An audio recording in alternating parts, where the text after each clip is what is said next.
HarperCollins presents I Know You by Annabel Kantaria, read by Jessica Ball. Prologue.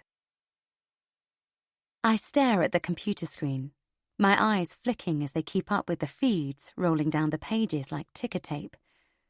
The only movement in the room comes from my hand clicking on the mouse, and the occasional staccato burst of my fingers on the keyboard, ringing out like gunfire in the silence of the house. Everything around me is still, which is exactly how I like it. The curtains are drawn, and just one beam of sunlight escaping through an imperceptible gap illuminates dust motes suspended in the stale air. Not that I notice. My attention is focused entirely on the 24-inch monitor I've angled to face me, the iPads on the desk next to me, and the screen of my mobile phone. All show live social media feeds, internet searches, and live chat rooms. My fingers flick over the keyboards, the keystrokes rattling in the silence of the house as I follow the fast-moving feeds. I lean towards the screen, my attention focused 100% as I scroll, click, and type. And then the printer whirs into action, spooling out a colour picture. I pick it off the tray and stare at it almost lasciviously. New material. Even though there's usually something fresh each day, I'm pleased. It's a good one. I roll my chair over to the filing cabinet and locate the right scrapbook from the top shelf. Then I flick through it, smiling to myself as I go through the familiar images. While the other books all show pictures of people, this one has images of things, cars, streets, and houses. Some are older now, their corners starting to curl. I didn't used to laminate. I run the new image through the laminator, picking it off the machine while it's still hot, then carefully fix it in the book using corner mounts. Without the images of her blonde hair and his easy smile, this mightn't be as interesting a scrapbook as the others to a stranger's eye. But you have to trust me, it's way more valuable. 1. I remember well the day this story started. It was the day I joined the walking group, the day I met Simon, the day I met Anna. It was a wintry December day, dry and bitterly cold. People had their Christmas trees up and fairy lights hanging in their windows, but it wasn't close enough to Christmas for the real excitement to have begun, for people to have started realizing just how few days they have left to rampage through department stores, grabbing aftershave and perfume, leather gloves, lingerie and watches. The day I joined the walking group marked the beginning of a cold snap that lasted well into February, December to February.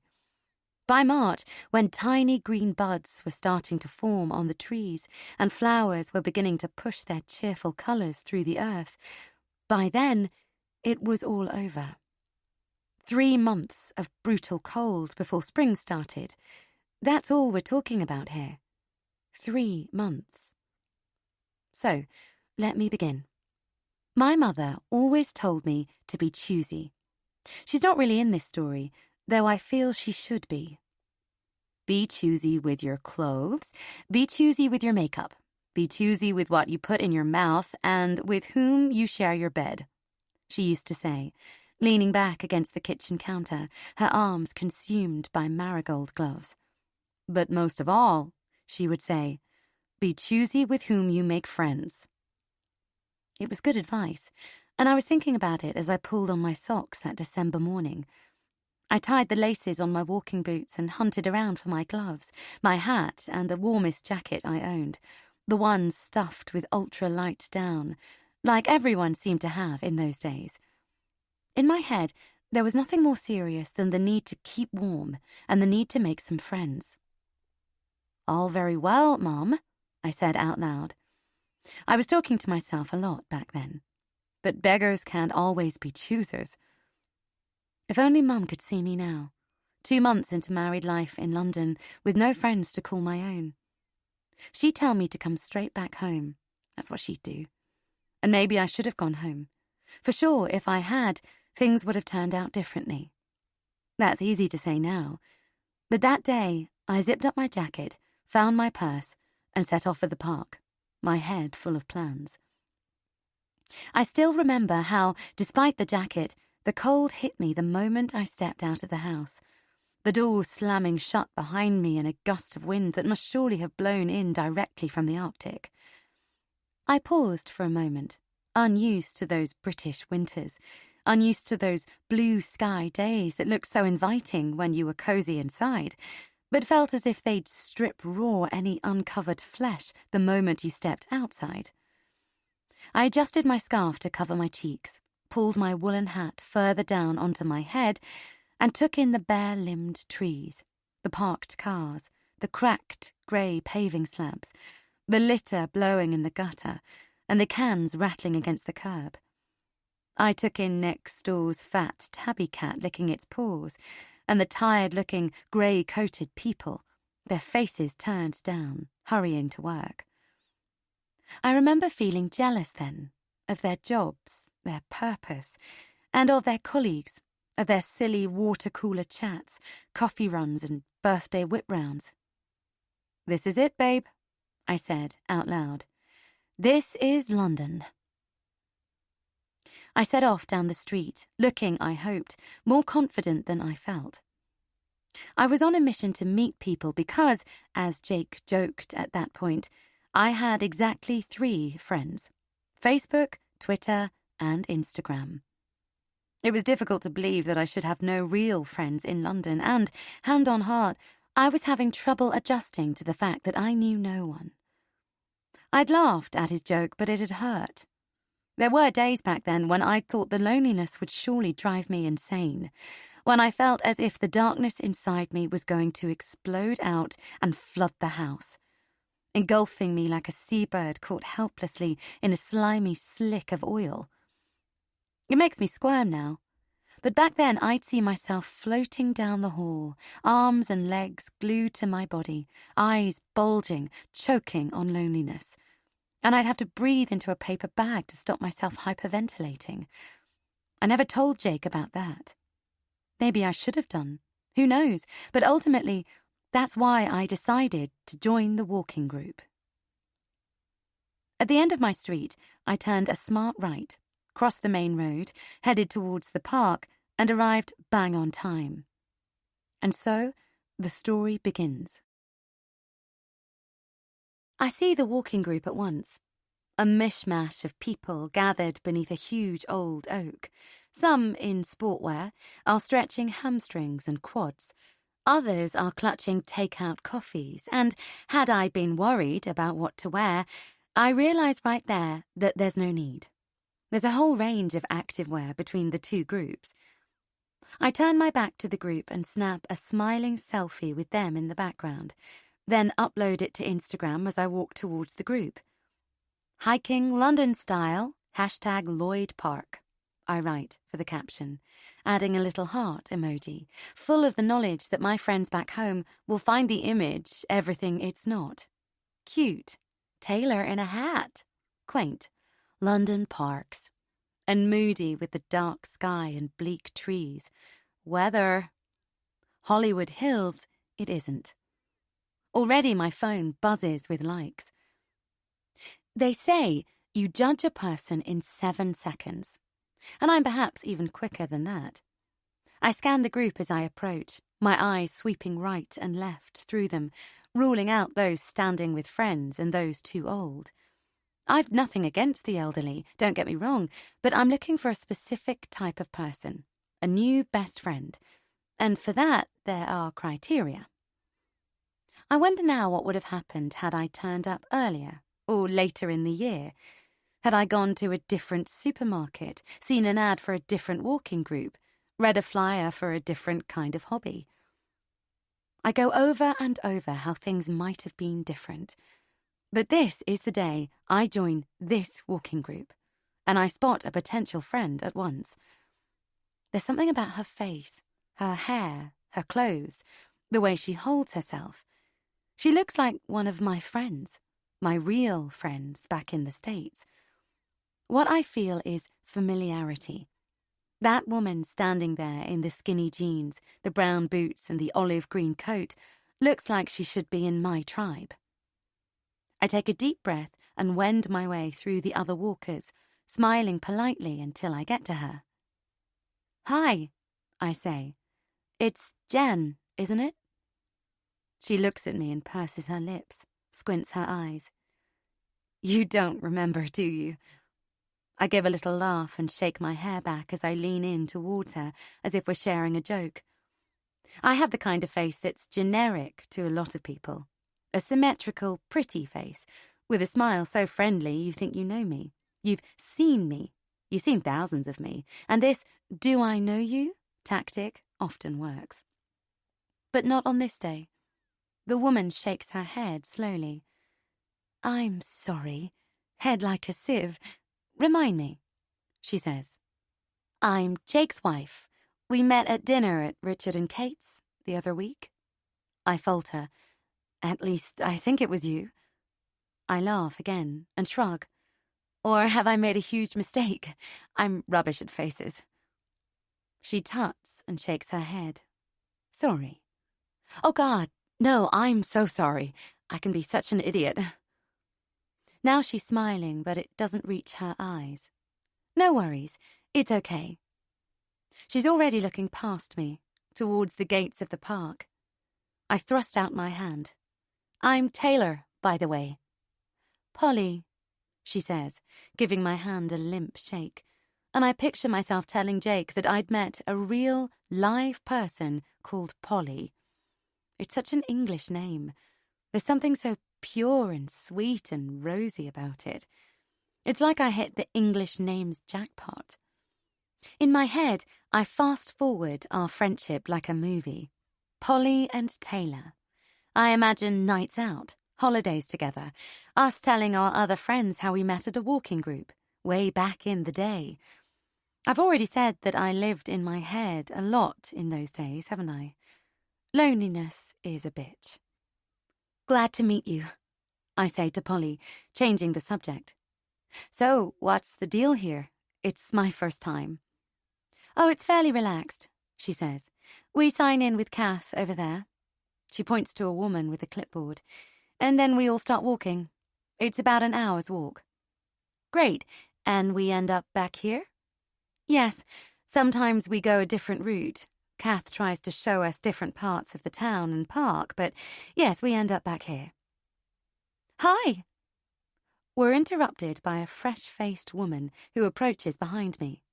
"Hey," says Polly. The other woman turns out to be called Bex, and this is where it all goes wrong. From the moment Polly and Bex start talking to each other, two things become clear. One, that this is a weekly date for the two of them, and two, that I'm the gooseberry. I make my excuses, turn around and fall into conversation with a tall man who's standing behind me. That's how I come to know Simon. 2. By the time we get back to the starting point of the walk, I feel as if I know the vast majority of Simon's life history. It's not his fault, and I'm not complaining. It's just I've been so starved of conversation since the move that I don't stop asking the poor guy questions. I don't ask him how old he is, but I'd guess from the greys starting to lighten his hair at the temples, from the crow's feet that line his face, and perhaps from the self-deprecating maturity with which he talks about his situation, that he's in his late 40s, maybe even just gone 50. He's divorced but is fine about it, because it means he can live with his dad. He's the only child and pretty much his dad's full-time carer. The dad, whom he curiously refers to as father, has a lot wrong with him. Simon uses technical terms with which I'm not familiar, but I imagine his dad being housebound, perhaps even confined to his bed. I can picture Simon bending over him, tending to him with never-ending patience, though maybe he's not like that at all.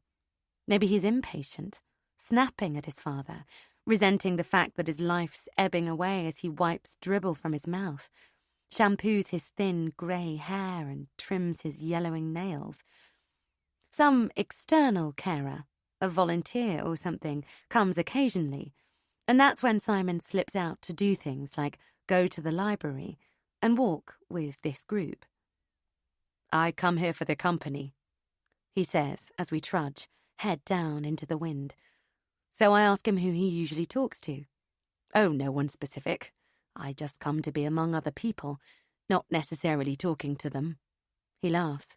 "You're honoured I've put up with you for a whole hour." We both laugh then, because surely it's as obvious as day is day that he's done all the talking. "So, tell me about you," he says. "Have you lived here long?" I open my mouth to reply, but am rendered mute by the memory of that evening when Jake had sat me down on Santa Monica Beach, the huge red sun kissing the horizon and the soft air balmy against my skin, and suggested a fresh start in Britain. "London," he'd said, arcing his hands as if to embrace the entire city, and I'd pictured the lights, the shops, the buzz and the bars of the West End. Not exactly Croydon. "A smart little townhouse," Jake had said, "for us and this little one." He'd patted my tummy, where the baby was then about the size of a lime. "What do you think?" Only it hadn't been a question. It had been an ultimatum, and we'd both known what he meant. Move away and give our marriage a fighting chance, or stay in Santa Monica and let it flounder on the rocks of his infidelity. I'd plumped for the dream, Jake's dream, my marriage, but I'm not about to tell Simon that. "No, I'm new to the area," I say finally. He asks when the baby's due, which I think is a brave question given how subtle my bump still is for 32 weeks, especially under the puffer-style jacket that muffles every dip and curve, and he doesn't even pass comment on my American accent. I'm just saying bye to him when the walking group finally does cough up the result I was hoping for. Maybe it's a payment from the universe or something for me for giving so much attention to Simon. But I see a woman I didn't spot at the start, and she's exactly what I'm looking for. With blonde hair and wearing a bright blue jacket, she stands out from the crowd, and I wonder why I didn't see her before. I make my way over to where she's standing alone. "Good walk?" I say, giving her my best cabin crew beam.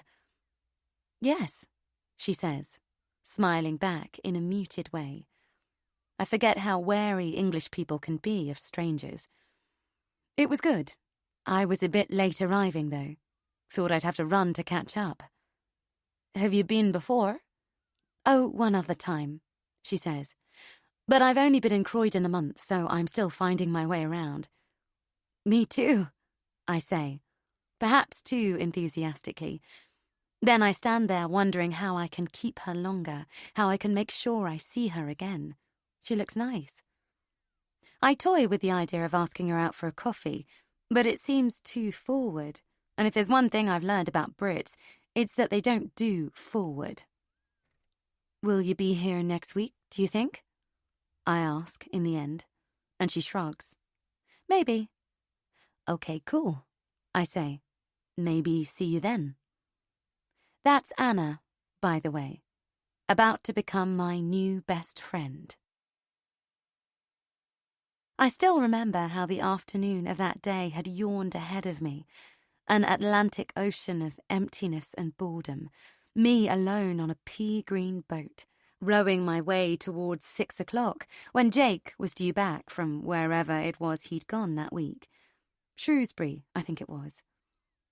I changed into some comfy lounge clothes, hauled myself back downstairs while holding tight to the banisters because I was always slightly paranoid about falling down the stairs and killing the baby, made myself a cup of tea and opened up the iPad.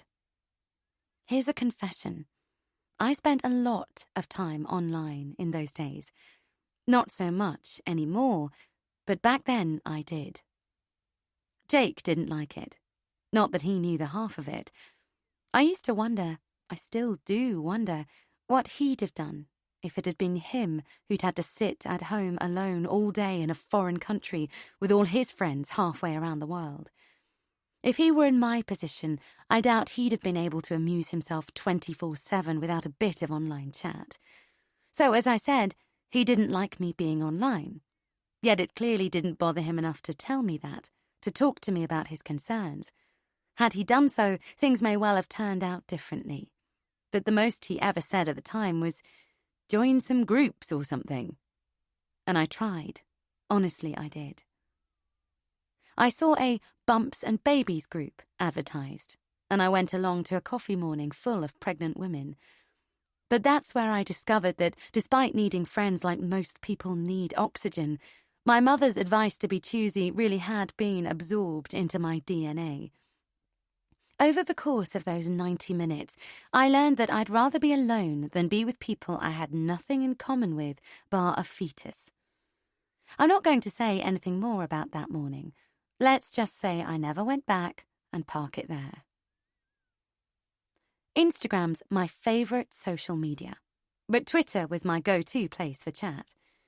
I know there are people who say it's had its day, but love it or hate it, there was always something going on there. My newsfeed moved fast, and I loved clicking through interesting articles and joining in the banter with my regular group of mates. What did we talk about? A lot of things, I guess. Pregnancy, parenting, babies, airline chat, relocation, expat life, and, as Donald Trump came to power, a bit of American politics. I love that you could duck out if you didn't like the way a chat was going, and I love that you could block people who annoyed you. Imagine doing that in a coffee shop. But the day of the walking group, the day I meet Simon and the girl in the blue jacket, I'm after something different. I grab the iPad and click onto Facebook. Like a junkie desperate for a fix, I systematically search groups specific to the area, scrolling through the members one by one for her blonde hair and smiling face. I have a good memory for faces and dismiss 10, 50, 100 similar faces. And then finally, on a buying and selling page that doesn't have too many members, I see her. I click on the profile picture and expand it. It's her. I'm sure it's her. Anna Jones is her name. I know where you live. You think you're so discreet, don't you? So internet savvy, never posting your details online, hiding behind a screen name. But you leave a trail wider than a jumbo jet streaking across the summer sky. You leave a trail so clear I could follow it with my eyes closed. You probably don't remember taking that picture, do you? The one of the oak tree with the winter sun rising behind it, back when you first found the house. Très arty. I agree. The image was stunning. The austere branches silhouetted against the sky like some prehistoric monster, rising from behind the row of roofs. You could almost feel the frost in the air. It really deserved all of those likes. But what you forget, my sweet, is the double whammy of Instagram location services and Google Maps, and how useful they are to people like me. It takes me half a day. In the general scheme of things, that's not long. It's seconds, milliseconds, insignificant. Edging along Street View, looking for that tree, in front of those houses, those parked cars, that bus stop, that crack in the road, those paving stones, that manhole cover. I even find myself enjoying the challenge. Do you remember those childhood games of hide and seek? I loved those too. But this is way more fun. And then, when I think I found it, I spin my point of view around and there I am, looking at a house. Your house. The upstairs window from which you took the picture. Is that your bedroom? I think it is. A door and a window downstairs, 2 windows upstairs. That's all. Nothing in the windows to give a clue, no picture frames, perfume bottles, nothing. A few terracotta roof tiles cantilevered out above the step to give shelter to callers. Below those tiles, a navy front door that could do with a fresh coat of paint. It's on your to-do list, isn't it, to get out there and paint it yourself? Oh, come on. admit it. You're already imagining the Instagram shots.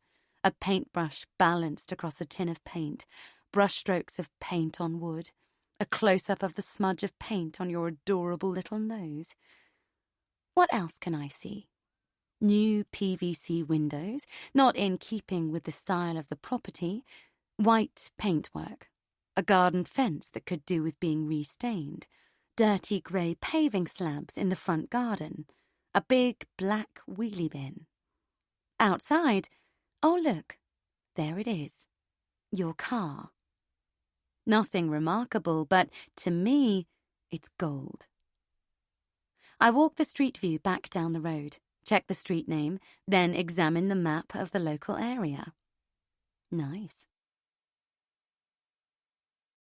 3. Anna Jones's Facebook page was private, and she had only had one profile picture and one generic cover visible to the public. I still remember how it annoyed me at the time, in the way that anyone who buttoned up their privacy settings on social media annoyed me, and I'd flung the iPad down. But then I'd found her Instagram, and practically yelped with joy to see that that was wide open. My screen suddenly filled with gorgeous square shots to pore over.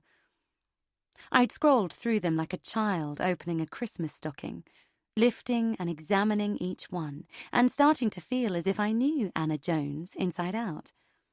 In one, there was a tall bear of a man, and I stared at it, wondering who he was. Her compositions were careful, her pictures way more than just snaps. Lots were of details. Her nail polish, a piece of jewellery or an accessory, a plate of food. I don't know how long I spent looking at her pictures, but after some time, half an hour maybe, my back had started to ache and I'd gone to the kitchen. I remember wondering if the clock was broken, its hands stuck at 2:30 p.m, but my watch confirmed the news. The hump of the day wasn't even broken. The afternoon still stretched ahead like a road through the Mojave Desert. I looked for Anna on Twitter, but ended up spending the bulk of the afternoon in an online discussion about whether or not you should find out the sex of the baby. Inevitably, perhaps, someone got pissed with me. She, or he, I suppose it could be, sent me a rant spread over 3 tweets, and I sat there wondering if there was any point in defending myself, if there was any point in anything. I just felt so beaten, lonely and beaten. Remember that before you judge me later. Remember that this story is born from loneliness. Unless you've experienced it, you've no idea where it can lead you. Do I sound offensive? You can blame Jake for that. Around 6 that day, when Jake's due home, I start to get restless. I get up from the sofa, go to the front door, and squint through the peephole. Disappointed when I see the emptiness of our parking space. On the hall table, tanned versions of Jake and me smile up at me from a photo frame. It's a casual picture from our wedding day. Standing above us, the photographer caught us laughing as the guests showered us in dried rose petals. I closed my eyes. The day had been perfect. Jake and I had the barefoot beach wedding I'd always dreamed of, on an island off Key West. Although that picture's now in a box in the basement, just thinking about it brings back the warm caress of the sun on my skin, the sound of the palms rustling in the gentle breeze, and the blaze of glorious colours, the turquoise of the sea, the white sand, and the vibrant pinks and purples of the bougainvillea that trailed around the resort, dripping off the white plantation-style balconies of the guest cottages. Easy days, simple times. Waiting for Jake to get home, I remember the way he'd grabbed my hand and led me and our friends barefoot down the beach to board the catamaran for our sunset drinks reception. I sigh. It seems a lifetime ago. Then I leap as the doorbell rings. I didn't hear the car. I've a smile on my face as I open the door, and it's on the tip of my tongue to ask Jake why he didn't use his key, when I realise it's not Jake at all, but a smiling woman wrapped in a raincoat.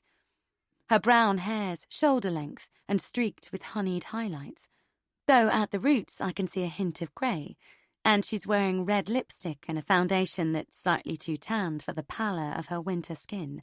Still, she's attractive. I guess she's 10 years older than me. She tilts her head sideways. "Hello," she says, cheerily. "I just wanted to pop by and introduce myself. I live at number 26. She nods her head down the street. "Saw you and your hubby moving in. Thought I'd give you a bit of space before saying hello."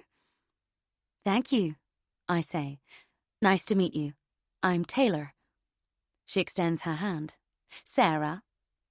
The wind gusts, and she tucks her hair back behind her ears. "Would you like to come in?" I ask. "It's just that I'm expecting my husband home any second, but you're welcome to step in for a minute." "If you don't mind, there's actually something I'd like to ask you," she says. So I lead her into the front room and we stand awkwardly on the carpet. Dinner's pretty much ready, so it's a funny time to offer tea. Wine? Should I offer her a glass of wine? I don't think we even had any in those days. She gives a little laugh. "To be honest, I have to admit I've come here with an ulterior motive." "Okay," I say. She glances around the room, spots the bookshelves. "Oh, good," she says. "You do read." Should I have been more guarded with a stranger at my door? Probably, but I love reading, I say. My books were the first thing I unpacked when we moved in. "Fantastic, I know what you mean. Well, I'm not so embarrassed to ask you now, but basically I'm starting a book club, like a little reading circle. Just a couple of girls in the area where we can get together and have some drinks and nibbles and talk about books. When I saw you moving in, I couldn't help noticing all those boxes marked books, and I just wondered if maybe it'd be something you might be interested in." "Oh, what sort of books do you read? It's just—" "Oh, nothing too highbrow," she says with a laugh. "Please don't worry about that. Contemporary fiction, latest releases, anything really." "Oh, okay. Sounds good. Obviously, I might not be able to be in it for long." I pat my bump in case she hadn't noticed it.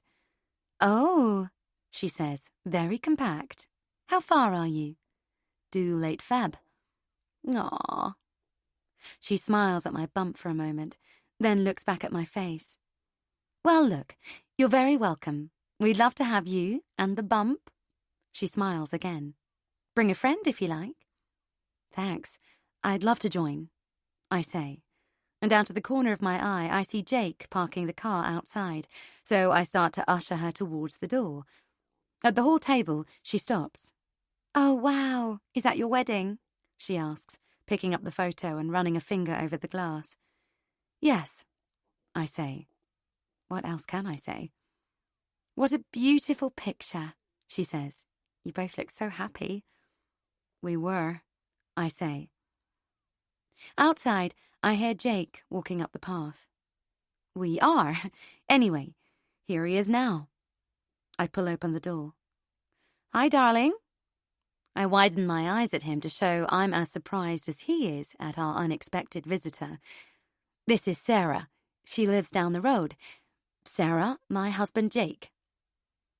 Sarah steps back to look at Jake, then leans into him and gives him a showy kiss on the cheek. "Mwah! Even more handsome in real life," she says with a laugh, wiping her thumb against his cheek to remove a smudge of lipstick. Then she's off down the path. "Bye, Taylor. I'll let you know when the next meeting is. Bye." I'm smiling when I close the door. "What was all that about?" says Jake. "That," I say, puffing up a bit, "was my invitation to join a book club. I think I've got a new friend." 4. When I look back, it seems Jake was away more than he was home in those days. I can't imagine why I didn't just tell him I wanted him to spend more time at home. It seems so obvious now, but it didn't occur to me even to question his work then, to ask, is this really necessary? Maybe it was necessary, maybe it wasn't, but I didn't want to make an issue of it. The truth is, I was walking on eggshells with him at that point, and I didn't want to smash the lot of them. Anyway, after Sarah had invited me to join the book club, Jake and I spent the weekend together. I don't recall what we did. Maybe some sort of preparation for the baby's arrival, or maybe we just had a lie-in and did some Christmas shopping. The point is, they weren't perfect, but they were innocent days. Days before everything fell apart. I can't look back at photos from that time now. Jake left again the following Wednesday. "Look after yourself," he says as he throws his bag into the trunk.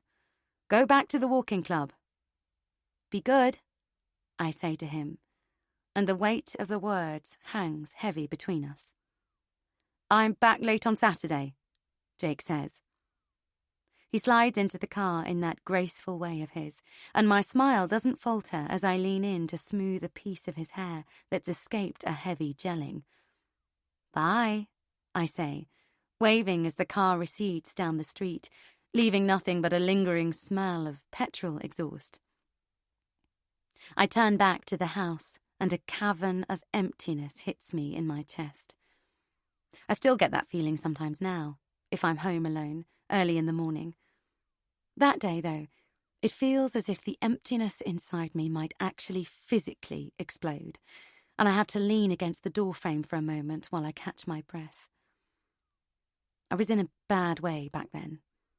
Neither Jake nor I saw it at the time, but looking back, I guess I could have been depressed.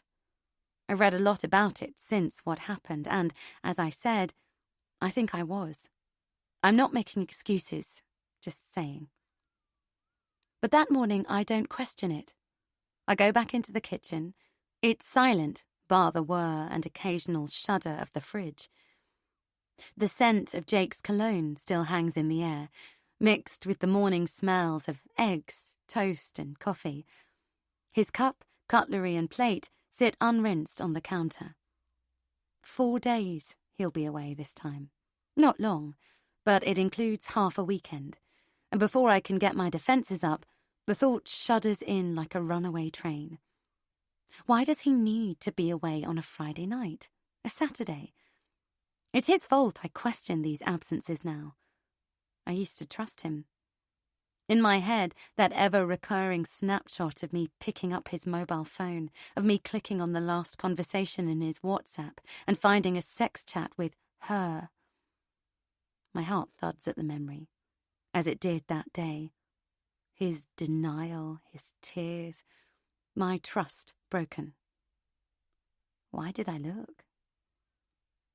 I take a deep breath and give myself a pep talk as I put the dishes in the sink, squirt detergent onto the sponge, and wash the plates by hand, carefully removing all traces of the coffee and food that's touched Jake's lips.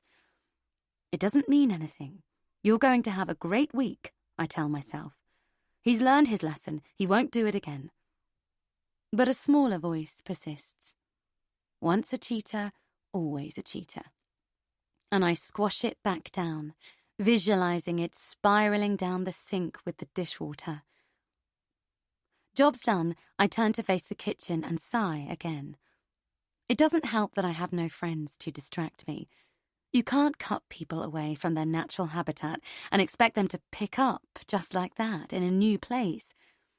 Even while I'm thinking this, I'm denying it. As cabin crew, I'd been constantly moving and never felt lost. Maybe that's the problem. Here in Britain, I've lost more than just my friends and family. I've lost my identity. And then there's the reality of what life's actually like in Croydon.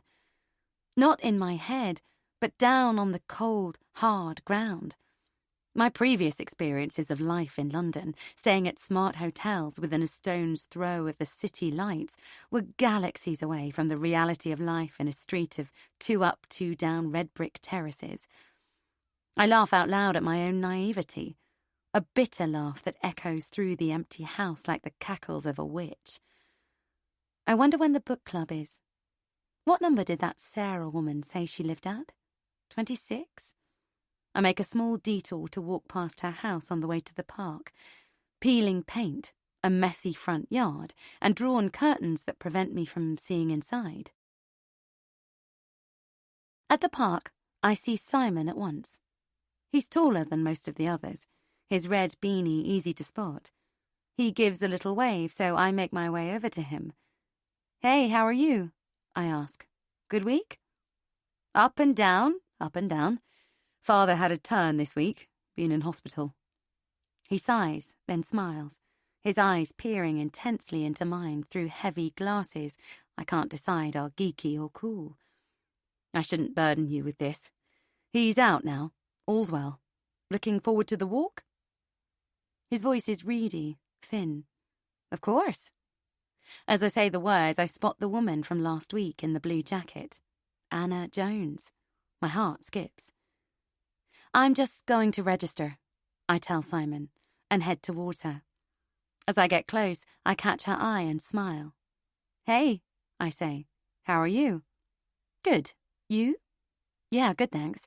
I was just going to sign in. Have you?" "Not yet." We walk together over to Kath, where I watch her write her name. At least I can admit I know it now. Anna watches me write my name, too. "Taylor. That's unusual," she says. "It's American. I'm from the States." I want to add, "obviously." But sometimes people don't pick up on my accent, and sometimes those that do are quite hostile. "Just don't hold it against me," I say. Anna laughs. "It's okay. I lived there for a while." "Really? Whereabouts?" "I'm from California." "Houston. My husband works in oil and gas." "How was that?" She shrugs, and we both laugh. "I hear you," I say. Then I flounder for something else to say.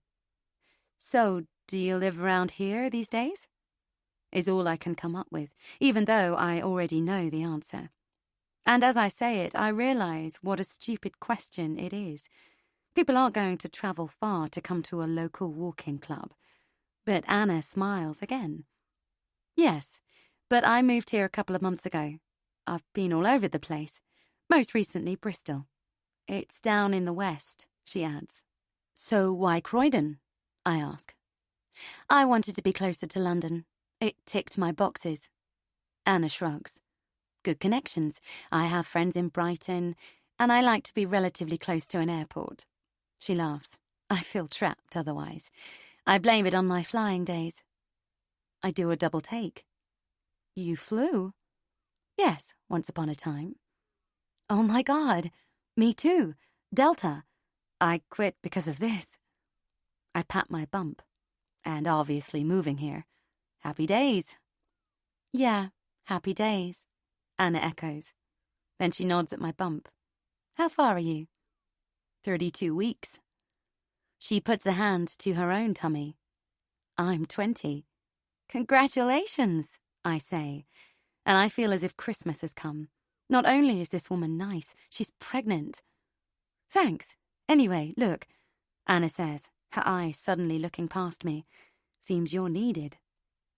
And I see Simon approaching with his gangly walk, head tilted to one side, and a smile on his face. "Ready?" he says, nodding towards the rest of the group, where the first people have started to move off. Anna puts both hands up. "Don't let me stop you."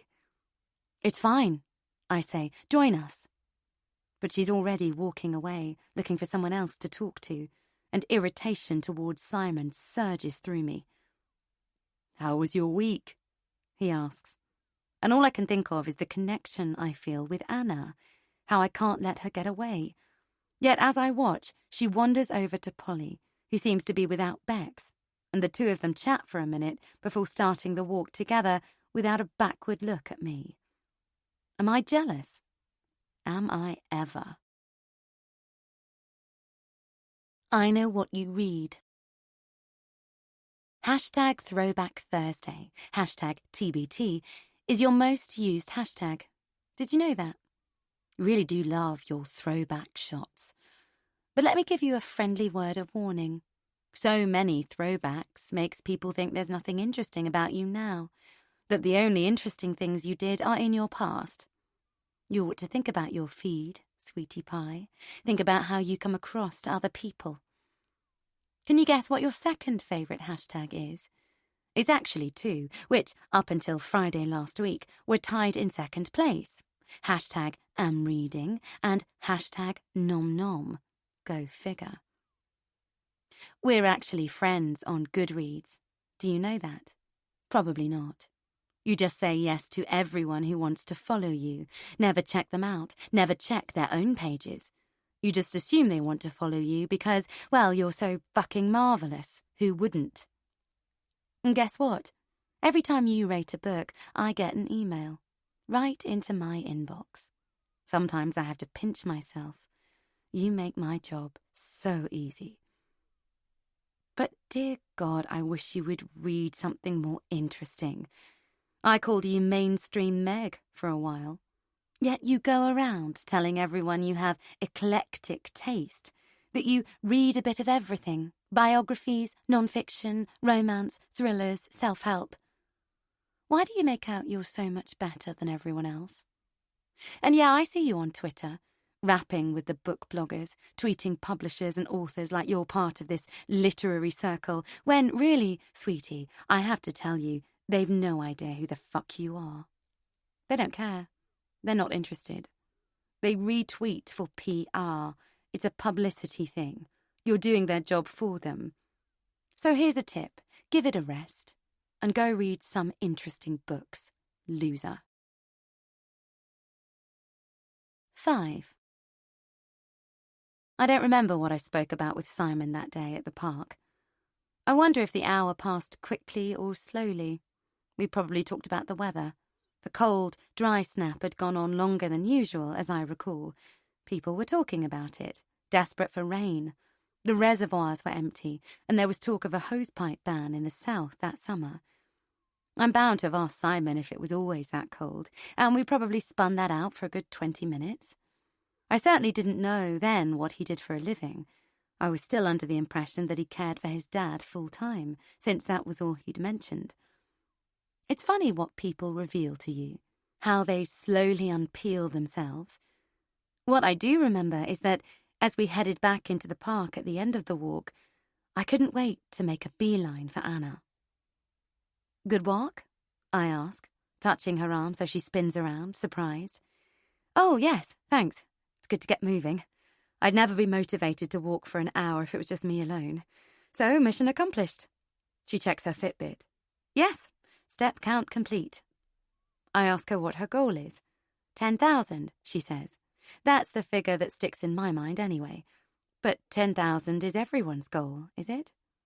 Maybe I'm putting words into her mouth. Maybe it was more, or less. It doesn't matter. Do you usually make it? I ask, telling her that mine's set on 8,000, and that I struggle even with that. Anna sighs, a heavy sigh, as if the whole world's conspiring to prevent her from reaching her step goal. Not usually. Not unless I make an effort, like this, which I guess is why I'm here. I hate the gym. Me too. There'd been an awkward pause then. I suppose it was a crossroads moment when the friendship, or lack of friendship, could have gone either way, and, to this day, I remember how desperate I was to stop her from leaving. Maybe there's always a connection between those who've flown, those who've known the same excitement, fears and physical demands of constant air travel. A bond, I suppose, with our siblings of the skies. I remember scratching around for a way to keep Anna talking, clocking the plain gold band of her wedding ring, and wondering if I could ask something about her husband. What I really wanted was to ask for her phone number, but it seemed too forward to ask for her contact details, given we'd only exchanged a few sentences. But even from that early on, I felt a connection with her, and I was always a good judge of character. It was one of my selling points. Already I knew she could be the friend I'd been searching for.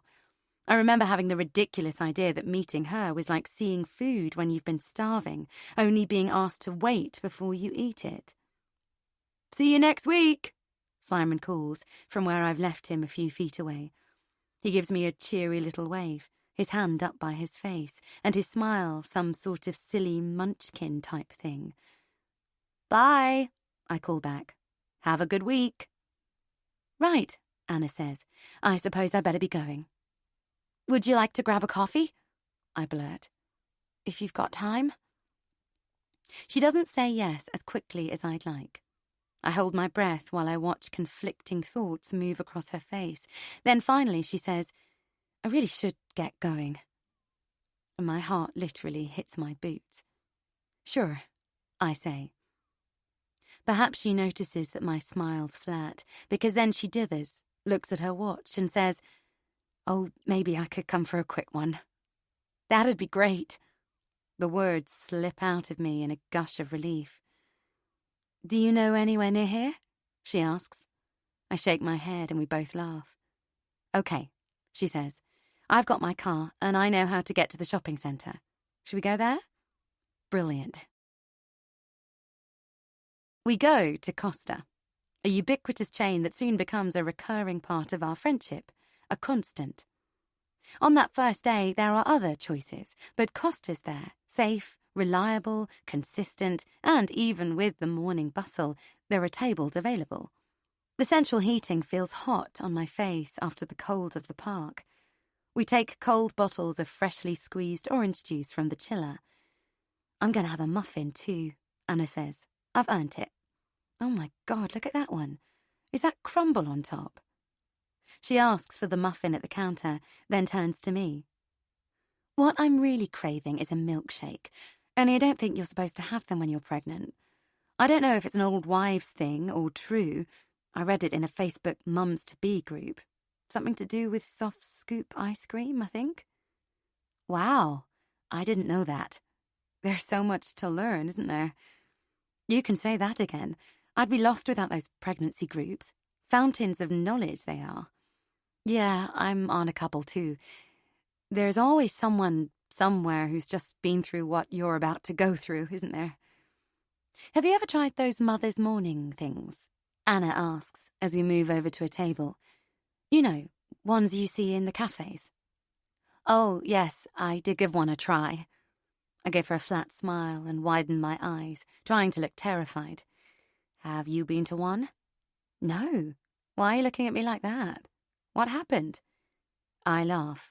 It wasn't my thing. Let's just say that. 20 women all pushing their opinions on everyone else.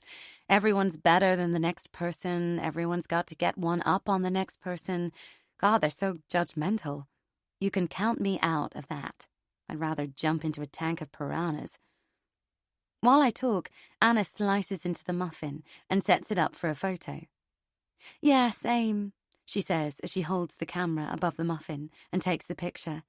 Sorry, Instagram, just a sec. It's okay, I'm just as bad. I check my phone while she fiddles with her photo. Then she puts her phone down and leans back in her seat, her attention once more on me. There, done. I can relax now. What were you saying? Oh, yeah, the online forums. They work better for me. You can ignore people there if they're too annoying. Though bar the odd one or two, they're generally a helpful and supportive bunch. I got into it when I was trying to conceive. There are so many support groups for that. Did you have problems? I sigh. Not as such. I got pregnant all right. Keeping them in was the problem. I'm sorry, Anna says. It's okay. But I did become a little obsessed for a while when I thought it would never happen. I pat my belly. But we're here now, aren't we? And that's all that matters. I had the opposite. This bubba wasn't planned, if I'm honest. My husband, Rob, he works in Qatar. She pauses. I'm not really sure how it happened. She puts her fingertip into a little puddle of condensation that's dripped off her juice bottle and traces out the letter R with her nail. Then she looks up at me and smiles. But it is what it is, I guess. You can say that again. We smile, no words needed, as the gossamer veil of friendship falls over us, swathes us, binds us. How often does Rob come home? I ask, trying out the name on my tongue, a name I hope will soon be rolling off it. Anna and Rob. Rob and Anna. Maybe our new best friends. He tries to come for a few days every 4 to 6 weeks, but it's not always possible, and the flights aren't cheap. You can't easy jet back from Qatar. She smiles. It can't be easy, especially pregnant. She sighs. It has its pros and cons. And I take bump photos for him, to show him how it's going, keep him feeling connected. That's nice, I say. What a lovely idea. You're not planning to move there yourself? She gives me a look that says, over my dead body.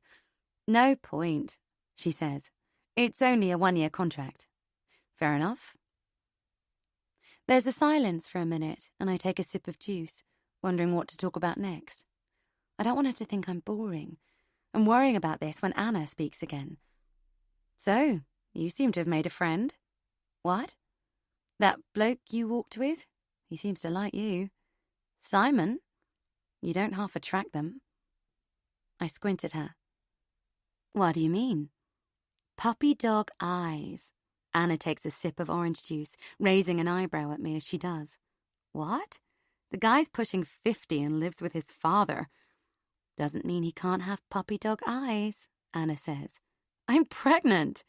It floats some people's boats. She's laughing at me now. The pair of us are laughing like real friends, and I love it. I tut. Oh, stop. That's disgusting.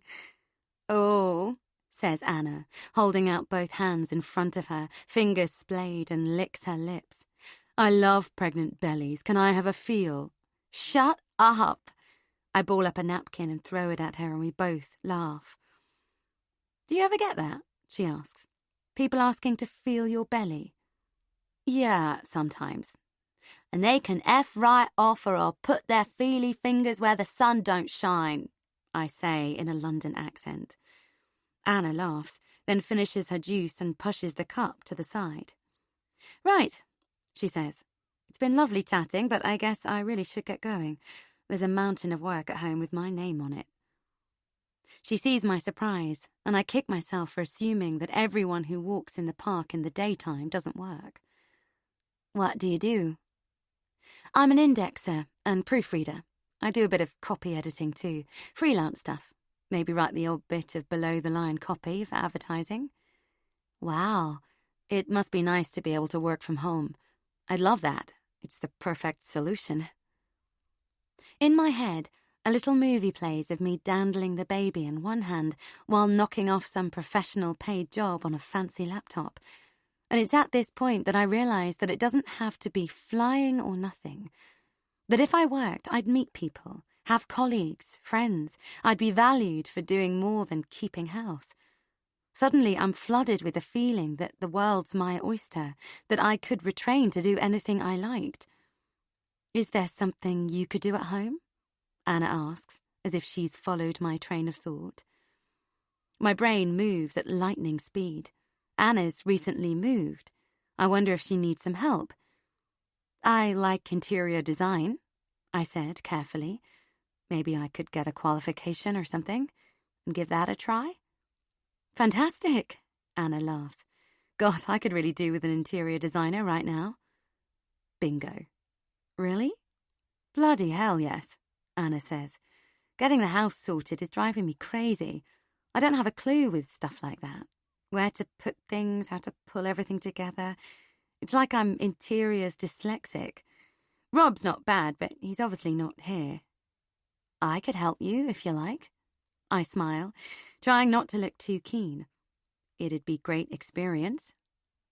Could you really? Anna looks so happy. Yes, I say. I'd love to, honestly. Okay, she shrugs. If you're sure. Why don't you come over on Friday? She names a street. Give me your number and I'll message to confirm. I give myself a mental high five. Nicely done, Tay. Nicely done. I know how you met. On a flight, because it had to be something different, didn't it? Something special. New York to London, BA 176. 31 flights a day to choose from, and you end up on the same one. Not just on the same flight, but sat next to him. It must be fate. How sweet. 6 hours and 55 minutes. Neither of you can sleep. A couple of movies? A drink or two? Something to eat? Is it long enough to get to know someone? To fall in love? I know. But he thinks it is. From the moment you sit down, he's captivated. He's so easy, he makes me want to puke. I can see it now, the way you slip your neat little ass into the seat. What are you wearing? Skinny jeans, maybe? Flat pumps? A t-shirt showing off your tits? Hair tied up? Lip gloss? You have a pashmina. Of course you have a pashmina. An expensive one at that.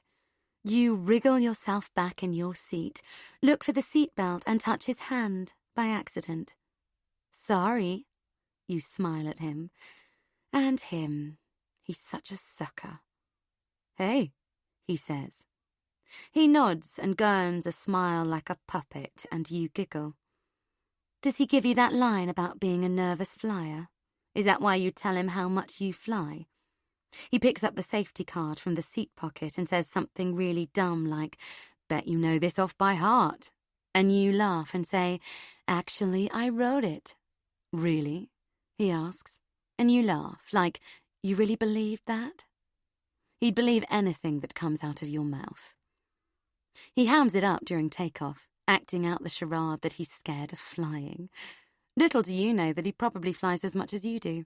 But he thinks it's cute, the way you put your hand on his arm and tell him it'll be okay, and that's all that matters, isn't it? You order drinks, a beer and a juice. Neither of you plugs in your headphones. You play with the wire of your headphones in your lap. Shall I? Shan't I? But he makes small talk, doesn't he? Where are you from? What took you to New York? Why are you going to London? The food comes. He orders another round of drinks. You talk the whole flight. I can hear your voices in my head. His deep and smooth, quiet and confident. Yours giggly, flirtatious, reeling him in like an open-mouthed fish in the quiet darkness of the cabin. It's as if I've known you forever. How amazing that we ended up on the same flight. It was meant to be. Serendipity. Spare me the crap. As the plane taxis to the stand, he touches your hand. Can I ask for your number? It'd be cool to stay in touch.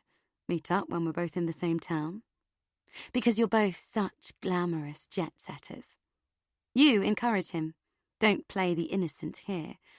I suppose it's fair enough now we've spent a night together, you say, giggle, giggle. But he can't tear himself away from you. You walk through the airport, through immigration, baggage reclaimed together. And then you're by the doors and at the front of the taxi queue, and the taxi's waiting, and the cars all around are honking, and he does it. He only goes ahead and does it. He bends his head down and kisses you with his disgusting overnight flight morning breath. He does, doesn't he? I knew it.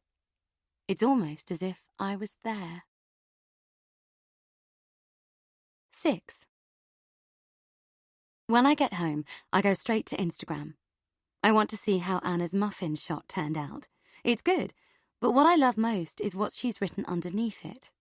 Hashtag post-walk treat. Hashtag walking group. Hashtag new friends. I'm so pleased I take a screenshot. I don't know why, but somehow I just want to keep it forever. I scroll through her account again and get an idea. Every week she posts a picture of her growing bump. Presumably they're the shots she takes for Rob. I save each one of them to my phone and use another app to create a collage showing how she's grown. I think she'd find it interesting to see the photos together, like a time-lapse, and I imagine the two of us giggling as I show it to her, her laughing with her hand over her mouth, her saying, "Oh my God, that's amazing. How did you do this? Can you send it to me?" I make a sandwich for lunch and take a look through Anna's tweets while I eat. She tends mainly to retweet, but still I scroll, searching for the jewels among the dross, and I find a few more clues to who she is. She's not a fan of Donald Trump. She hopes everyone's okay after the hurricane. She absolutely loves white-knuckle rides. She really enjoyed The Girl on the Train. I note them down on my phone, things for us to talk about. I go back to Facebook and am about to send her a Facebook friend request when I stop myself. We've had a coffee. We've agreed I'll help with her interior design. I should probably wait until we've spent a bit more time together. I get up and stretch, shake out my legs, and roll my shoulders as I realise that all the while I've been hunched over my phone, the day's tipping fast towards evening. My phone battery needs recharging, as does my own, but Anna still hasn't messaged to confirm our plan for Friday. I sigh and head to the kitchen to make a cup of tea. This waiting around for a message feels like the beginning of a love affair. All that wondering. Was I too forward? Doesn't she like me as much as I like her? Did I say something wrong? Why hasn't she messaged? I potter about the house, unable to settle, and the potential friendship waxes and wanes inside my head in a roller coaster of emotions. I try to put the blame on Anna. Maybe the invitation to help out with her house was just empty words. Maybe she's flaky, one of those people who never follows through on what she says. God knows I've met enough of them over the years. But then I feel guilty for maligning Anna before I even know her that well. She seems really nice, and I'm a good judge of character. There was a time I saved a teenager from being trafficked on a flight from San Diego, all because I'd got a feeling that something wasn't right about the man she was with. My instinct's usually right. Oh, come on, I tell myself. Have some faith. Maybe her husband suddenly managed to get back for the weekend. Maybe she's busy with work. Maybe she's got pregnancy brain and simply forgot. But still, I can't help but think about the girly day we might have had. I can't stop picturing it. The two of us chatting and laughing as we slide furniture about and try out different positions for mirrors, tables and drawers. Maybe we'd have gone out for lunch or shared a pizza after a hard day's work, taken a few fun pictures of the process. God knows it would be nice to have something interesting to put on Facebook after so long. Looking back, I have to remind myself of how I waited to hear from Anna, of the negative thoughts I entertained about her. It's almost funny now to think I thought she might not have meant what she said, that I was worried she might not message me. I soon learned that she's one of the most determined people on the planet, and that once she sets a course, she sticks with it. It's actually very admirable. I decide to get some air. Without questioning myself, I put on my coat and slip out of the house.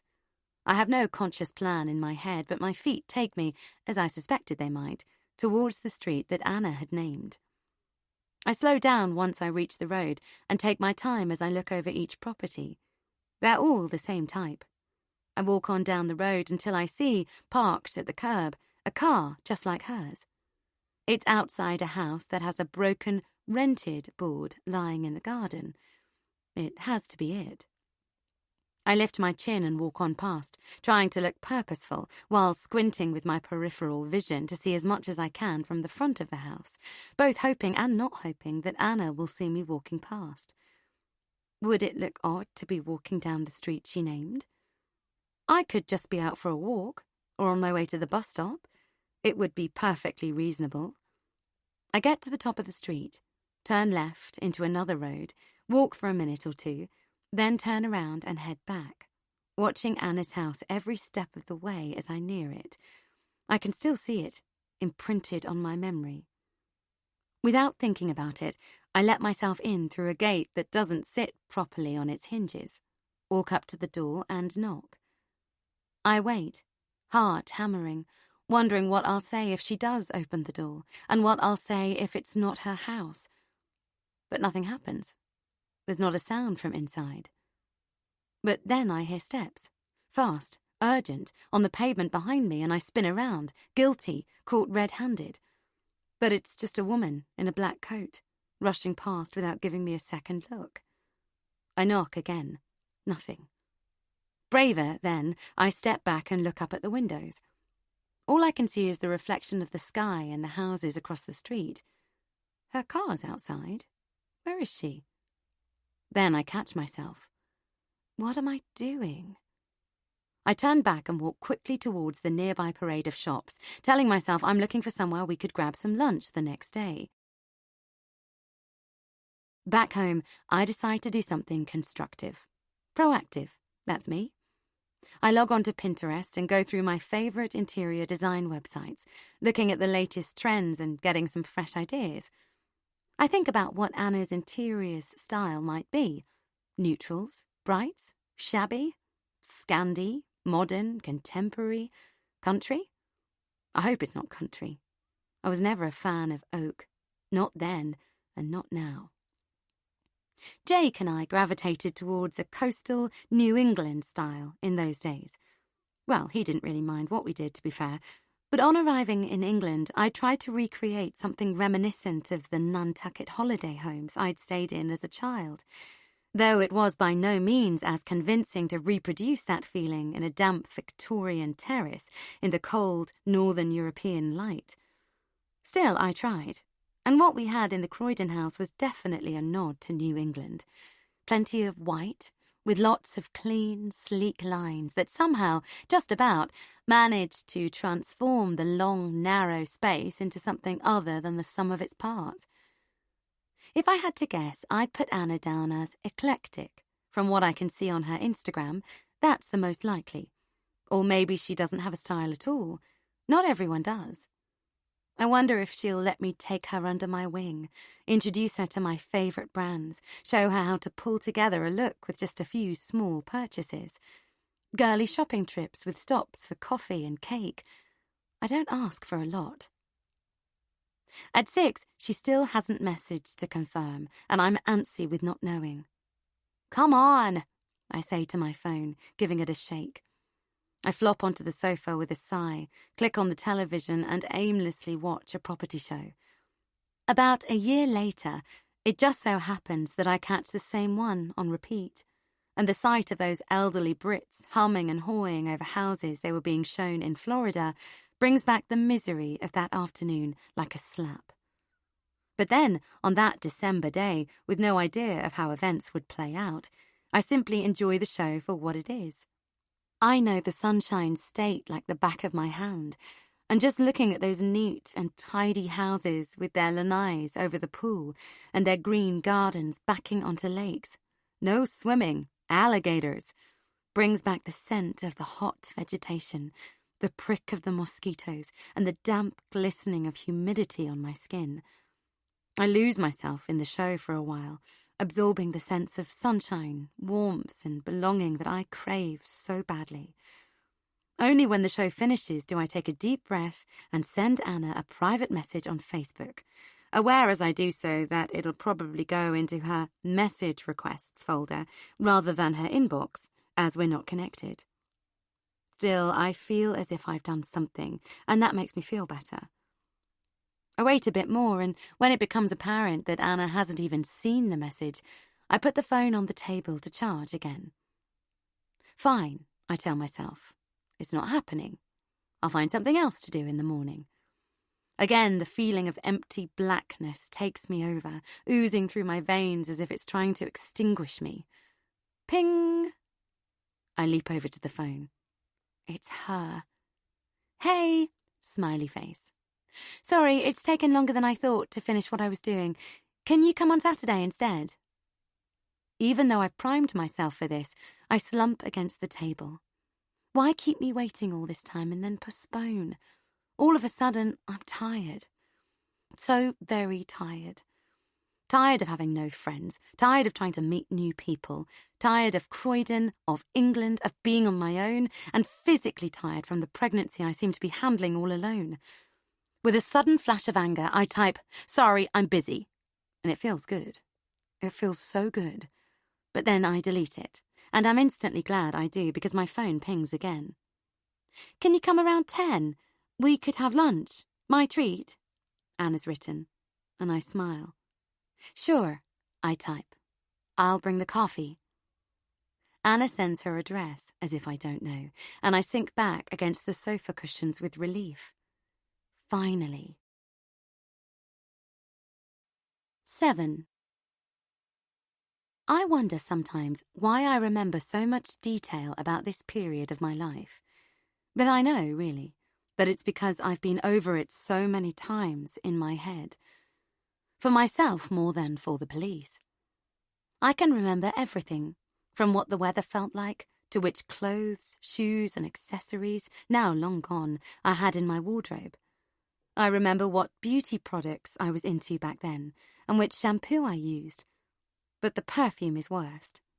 To this day, if I'm walking through a department store and I catch a smell of the perfume I used to wear in those days, it can stop me in my tracks, triggering a wave of emotion that almost knocks me off my feet. The first time it happened, I had to be helped to a makeup counter stool, brought a glass of water, fussed over. I'm more careful these days. I enter department stores through menswear, footwear, or home if I can. If not, I hold my breath. My alarm goes off at 8 the Saturday I'm meeting up with Anna. I've allowed myself half an hour to lie in bed before I get up, like I usually do, but I'm wide awake the moment it rings. It's the first Saturday in forever that I have a concrete plan involving someone other than Jake, and while I don't want to get to Anna's too early, I simply can't wait for the day to start. It's like waking up on Christmas morning as a kid. I get up, shower, and put on the clothes I'd spent half of the previous day choosing. Then I make a big bowl of porridge and eat it slowly while I check Anna's Instagram. She's added a new image, an inspirational quote about new beginnings, and I wonder if she's referring to me, to our blossoming friendship. But then I realise it's far more likely about the sorting out of her house. My finger hesitates over the like button, but I don't press it in the end. It'd look odd, wouldn't it? Given I'm not actually following her. Finally, when it's 9:50, I gather my things and leave the house. Despite being full up to my eyeballs with porridge, I don't want to turn up empty-handed, so I go via a coffee shop, where I pick up some treats and a couple of decaf skinny cappuccinos. It's an investment, I remember thinking, an investment in our friendship. As luck would have it, on the day I have time to kill, I'm served quickly, and by the time I walk out, it's on the dot of 10. I figure a few minutes late is perfect, as I don't want to look too keen, so I walk really slowly to Anna's. It's not easy, even then, even heavy with the baby. I've always been a fast mover, a no-nonsense walker whose life mission seems to be to get from A to B as efficiently as possible. Flying was an obvious career choice to me. Walking slowly reminds me of the slow bicycle races of my childhood, when the bike's going so slowly it's practically falling over. As I turn into Anna's street, I check my watch. The hands are spread wide like they're holding a yoga pose. 10:10. So I walk up to the front door of her house, ring the doorbell and step back. Suddenly, after all the build-up, a bag of nerves. I clear my throat and fluff my hair, put down the bag of treats, then pick it up again, run my hands through my hair again, and then I hear a bolt shoot, then another, then a key turns and the door opens. Anna's in skinny jeans, a blue sweatshirt and socks. Her hair's scraped back in a messy ponytail, and she looks pleased to see me. I think of her Instagram post. #NewFriends. "Morning," she says, in that English way that still makes me smile. "Come in." She opens the door wider, and as I cross over the threshold, the first thing that hits me is the musty smell of an unloved building. And I feel so sorry for her having to live somewhere so beaten. Already I'm mentally in there, opening the windows, flushing fresh air through the place, and positioning scented oil burners and reed diffusers in each room. Sometimes even now I catch that smell in a building, and if I shut my eyes, I'm back there, standing in Anna's hallway, the coffee and croissants in my hands. "I'm sorry it's a mess," Anna says, motioning to a pile of junk mail and free newspapers in the corner. The wallpaper's faded and peeling, a painted wall, dirty with the scuffs of a family long gone. No wonder she didn't put this on Instagram. "Understandably," I say. "You haven't been here that long. It took me weeks to get through all my boxes." "Almost. There are still a few," she shrugs. "You know how it is. We don't have a lot of stuff, to be honest, but there's also not a lot of storage, so I've been agonizing over where to put everything." "Tell me about it. Why do these places not have basements?" "Wouldn't that be amazing?" Anna leads me into the front room, which I'm gratified to see is a knocked-through lounge diner like mine. The furniture has been placed, but badly, and there are still a couple of packing boxes in the corner. I recognize them from her Instagram and smile to myself. Already I'm assessing what I can do to make the room look better. Most of the furniture's in the right rooms, I think, Anna says, but it's just making it homely that I need help with. I've never been good at positioning things. Anna pauses, then waves her hand at the room. So, what do you think? Be honest. It's nice, I say, but we can make it better. Oh, I brought coffee, by the way, decaf, of course. I carefully extract the 2 coffees, put them on the table and hand the bag to Anna. And some chocolate croissants to keep our energy up. Oh, I'll get a plate. Anna disappears off towards the kitchen and I have a better look around. Like the hallway outside, the room has rather knackered, stripped floorboards. A tatty red sofa dominates a mishmash of a room. I narrow my eyes and try to reshuffle the furniture in my head. What would go where? What would fit where? Then Anna's back, with the croissants on a plate. Thanks, she says. They look delish. You're so welcome. I rub my hands together. Right, shall we start with your dining table? Is that where you want it? Anna sighs. I don't know. I purse my lips to make it look like I'm thinking, when clearly it's a no-brainer. Well, if it's of any help at all, I say, I have a similar layout and I've played around with it a lot. Oh, wow, Anna says. Same house? No, same living area, but we have the extra room downstairs, which I don't think you do. Shall I show you what I've done? I shan't be offended if you don't like it. Really? That would be fantastic. It's no problem, I say. Right, so I have the dining table in this section, closest to the kitchen, so you can separate out a food eating area. I look at Anna and wonder if, like me, she ends up eating dinner on her lap in front of the television when her husband's away, or skipping dinner because cooking for one's such a depressing activity. But she nods. Okay. Then the sofa really looks like it should go there, I say, pointing where it currently is. And I had mine there for forever, but if it's there, the light from the window means you always have to close the curtains to watch TV. Not an issue if you only watch it at night, but if you're partial to a little daytime TV, though you probably aren't since you work. I look at Anna, suddenly embarrassed. Then it's better to put the sofa here. I point to the midsection of the long room. You can create a divide if you put the bookcase behind it so it backs onto it. What do you think? Anna's shaking her head with a big smile on her face. It sounds amazing. Shall we give it a go? 8. What do you think? I ask, when we've finished moving the furniture. I'm standing with my hands on my hips, still slightly out of breath from all the exertion, and instinctively I arch my back gently, my hand on my bump, to stretch it out. It's odd to see a room that looks like ours, with furniture in the same position as ours, but with such different pieces. Nothing of Anna and Rob's actually matches. There's no unifying theme. A lot of it looks like it might have come from second-hand shops or have been passed down from friends or family. It's not a problem, though. If Anna wants, I can easily pull it together with soft furnishings and accessories. It's awkward because it's such a long, thin room, I say, but it works like this. If you want it even more streamlined and can stretch to it, a flat-screen TV fixed to the wall will save you floor space. We have one. It just means the room's less cluttered. I look around for my coffee and take a sip, grimace and put it back down. Gone cold? Anna asks. Can I get you anything else? Some water would be great, thanks. I flop onto the sofa, suddenly aware of how physically worn out I am.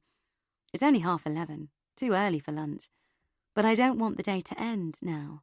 I'm looking forward to going out for lunch with her. Do you want me to help with anything else? I ask, when Anna returns with the water. She frowns. I know. Could you help me decide where to put my pictures? I think they're in this box. She opens a box and pulls out 3 or 4 framed prints. They're pretty nondescript, and I'm kicking myself for being a snob about them when Anna sighs. She's holding one out at arm's length. It's a stylized picture of some colourful flowers that I know was from IKEA 10 or more years ago. I don't know, Anna says. They're a bit tired, aren't they? We've had them for years. They were mine before we got married. Maybe it's time for something new. It's up to you. I pause, aware that I mustn't come across as desperate. The sales are on at the moment. I cock my head. If you fancy doing a bit of shopping, I'd be happy to come and help you choose. Anna smiles. Really? You wouldn't mind? Absolutely. I love shopping, even better when it's not my money. When do you want to go? This afternoon? She looks taken aback, and I suddenly think I've been too forward. Unless you have something planned. No, that's fine. Okay, great. Lunch, shopping. So, I rub my hands together. What about upstairs? Do you need any help up there? She hesitates for a beat, which stretches. Then she says, Sure, come and have a look. I follow Anna up the narrow stairs. The master bedrooms aren't big in these houses, but Anna and Rob seems more spacious than ours. It takes me a minute to figure out why. Our king-sized bed takes up most of the available floor space, but Anna's standard double leaves more carpet space. Apart from 2 small bedside tables, it's the only piece of furniture in the room. It's the same as mine, I tell her. If you just turn the bed this way, I mime it with my arms, then you'll open up this area, which means you get better access to the wardrobes and can use this area here. Shall we? Pushing and pulling, we move the bed and stand back, pleased with our work. It looks great, thank you, Anna says. She follows my eyes, which are looking at a photo on the bedside table. It's of her and the man I saw on Instagram. Is that Rob? I ask. She picks it up and hands it to me. Anna looks a lot younger, and her hair's a few shades darker. That was from when we first got together, she says. Ah, you look good together. I hope he likes the house, Anna says, taking the picture back. He hasn't seen it yet. There's not a lot of storage space. I tried to get his stuff in here, but it's a bit of a squash. She opens the wardrobe door. I've had to give him a load of the hanging space for his shirts. Good job I don't like dresses. I know, I say. It's brutal. I step out onto the landing where there's another door. I put my hand on the knob. Is this the... I raise my eyebrows, remembering the picture of the white cot she'd put on Instagram. #wishlist. Yes, but I'm not showing anyone. She puts her hand on her bump. I don't want to jinx anything. I get that. Completely. I was the same. Nothing until the baby's completely viable, right? She smiles at me. Exactly. Rob thinks I'm superstitious, Anna says. But still. We go down the stairs to the hallway, where we stand awkwardly for a moment. Then she pulls her phone out of her pocket. Oh, no, she says, looking at the screen. I know we talked about lunch, but some urgent work's come up. I'm not going to be able to make it after all. She looks up at me with an apologetic smile. Why don't we postpone lunch to Monday? Do the shopping then. My treat. The empty day suddenly yawns ahead of me, and there it is, the blackness that's been kept at bay all morning. It trickles coldly around my heart, trying to find a way in, but I push it back. Sure, I say, forcing a smile. Then I have an idea. I look over Anna's shoulder back into the living room. Do you mind if I just take a few pictures? I'll have a think about what'll bring the room together, so when we go shopping we don't make any mistakes. Would that be okay? Anna waves at the room. Help yourself. I take a couple of quick pictures of the living space, feeling a bit odd as I do so. Her tone makes me feel as if I may have overstepped the mark by asking. Right, I'll have a think what we can do, I say, slipping my phone back in the bag. See you on Monday. Have a great weekend, Anna says. You too. Already I'm wondering what she's going to be doing all by herself over the weekend. She must be busy with work. I think of my phone with the images of her front room on it. Well, that makes 2 of us. I know where you went on your first date. It couldn't have been more Disney if he'd tried. It couldn't have been more of a cliché. Wouldn't surprise me if he flew over specially when he heard you were in New York. The Rockefeller Center, New York City, December. You are assured magical memories that you will cherish forever, says the website. 10 out of 10 for the perfect date. A public space, nothing too pushy, nothing presumptuous, a little fun, and the potential to go out for a drink afterwards should it go well. As if it won't go well. Meet me at the Rock, he says. Dress warmly. And of course, you wonder if he's taking you skating. Why else would he want to meet at the Rockefeller Center in the weeks before Christmas? Does he know you can skate? I doubt it, because he hasn't done his research, has he? Not like I have. He imagines you clinging to him holding you up as he sweeps you around the rink, manly, strong. Could there be a more perfect first date? And I have to give it to you. You look adorable. Just the right note of sweet and vulnerable and sexy, all wrapped up in black leggings and a long-line twin set of cashmere sweaters in the palest of shell pinks, with a scarf and gloves. Your cheeks rosy with cold and your hair flying. Yes, the rink's smaller than he thought, not as glamorous, not quite the setting he'd imagined from the movies, but it doesn't matter.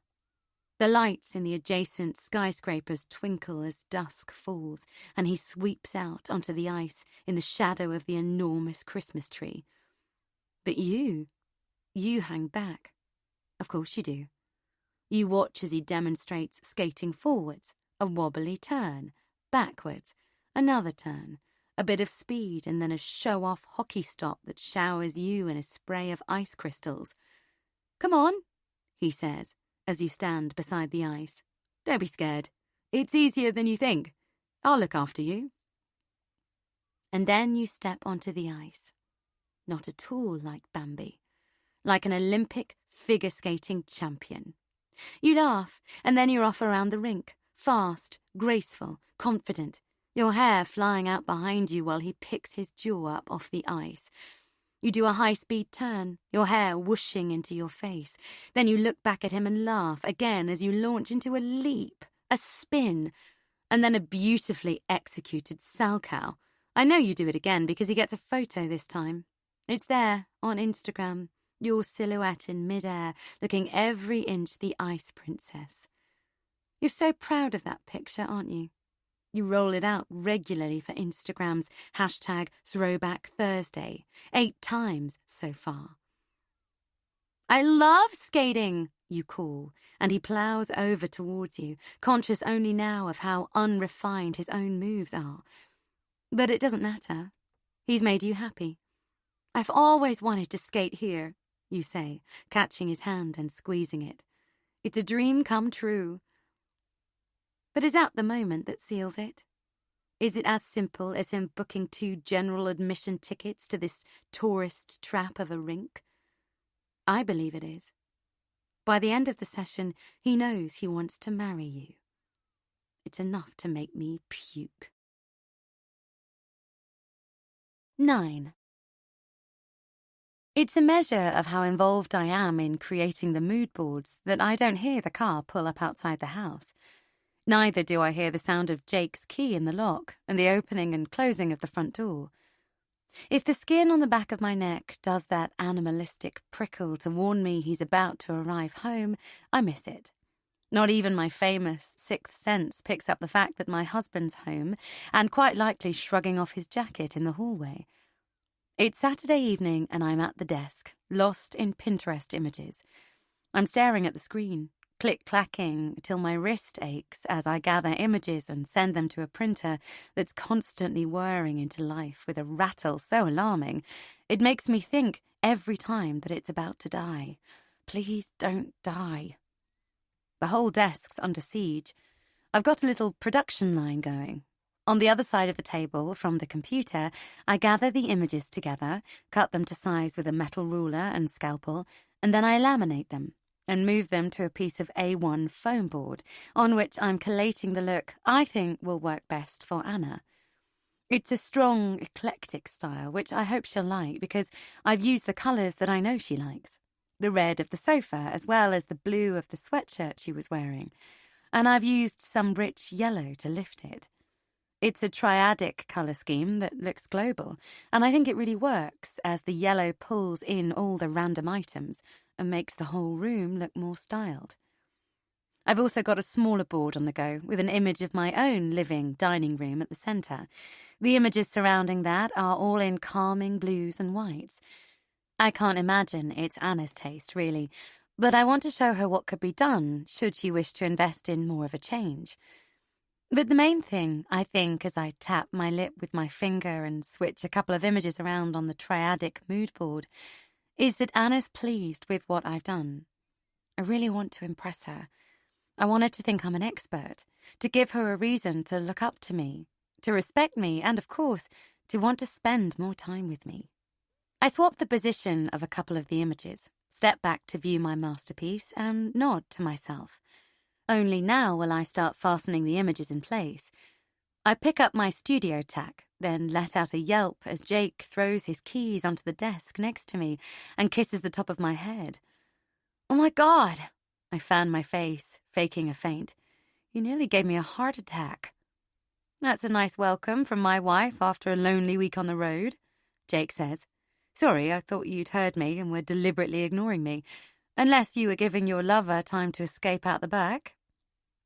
The question hangs a moment too long, and irritation flares in me before I'm able to beat it back down.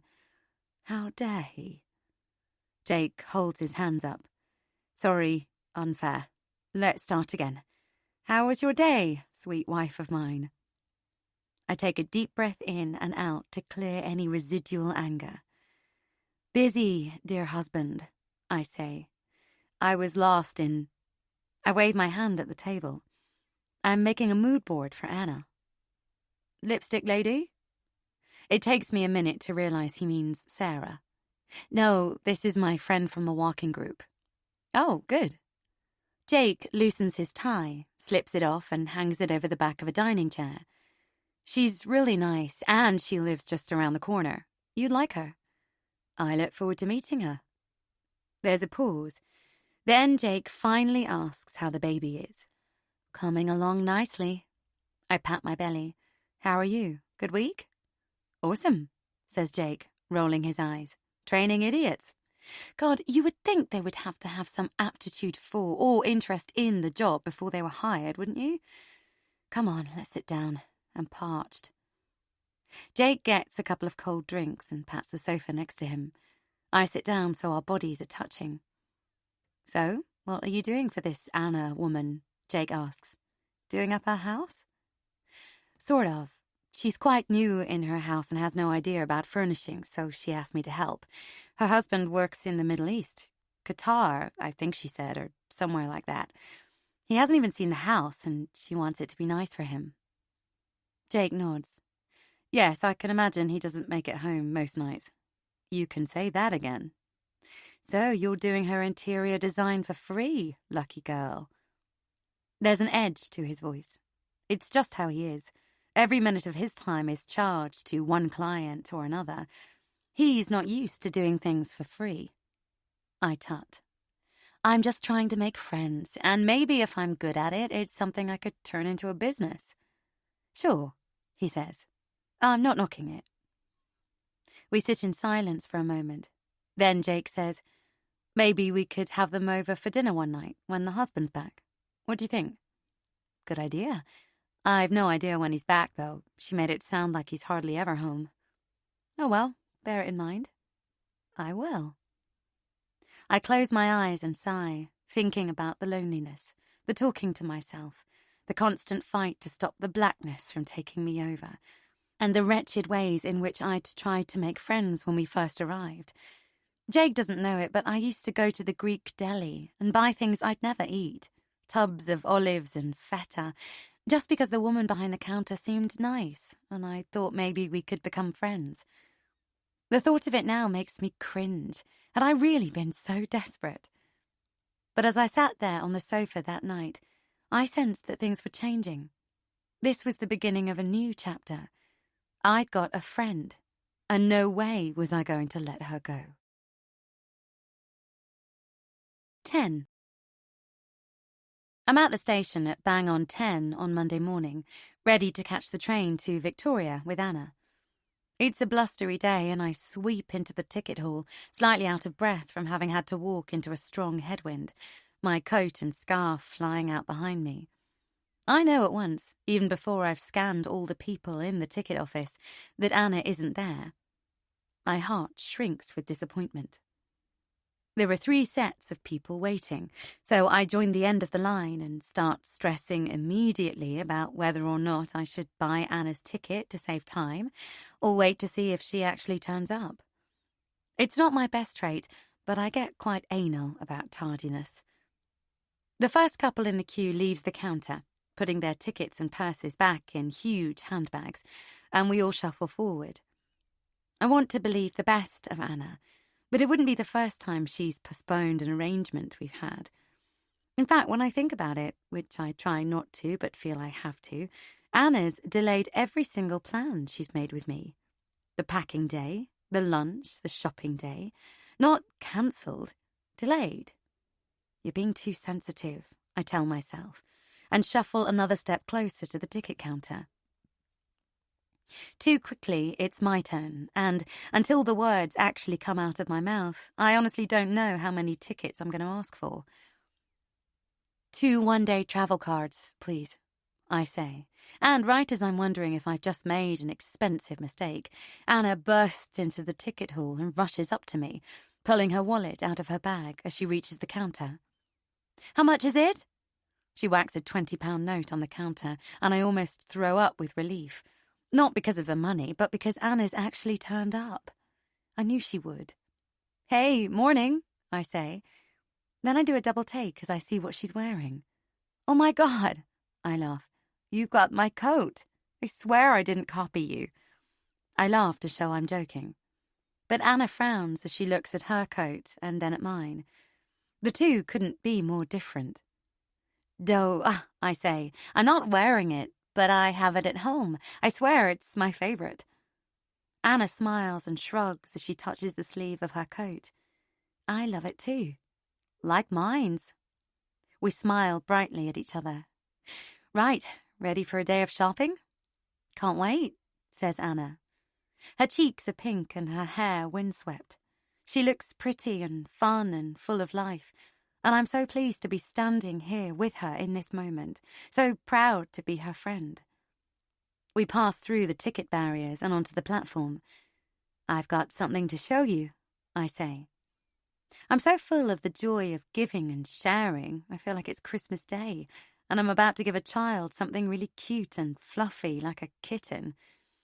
Anna looks quizzically at me as I get out my phone and click on photos.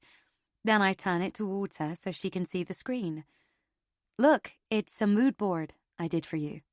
What do you think? Oh my God, you did this for me. She takes the phone. I nod. It was too big to carry up to London, so I photographed it for you. I'll send it to you so it's on your phone too. Oh, wow. Anna's enlarging the image and looking at all the different pictures.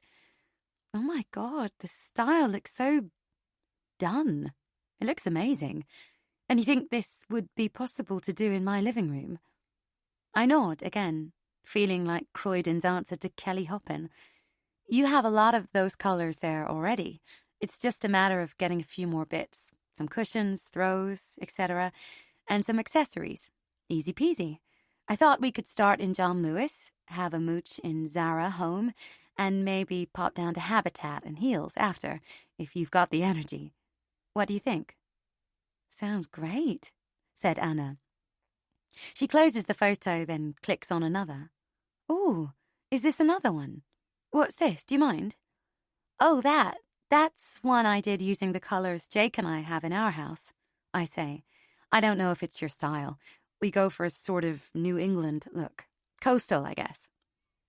I watch, secretly pleased she's found the other mood board, until I remember with a jolt the collage I made of her pregnancy pictures, which suddenly now seems inappropriate. I pretty much snatch my phone back, click it closed, and drop it into my bag. She doesn't seem to notice anything peculiar. "My God, it's gorgeous," she says, smiling as if she's just seen a holy vision.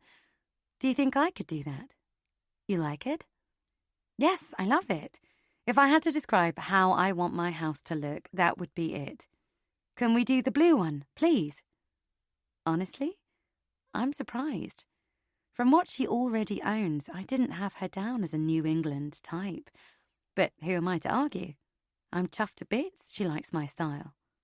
"Sure," I say. "It'll mean buying a few more bits and perhaps covering your sofa and painting some of your wooden pieces, but we can do it, sure."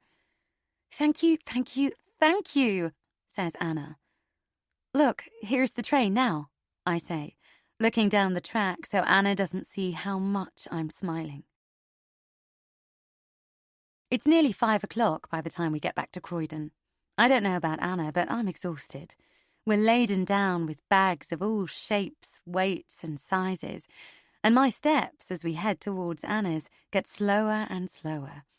The wind's still blowing, and it takes all my energy to walk against it, with the bags bumping against my legs as if they're on a sadistic mission to trip me up. "Look at us hunched into the wind like a couple of old ladies," I say. Wow, London's exhausting. That really took it out of me.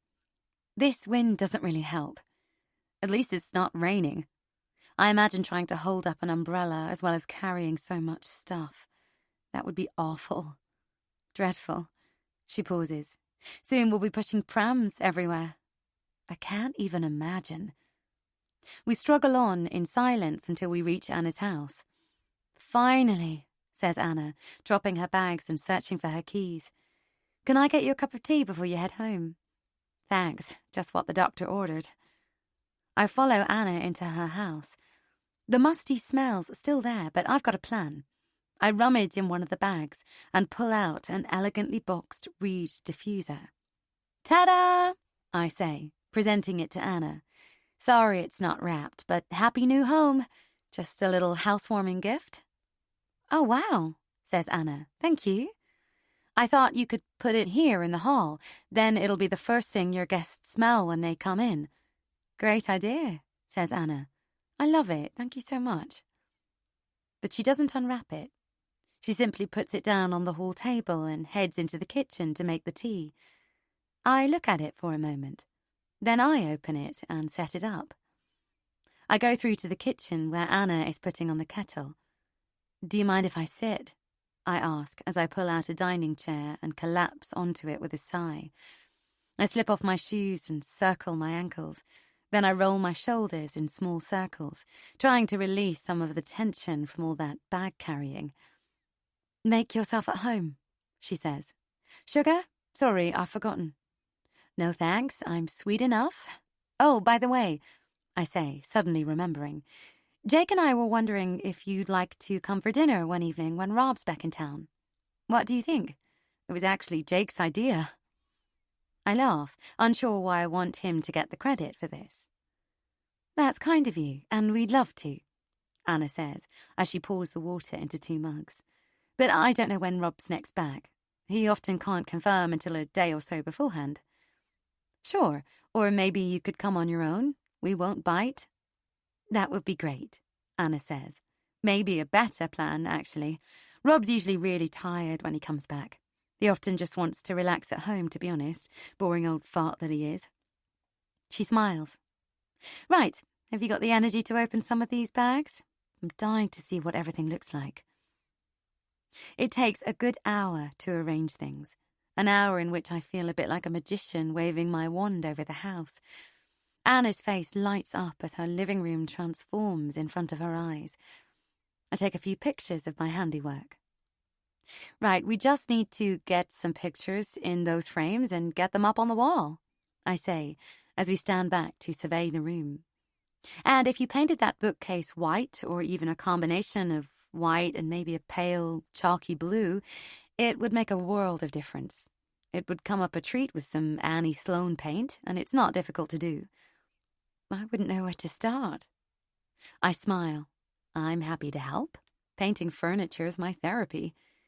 You're amazing. It's incredible what a difference you've made, Anna says, and I seize the chance. Would you mind if I put some pictures online? It's the first project I've done, and it might help me drum up some business if I decide to do this professionally. Anna opens her mouth, but I interrupt. I could tag you if you like, or not. Oh, Anna begins. Then she shrugs. Be my guest, as long as I'm not in them. Why not? You never know who's out there, she says, then laughs. I'm not paranoid, I'm just... She frowns as she searches for a word. Wary. She tells me the name of her account, and I type it in as if I don't know it, then click follow. Perfect, done. I'll tag you when I upload them. Anna leads me to the door, then turns to me. Thank you so much. It's a pleasure. So are you up for the walking group on Wednesday? Yes, sure. See you there. You will do. If Simon doesn't get to you first. Anna waves from the door. Safe journey. We both laugh, and I'm still smiling to myself as I set off, thinking back over the day. Anna's a good shopping companion, open-minded and willing to go along with whatever I suggested. Never shy of paying for things, either. I've been shopping with friends who, when it comes to actually making the decisions, never actually buy anything. And where's the fun in that? Later, when everything's happened, a lot later, when the police have bowed out, the dust has settled and life has moved on as it inevitably does, I remember this day with Anna. I remember how happy I was. I know what your favorite restaurant is. Oaxaca. A Mexican chain where the food is fast, fresh, and feisty. You may deny it if asked. You'd probably name some fancy place where all the celebs go. But the trail's there, isn't it? 6 check-ins in 2 months. Instagrammed, crispy prawn tacos. Instagrammed, Mexican feast. Instagrammed, huitlacoche empanadas. Instagrammed, ancho chicken tacos. Hashtag fresh. Hashtag street food. Hashtag market food. Hashtag love Mexico. Hashtag clean. Hashtag authentic. Nom fucking nom. Oh, you think you're such a foodie? The phrase street food falls out of your mouth like diarrhea. To listen to you, anyone would think you're the first person to have discovered authentic Mexican food. That you've single-handedly pioneered Oaxaca's success. That it's entirely down to you that Time Out's called it London's trendiest chain for chatting and chowing down.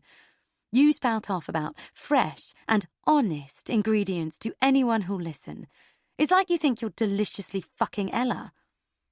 But what do you actually do to earn the label of foodie? Did you know the best chefs before they became famous? Do you travel the world seeking them out? Do you go to places just to immerse yourself in the food culture? Have you ever travelled rough from Hanoi to Saigon, living hand-to-mouth and eating the best opla pho and bun rio? That's street food for you, princess. That's being a foodie.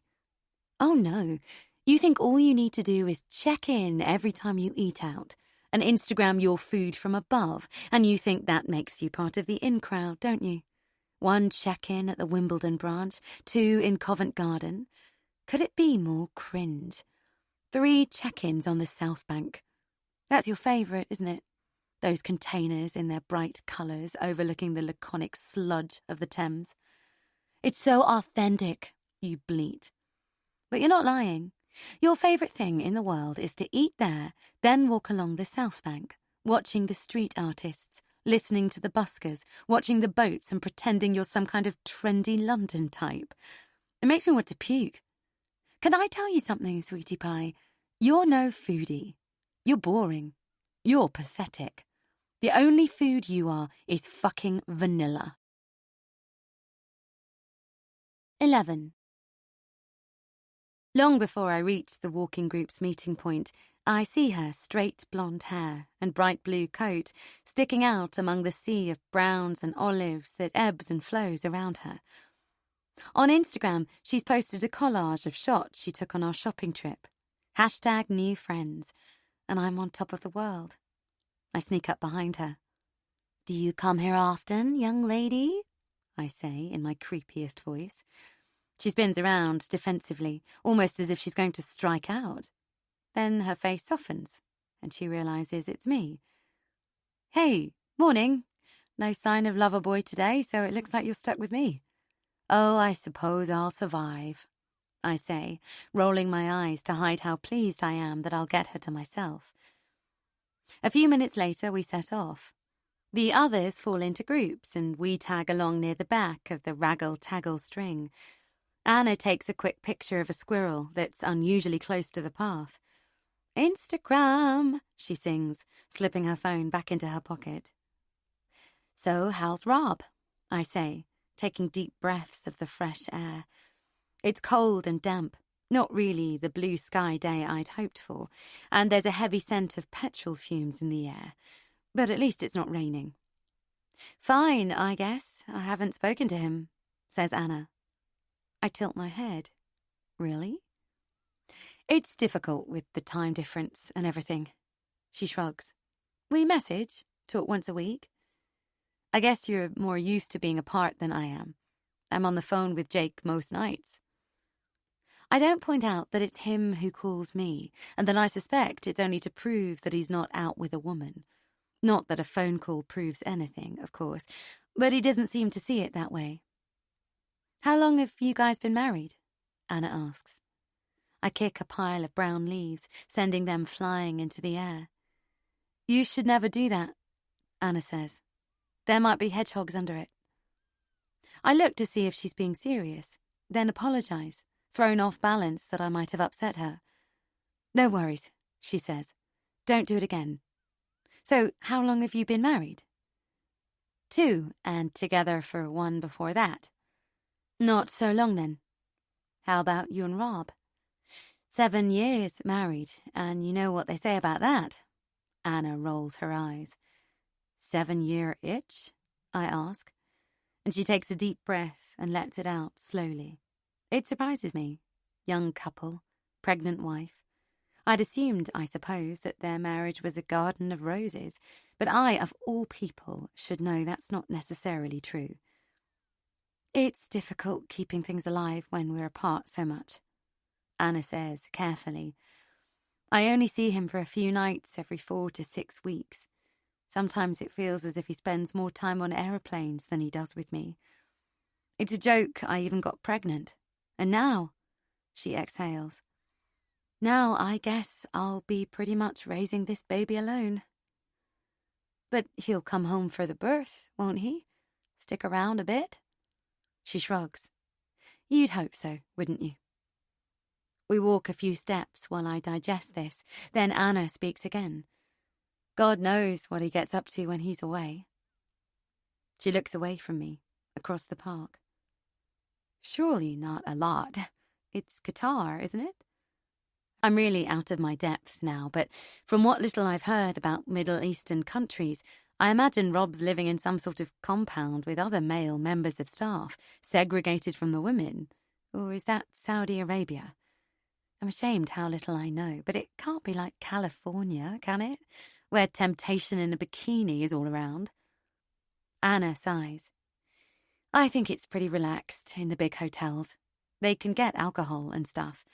There are clubs and bars and pretty young cabin crew aplenty." She shuts her eyes. I just try not to think about it. "So how do you and Jake keep it alive while he's away?" she says. I laugh, thrown off guard by the question. I'm hardly the right person to ask. "Oh, come on, I need some tips." I go to kick another pile of leaves and remember I mustn't. I just try to keep him interested, that's all, so he doesn't look elsewhere. But, with the baby, it's safe, isn't it? Yeah, of course it is. It's just... Anna smiles. I know exactly what you mean. The most important thing is to get the baby to full term, right? After what you've been through. Yes. And surely he understands that. I mean, it's his precious son and heir, right? Exactly. Yes, of course. We smile, understanding each other perfectly. But before that, what did you do to keep him interested? She asks. You've got to have some tricks up your sleeve, right? I suck my teeth. Well, we talk on the phone. Like dirty talk. She's peering at me, her curiosity naked. Sometimes, and I'd send him pictures. Nothing that'd be worth hacking my iCloud for. Just a bit of a tease. To keep him interested. Yeah, you know how it is. Handsome man, travels a lot. I exhale, plastering over the wound of Jake's infidelity in my head, thinking further back to a time before I'd caught him cheating. I dunno, I might buy some fancy new underwear when he was coming home after a longer trip. Not every trip, just now and then. And he likes a bit of role play, so... Wow, this goes back to before we were married. I don't think we've done it in ages. God, I'm embarrassed to say, but I'd get some dress-up costumes. We used to be quite playful. I laugh, self-conscious now, and sneak a sideways look at Anna. It sounds seedy, doesn't it? It was just a bit of fun. It's not seedy, and I didn't mean to embarrass you. I hope you don't mind me asking. But who else can you ask but your girlfriends? I shake my head. It's fine. You don't do any of that, I take it. Rob's not the sort. He's more your wham-bam, thank you, ma'am type. You know, straight up, no frills. If I put on fancy underwear, he'd think I'd got a boyfriend coming over. I can't imagine lovely Anna with someone who sounds, frankly, so dull. How did you two meet? Long story. Boring story. Not telling you story. I pout to disguise my hurt. Really? It's not worth the breath. But let's just say I was vulnerable at the point at which he came into my life, and I think that's got something to do with the fact we got together. He was what I needed at the time. Manly, protective. She looks off into the distance, and I remember the pictures of him in her house, how much taller than her he is.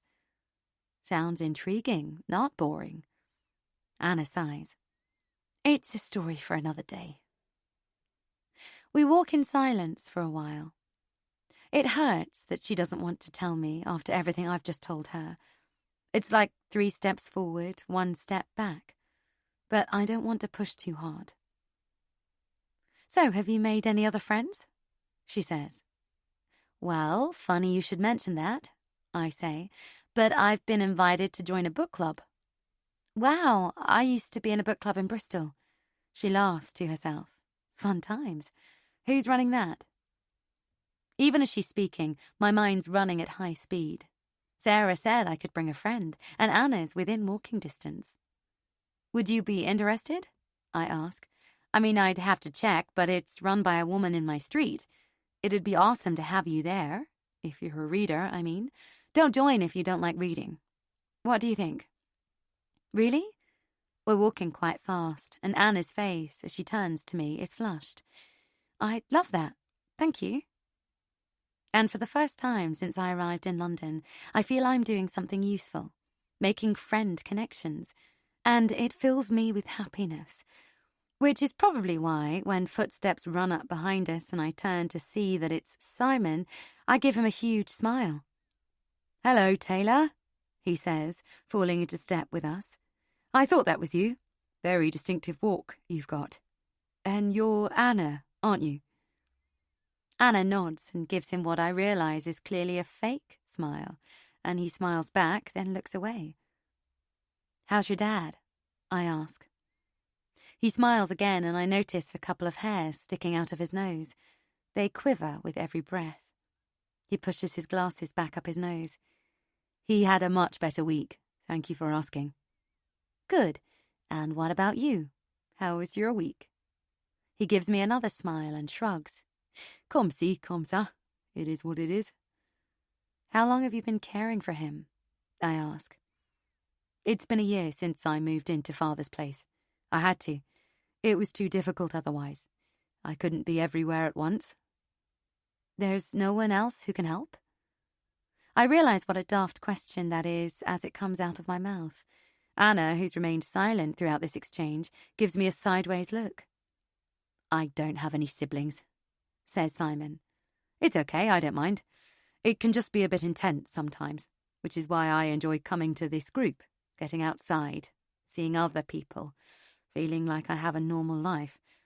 Otherwise, I tend to live my life vicariously through social media. He gives a nervous laugh. Don't knock it, I say. Saved my life. When I moved here, I didn't know anyone. If it wasn't for social media, I think I'd have been dragged away by the men in white coats by now. My husband likes to joke that my best friends are Twitter and Instagram. Lol, he says, with an ironic smile. You are quite prolific. I do a double take. What? He taps the side of his nose with one finger. Oh yes, I've checked you out already. I liked a couple of your posts on Instagram and Twitter. Really? You won't have known it was me. My account's a load of random letters and numbers. He waggles his eyebrows at me. I don't like to give anything away. Weird, Anna says, sotto voce. Then, more loudly, well, if you don't mind, I'll leave you two to it. No, I blurt, desperate to keep her with me, but Anna holds her hands up. It's fine. Don't let me stop you. I need to get back anyway, so I'll call it a day here. Lots of work. Let me know about book club. And with that, she wheels around and is gone. 12. Every story has its linchpins, those moments around which the story turns. And if this story starts the day I join the walking group, it takes another turn when I join book club. Because this is where I meet Caroline Hughes Smith. Anna knocks on my door that night, and we walk down the road to Sarah's together. You look nice, she says, as I shrug on my coat. Oh, please, I say. It's hard to dress a hippo. Don't be daft, you look amazing. I only hope I look as good as you when I get to your stage. You must be getting excited now, the end's in sight. Yeah, I sigh. It's difficult to put into words what I'm feeling about the impending birth of my first child. I remember viewing becoming a mother almost as you might view changing species, so alien is the concept.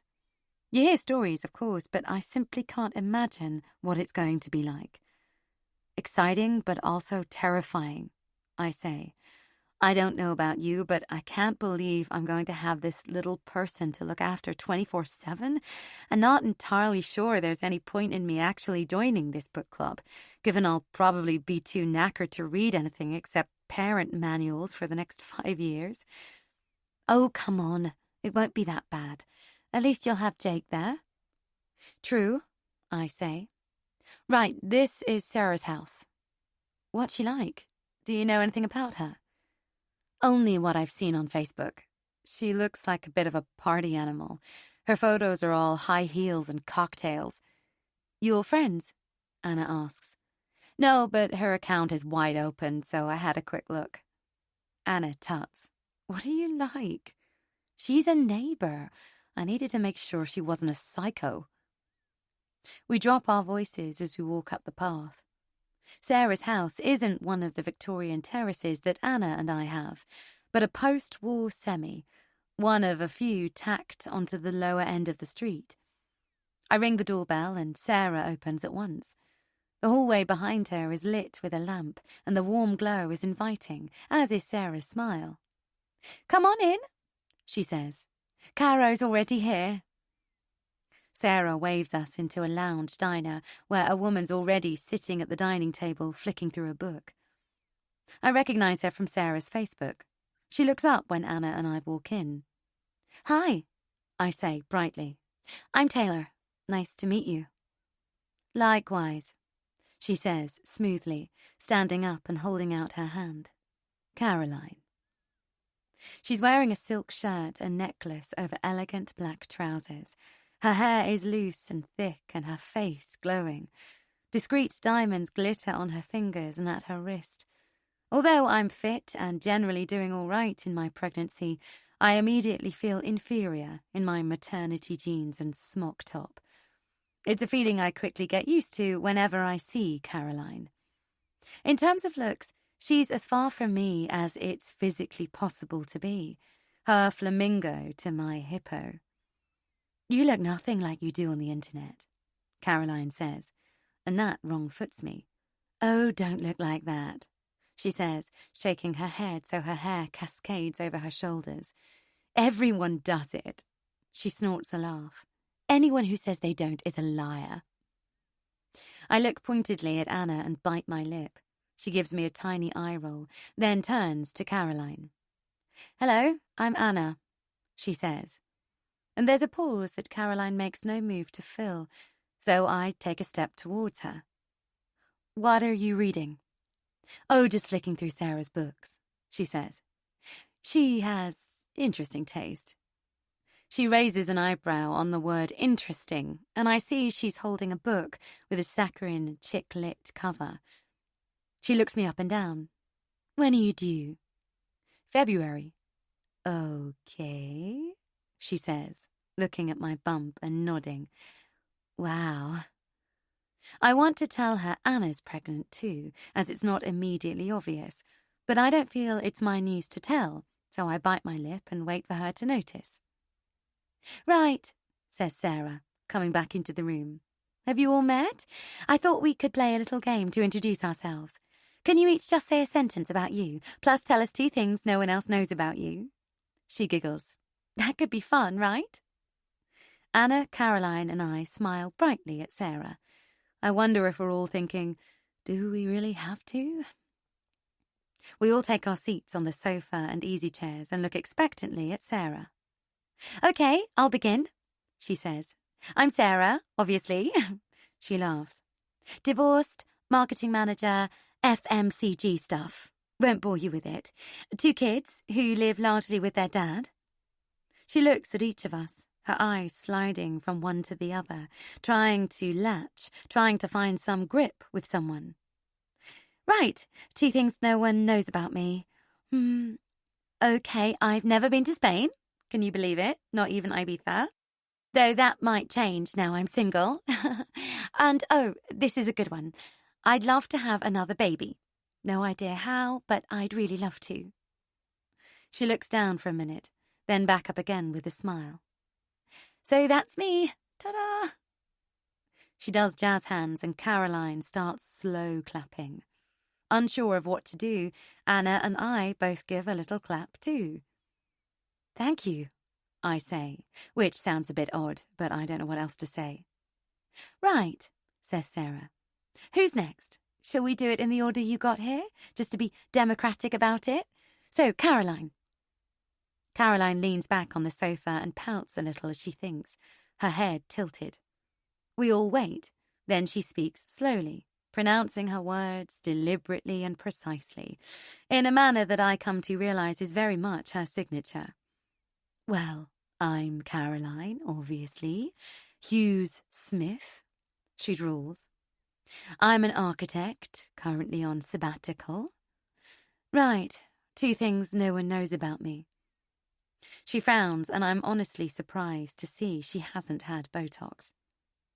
There are so many things no one knows about me, and that's how I'd like them to stay. Does that count as one? "Are you telling us you're secretive?"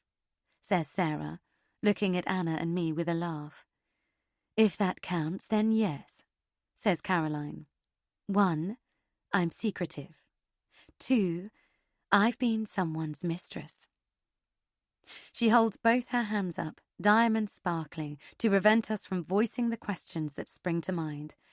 "You didn't ask for explanations, just facts. That's your fact. Take it or leave it. I'm not explaining anything, other than to say I was rather good at it, even if I do say so myself." She looks away rather theatrically, and Sarah raises an eyebrow. "Oh, a lady of mystery. Thank you, Caroline. Right, who's going first out of you 2? I think Taylor stepped over the threshold before you, Anna, so let's go with her. I breathe in deeply, trying to shake off the dislike I feel for Caroline for stealing someone else's husband. I don't know the circumstances. I mustn't judge. Okay, I say. I'm Taylor. I'm from California. Moved to Croydon a few months ago. I used to be cabin crew. Currently not working, and I can't really say I'm pregnant, can I? Because I guess you all can see that. Okay, number 1, it's a boy. Objection. Caroline holds her hand up. Presumably your husband knows that. I nod. Well, she says, then it doesn't count, because Sarah said it had to be things that no one else knows about you. I'm about to say that presumably her lover knew she was his mistress, but Caroline barges on. Come on, 2 genuine things. Chop chop. She claps her hands together. Okay. I decide to let it go. I've never, ever watched Mary Poppins. I look at Caroline. And no, my husband doesn't know that. And I joined a walking group here in Croydon only so I could meet people. I bite my lip to look coy. I actually hate social groups. Present company excluded, of course. Anna widens her eyes at me, so I nod at her and mouth, "It's true," realizing too late that I should have kept that quiet. "Right," says Sarah. "Your turn." And we all look at Anna. She wrings her hands together. I'm Anna, currently working as an indexer. I'm 20 weeks pregnant, and my husband works in Qatar, but she nods at me, knows all that, so... Congratulations, says Sarah.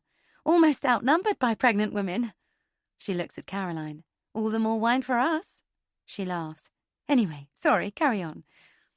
Anna bites her lip. Okay, here's something no one knows. She looks at me. The baby wasn't planned. I tried to look inscrutable, but inside me fireworks are exploding. She knows I know that. I'm so happy she's made me complicit in her little lie. She's finally trusted me. I close my eyes and breathe in deeply, at last. And, Anna continues, when I first saw Taylor at the walking group, I thought she was Emma Stone. Now I shrink back on my chair, my hand on my breastbone. Get out of here, I laugh, swatting the air. I've never had that before. Reese Witherspoon sometimes, though I don't really have her chin, but not Emma Stone. No, really, says Anna. Remember when she was blonde for Spider-Man? She shakes her head. It's something about her cheeks and lips and eyes. Do you guys see it? Sarah cocks her head. Yeah, maybe now you mention it? No, says Caroline. Sorry. Sarah rubs her hands together. Right, thank you, ladies. Maybe we'll get to the bottom of all those intriguing leads as we get to know each other, but for now, I suppose we should get started. I hope you ladies are hungry because I went a bit crazy at the deli. She looks at me. It's all right for you two. You're eating for 2, but some of us have weight to lose. She puts her hands on her hips and jiggles them like a belly dancer. Eating for 2 is a fallacy, says Caroline. All these women who stuff themselves under the excuse of being pregnant live to regret it, trust me. Agreed, there's not much need in the first trimester, but don't they say you need more calories in the 3rd trimester? I say, mildly. It's not really a question. A few, Caroline shrugs. 400, maybe, not a lot. A modest tuna sandwich. Not a baker's dozen of jam donuts, as most women seem to believe. She pauses. February. So have you done your birth plan? I'm not doing one, I say. I just want the baby out safely, however the midwife deems fit. I pause and look at Anna for support, but no one speaks, so I carry on. I'd rather avoid a C-section, unless it's absolutely necessary, but all that stuff about music and candles, I don't see the point. My doctor says babies make their own plans. Caroline rolls her eyes. One of those, hey? Good luck with that. But if you want my advice, I'd say have an idea in your mind of what you want before you go into labor. She smiles at me, a big smile that doesn't reach her eyes. You can't go wrong then. I smile back at her, echoing her big fake smile. You're absolutely right. I hadn't thought of it like that. Thank you. Anna shoots me a look, and I imagine the laugh we're going to have about this later. I thought we'd escaped all this by avoiding the mummy-to-be coffee mornings. So, how many children do you have? I ask Caroline. She looks down, then back at me, almost with a challenge in her eyes. None. Oh, Anyway, says Sarah, how do we all want to proceed? Would you like to jump into discussing particular books, or just plan how we're going to operate? I don't recall how it comes out, but out it does come. That it's my birthday in a couple of weeks. By then, Sarah and Caroline have finished one bottle of wine and are halfway down the next. Anna and I are stone-cold sober. So, what are you doing for your birthday? Caroline asks. I don't suppose it's much fun being that big. There's not a lot you can do. No idea. I'll probably go out for dinner with Jake, I say, surprised that she called me big. My bump's neat. Everyone tells me that. Oh, you've got to do something, Sarah says. She looks at the other two. By the way, have you met her husband? He's gorgeous. He's got eyes like... She slits her eyes and taps her nails on the table. Keanu Reeves, all dark and brooding. She turns back to me. I can imagine why you might want to keep him to yourself, but it's your birthday. Jake, says Caroline, narrowing her eyes. Not Jake Watson. Yes. I raise my eyebrows at her. Do you know him? She nods. Dark hair, dark eyes. Grew up around here. I nod. Yes, that's why we moved here. Oh, fuck me sideways, says Caroline. I used to go to school with him. She laughs. Jake the Rake. No, surely not. I'm laughing, but all the while trying to not imagine my husband with this glamorous gazelle of a girl. Did he date her? Would he find her attractive now? I flick my wrist to stop myself going down that mental rabbit hole. Oh my God, it was 100 years ago, Caroline says. Not that I look old enough, obviously. We were at primary school together. That's amazing. Primary's good. They can't have dated.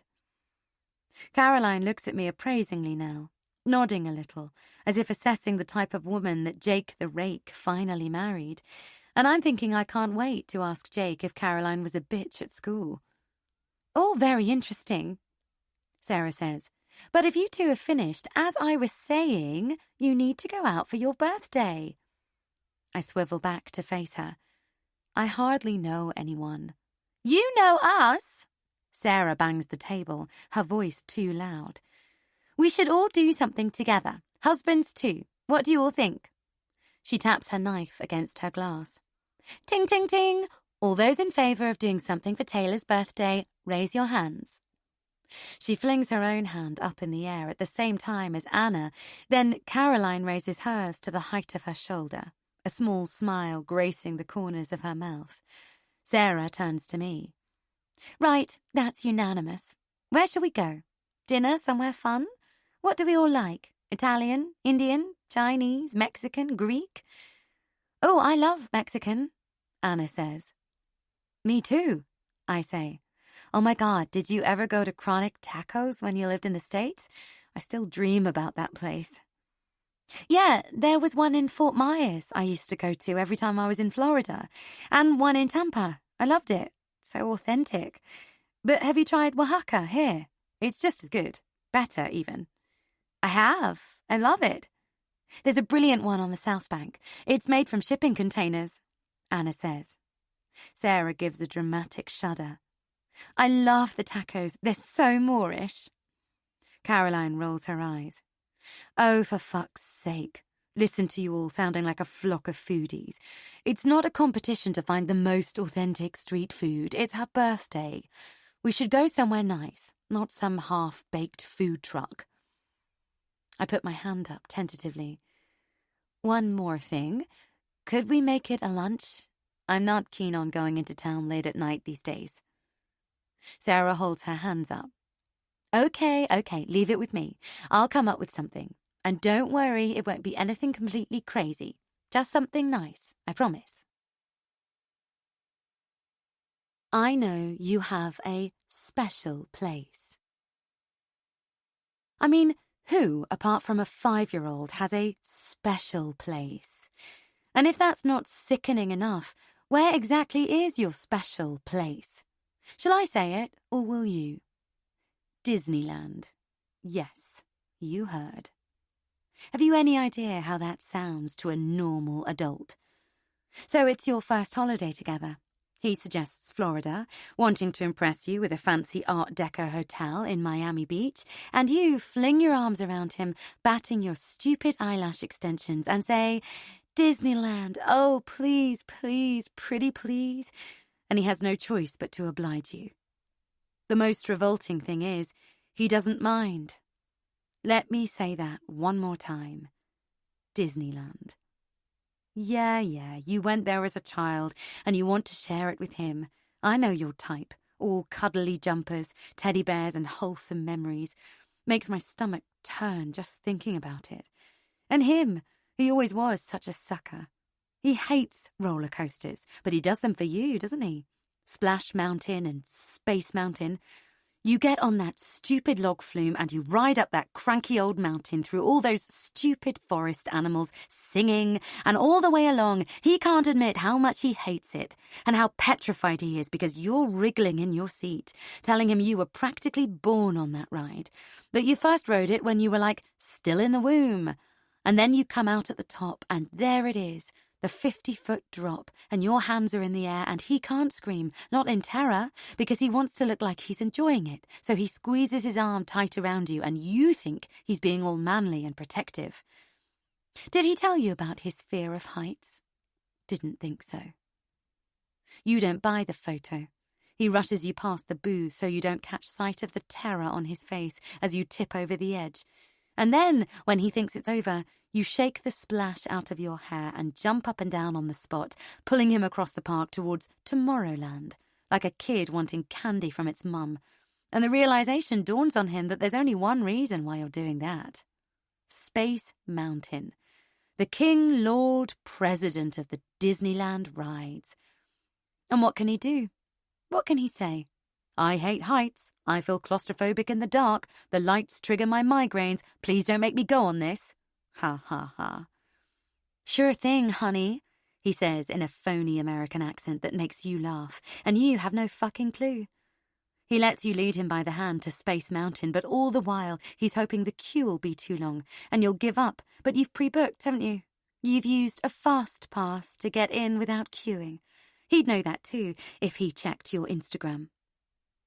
I wish I'd seen his face. And when it's all over, the 3 minutes of hell in the dark, he gets out, and maybe it's the adrenaline, maybe it's the relief, but he gets down on one knee and he only asks you to marry him. Fuck you. Fuck fucking Disneyland. 13. Jake's asleep on the sofa when I get back from book club. I look at him. His legs stretched out in front of him, his head lolled sideways, a little line of dribble trailing to the sofa cushion, and I smile to myself. Keanu Reeves. I always thought Keanu had eyes that hold secrets, dark secrets at that. A year ago, I wouldn't have said that he and Jake had similar eyes. I'd have said Jake's were mischievous. But it's funny how quickly mischievous eyes can turn into secretive eyes.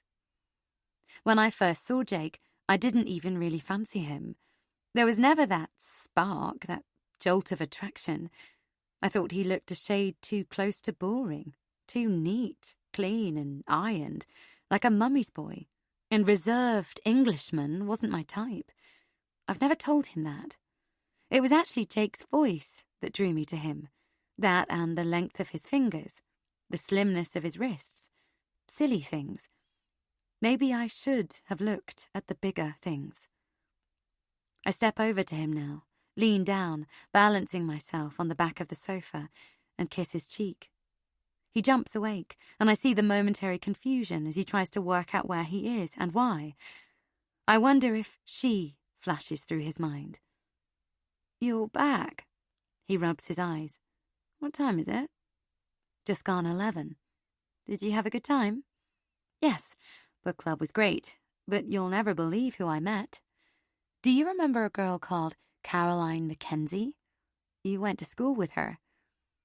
He squints his eyes for a moment, then a smile spreads slowly across his face. "Oh my God, Kaza, really?" I snort. I don't think she'd like to be called Kaza these days. She's all silk and diamonds and excuse me la-di-da like she's the Queen of England. Caroline Hughes Smith now, married to the Honourable Mr. Toby Hughes Smith, as she went to great lengths to tell us. Jake's sitting up now, paying attention. "Do you have a picture of her?" "Hang on." I do a quick search, but her Facebook's locked and her profile picture is tiny. I enlarge Sarah's cover photo, the one with her in it, and hand it to Jake. He peers at the screen. He raises one eyebrow. "Wow, Kaza, looking good." I beat down my irritation. "What was she like at school?" Jake laughs to himself. "One of a kind, that's what she was." He shakes his head, still smiling in a way that I don't like, and gives me back my phone. "Wow. Well, these days she's the world's #1 expert on pregnancy and birth, even though she's never had kids." I can't keep the bitchiness out of my voice. "Oh dear," says Jake. "Rattled your cage, did she?" I tut. "No, anyway. How was your day?" "Fine, usual." Jake drags himself up off the sofa and holds his hand out to me. "Come on, let's get to bed. It's late." May God forgive me, but I don't tell him about Keanu's eyes. 14. The day after book club, I'm just checking Instagram. Anna's posted a pile of books with #books, #amreading, #bookclub, when a WhatsApp pops up from her. I laugh to myself. How quickly my life's become all Anna, Anna, Anna. The message is a picture of an envelope and a baby's rattle. I'm about to text, "How sweet," when another message arrives. "When can I call you?" "Oh my God, I don't know what to do," Anna says on the phone a moment later. "You saw the rattle?" "Yes, it's nice. Cute. Someone put it through my door last night." "And?"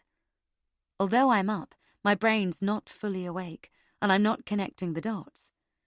"In the middle of the night, like 4 a.m. "Oh," I say. "Who's it from? Does it say?" "No, that's the point," Anna cries. "Don't you see?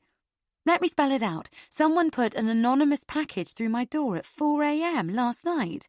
Oh, God, I heard the letterbox. I can't tell you how terrified I was. I lay in bed, frozen, like waiting for whoever it was to break in. I couldn't breathe, I was so scared." "Oh, no. You should have called me. Not that I could have done anything, but—" "Your phone was off," Anna says flatly. "Ah, yes, I turn it off at night. So then what did you do?" "I couldn't sleep. I kept waiting for someone to break a window, so I took a shoe, a high-heeled one, and I went downstairs. Oh my God, I was so scared. And there was that envelope on the doormat." She pauses. "I looked at it for ages. I mean, it could have been anything." "But you opened it in the end?" Anna tuts. "And it was just the rattle. Isn't that bad enough? No note, I'm guessing." "It just said in thick black marker, 'For the baby.'" "Okay." "Oh, never mind. Sorry to have bothered you," Anna says sharply, and I feel bad for not taking her seriously. "I'm sorry. You've really no idea who it's from? No other clues anywhere?" "No!" Anna's voice is both exasperated and panicky. Do you want me to come over? I ask. I hear her breathe in and out slowly, as if she's trying to calm herself. It's probably just from some well-meaning stranger, I say. I mean, people have seen you walking about town. I break off, realizing that her bump, especially under her coat, is not that obvious. What sane person would be putting rattles through anyone's door at 4 a.m., she asks. Maybe they were coming back from a night out. But even I can see that no one comes back from an all-nighter and puts a baby's rattle through a stranger's door. You're more obviously pregnant than I am, Anna says. Why isn't it you? Not that I wish it was, but you know what I'm saying. There are hundreds of pregnant women in Croydon. Why me? Has anything else like this happened before? Anna sighs. What? I ask. She breaks off. I don't know. I'm probably just being paranoid. But I just get this feeling that... God, I sound mad. Sometimes I just feel that I'm being watched. Oh, I get that sometimes too, I say. It's not easy alone in a big city when your husband's away, but it's always nothing, just my own paranoia. Anyway, no offense, but why would anyone want to watch you? I don't know, she snaps. I knew I shouldn't have said anything. I knew you'd think I'm imagining it. No, not at all, I say. But it's a funny time, you know? With our hormones up the creek and you alone with Rob overseas. It's not easy, I know that. Anna sniffs. Thanks. But all the while, I'm thinking about Simon from the walking group. The only person I know who I can imagine doing something like that is him. And that would be because he was shy, not for any malicious reasons. Though I would have thought he'd have been more likely to put something through my door than Anna's. He hasn't shown a lot of interest in talking to Anna, to be fair. Maybe I should call the police, Anna says. What? I can't hide my surprise. Really? It's not normal to put anonymous packages through people's doors at 4 a.m., Anna says. What if it's something else next time? Oh, come on, I say, losing patience now. That's a bit extreme, don't you think? Whoever did this probably meant well, or maybe it was just kids having a laugh. What do you call it? Asbos or something? Who stole their baby's brother's rattle and put it through the door of the pregnant woman? And to be fair, what exactly would the police do? It's not as if gifting someone a rattle's a crime. Maybe they could watch the house, drive past a few more times. Wouldn't that be nice? I say. But I doubt they have the resources. Can you do anything to add more security to your house? Do you have an alarm? I do. There's an alarm. And I have those extra bolts I had put in. Okay. Job done, I'm thinking. Anna sighs. Okay, well, thanks. We hang up, and I can't help feeling she's somehow disappointed in me, that my response wasn't what she was hoping for. But I ask you, if someone puts a gift for your baby through your front door, would you go running to the police? Course you wouldn't. To this day, I feel I gave her the right advice. 15. I'm just deconstructing my conversation with Anna in my head and making my coffee when my phone rings again. It's an unknown number, and I hesitate for a moment before picking up. But it's only Sarah. Taylor, it was so good to see you last night, she says. But I felt we didn't get a chance to chat, just the two of us. Do you fancy lunch today? God, I'm not the sharpest this morning. I could do with a good slap-up lunch to clear the cobwebs. What do you say, neighbour? Then she laughs. In fact, I'm not taking no for an answer. I'll see you at the Italian on the corner at 12:30. And who am I to argue? Oh, my God, she says, slumping into a chair opposite me at the restaurant after giving me a hug and a perfumey kiss. I'm hanging today. I laugh. You certainly were a generous hostess. I should drink more water, she says. I never learn. I wonder how Caro is. I shrug. The benefits of being pregnant. It was a fun night. Thank you. Oh, you're welcome. Do you think it went okay? Do you think everyone enjoyed it? It was great, and I like the book we chose. I can't wait to get into it. In fact, I brought it with me in case Sarah was late. I've been dabbling in the first chapter, reluctant to start it when I haven't got time to give it much attention, yet desperate to begin so I finish before the baby comes. It's got good reviews, Sarah says. The book bloggers like it, and that's always a good sign. Anyway, what are you having? I was thinking about the lasagna. Can't beat a good lasagna. My mouth's watering already. Sarah nods. And it's very good here, but I need something creamy. Ah, bingo. She puts the menu down and taps it. Carbonara with fettuccine. That'll hit the spot? Jake always has that, I say. He says it's good. Sarah waves over a waitress, and after we've ordered our food, she asks for a large glass of wine. You don't mind, do you? Hair of the dog, she says, winking at me. Thanks for bringing Anna last night. You two are sweet together, what with your matching bumps. She seems nice. She laughs. God, if either of you ever change your mind about having your babies, I'll be there like a shot with the adoption papers. I give a little laugh and fiddle with the napkin. I doubt that's likely to happen. Shame, Sarah says, with a smile. So, what did you think about Caroline's confession? I say, keen to move the conversation on. The mistress thing? I wasn't sure what to make of that. I know, who knew? Sarah raises her eyebrows. What a dark horse. I was dying to ask, but she clearly didn't want to say. Don't you worry, I'll do some digging. She rubs her hands together and cackles. I love a bit of sleuthing. Have you met her husband? I ask. Do you think she's cheating on him? Sarah shakes her head. Honestly, I've no idea. Maybe it was before she was married. If you were cheating on your husband, you wouldn't simply announce it to people you've just met, would you? Not unless you're some sort of a narcissist or drama queen. She pauses, and I suspect we're both weighing up the chances of that. Honestly, Sarah says, she'd be absolutely freaking pterodactyl nuts to cheat on Toby. He's loaded. Hedge funds. She takes a sip of her wine and inhales between her teeth. But you never really know what goes on in someone else's marriage, do you? So how do you know each other, anyway? I ask. Oh, we met in Waterstones. Sarah laughs. Yes, really. We were both looking for the same book. It was The Night Manager. The shop only had one copy, so I said to her, why don't you buy it and I'll buy it off you when you're done? So we had to stay in touch. Nuts, isn't it? How funny, I say.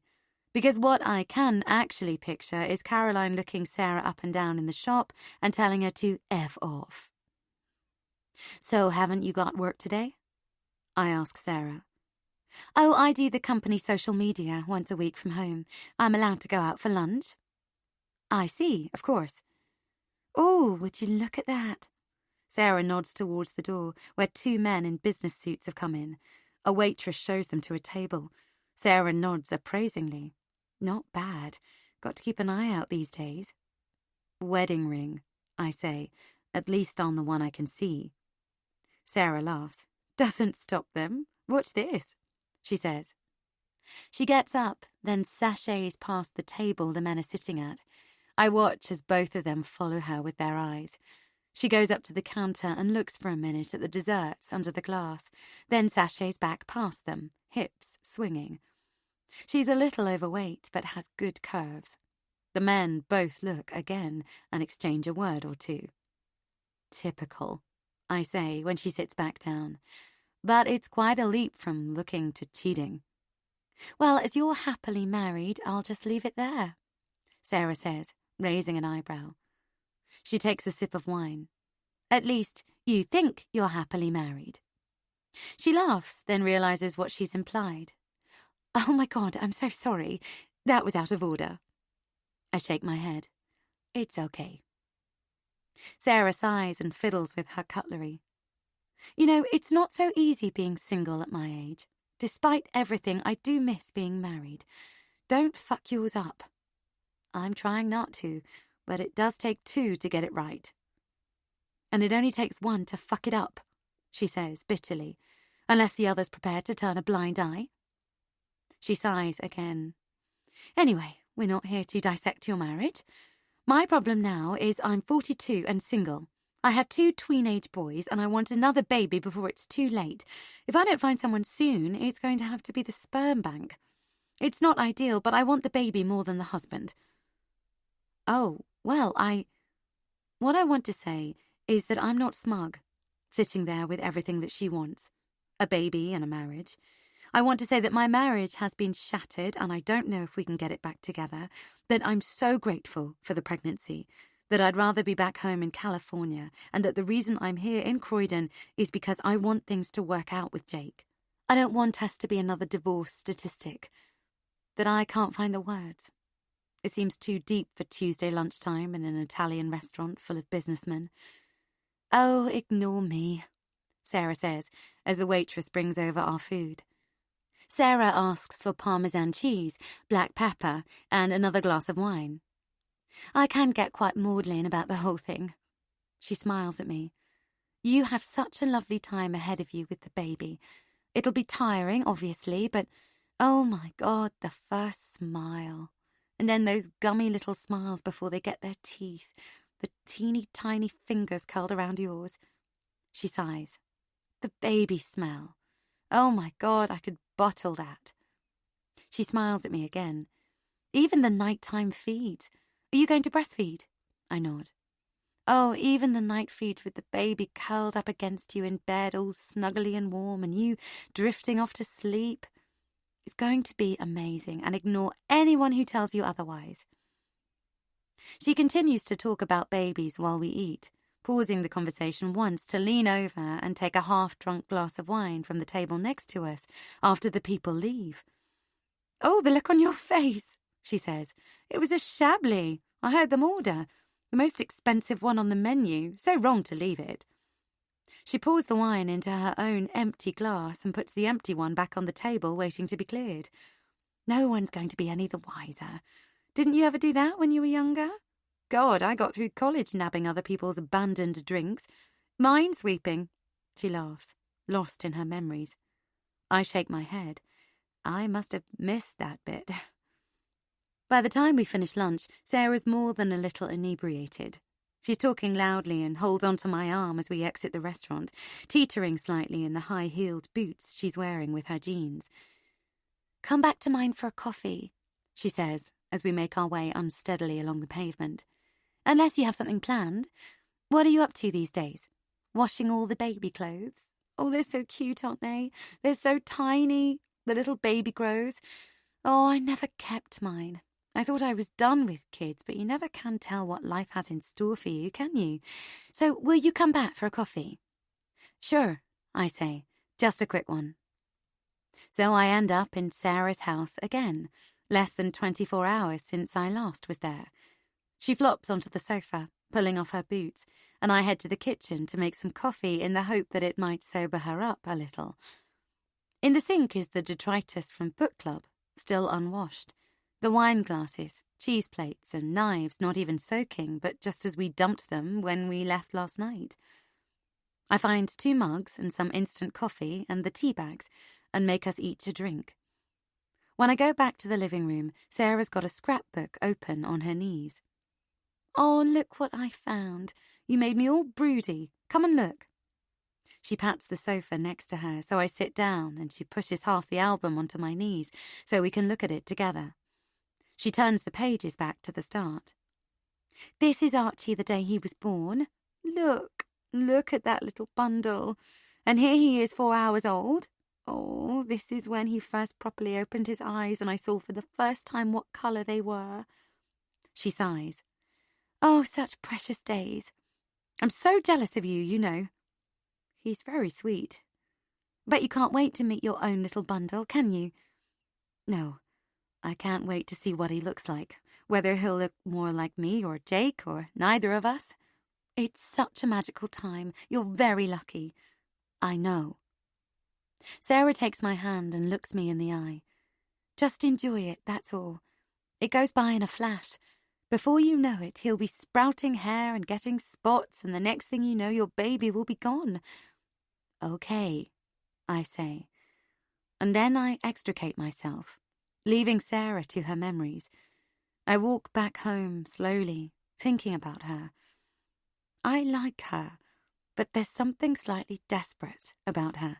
Something clingy, something grasping, and I can't put my finger on exactly what it is. I know where you honeymooned. I hardly need to say it was your choice, do I? You bring up the topic, and him, he's so obedient, so well-trained, he just stares at you, drinking in your stupid face, imagining you actually being his wife, and he goes along with whatever you suggest. If you'd said Iraq, he'd have said, how about Basra? That's the ridiculous thing.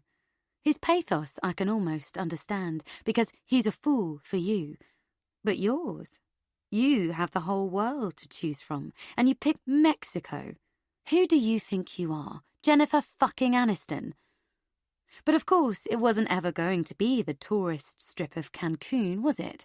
With its all-inclusive hotels and its packaged tourists, knees to nose on their tin can charters. Oh no, this is you we're talking about. Princess fucking you.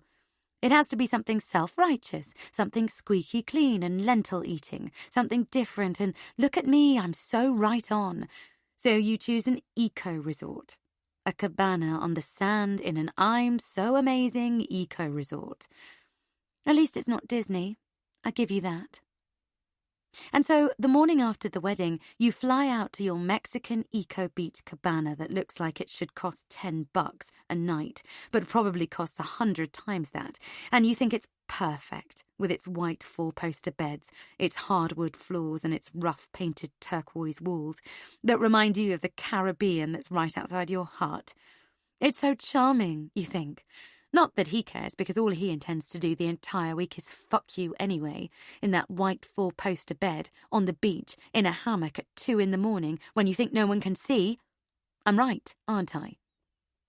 But you have a list of things you want to do and see. The biosphere, the cenotes, Tulum, Coba, Chichen Itza. You can't go to Yucatan and not see Chichen Itza, can you? So you book a private tour, and when you get there, he realizes you don't just want to look at it, you want to climb it. You want a honeymoon selfie of the two of you at the top of the pyramid.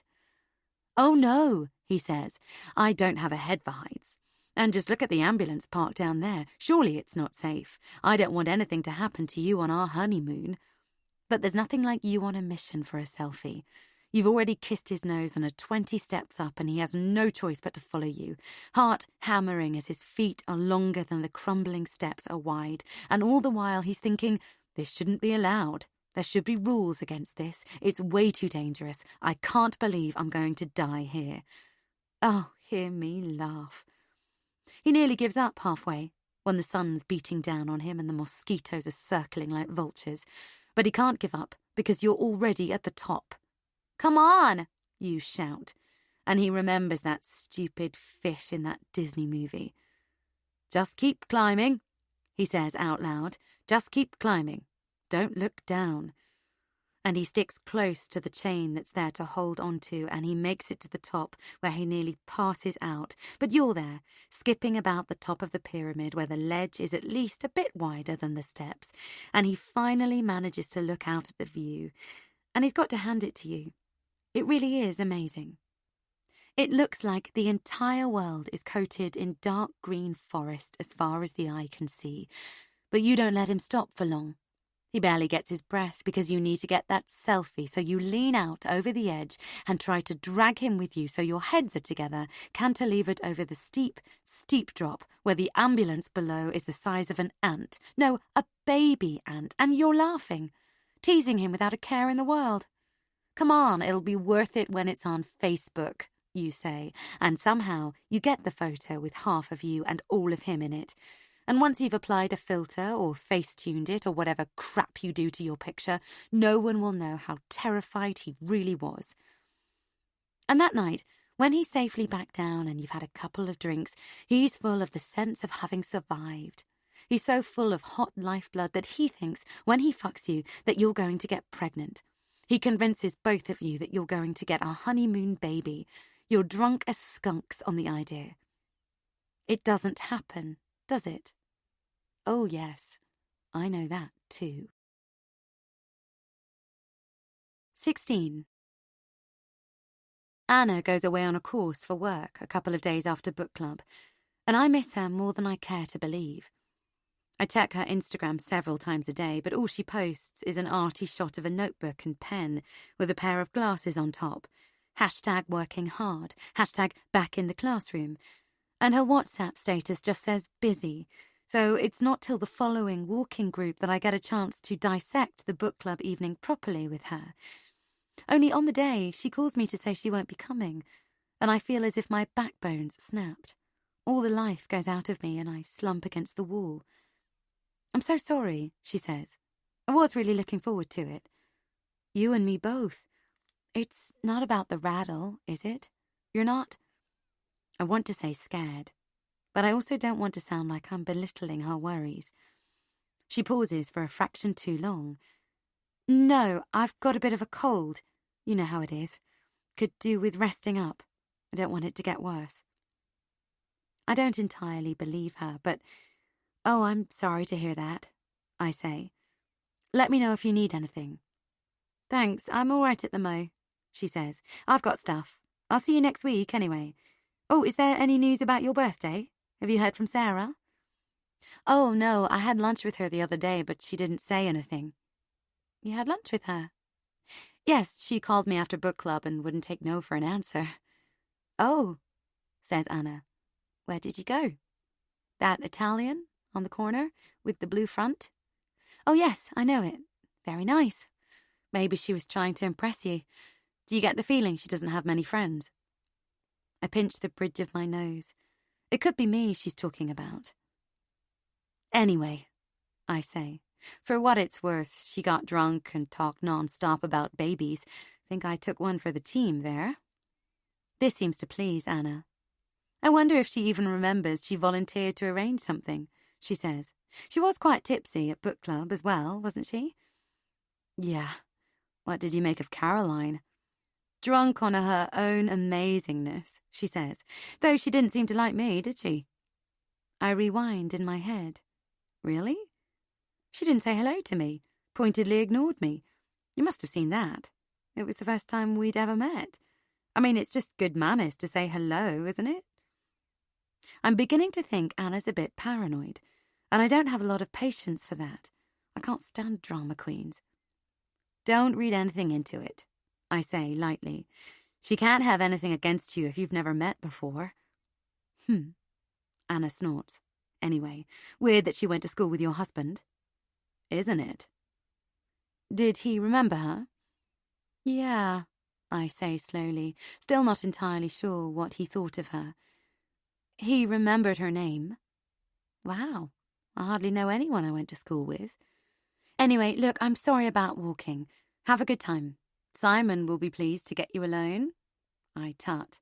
"He's harmless enough." "So you keep saying." I can almost hear Anna raising her eyebrows down the phone line. She was right, though. When I got to the park, Simon was there. "No Anna today?" he asks, with a smile that tells me it's good news to him, and I shake my head. "Her loss, my gain," he says. "So, how was your week?" And so I tell him a bit about book club and how Caroline was at school with Jake, and he tells me a bit about his week until the group starts to move off. "Shall we?" Simon says, and we fall into step together. "So, what other things do you get up to, other than walking and reading?" Simon asks as we walk along. I notice that he closes his eyes and takes a deep breath before he speaks, and that the muscle at the side of his eye twitches. He keeps pushing his glasses up his nose with his index finger, and it makes him look like he's nervous. So I explained that I'm not just new to the area, but new to the country too, and still finding my feet. I know I can come across as super confident even when I'm not. It's part of the flight attendant thing. Fake it till you make it and all that. "How about you?" I ask. "I don't get out a lot," Simon says. "I wasn't joking when I said I live my life on social media. It's basically my window to the outside world." "What did you do before your dad, you know?" I don't really know how to say it because I don't know if he was always housebound or if something happened to make him so. Back in the day, I used to be a forensic accountant. You know, going into big companies and going through the accounts with a tooth comb, looking for discrepancies, fraud, and so on. I have an eye for detail. But a few years ago, I retrained as an ethical hacker. He whistles the first notes of the X-Files theme tune and widens his eyes at me. Despite myself, I laugh. Did you say hacker? An ethical hacker. No, it's not illegal. Basically, I'm hired by companies to probe their networks and computer systems to find any weaknesses and hopefully prevent data theft and fraud. So you're paid to hack into companies' websites? Yes, in a nutshell. How on earth did you get into that? Simon pushes his glasses up his nose again. Well, I was always good with computers. I speak their language. I was always fascinated by that sort of thing. So I looked into careers in IT, and this, he shrugs, well, it was right up my street. And business is booming in that sector. It's really up and coming, so I trained and got my qualifications, and the rest is history, really. Are you telling me there are qualifications you can do in hacking? Ethical hacking, yes. I'm officially a CEH, a Certified Ethical Hacker. Qualified hackers have to agree to uphold the code of ethics and never engage with unlawful hackers. Wow, that's incredible. Simon smiles. So basically, I spend my days at the computer, trying to penetrate my clients' websites and networks, testing their security systems, etc. The hairs on my arms stand on end when he says the word penetrate. It sounds sexual coming from his mouth, and I wonder if he chose it deliberately. I love it because you have to try and think how the black hat hackers might think, he continues. You have to imagine what tricks they might use and outsmart them. His eyes gleam as he talks. I love trying to second-guess them. It's like a game to me, and as long as I have the right equipment, I can work from home. Once I have the brief, it doesn't really matter where I'm based, so I can be there for father. What about you? Do you work? I used to be cabin crew, but I'm thinking of retraining as an interior designer. Is that your passion? Simon asks. Yes, I really love it. I get a kick out of pulling a look together, finding the right accessories and so on. I tail off, realizing how shallow I sound. We walk in silence for a minute. So will your book club be reading the classics? Simon asks, apropos of nothing. Jane Austen, Thomas Hardy, D.H. Lawrence, etc.? Oh, I don't know. I don't think so. The focus seems to be more on what you can pick up in the new releases each month. Though I love the classics, Jane Austen in particular. She's so English. Obviously, I read a lot of the American classics, too. Little Women, Huckleberry Finn, To Kill a Mockingbird. Oh, okay, he says. Of course you have. I should have guessed that. He looks as if he's going to say something else, then doesn't. Yeah, I say. I love classics. Don't get me wrong, I love contemporary fiction too, but the classics are classics for a reason, right?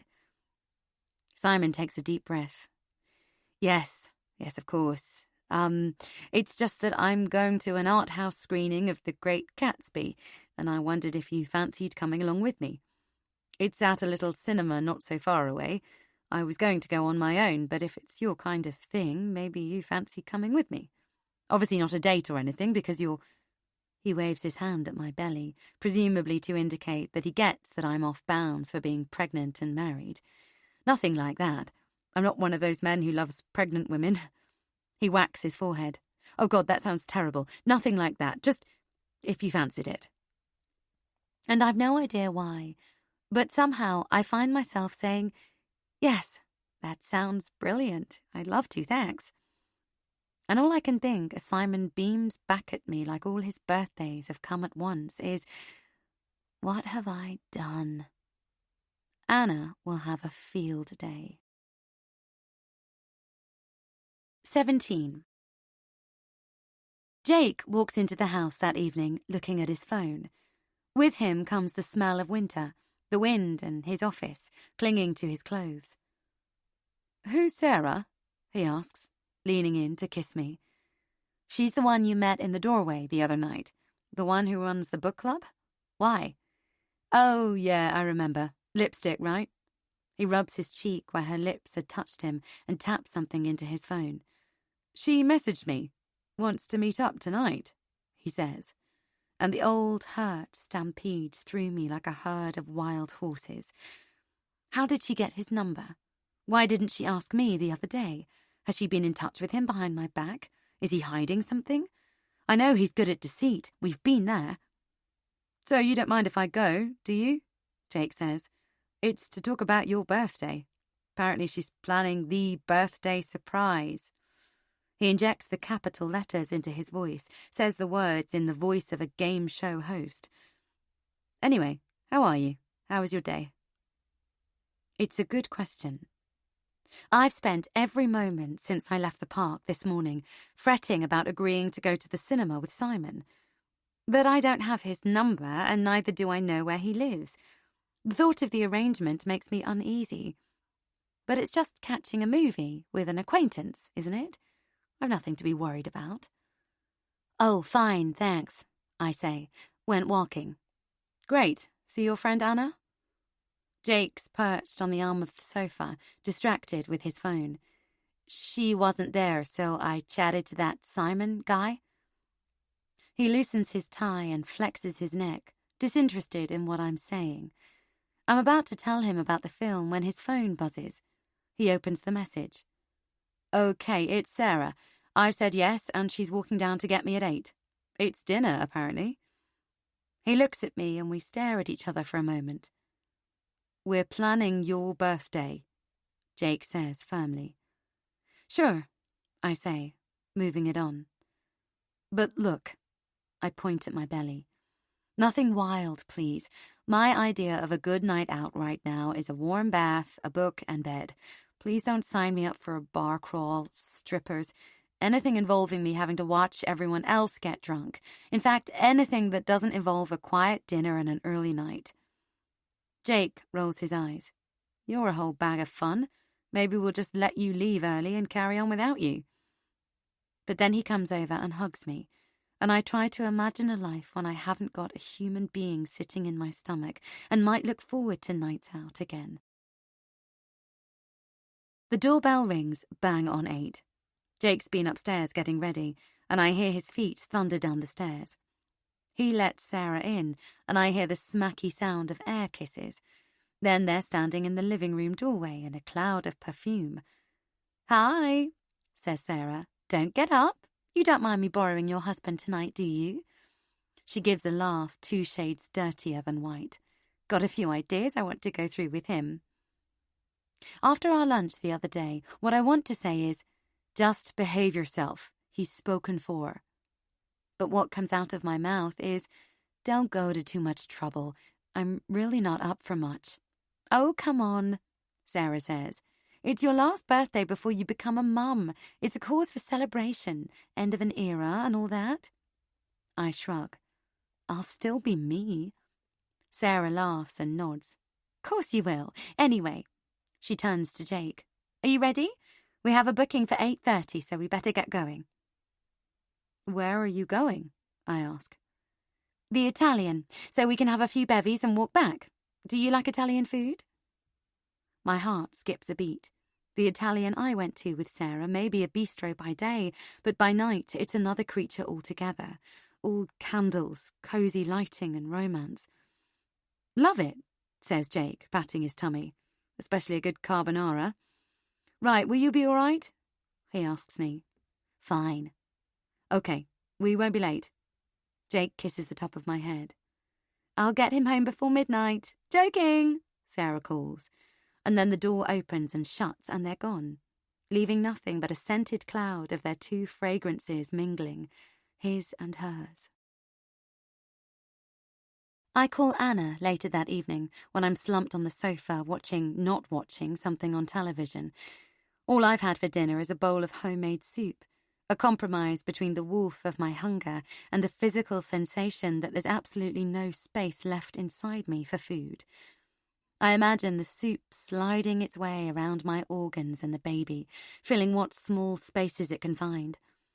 Sometimes I feel as if the baby's so big his arms might start poking out of my ears. "How are you?" I ask. "Much better, thanks." "Any more weird deliveries?" "No, but—" "Oh, it's nothing." Pause. "How was walking?" I shift myself back on the sofa, easing into a more comfortable position. Anna clearly wants me to quiz her, but I don't have the patience. "I walked with Simon," I say. "Surprise, surprise. What's your husband got to say about that? Another man muscling in on his pregnant wife." I half laugh, half frown at the living room. Don't be daft. "Jake's not the jealous type, then?" "He trusts me." "But—" I suppose I walked into that one. "But nothing." "You don't always trust him?" Anna prompts. "Nothing," I say. Oh my God, something's happened. He's done something, hasn't he? No, it's all a long time ago and we don't talk about it, all right?" There's an awkward pause, and I wonder if she's going to question me further. "Okay," Anna says lightly. "Any news on your birthday plans?" "Actually, yes," I say. "I should know later tonight. Jake's out with Sarah right now, discussing it. They've gone for dinner." The pause is infinitesimal, but definitely there. "Dinner?" "Yes, the Italian place." "Lovely," says Anna. Then, "I wonder what they'll come up with."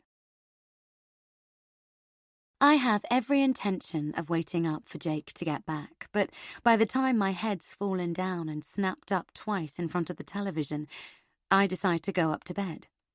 It's 10:30, and I can't imagine Jake will be much longer. Still, I've already been asleep when I hear the sound of his key finding the lock. Maybe it's 11:30. The door opens and I hear a giggle and the sound of shushing. The door shuts very quietly, then footsteps move towards the living room. Water squeals in the pipes as the taps run. Jake must be making them a coffee.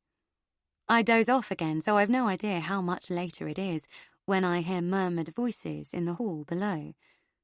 "Good night." It's Jake, then something I don't catch that ends with "fun." "Night," Sarah says. Then there's a silence for 1, 2, 3 long seconds.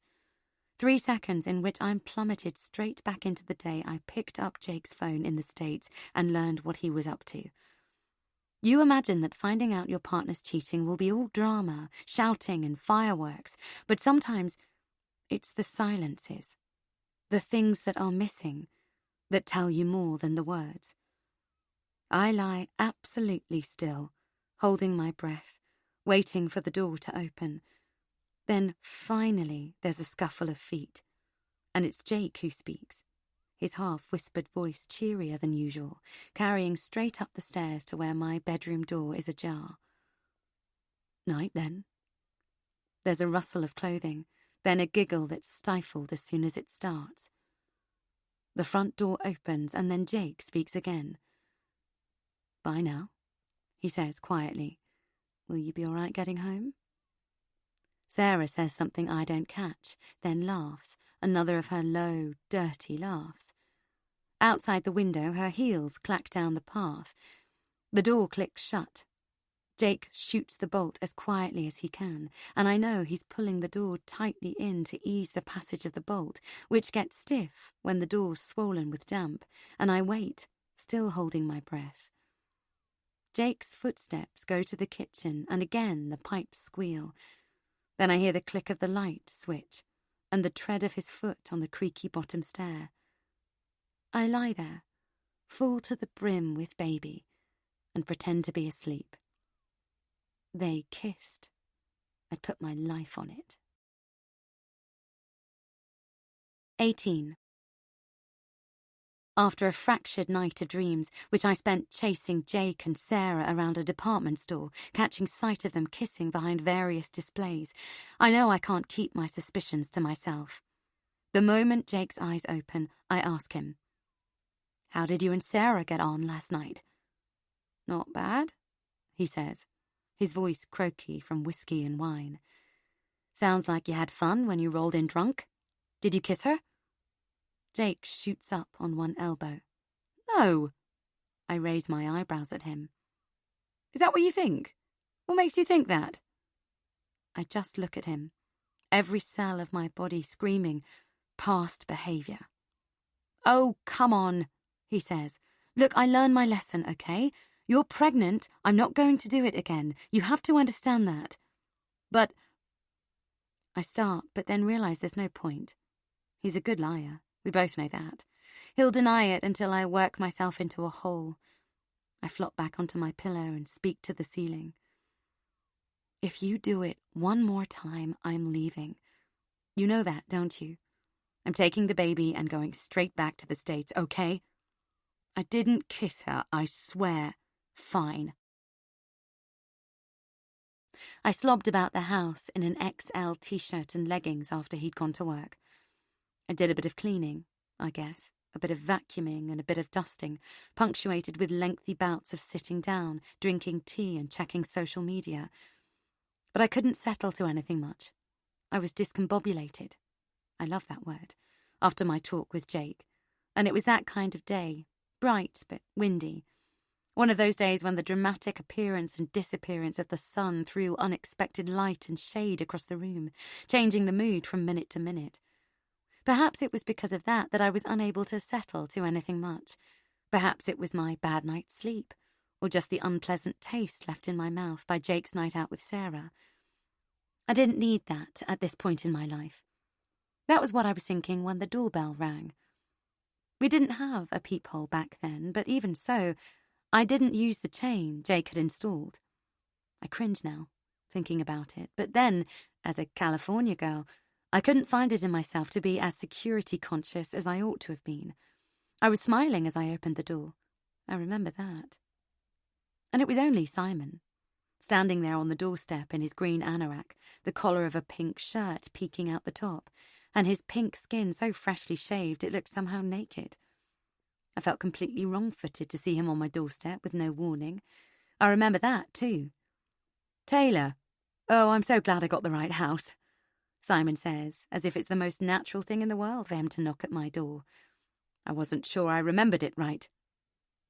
Had I told him where I lived? Maybe there was a discussion about which street it was when I was telling him about Sarah and the book club, but if there was, it slipped my mind. It wouldn't be the first time. What can I do for you? I ask. He pushes his glasses up his nose and then holds up a paper gift bag. Delivery, he says. I got a little something for the baby. And I think immediately of Anna's rattle. Oh, I say. Well, thank you. I take the bag, then hesitate. Can I come in? He asks, leaning in towards the door and looking past me into the house. Oh, sure. Simon follows me inside and we stand in the living room.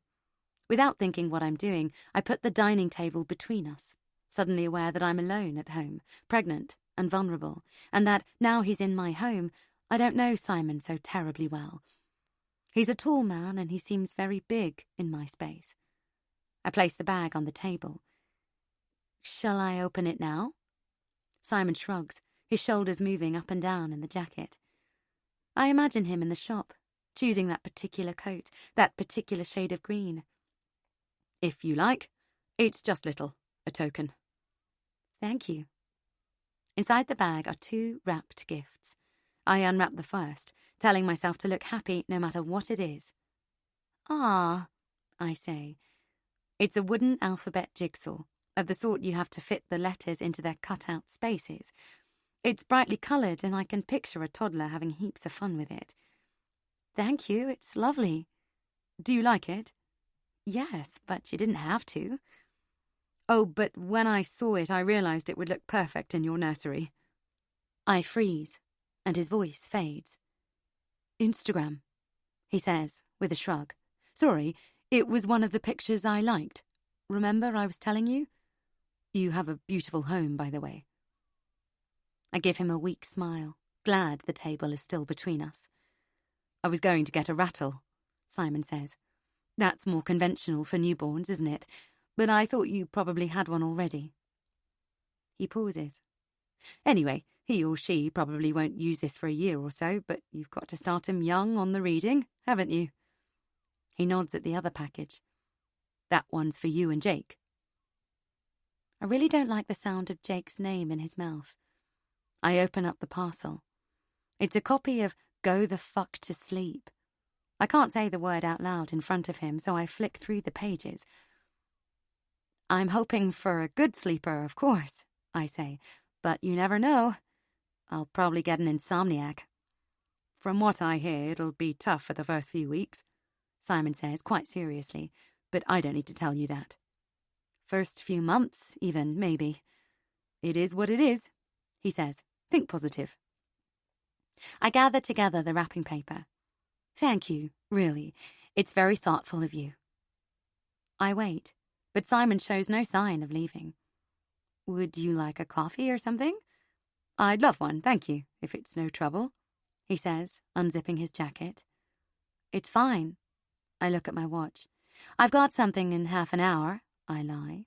But I've got time for a quick one. I make our coffees, then we go, somewhat awkwardly, into the living room. Simon sinks onto the sofa, so I perch on a dining chair. Are you sure you don't want to sit here? He asks, patting the cushion next to him, his fingers stroking the fabric. And I imagine sitting there next to him, our bodies touching at shoulder, hip and thigh, and stifle a shiver. You'd be more comfortable, he says. No, I'm fine here, thank you. It's easier for me to get up. I laugh and take a noisy sip of coffee, even though it's still far too hot and it burns my lips. Is the nursery upstairs? Simon asks. Then he rolls his eyes. Sorry, I guess it is. Yes, it is. I look up, as if I can see through the ceiling to the small room where the tiny blue and white cot is waiting, the tiny sleep suits all washed and ready, just in case the baby comes early. My hospital bag packed. Good, says Simon. Very good. There's another awkward pause, and I take a sip of coffee. Then Simon speaks again. I never had kids. I tilt my head at him. There's still time. It's easier for guys. He sighs a deep sigh, then pushes his glasses up his nose again.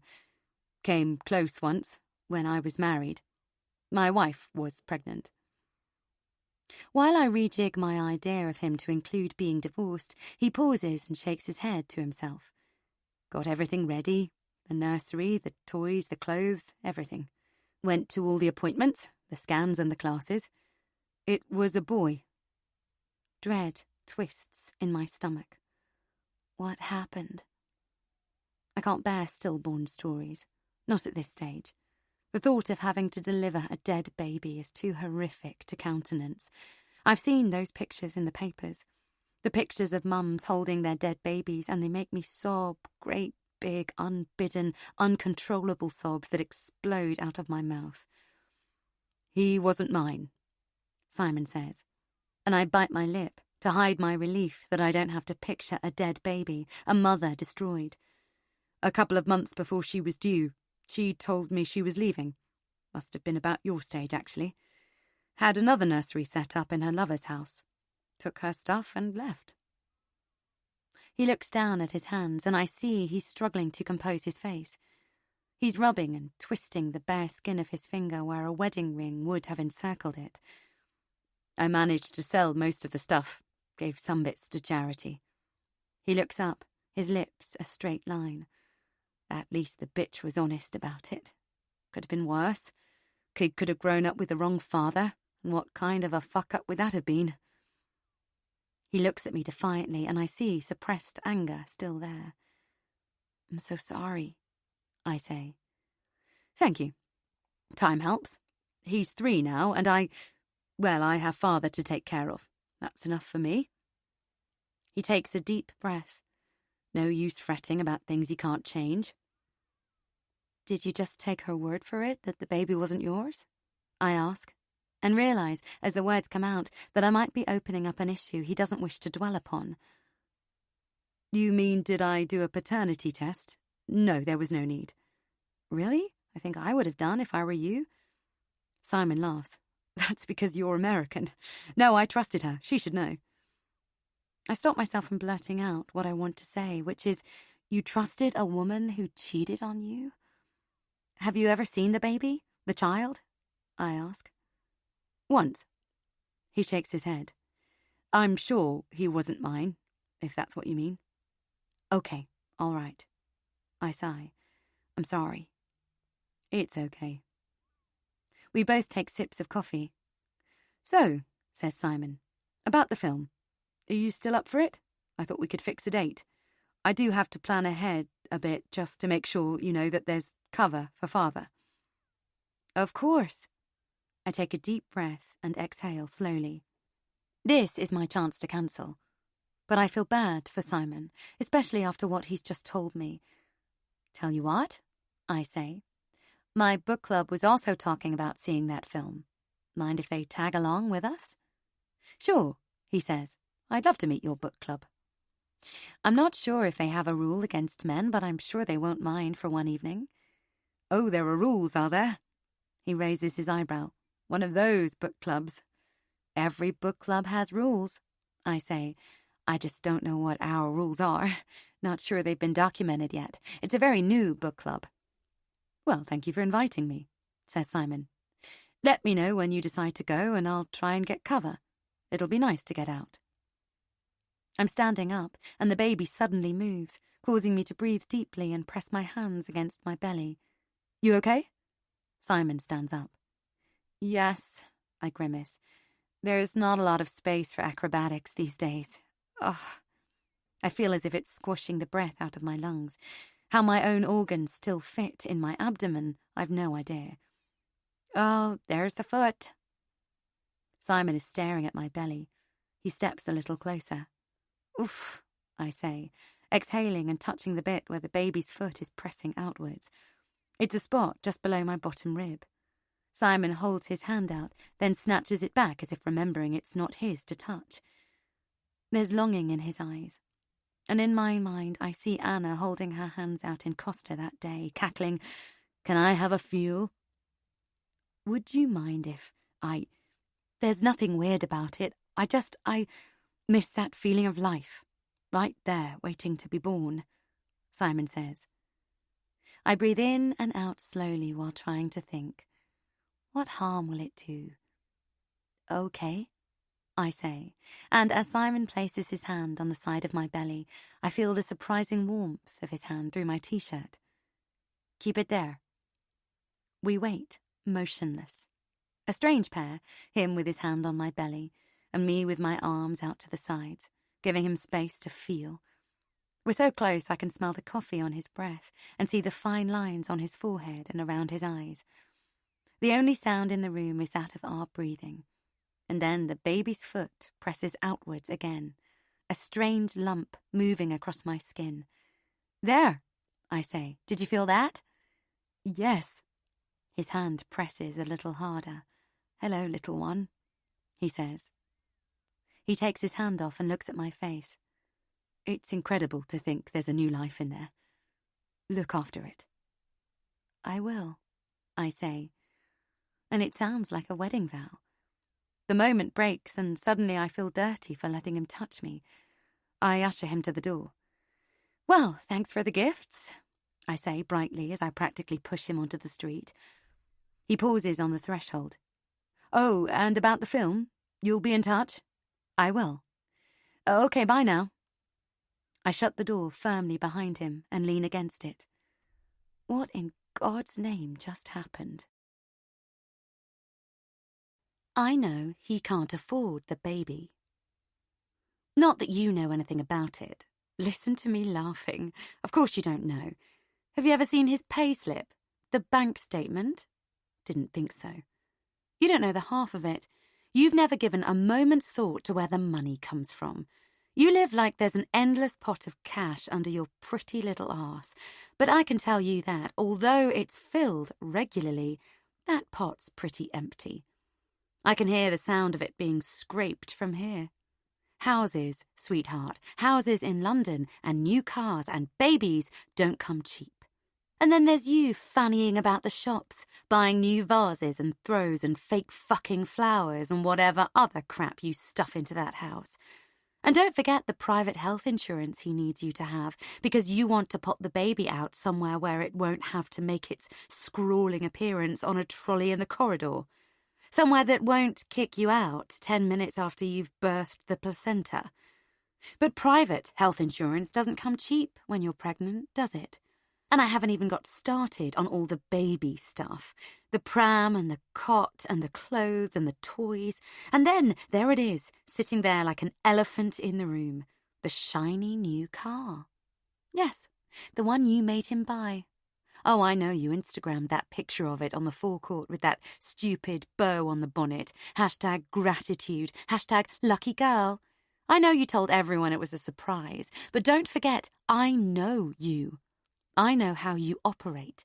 It was you who bought the car magazines, wasn't it? It was you who showed him the reviews. Then suddenly he's back for the weekend and it's all, guess what, darling? And before he can blink, you're in the showroom and out on a test drive and you're batting those stupid eyelashes and saying, oh, I love it. I'd feel so safe in a new car. And he has no choice. He hugs you and that's it. You've suckered him hook, line and sinker. But he can't afford it. I already told you that.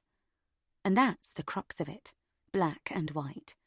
Each month he worries how he's going to make the payment, worries he's going to tell you he's got to give it back, or worse, have it taken away, declare himself bankrupt. The embarrassment, the shame. Oh, you think I'm lying now, don't you? I can hear you arguing. He earns a good salary, he's good with money, blah, blah, fucking blah. And I have to hand it to you, you're right. He could manage the payments. If only he didn't have a little secret, a dirty secret. It's not difficult to find out. Online gambling. So what do you want me to tell you? It starts innocently enough. He's got a couple of beers in one evening and an ad pops up on his phone and he thinks, what the hell? He has a bit of a flutter, wins a couple of £100, and suddenly he sees how his money problems could be solved. I know you're shaking your head. I am too. But it's an addiction, isn't it? Right up there with drugs and alcohol. Oh, I wish I could see it. The day he admits to you that he's gambled away your life savings. And he knows that payday loans aren't the answer. He does. But still he Googles them. Still he clicks through from the ads, working out ways to keep the car, keep the cash flowing, keep you from finding out. And all the while, all the time he's borrowing from Jack to pay Jill. He's thinking one thing. He doesn't want to think it, but I know he is. It's tormenting him. He's up at night, chewing the skin around his nails, thinking the thought that makes him sick to his stomach. It'd all be okay if we weren't having the baby. You've no idea, have you? But that's exactly what he's thinking. 19. The cinema foyer smells of stale popcorn. We're here for an early evening screening. It's a funny time, when most people will surely be sitting down to their evening meal. Outside, a steady rain's falling. It really is a night to be huddled up in the warm, not venturing out. I wasn't hungry when I left home, but now my stomach rumbles and I glance over at the food counters. Bright pink hot dogs, greasy-looking, yellow nachos, over-salted or tooth-grindingly sweet popcorn. Maybe a box of Maltesers is the best of a bad bunch. Immediately, my mouth salivas up at the thought of my teeth sinking through the layer of soft milk chocolate to the crunch of the honeycomb inside. I flick through Instagram and see Anna's reposted the picture she took of the muffin in Costa. From muffins to movies with my new friend, she's written, with an emoji with hearts in the eyes. #newfriend, #arthouse. I double tap to like. Hey. Simon appears from the side. He bobs his head down towards me and skims his cheek against mine. He's in his dark green jacket and jeans, and I get a waft of carbolic soap. For some reason, the smell of any chemical cleaning agent actually makes my mouth water at this point of the pregnancy. I fantasize sometimes about eating sponges frothing with soap, I have to swallow. Glad I'm not the first, says Simon. How are you? Good, thanks. I put my hands on the side of my bump, subconsciously echoing the position where his own had been the other day. I pull myself up tall and straight to best fill my lungs with air. Good as can be. I'm sure you're perfectly justified in hibernating at this point, says Simon. Aren't you supposed to be nesting? Cleaning the house, if not lying on the sofa eating chocolate? Funny you mentioned the chocolate, I say. I was just eyeing up the Maltesers. Oh, I love a Malteser or two, says Simon, rubbing his hands together. We both look towards the counter. Back in a jiffy, he says, heading off that way. And I see Sarah and Caroline at the door and give them a wave. Hi, Sarah says as she comes closer, looking me up and down. How are you? Blooming, by the looks of it. Still not popped. Are you eating curry and having lots of sex? Says Caroline, undoing her coat and shaking out her hair. She always speaks slowly, almost drawling the words as if she's the Duchess of somewhere fancy. You should try, or you'll end up the size of a house. She waggles her finger at me. Remember, every extra day's an extra stretch mark. Anna appears from behind, her hair all over the place, raindrops on her coat. She's wearing my Zara coat again, and I feel a pang of longing for my own one, which no longer does up. Hello, hello, hello, she says, nodding at us each in turn. Sorry I'm late. I came straight from a meeting. Out of the corner of my eye, I see Simon heading towards us with 2 boxes of Maltesers and a big smile on his face. I hold both hands up to stop the chatter. Ladies, I just have to tell you I've invited someone else. I hope you don't mind. It's your weekday husband, says Anna. How did I guess? Oh, speak of the devil. Hello, Simon. Joining us for book club, are you? I don't mention that the film was his idea. Simon gives a small smile and passes me a box of Maltesers. It feels like an intimacy, and that by taking them, I'm complicit in allowing it to exist. Am I encouraging him? Taylor was kind enough to invite me to join you tonight, he says. I've always wanted to see this film. I hope you don't mind. I can always sit in a different row if you want to be left alone. Don't be ridiculous, I say. Let me introduce you. This is Sarah, who started the book club and lives a few doors down from me. This is Caroline, her friend. And you know Anna from the walking, right? It's only a small book club. Simon nods his head politely at both of them, and then there's an awkward pause I feel I should fill as the common link between all these people. I open my mouth to say something, but Sarah beats me to it. So, Taylor, she says, rubbing her hands together, does your husband know you're out with a man tonight? I laugh. Of course. I suppose it's only fair since I had yours to myself the other night. She laughs to herself and wiggles her shoulders in a way that jiggles her breasts. Hubba, hubba. Really? Says Caroline, one eyebrow raised, looking between Sarah and me. You let her out with Jake Watson? I tut. It wasn't like that. I should hope not, says Anna. With you pregnant? You'd be surprised how many men play around when their wives are pregnant, says Caroline, as if she's God announcing the creation of the universe. Just look at all these footballers. It's up to the wives to keep them interested, I say. So many give up trying, become complacent. She sniffs and tosses her hair. She's beautiful and graceful to look at, and she dresses with that certain British something. I want to like her, I really do, but she's not making it easy. Those wags are hardly complacent, says Anna. They work full-time on their appearance, have armies of chefs, personal trainers and beauticians, I'm sure. She looks at Sarah. So did you decide what we're doing for Taylor's birthday, or were you too busy shaking your booty at her husband? She gives Sarah a fierce look, and I bite my lip to stop myself smiling. I can handle myself very well, but it's really, really nice to have someone else fight my corner.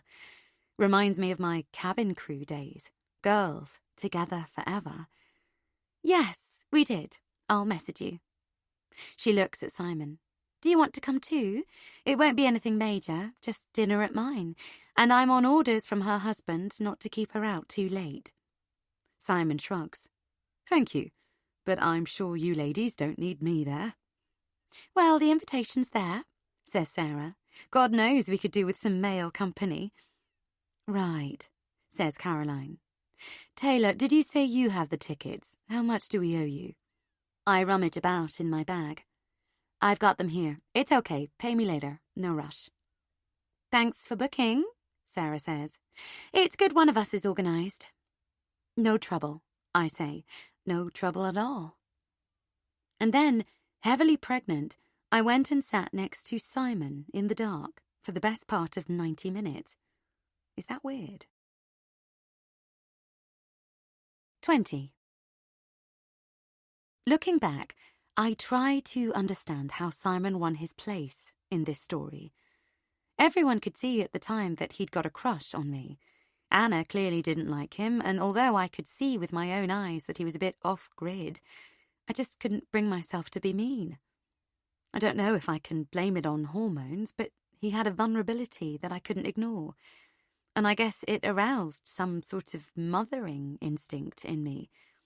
I kept telling myself that Simon had been deeply hurt by his ex-wife, that he was committed to caring for his dad. That's a good thing, isn't it? On top of that, he didn't get out much, and his job involved interacting with nothing but computers, so he probably wasn't the most socially competent person. I've always liked to champion the underdog. These are the things I told myself at the time. These are the reasons why I allowed Simon into my social circle. Maybe I'm talking rubbish, but looking back, I have no other explanation for why I didn't just tell him to get lost. And it wasn't as if I fancied him in any way. Jake and Simon were chalk and cheese. To Jake's raffish good looks and easy charm, Simon was awkward, a geek. If Jake was the captain of the rugby team, Simon was the librarian, the head prefect, the IT expert who wouldn't sweep you off your feet at the prom, but could likely hack the school mainframe. He placed little store by fashion or grooming, not that he looked unkempt, but I imagined he'd not be fussed about the brand of his shampoo or his soap, not go out of his way to buy the latest cut of jeans or shirt, be bemused in the face of my own yearning for handbags and shoes that cost more than a 2-week holiday in the sun. But then I found myself wondering, would a man like Simon be more reliable, more honest than a Jake? Maybe that was it. Maybe that's what I was searching for, honesty and integrity. Were they the qualities I saw in Simon? He was persistent, too. Somehow he wormed his way into my life at this late stage of my pregnancy, and before I knew it, there was something in the timbre of his voice that visited me in my dreams. I never told Anna that. I liked his self-deprecating sense of humour, too, and those ridiculous specs that he was forever pushing up his nose. And I found it funny the way he said, etc. all the time. Am I making excuses if I say I was lonely, neglected, in need of male attention? I understood that Jake needed to travel, but that didn't mean that I liked it. And then there was the question of what had happened that night between Jake and Sarah. Yes, he denied it, but I also knew what I'd heard. Giggle, giggle, silence, 2, 3, 4. I'd put it in a box and sealed the lid, but deep down I knew exactly what had happened, and I didn't like it one bit. It's possible, then, that there was a bit of revenge in the mix, a bit of tit-for-tat. I suppose I was ripe for the picking. I suppose it was inevitable that if Simon asked me out, I'd go. He invites me to Oaxaca, the one on the South Bank, the one made from coloured shipping containers that Anna had said she liked. It's as if he was at book club that night and overheard the discussion. And for a moment it seems odd. But I've told him, I think, about how it's where Jake took me for our first date night in London. If he were interested in me that way, he'd be put off by that, wouldn't he? How about a Mexican meal before the baby comes? He asks. One last empanada, He tries to put on the accent and sing the word, while miming playing the guitar, and the result is so ridiculous coming from such an English-looking and sounding man that I can't not laugh. But it's done the trick. Now my mouth's watering in the thought of the smells and tastes of all those delicious dishes, and somehow, in all the laughter, it's agreed that we're going. I don't recall him specifying that it would be dinner, and I don't recall actually saying yes. But Oaxaca is casual. It could be worse, I tell myself as I pull on my maternity jeans and a sweater. We could be going to the Italian Jake and I each went to with Sarah, with its romantic lighting. If Simon had asked me there for dinner, I might be worried. But this is more of a canteen. It's safer. We take the train up to London together. It makes sense, and I'm glad to be with Simon as we battle the rush-hour crowds, the pushing and jostling, the steps and escalators. He's a quiet person to travel with, but it doesn't bother me. We talk a little about the plans he's made for his dad's care while he's out with me, but mainly he looks out of the window. So I do the same, enjoying the buzz I always get as I head towards central London. At Victoria, we cram onto the tube for a few stops, clattering around the Green Line without saying much, and then we're walking over the river, its swirling mass making me feel slightly giddy, and then there we are, suddenly in front of the restaurant. "You want to take a walk by the river first or later?" Simon asks, nodding to the embankment that fringes this busy stretch of river, home to street artists, joggers, walkers, commuters and tourists. It's a cold evening, but dry, the black water of the Thames reflecting the city's lights back at us. "Oh, you're cruel," I say. "You bring a hungry pregnant woman to food and expect her to wait?" "It was a question," Simon says, hands up like a surrender. "Sorry, eat it is." He's never been to a Oaxaca before, never eaten Mexican aside from Tex-Mex tacos in some food court somewhere. "Don't worry," I say, leading him inside and taking a seat at one of the colourful tables. "I'll order for you." And perhaps I get carried away. Perhaps, as my dad would say, my eyes are bigger than my ginormous belly, because I order way too much food. "Are you sure about all this?" Simon asks, as I name dish after dish. "I hope there are some empanadas there. I've always wanted to try one." And so I add those too, and then, when the busyness of orderings subsided, I start talking to disguise the uneasiness that's crept up on me. This is not a date, but suddenly it feels like one. I wonder if the baby can feel my nerves, can somehow sense that Mama's with a man who's not his papa. "Stop," Simon says, putting his hand on top of mine on the table and taking an exaggerated deep breath, closing his eyes and lifting his face with the inhale, then looking at me as he exhales slowly. "Just take a moment to breathe in and breathe out and just be in the moment." "What?" My hand is stiff under his. "You're talking a mile a minute. I can barely keep up. You're like a bee buzzing from one thing to another, worse than a bee on a sugar high." I look at him and feel a blush rising. I pull my hand away. "Sorry." The guacamole arrives, and Simon pauses before taking some. "Do you want to Instagram it?" "No, it's okay. That's more Anna. I swear she can't eat anything without Instagramming it first." "I've noticed." Simon dips a chip and puts the whole thing in his mouth, leaving a smear of guacamole on the corner of his mouth. I watch as he licks it off, his tongue sliding around his lips. He says. "I don't usually like avocados. Horrible slimy things, like the bogies of giants." "Blah!" I pretend to gag.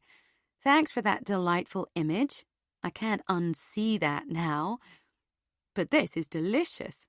Absolutely delicious. The chili and the whatever else is in it there completely changes it."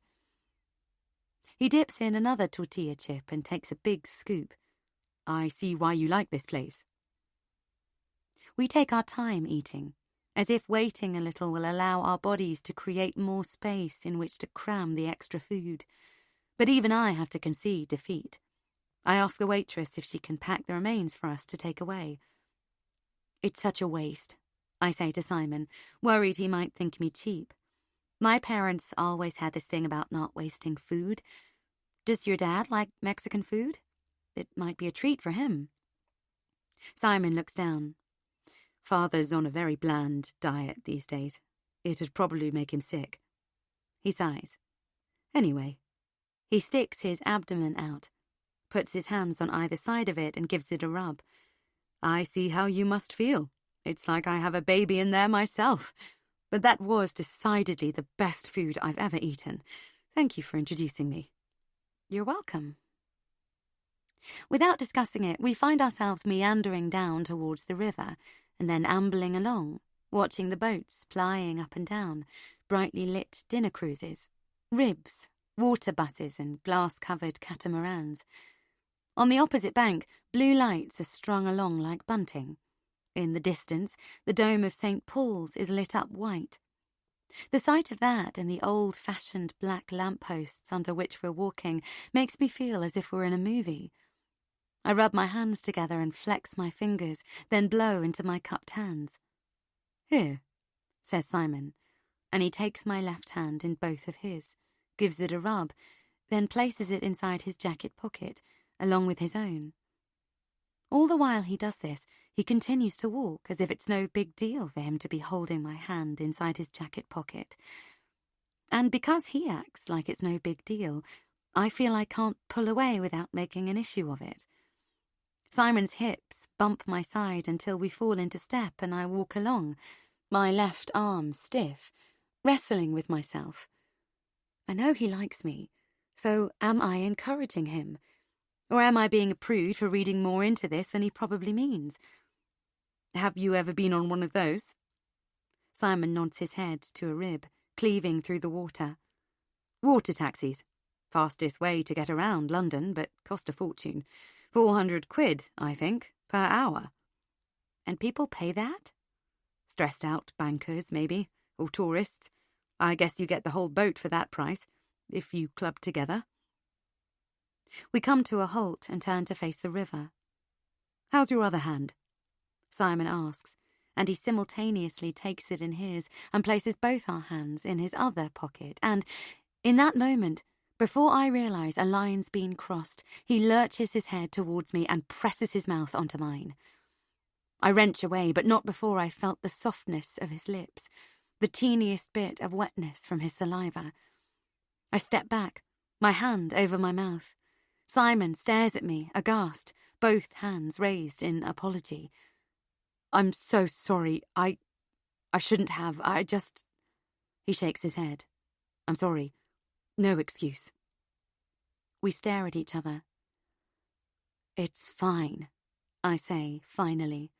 Forgotten already. But don't try it again, or I'll chop your balls off. We sit in silence on the train. 21. So, how are you feeling? Anna asks as she eases her car into a gap on the main road the next day. She's taking me for a day at a spa as a thank you for the help I gave her with the house. It's still early and the traffic's all stop-go. Anna's car is warm and snug after the chill of the air outside, but it's so stuffy I can barely breathe. I wonder if she'll be able to tell by looking at me that something happened with Simon. I feel strangely guilty, complicit even, as if it was me who kissed him. Oh, I'm okay, thanks. I undo my scarf, then struggle to undo my coat under the seatbelt. Are you too hot? Anna puts her hand to the dial. It's a bit warm, isn't it? Your built-in heater's bigger than mine. She gives a little laugh and turns the heating down a couple of clicks.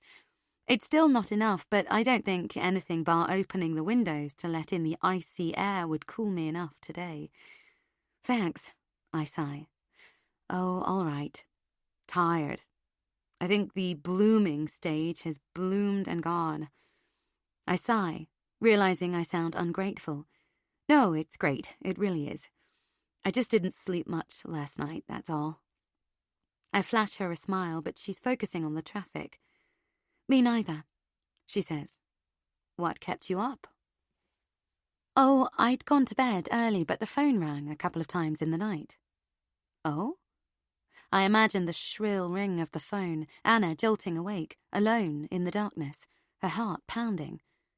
Wrong numbers. Did you speak to them?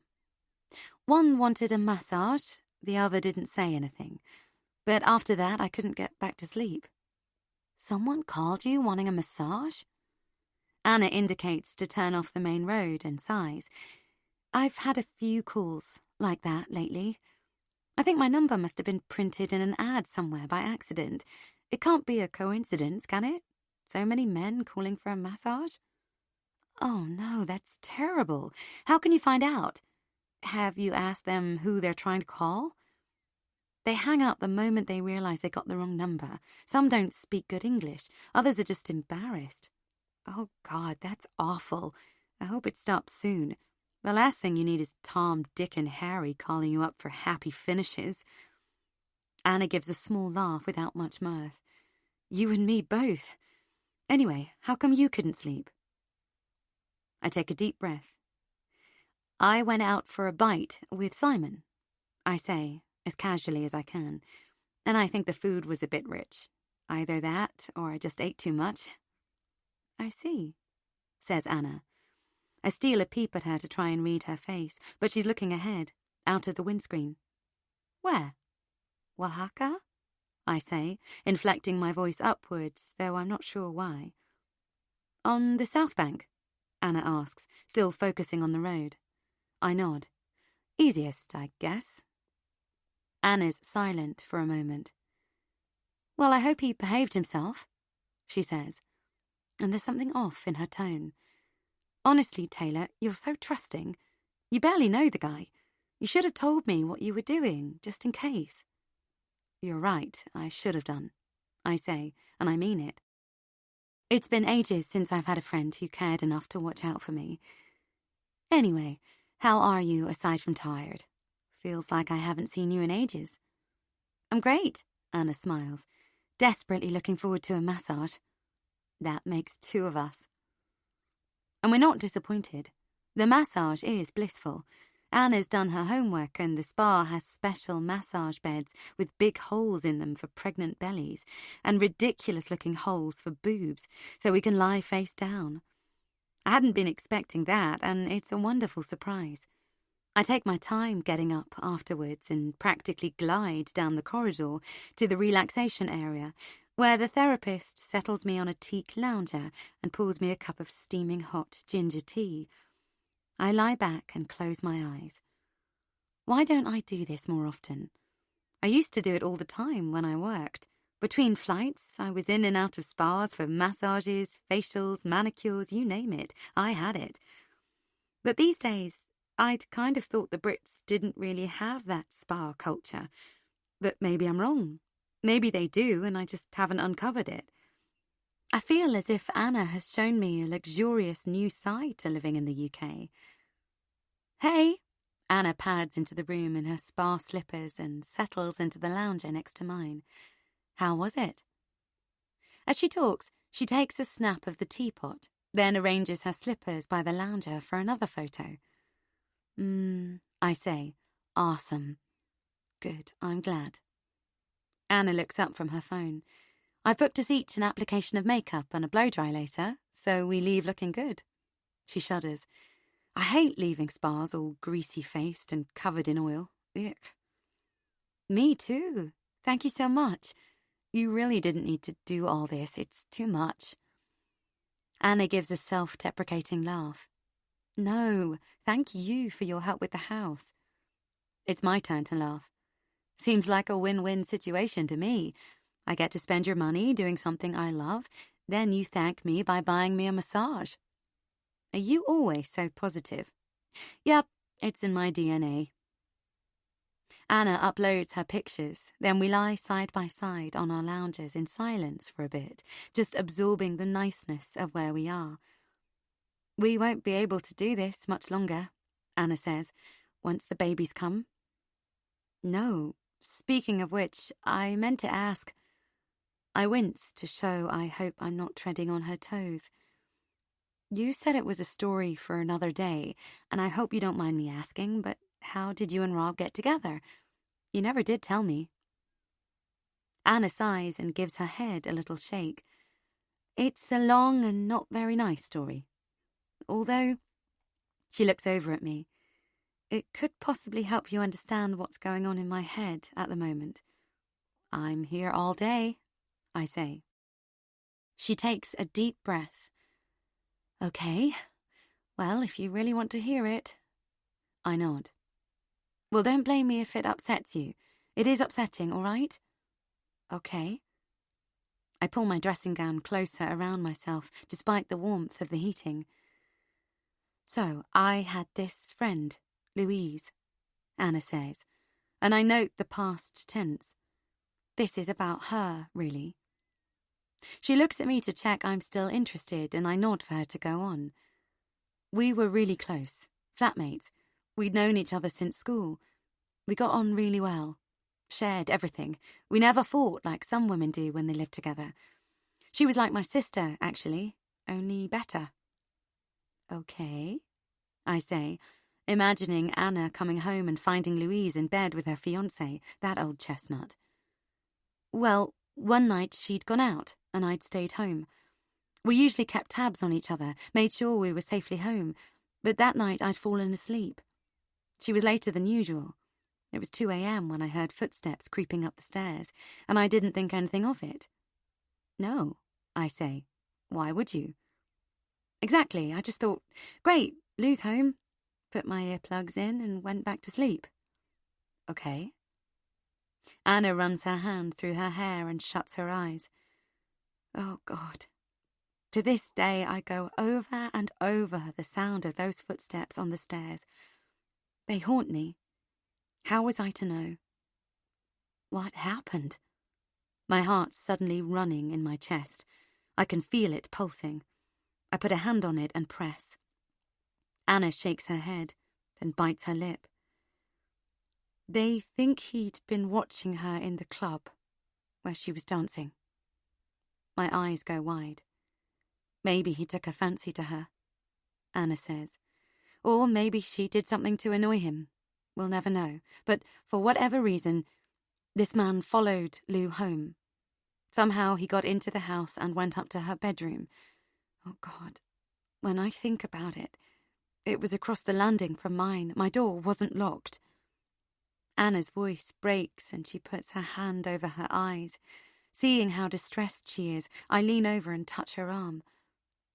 It's okay. You don't have to tell me. It's fine. She swallows and wipes her eyes. I found her in the morning. She was on the floor. I thought she was asleep, and then I saw... Anna stops talking, and I wait, but her eyes are closed. Then she opens them and gives herself a shake. Gagged, raped, and stabbed. Anna speaks so quietly I cock my head towards hers to hear over the thrum of the distant traffic.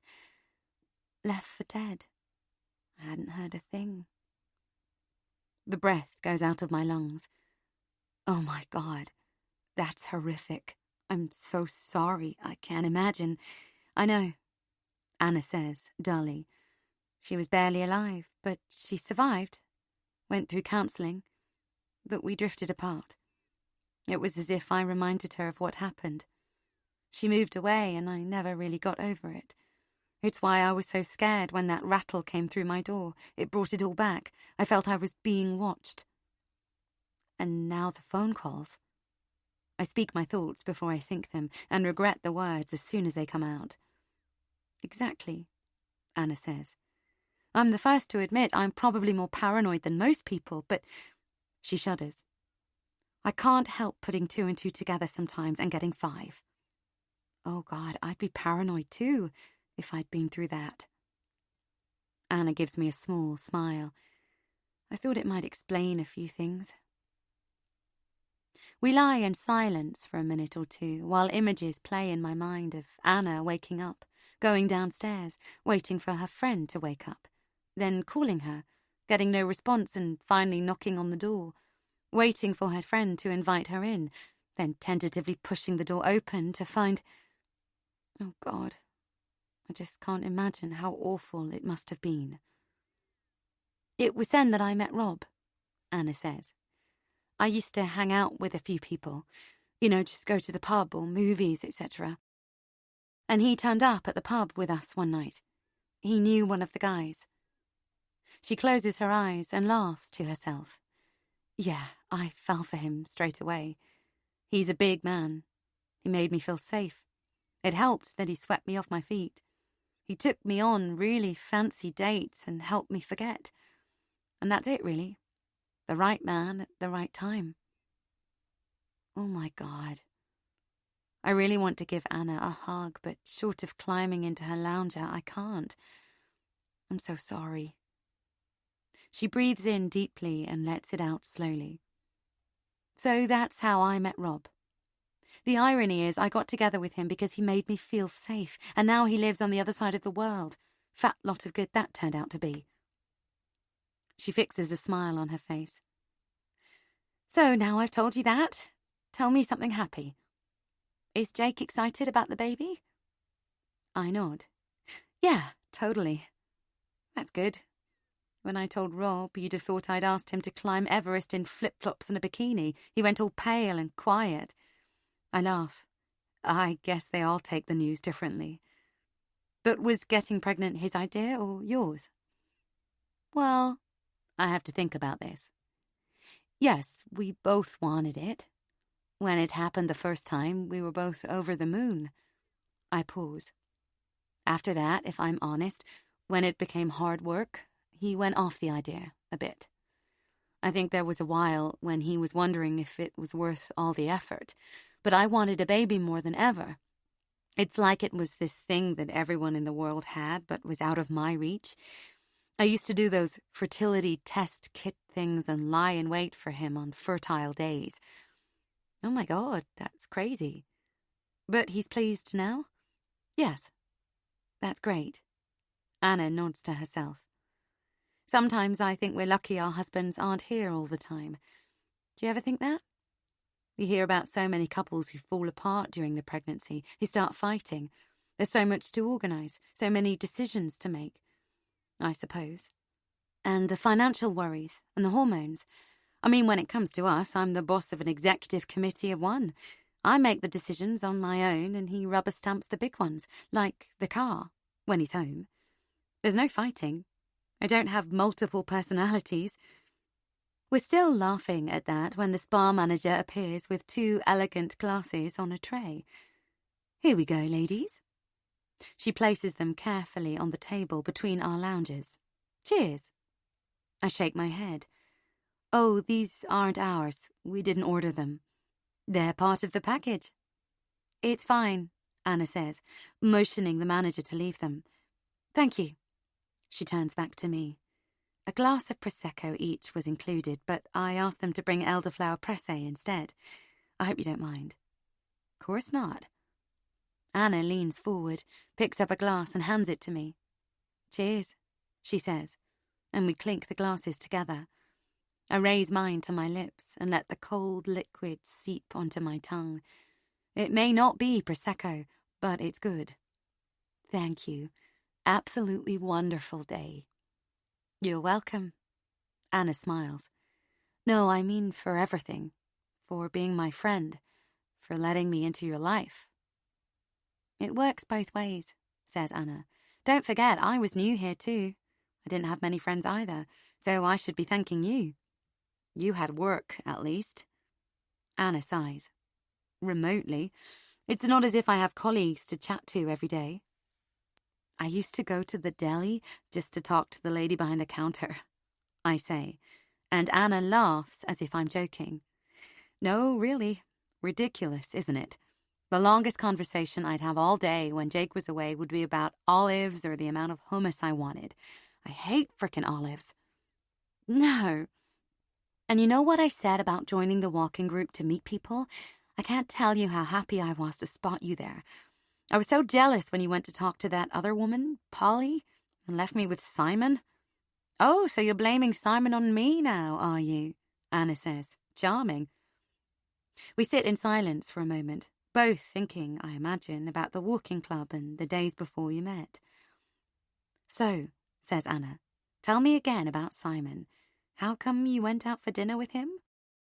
I lick my finger and slide it around the rim of the glass to make it sing as I try to work out for myself exactly why I went out with Simon. "Did you tell Jake?" Anna says. "You didn't, did you?" "No, but..." "Oh, for God's sake, Taylor, you've got to wise up. You barely know the guy. And you go out alone at night with him, in London, without telling anyone. Anything could have happened. Anything." Her voice rises, and I realise she's actually angry with me. I sigh. "I'm sorry, I didn't think." "You didn't think, did you? But, oh God, after what happened to Lou, I just can't even begin to..." She buries her head in her hands, then looks up at me. "I don't want to lose another friend, that's all. Please be careful." "Thank you, I will." Anna's quiet for a moment. "So he behaved himself, then?" "Of course. I mean, look at me." I sweep my hand over my belly. "I'm a baby elephant." "I'm not even going to try and guess what goes on in his mind," Anna says. "But let's look at the facts. Meets you, fancies you, sees you're pregnant, still fancies you, asks you out, takes you out. He's after something. Trust me." I'm focusing on the glass. "You're overthinking this. Understandably, I get that now, but I think he's just a bit lonely. Can you believe he'd never had Mexican food before? Oh, that's what he told you?" Anna whacks her forehead. "God, there's one born every day. Go on, tell me, you ordered for him. He thought you were amazing for introducing him to it. This is so predictable." "It wasn't like that." "Okay, how was it then?" I shake my head. "It was fine. Nothing more, nothing less." "If you're sure," Anna says, doubtfully, giving me a long, hard look. "Yep, all's good." I take a deep breath and pick up my glass. "So, as I was saying, cheers. To us, to friends, and thank you for looking out for me." "Yes, to friends," says Anna. "Cheers." "I know how you paid for college." "Oh, yes. You'd like everyone to believe you came from a good family, that money was never an issue, but that'd be a lie, wouldn't it? And you know how I hate lies. You know how they make my blood boil, how they make anger swirl inside me like Hurricane fucking Katrina. Lies make me want to hurt you slowly and carefully. I want to watch your face as you register the pain, watch as the agony increases, watch as you realise I've completely and utterly destroyed your perfect little life. But look, you're distracting me. Let's talk about what really happened when you finished school. About how your parents could barely scrape together enough money for you to go to college in the first place. How your mum wrung her hands and your dad worked nights trying to make enough to keep his princess happy. How you begged and pleaded and said you'd get a job. Oh, how fucking noble you were. As if you're the first kid to pay her way through college. But for once, you were as good as your word, weren't you? You got a job. And what was it? What did you tell everyone? I'm a dancer. Oh, fucking la-di-da. But shall we elaborate here, sweetie pie? What was it? Ballet? Contemporary? Or maybe you taught line dancing at old people's homes. Wouldn't that be sweet? Dance my arse. You were a stripper. A common or garden stripper. And how dare you shake your head like that? I could have said hooker, couldn't I? Because we both know what went on in that lap dance club, don't we? We both know that the skimpy underwear with the nipple holes was the most clothing you wore all night. We both know that for $30 you peeled off that excuse for a bra and pants and gyrated naked in the laps of strangers, sliding your pussy against their hard-ons, shoving your tits in their faces. $30 a time, princess. Are you proud? But that's not where it ended, is it? You forget I know about the back room. The room with the red velvet lounges and the one-way windows. The room where you made $100 a trick. 200 or more. The room where men slipped you their cards and offered you 400 for a home visit. $1,000 to meet them on their yachts. dirty little bitch, aren't you? And now you're going to be a mother. Oh, hear me laugh.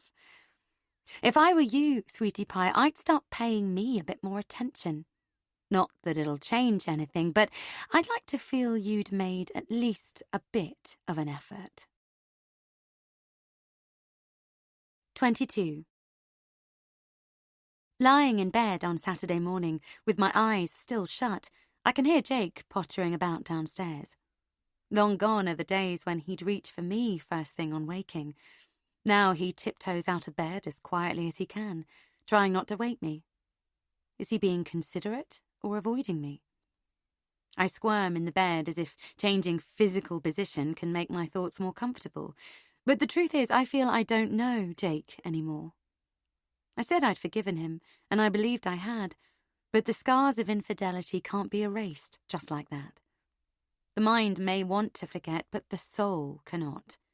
And now Jake's distant again, and my warning bells are ringing. This is what happened last time.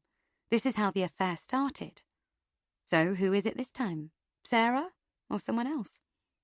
I'm thinking all this when the bedroom door swings open. Your breakfast, madame? Jake's standing at the door in his boxers and a t-shirt, with a tray in his hands. It's a week or so into January, and the days have that flat, post-Christmas, post-New Year feel to them. And I can't believe how grey everything is, both figuratively and literally. It's going to be a long haul till spring. I push my hair out of my eyes and wriggle into a sitting position, surprised. The baby shifts too, causing me to adjust myself again. What's going on? It's not my birthday, is it?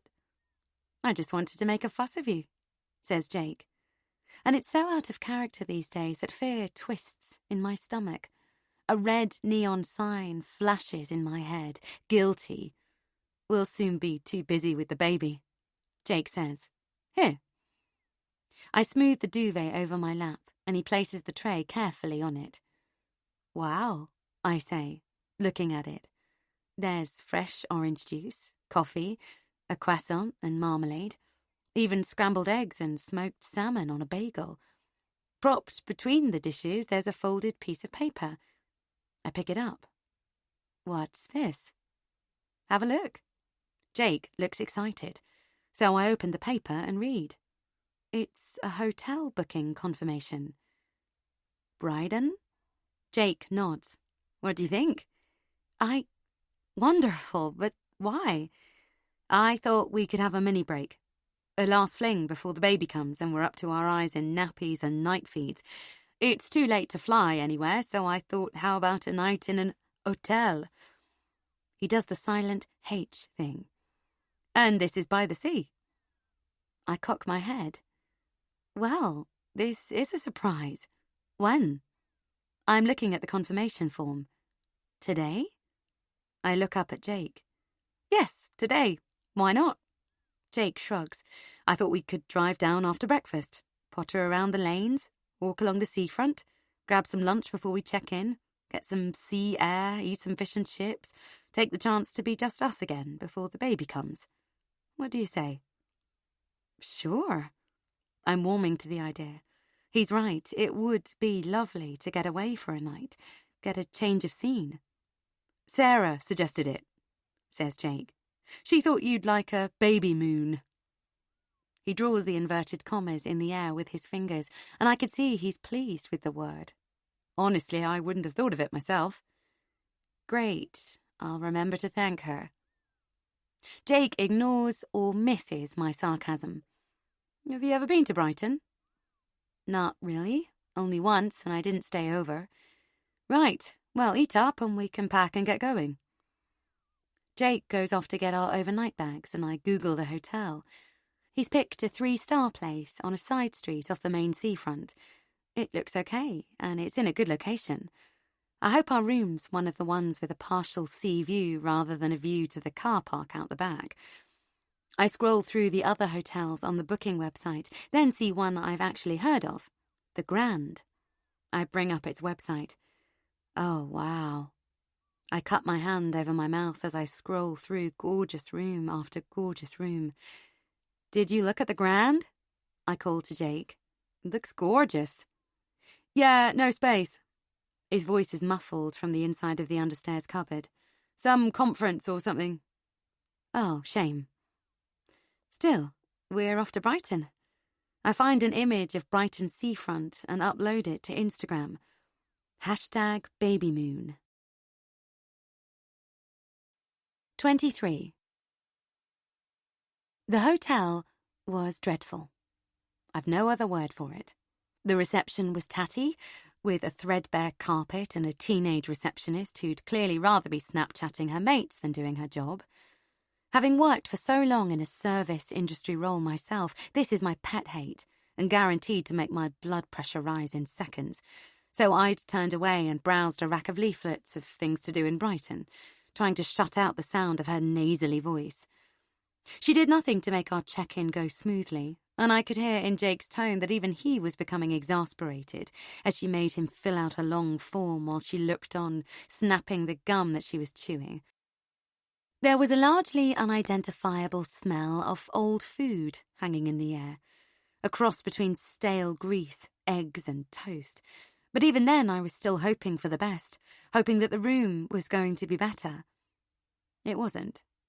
After we'd creaked our way up a narrow staircase past rooms from which we could hear snippets of other people's lives, a television blaring, a couple arguing while a baby cried, Jake opened a small door and we stood on the threshold of the room, already pinned against the wall by a bed that took up the entire space.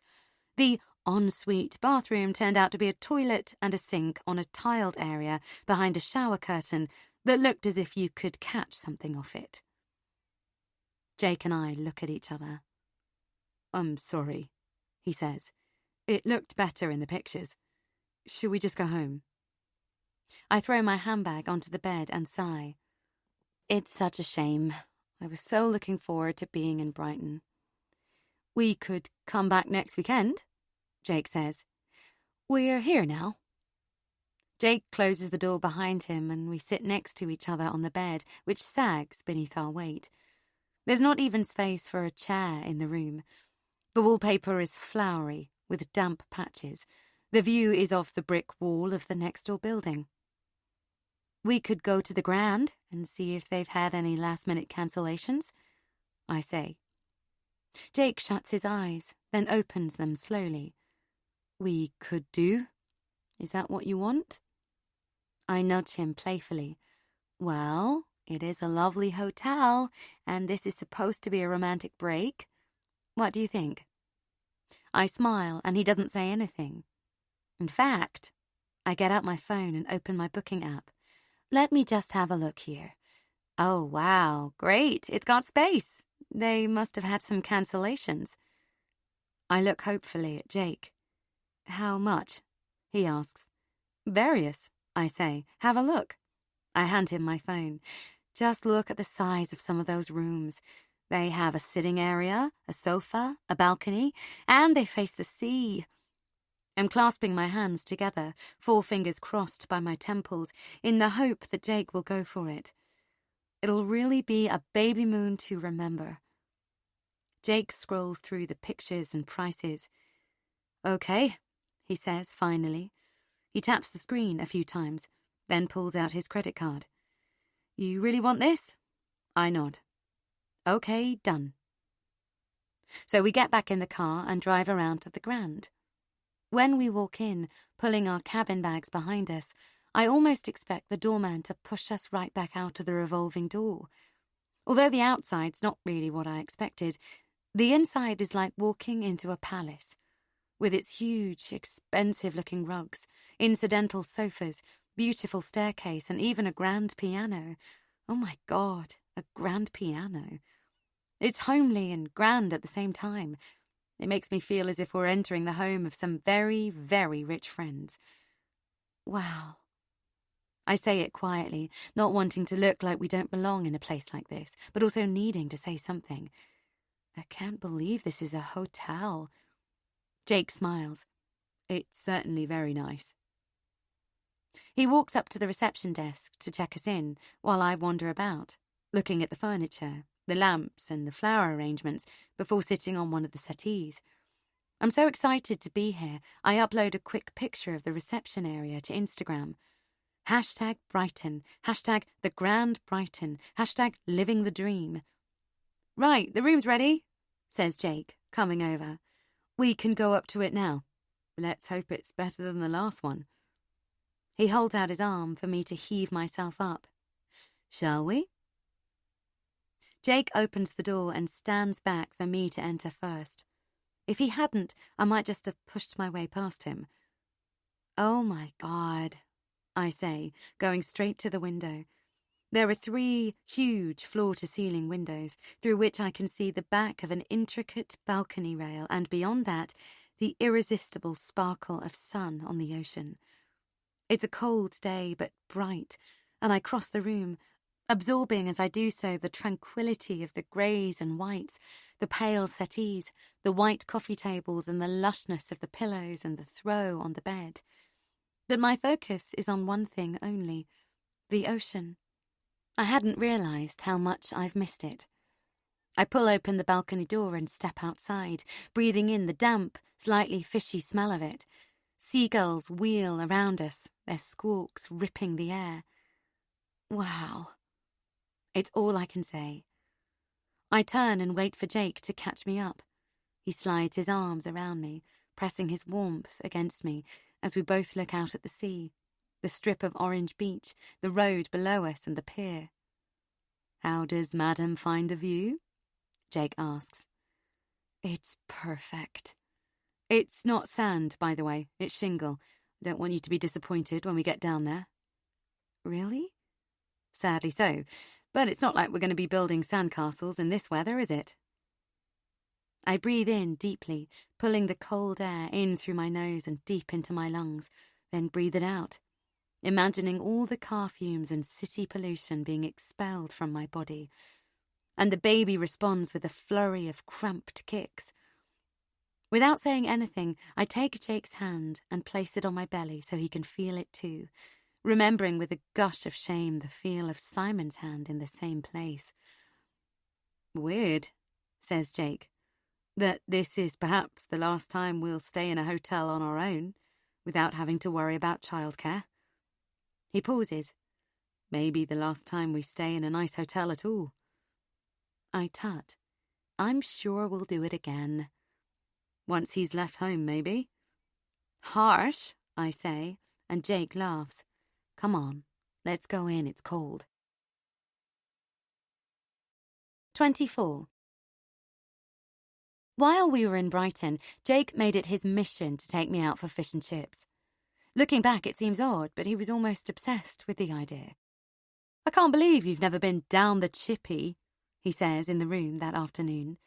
He's standing by the window, looking down at the bustling seafront. We've been out for a walk and a bit of lunch, but I tire easily and wanted to come back for a rest. I'm on the sofa with my feet up, flicking through the hotel information folder provided in the room. Jake's made us both tea, which I'm drinking with a packet of very English shortbread fingers. I put the folder down on my lap and squint into the room. Can he be right? I've had curry and chips, I say. That's British, isn't it? Not the same, says Jake. Chips and cheese? I say. Chip buddy? Nope, right. I'm taking you to a greasy chip shop tonight. Nothing beats the real deal. Crispy batter, soggy chips in paper, salt, vinegar. Sounds great, I say. But then I turn to the restaurants page of the hotel folder and see that the Grand has its own seafood restaurant. I download the menu onto my phone. Darling, I say, about the fish and chips, how would you feel about having them at the hotel restaurant? It's got... I swallow the saliva that floods my mouth, just reading the words. Mussels, prawns, crab, market fish, lobster. A lobster burger? They've even got steak. Fillet steak. Aged Aberdeen black grain-fed beef, which has been personally selected. I laugh. Do you think they interviewed the cows? Madam, could you please come here? Please walk this way, walk that way. Let me see your gait. What is your opinion of Brexit? Jake laughs. Bet the prices match. I ignore him. Corn-fed chicken, surf and turf. Look! I show him a picture of the inside of the restaurant. It's so glamorous. Chips taste so much better out of paper from a chippy, trust me. I stand still for a moment, looking at Jake. He's reading something on the iPad and he doesn't look up. I stand behind him and rub his shoulders, my fingers finding knots in his muscles. God, I wish I was still earning. Then I'd treat us myself, I say. Jake twists around on the sofa so he's facing me. Do you really want to go? I pull a hopeful face. It's just I thought the fish and chips would be more authentic, he says. I tell you what, why don't we get dressed up and have a drink in the bar here, then go out for fish and chips? We could get a takeaway and eat them on the pier. What do you think? Okay, deal. I smile, looking at the lights twinkling outside. Sure. Now let me see what I can wear so they don't think a whale's been beached at the bar. Gives beach bar a whole new meaning. Jake laughs. I walk over to the wardrobe and survey what scant clothes I brought. I have one reasonably nice maternity dress. I loved it when I bought it 4 months ago, but I'm bored senseless with it now. It's plain and black. The words "jazz it up with jewellery" are wearing very thin. Still, I've brought an interesting pendant that I hope takes the focus away from the plain dress and huge belly. And it's this that I'm wearing as Jake escorts me down to the bar, and we walk straight into the elegant vision that is Caroline, and a tall, thin man I can only assume is her husband, the famous Toby Hughes Smith. 25. I plaster a smile on my face as quickly as I can. Caroline, what a surprise! She leans in and gives me an air kiss that doesn't touch my skin. There's an aura of expensive perfume wafting around her. I did wonder if we'd bump into you here, she says. Have you met my husband, Toby? Nice to meet you, says Toby, shaking my hand and Jake's hands in turn. His skin is cool and dry and makes me think of lizards. And then Caroline stands back and looks Jake up and down.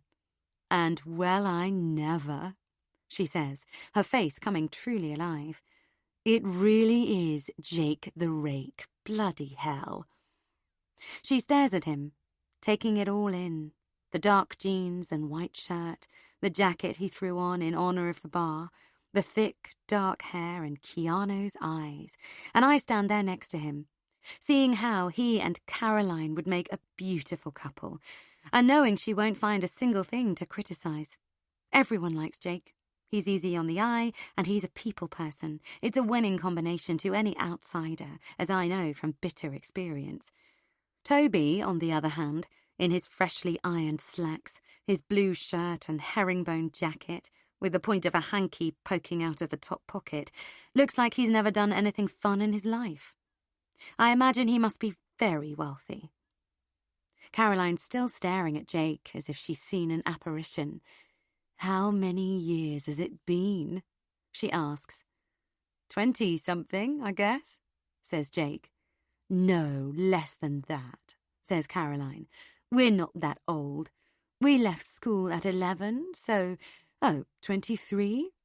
She laughs. Who'd have thunk? Everyone laughs, and then there's an awkward pause. We were just about to have a quick drink before we head out for some fish and chips, Jake says. Would you like to join us for a snifter? Caroline extends her arm and peers at a gold watch that hangs on her wrist. It's one of those ones with small diamonds floating inside the watch face. What time's the table booked for? She asks Toby. 8. They look at each other intensely for a moment, as if they're having a silent conversation. Then Caroline says, Yes, sure. She does a little shrug, and we all head over to the restaurant. At the door, I can't help but stop and stare. It's an interior that draws a silent wow from me. It's light and airy, all pale woods, big windows and ornately carved high ceilings. But seemingly unimpressed, Caroline stalks straight over to the curved bar, picks up the drinks menu and peruses it, then puts it back down with a weary sigh. Oh, God, I can't be fucked with this. Why don't we just have champagne? In honour of our reunion. Might as well get a bottle. She clicks her fingers and a barman turns. Over here. Caroline places the order, specifying a sparkling, non-alcoholic cocktail for me, then insisting on a specific brand of champagne, questioning the vintage with the barman and double-checking how cold the bottle will be before we perch ourselves on the high chairs that hug the U-shaped bar in a line. Jake's on the far end, then Toby, Caroline and me. Caroline turns her back on her husband and focuses her full attention on me while the barman opens the champagne and pours 3 glasses. So what fun to bump into you, she says, tilting her head and running her hand through her hair.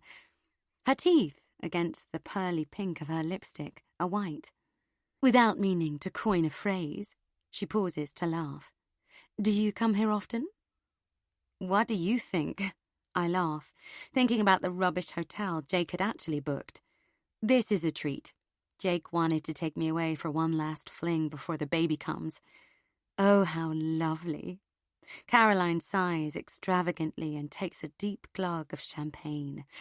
This is good. You're really missing out. She closes her eyes, perhaps in appreciation of the champagne, perhaps thinking about something altogether different. The Grand is gorgeous. It's my home away from home. We came here every weekend when the kitchen was being renovated. She shudders. Worst job ever. So much dust. But baby moons are like gap years these days, don't you think? Never heard of them. Then 5 minutes later, everyone's doing them. Friends of ours went to the Maldives. Heaven, they said it was. Utter heaven. Gorgeous little over-the-sea villa. She laughs. It'll be some years till you can do that yourselves. Don't think they let kids in water villas, do they, in case they fall in? Still, the beach villas are nice too. Have you been to the Maldives? She snaps her gaze back to me and I shake my head. Oh, never mind. This is perfectly lovely, isn't it? I'm sure you'll have a super time. I nod, and she waves her hand around the bar. We come here a fair bit. One of the perks of not having kids. Romantic escapes. She doesn't sound so happy. Her words are out of kilter with the sentiment in her voice. So, you and Jake, she says. Can't believe you're married to my old schoolmate. She drinks more champagne, and the waiter discreetly fills her glass. What was he like at school? Do you remember much? What's he said about me? You must have asked him by now. Oh, I think about his sly smile. Was it admiration? Not a lot? Caroline pouts. Really? I nod. Really, you know what guys are like. She sighs. I don't remember so much either. It's funny how the memory goes. I remember odd scenes and impressions. Jake was, she sighs. How to put it? One of the boys. Okay. You know, attention span of a gnat, bit of a reprobate, even then, running about, causing trouble, far too much testosterone. God, I can't believe you let him go out with Sarah. She's trouble in a short skirt. She pouts thoughtfully. What else? He always seemed to have bashed-up knees, scabs or plasters hanging off, and a snotty nose. God, I remember green snot dangling out of his nose once. It went in and out as he breathed. He thought it was hilarious, though. I think it traumatized me. Funny what you remember. What else? I don't know. We moved away for a few years and I lost touch with most of the kids from primary school, so I never saw him again. Till now. She pauses. He's obviously doing okay for himself if he's brought you here. Hats off to him. It's a good choice. Yes, what a coincidence you're here too, I say. Caroline looks sideways at me. We booked long before I saw your post, if that's what you're implying. I stiffen. I didn't know you followed me. Don't flatter yourself. Your name popped up as a suggestion and I clicked. She shrugs. It's all out there for anyone to see. Anyway, no harm done. Caroline takes another drink. The barman lifts the bottle to pour again and indicates that it's empty. Caroline gives him a nod to get another bottle. It's nice to see old Jakey again. What did you mean about Sarah? I say, when you said she was trouble in a skirt. Caroline laughs. Nothing beyond what everyone can see, namely that I'm not sure she has the same moral compass as the rest of us. She examines her nails, then looks sideways at me, and I say that as someone who's committed her own quota of misdemeanors. She lowers her voice to a whisper. Let's just say it takes one to know one. She taps the side of her nose with her finger. Her business is her business, as long as she keeps her hands off Tobe's, mind you. She laughs. He wouldn't. I mean, really, the state of her. I think she looks great, I say, feeling disloyal for even having this much of the conversation. Caroline rolls her eyes. Beauty's in the eye of the beholder, I suppose. She pauses. And what is it that you see in that Anna? She's a funny one. I recoil, hurt on Anna's behalf. She's really nice. Caroline snorts. I guess you're both up the duff. I suppose that's enough at this point. So where are you off to for supper? Oh, I don't know, just somewhere quick and easy. Jake wants me to have an authentic fish and chips experience on the seafront. Seagulls pinching your chips, you mean? Caroline shudders. Dreadful birds. Can't stand them with their beaks and those enormous claws. Why don't you eat here? I'm sure they do a good fish and chips, and it's far more salubrious. I'm happy going somewhere more casual, I say, and Caroline looks at my dress. You don't look so bad. It must be so hard to dress at this stage. You know, some women amaze me. The ones you can see from behind and not even know they're pregnant. Anna's a bit like that, don't you think? Though I suppose she's not as far along as you are. She sighs. I hope Jake's not taking you to some dodgy street cafe. I wouldn't put up with that if I were you. She leans into the bar so she can shout past Toby and me. Hey, Jake the Rake, where are you taking your wife for supper? We'll find somewhere nice, Jake says politely. Caroline bangs the bar with her hand, and I realise she's a little tipsy. Don't be taking her to any dodgy street cafe, she says loudly. You don't want her getting food poisoning in her condition. Why not eat here? It's one of the best seafood restaurants in Brighton, for God's sake, and you're right here in it. Jake shakes his head. No, it's... Oh, come on, says Caroline. We need to catch up. We haven't seen each other in a million years. Don't be such a spoil sport. Why don't you join us? Caro, says Toby, quietly. It's practically the first word I've heard him say all night, since he's been deep in discussion with Jake. Caroline waves her hand. No, it's fine. I've known him forever. Why come here and not eat in? Tobes, can you change our booking to a table for 4? And so it happens that we join the Hughes Smiths for supper. The bill, after Toby's eaten the king prawns and Caro's nibbled at the lobster and ordered 2 more bottles of champagne, could likely have fed a family of 4 for a month. Toby pays. 26. Did you have fun? I ask Jake as we get ready for bed back in the room. It was strange saying goodnight to the Hughes Smiths in the muffled silence of a thickly carpeted hotel corridor. Somehow it lent me the impression that Jake and I were staying at their own country house. I hate to say it, but Caroline did look quite at home. I'd have preferred fish and chips and paper on the pier, but hey, it is what it is. Nice of Toby to pay, wasn't it? Well, they invited us. Yes, but still, they didn't have to get the bill. Jake tuts. I'm sure he can afford it. I take off my pendant and earrings, tie my hair back and start cleansing my face at the double sink. It was the champagne more than the food, Jake says. Really got stung there. Yeah, Caroline was knocking it back, wasn't she? It was a bit irresponsible to keep ordering when no one else was drinking it. I don't think she noticed that it was just her. But you seem to be getting on all right with her. She was better than she was that night at book club. But there's still an edge to her, like I don't know, maybe it's just her sense of humor, but I sigh. She swears a lot, doesn't she? I splash water on my face. How was Toby? Nice. Seemed like a solid bloke.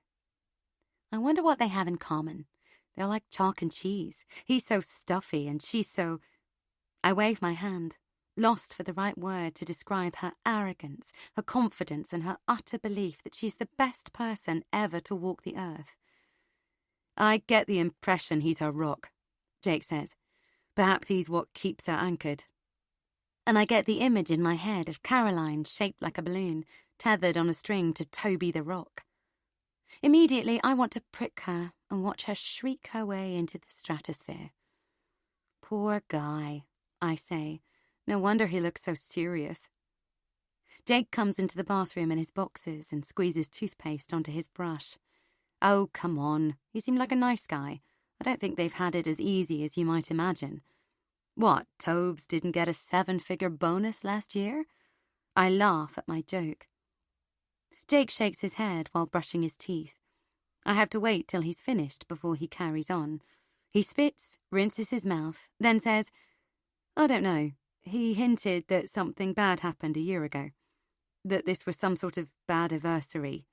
Maybe that's why Caroline was drinking so much. Take a slow breath and allow this gentle interlude to steady your heart before the story continues.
And he didn't stop her.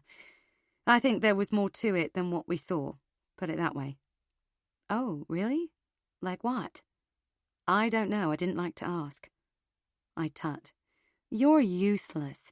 Caroline didn't say anything of the sort, or I would have asked, for sure. I know you would. I wonder if that's why they were so keen for us to join them. It seemed a bit desperate, didn't it? Who knows, Jake says. Let's go to bed. He gets into bed, but I linger at the dressing table, fiddling with my lotions and thinking about what Caroline said about trusting Jake with Sarah. I know I should trust him, but he's away so much. It's the perfect excuse, isn't it? He could have a whole separate family without me knowing. Or is Caroline just winding me up? She strikes me as a woman with her own issues and insecurities. Is she the sort who likes to upset others to make herself feel good? Jake lets out a loud, fake snore. All right, I'm coming. But before I turn off my phone, I take one more look at the selfie the four of us snapped in the bar before I join him. Caroline's smiling her beautiful, symmetrical smile right into the camera. But behind her eyes, now I think about it, is there a hint of something else? You aborted his baby. Oh, don't look so shocked. It's your dirty little secret, isn't it? The one that comes back to haunt you in the middle of the night. You didn't even tell him you were pregnant, did you? Even though you'd been together a year? Just decided a baby wouldn't fit into your life at that point and got rid of it. Who'd have thought you could be so cold-hearted? You, of all people. And don't you go getting all self-righteous on me, judging me for finding out. You've no one to blame but yourself. You know your Instagram has location switched on, don't you?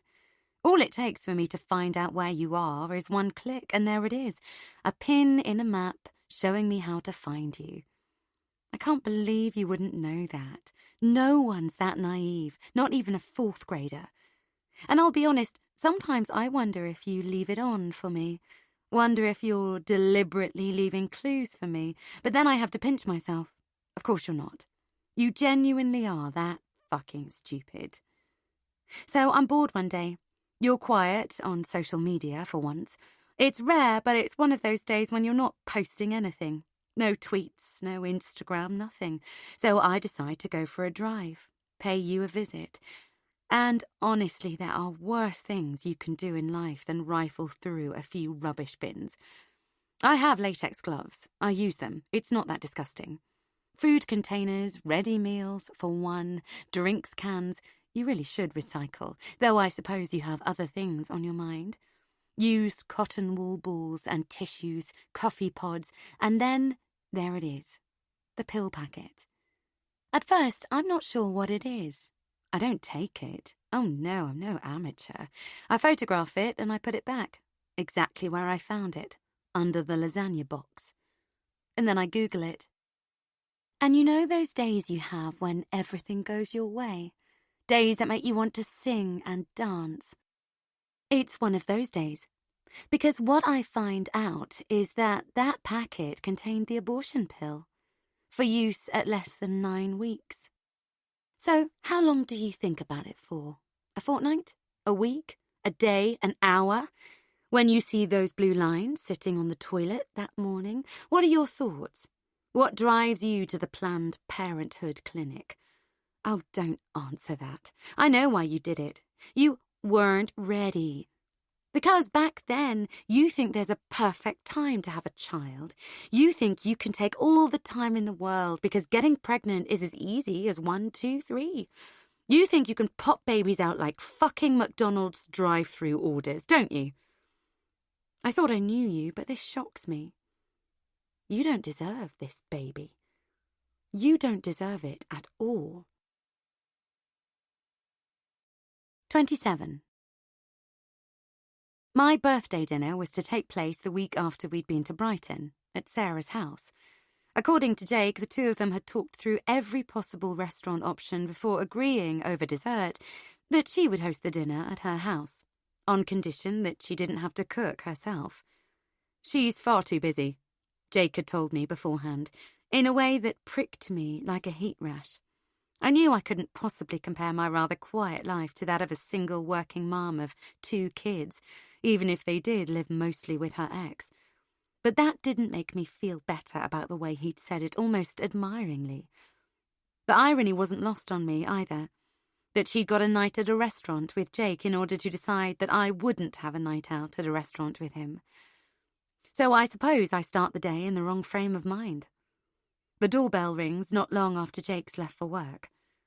Happy birthday to you, squash tomatoes and stew, Anna sings as I open the door to a cloud of coloured balloons, behind which I can just about make out enough of her to identify her. Oh, thank you, come in. I usher her into the living room where she hands me an envelope, as well as the handful of balloon strings. Happy birthday, she says. Here, let me. I thought we could... She pulls out a dining chair and ties the balloons to the back of it.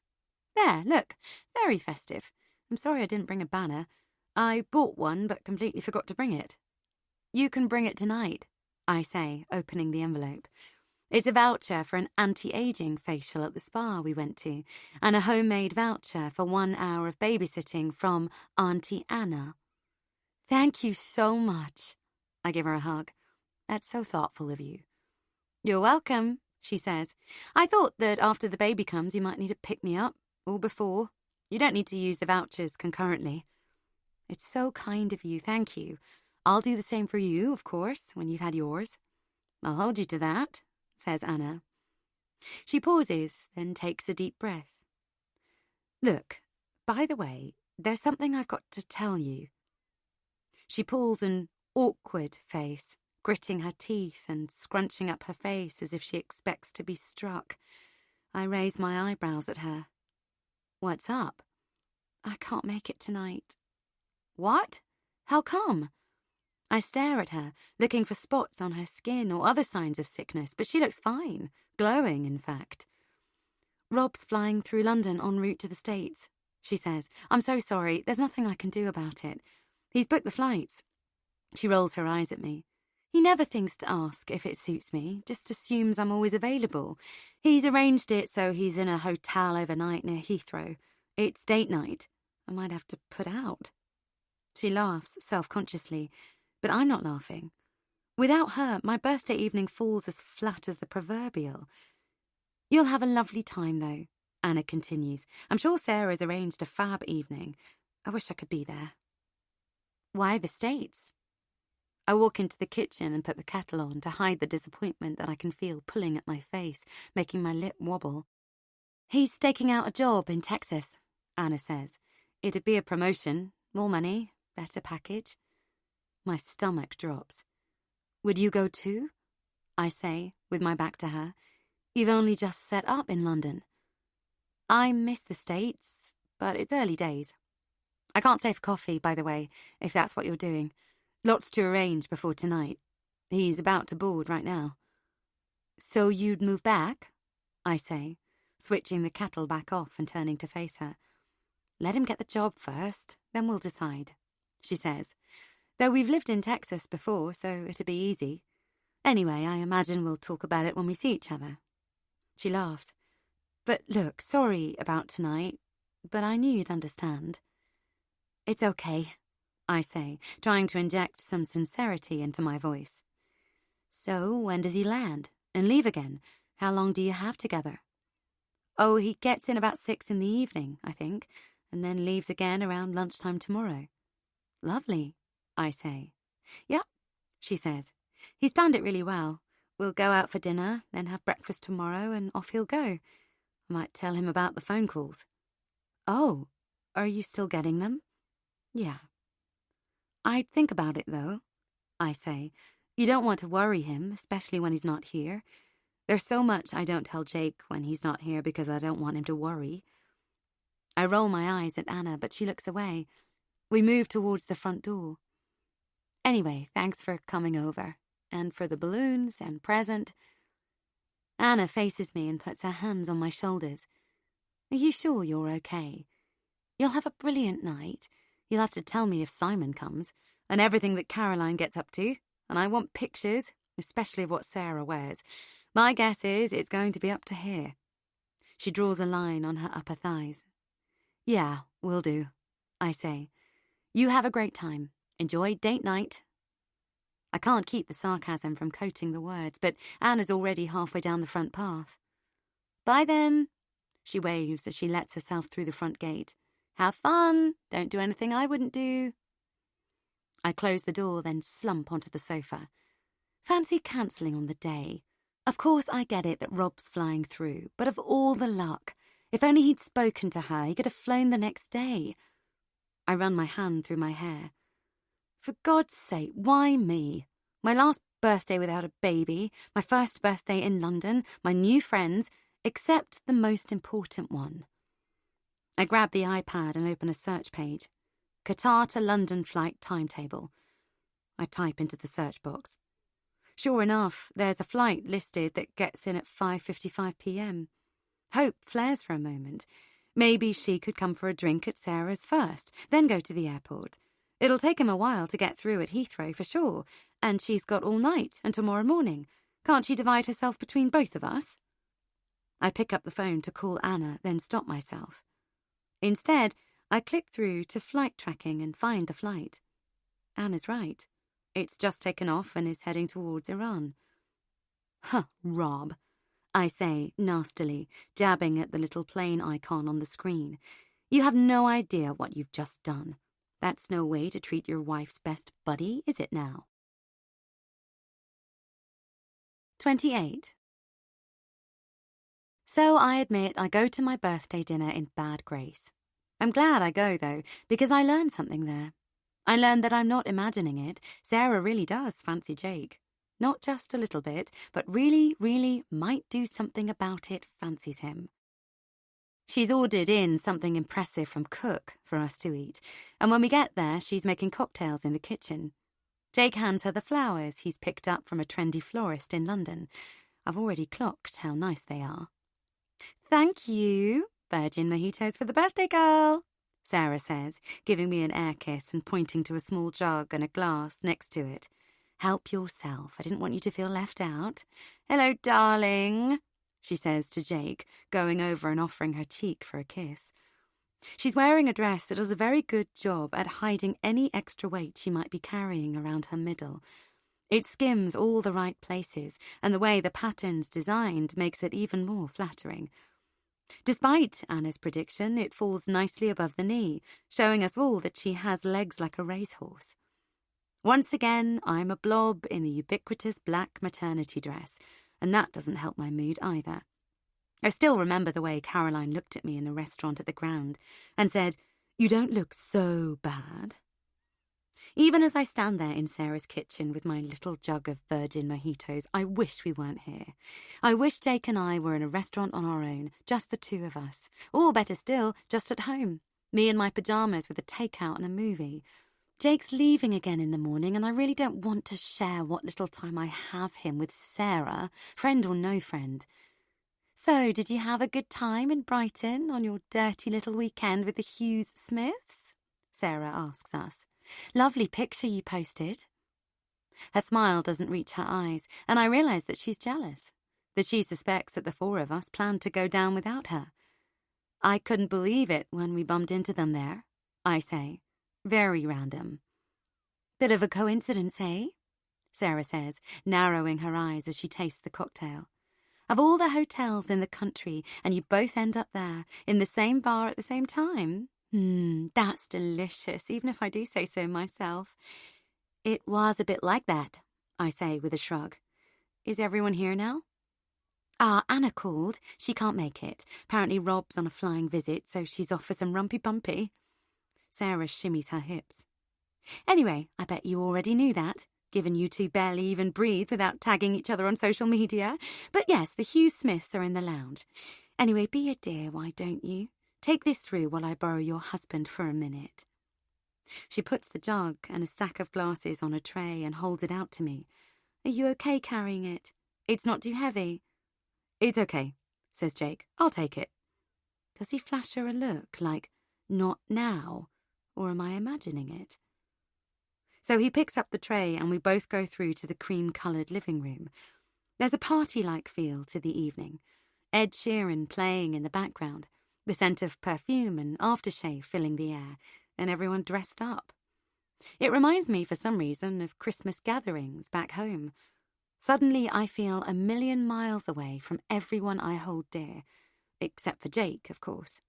My parents, my friends, all the aunts and uncles and cousins who are a part of the fabric of who I am. 6 weeks ago, I didn't know Sarah, Anna, or the Hughes Smiths. The ground almost wobbles beneath me and I hold on to Jake's elbow for support. I could really have done with Anna here.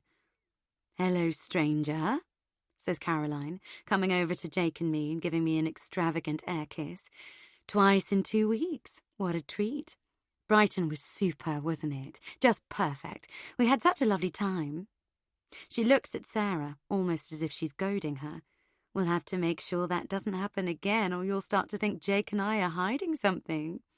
She tinkles a laugh and raises an eyebrow. Her words fall into a well of silence. But then the doorbell goes, and a moment later, the living room door opens, and I can't actually believe that Simon's come. I go to the mantelpiece and examine the framed pictures Sarah has on there, loads of her with 2 boys who I presume are her sons. This is Simon, Sarah says, leading him into the room. Jake, this is who your wife spends her time with when she tells you she's out walking. Jake laughs. Pleased to meet you, mate, he says, shaking his hand. And I just know what he's thinking. You have a chance with my wife? Yeah, right. I go over to shake Simon's hand, but he leans in and kisses my cheek, giving me a waft of the strange soap he uses that takes me straight back to that night on the embankment. Hello, Taylor, he says. Happy birthday. Looking radiant, as usual. I give him half a smile. Right, everyone. I feel I should have a gong, says Sarah, tinging her nail on her cocktail glass. Dong, dong, dong, calls Jake. Thank you. Right, if you wouldn't mind, could I please ask you to take your seats? I've done a plan. Look for your name and no cheating. She looks at Caroline when she says this, and I just know that she's going to be next to Jake, and I'm going to be tucked away down the far end of the table. And guess what? I'm absolutely right. 29. I learned some other things that evening, aside from the fact that Sarah fancies my husband. I learned that Toby's an absolute gentleman. As predicted, Jake's at the head of the table, with Sarah and Caroline next to him, and I'm down the far end, at the other head, with Simon and Toby on my left and right. I won't bore you with the details of what we speak about. It's enough to say that the other end of the table's far more raucous than our end. Several times we stop our own conversation to look quizzically at Sarah and Jake to see what they're laughing at so riotously. For a while, Caroline tries to talk to Jake, but Sarah's not having any of it, so she gives up and starts a spirited talk with Simon about the state of the NHS, while Toby tries to engage me with a series of open-ended questions about the pregnancy, my answers to which get interrupted every time Jake or Sarah laugh, and we all turn to see what was so funny.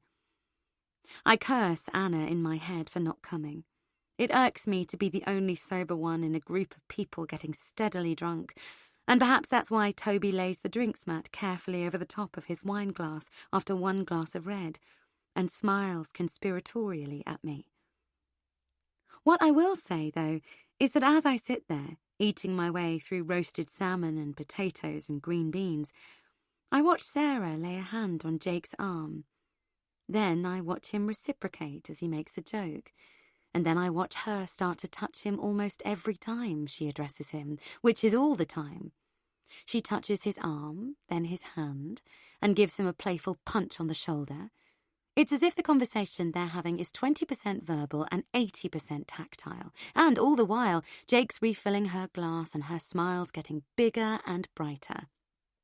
At one point, to my utter disbelief, she takes his hand and traces the lines on his palm with her blood-red nail so she can read his fortune. "You're going to become a father soon," she says, biting her lip, and I'm honestly embarrassed for her. She looks dreamily at Jake. "You're going to be a wonderful father, I can just see it." I give Toby a very slight eye roll and he shakes his head almost imperceptibly. Simon's looking down, checking something on his multifunction watch, clearly embarrassed too. We can all see how drunk Sarah's getting and how, with each sip of wine, she loses a little more self-restraint. It's Simon who finally breaks it up. He stands rather suddenly as if he simply had enough and starts clearing the plates. Jake jumps up to help, while Sarah leans back in her chair and beams at us all. "What a brilliant evening! We should start a dinner club so we can do this every month," she says. "What a wonderful idea," Caroline says smoothly. "I can't think of anything more fun." And for once, I welcome her sarcasm. "Definitely. Let's plan it. Let's make it happen, guys," Sarah says. She stands up, staggers slightly, and steadies herself on Jake, then slides her arm around his waist and squeezes him against her. "Tell you what, Taylor, if anything ever happens to you, you don't need to worry. I'll look after this one and the baby. They're the perfect package." Nobody answers. "Oops," she garbles, disentangling herself. "Right, I'm off to get the you-know-what." She lurches out of the room, Jake following with a stack of plates. I refold my napkin and look around the table. "That was lovely, wasn't it?" says Toby. "The salmon was delicious." "The joy of buying in," says Caroline. "You can't really go wrong." "She's very busy," I say, without much conviction. "Flirting with your husband," says Caroline. No one replies. "Oh, come on. You'd have to be sitting under the fucking table to miss it," says Caroline smoothly, refilling her own wineglass. "Mind you, maybe not even then. Could have been worse under there." She laughs a rich, throaty laugh that implies way more than her words. "She's just drunk," says Toby. "She doesn't mean anything by it. Ignore it, Taylor. You have bigger things on your plate." He touches my hand, then withdraws it again. Exactly, says Simon. But even so. For fuck's sake, what are they doing out there? Caroline asks, as I realise it's gone very quiet in the kitchen. But then we hear giggles. The door opens and Jake comes in carrying a cake alight with candles, Sarah in his wake, clutching a gas lighter. Her lipstick's long gone. Jake places the cake carefully on the table and Sarah starts to sing Happy Birthday while pretending to conduct us. Jake and Simon join in, Toby mumbles the words, and Caroline just shakes her head. When we leave, as soon as possible after the cake, Simon catches my eye. Then, in a flash, when no one's looking, he winks. I look away. I know your husband's going to miss the birth. I don't need to be a clairvoyant to predict this. I don't need a crystal ball or a pack of tarot cards to know that when push literally comes to shove, he won't be in that birthing room with you. I'd put money on it. How can I be so sure? Any fool can see. It's not rocket science, sweetie pie. Do you remember that book, He's Just Not That Into You? The one that was made into that film with Jennifer Aniston and Ben Affleck?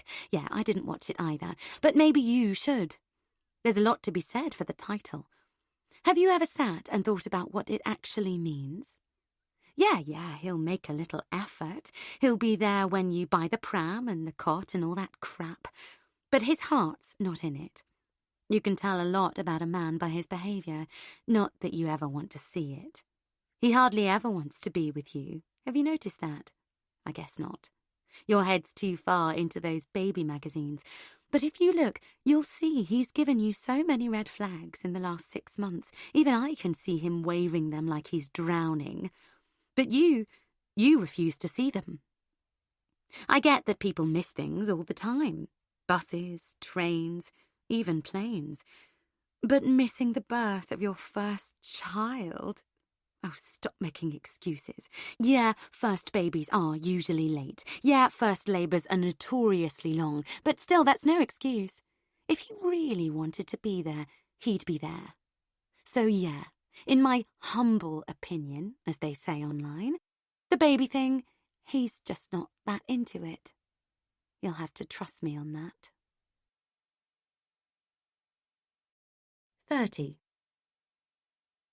It doesn't take me long to lay into Jake after my birthday dinner. I don't mean to shout at him. I really intend to leave the conversation until we're both fresh in the morning. But the front door is barely closed behind us.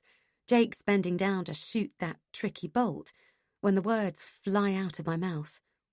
What in God's name was that all about? My voice shakes with anger. What? Jake says, straightening up and looking at me. He looks genuinely surprised, and that makes me even angrier. What? What were you playing at tonight? I ask, my voice dangerously calm. What do you mean? I raise my eyebrows at him and watch as understanding creeps across his face. Sarah? He asks. Oh, God. He shrugs. She was drunk. It was nothing. You know that. I don't know anything, I say. As far as I know, you kissed her, and now she's all over you, so tell me. I march down the living room to the kitchen and slam the kettle under the tap, whack it back on the counter and practically punch the button on. Then I turn to face where Jake's standing in the living room. Well, I'm waiting. Jake shakes his head. I'm sorry. He gives a quizzical little shrug, which incenses me further. Sorry for what, exactly? Sorry you flirted with her? Sorry you ignored the entire table all night? Sorry you humiliated me on my birthday? Which one are you sorry for, exactly? Oh, Tay, is that how you saw it? That's not how I saw it, I shout. That's how the whole frickin' dinner party saw it. That's how it was. You haven't changed at all. Once a cheat, always a cheat. Isn't that what they say? I burst into tears and wipe angrily at them. Jake pales. Since we agreed to move on, his affair has always been the elephant in the room, there but never mentioned. This is a first. He takes a step towards me. No, no, no, Tay, I told you could trust me, and I meant it. There's nothing there. You have to trust me. I didn't kiss her. I told you that. She's a flirt, but it doesn't mean anything. Oh, shit. Ask everyone else. They think you were practically jumping her in the kitchen. What was it? You had one kiss and wanted another?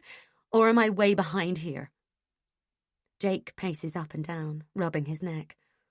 Oh, God, Tay, don't be daft. This is all in your head. No one else thought anything. It's just your hormones talking. Let's get you a glass of water and sit you down. Come on. He holds out a hand to me. I leap back. Don't you touch me. Get away from me. You stink of her. What were you doing in the kitchen with her? What? Actually, don't answer that. I don't want to know. Are you having an affair with her? Just tell me. There's no affair, Jake says.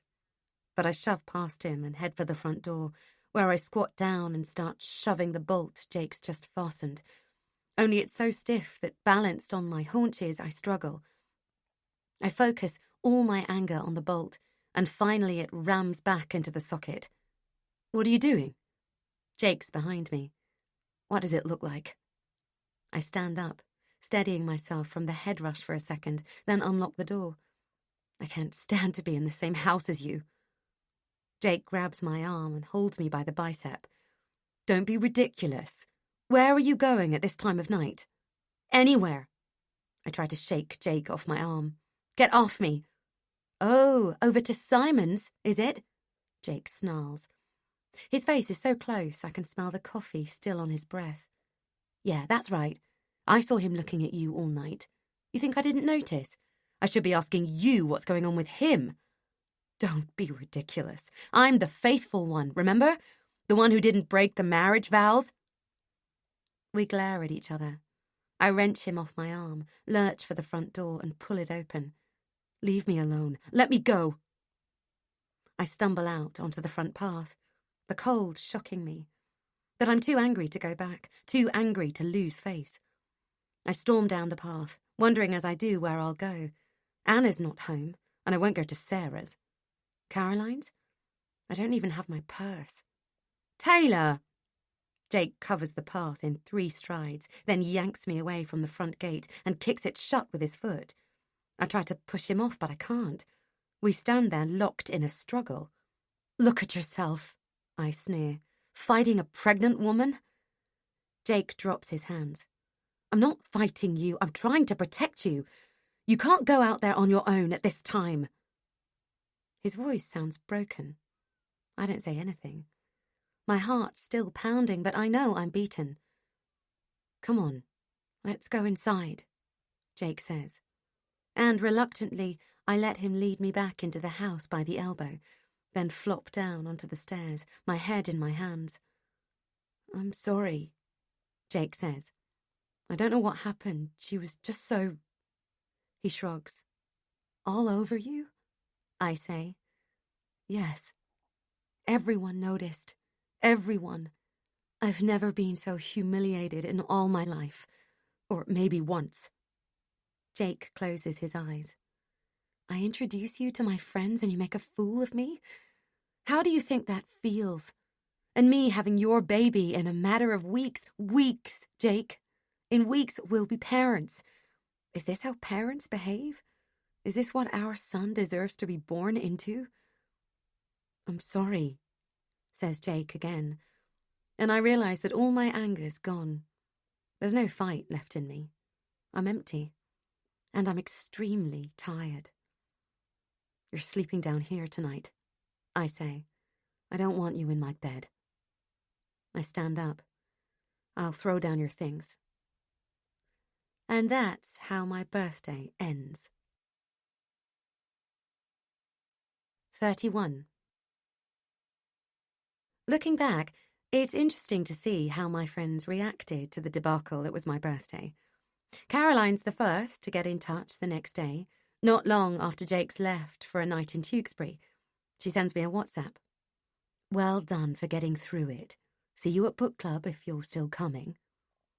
Sarah also sends a message. Thanks so much for the flowers. They're beautiful. Ouch, my head. Anna calls me towards midday. I presume after she's packed Rob off on his flight. How did it go? She asks. It was, I begin. But then I choke up. I struggle to speak. What? She prompts, but I can't make a sound. Tay? What happened? Are you crying? No, I gulp. I'm fine, it's just... I reach for a tissue and blow my nose, badly, with one hand. What? What happened? Anna asks. Oh, God, nothing. Just... Can we talk about something else? Was it Sarah? She asks. Oh, my God, it was. What did she do? We had a fight. I don't want to talk about it. Who, you and Sarah? Anna's voice is incredulous. No, me and Jake. Hey, come on, I'm sure it's not that bad, Anna says. Let me guess. Sarah was out of order, and what? Did he go along with it? I make a sound that I hope she'll take as agreement. Anna's silent for a minute, perhaps weighing up how much further to push me. Well, look, she says eventually. I'm taking you shopping tomorrow, okay? No excuses. I know you don't have anything on, and retail therapy is exactly what you need, so don't try and argue your way out of this one. We chat a little more, then hang up. I may have convinced Anna that I'm fine, but the truth is I haven't convinced myself. I'm thrown not just by Jake's actions, but by the violence of my own reaction, by the row itself. After we got through his infidelity, we agreed, on the advice of a marriage guidance counsellor, that we'd move on, that I wouldn't throw it back at him, and that's precisely what I just did. I also can't get the look on his face as he shouted at me out of my head, the sight of his hand in Sarah's as she traced his palm with her nail. How did it start with the other woman? I wonder. Was it like that?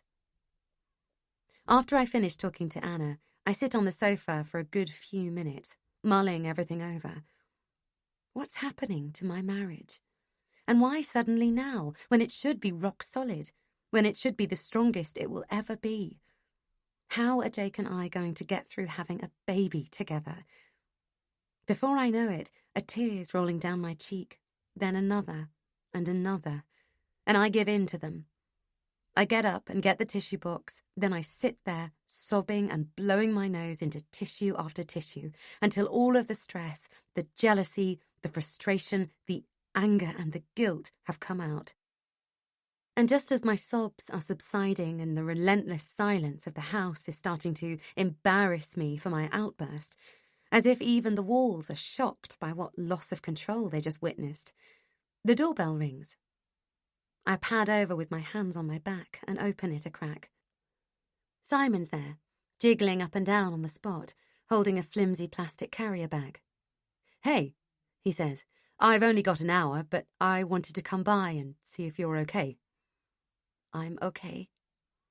My voice is thick with snot, my face is blotchy and my eyes are red.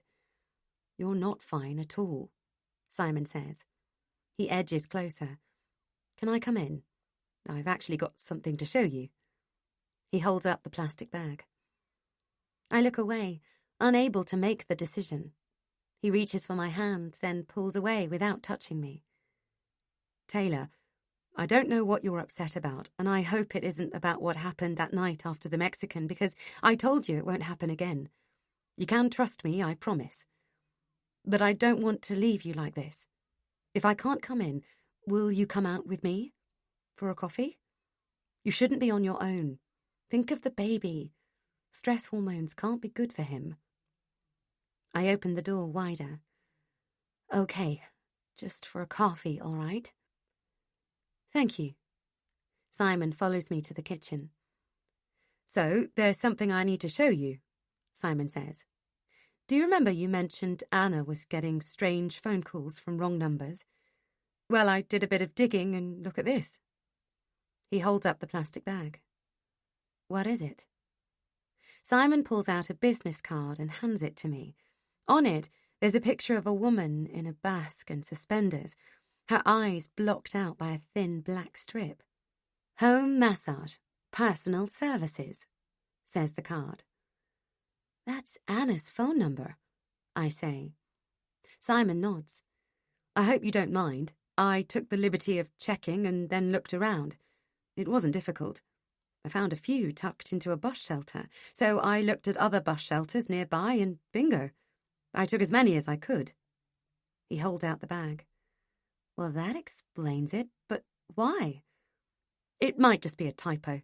Very annoying, but nothing more. I guess we just wait for them to notice they're not getting any calls and double-check the number. Or I suppose you could take them to the police. His voice trails off. Will you give them to Anna? You'll probably see her before I do. Then he looks at me. Are you okay? I put the bag on the dining table. Poor Anna. She's so paranoid someone's watching her. Really? But I'm more concerned about what's been bothering you, Simon says. If you don't mind me saying, you looked upset when I arrived. Oh, this and that. Husband flirting with friend in front of everyone being the most obvious. I give a little laugh. Simon looks down. I didn't like to say. I hoped you hadn't noticed. It wasn't just me, was it? I wasn't being oversensitive. Well, you know him best. Do you think he meant anything by it? I stare at the kettle, then sigh. You wouldn't be human if it didn't hurt, Simon says. You're vulnerable right now, and you have every right to feel how you do. But try to look at the big picture. Do you suspect him of cheating? I purse my lips. He's got form. The words are out before I realise what I've done. I've let the genie out of the bottle. I planned never to tell anyone in London about what Jake did, not to let it follow us across the Atlantic and sully our new life. But here it is, out there in the air and in Simon's ears. What? Simon looks genuinely shocked. I shake my head. It was in the States. It's over. Simon's searching my face, trying, I imagine, to read my mood, see if it's worth asking more.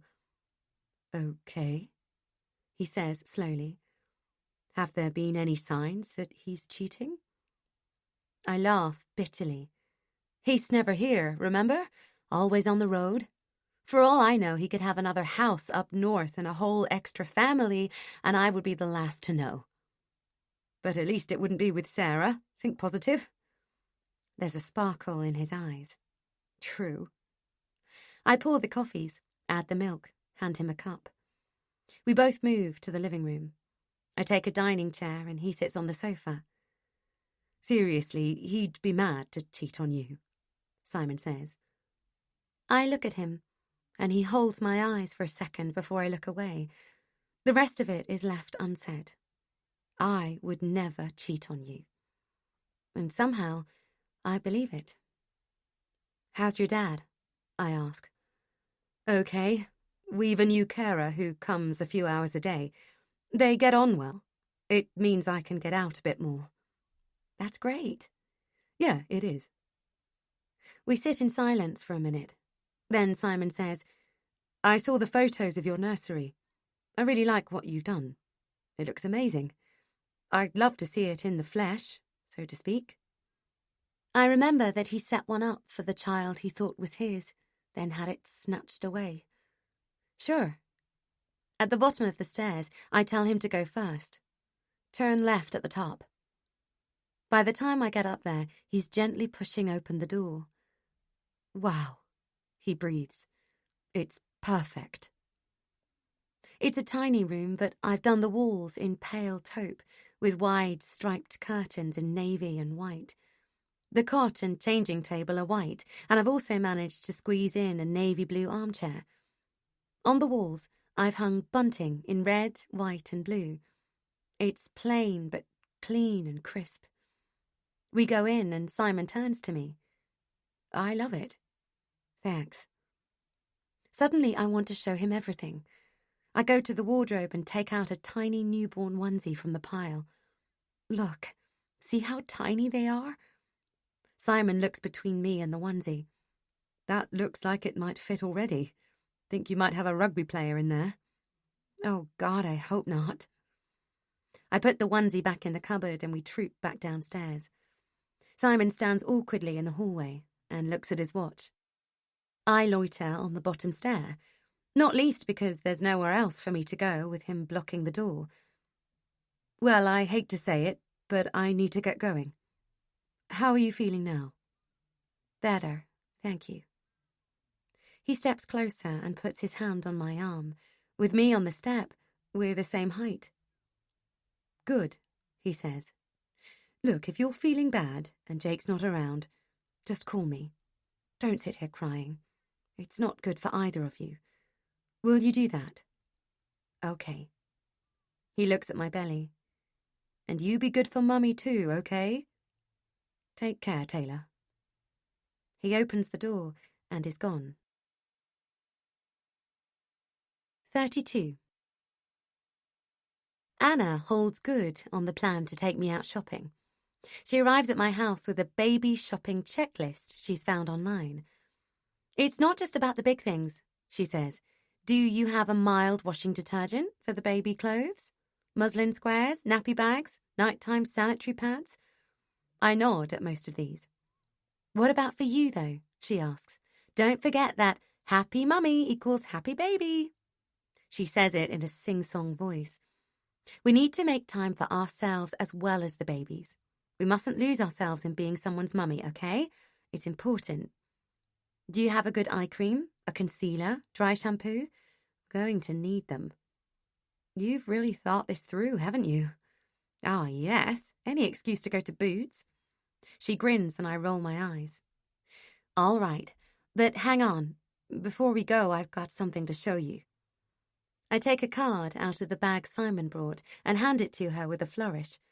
I'm so proud we've got to the bottom of it, and I wish I could take the credit myself. Here's the answer to your mystery calls. Ta-da! Anna examines the card with a frown.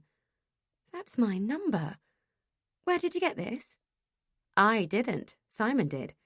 He found them tucked into bus shelters around town. Look. I pick up the bag. He got as many as he could. I'm expecting her to be happy about this, but she's looking more worried than she did before. Simon found them. Yes. She closes her eyes and breathes out slowly and loudly through her mouth. This doesn't solve anything. It just makes me think he printed them himself. What? Maybe he had the cards printed to get other people to harass me. Maybe he orchestrated the whole thing. What? Why would he do that? I don't know. Anna snaps. I don't know how he thinks, but all I can think of is that since I joined the walking group, I haven't felt safe. I don't know what it is, I don't know why, but I know something's not right. She shakes her head. I can't tell you what he wants. If it's him, I say. Innocent till proven guilty, right? Though, without meaning to big myself up, I honestly thought he was more interested in me than you. Maybe it's a double bluff. Maybe he's using you to get to me. You just can't be too careful, Tay. I'm sorry if you think I'm paranoid, but after what happened... No, I know. Anyway, at least we know now why you're getting the calls. Yeah, at least that, she says, in a way that sounds like she's not pleased at all. So, what was your fight with Jake about, if you don't mind me asking? Anna says later, as we weave our way in and out of the shops. It's a weekday and the centre's not too busy. Anna's mood's improved, thank goodness, and we're having fun shopping for our new mum essentials. I try to laugh, but the row is still raw, and the sound comes out a little strangled. Was it about the bit when she tried to kiss him when you left? The words hit me like a punch. I take a breath, then say lightly, What did you say? Anna clamps her hand over her mouth, her eyes wide. OMG, I'm sorry. You didn't see that? No, I did not. Who told you? Anna looks sheepish. Caroline messaged me. Oh, don't get ideas. I think she still hates me, but she was worried about you. She asked me to check on you. She could have called me herself. I know, but I think she likes having people to do her dirty work for her. Anyway, to be fair, she said Jake turned his head away, so she missed. But that's not the point. She pauses. So, can I tell her that your marriage is in ruins? You're a mess and your baby's now fatherless thanks to Sarah wanting to jump your husband's bones? Despite myself, I laugh. Be my guest. That's the spirit, says Anna. You just have to trust him as he's away so much. We're looking at eye creams and she holds one up. Have you tried this one? It's supposed to be amazing. I take the box from her and look at it. Wrinkles, dark circles, puffiness. How about a cream specifically for new moms? I say. I guess they both had far too much to drink that night, that's all. Do you think alcohol brings out the truth? Anna looks sideways at me. I put the eye cream back. We have so much together. We have a baby coming in a matter of weeks. I look at her, pleading with my eyes for her to shut up. I'm on thin ice and I can hear it cracking. Anna stares back at me, and for a moment I think she's guessed that something happened with Simon. But then she looks down. If I told you something, would you hold it against me? Excuse me. A woman tries to stretch past us to the shelf, so Anna and I shuffle backwards a bit to allow her through. She stands right there in front of us, so we edge further down the aisle.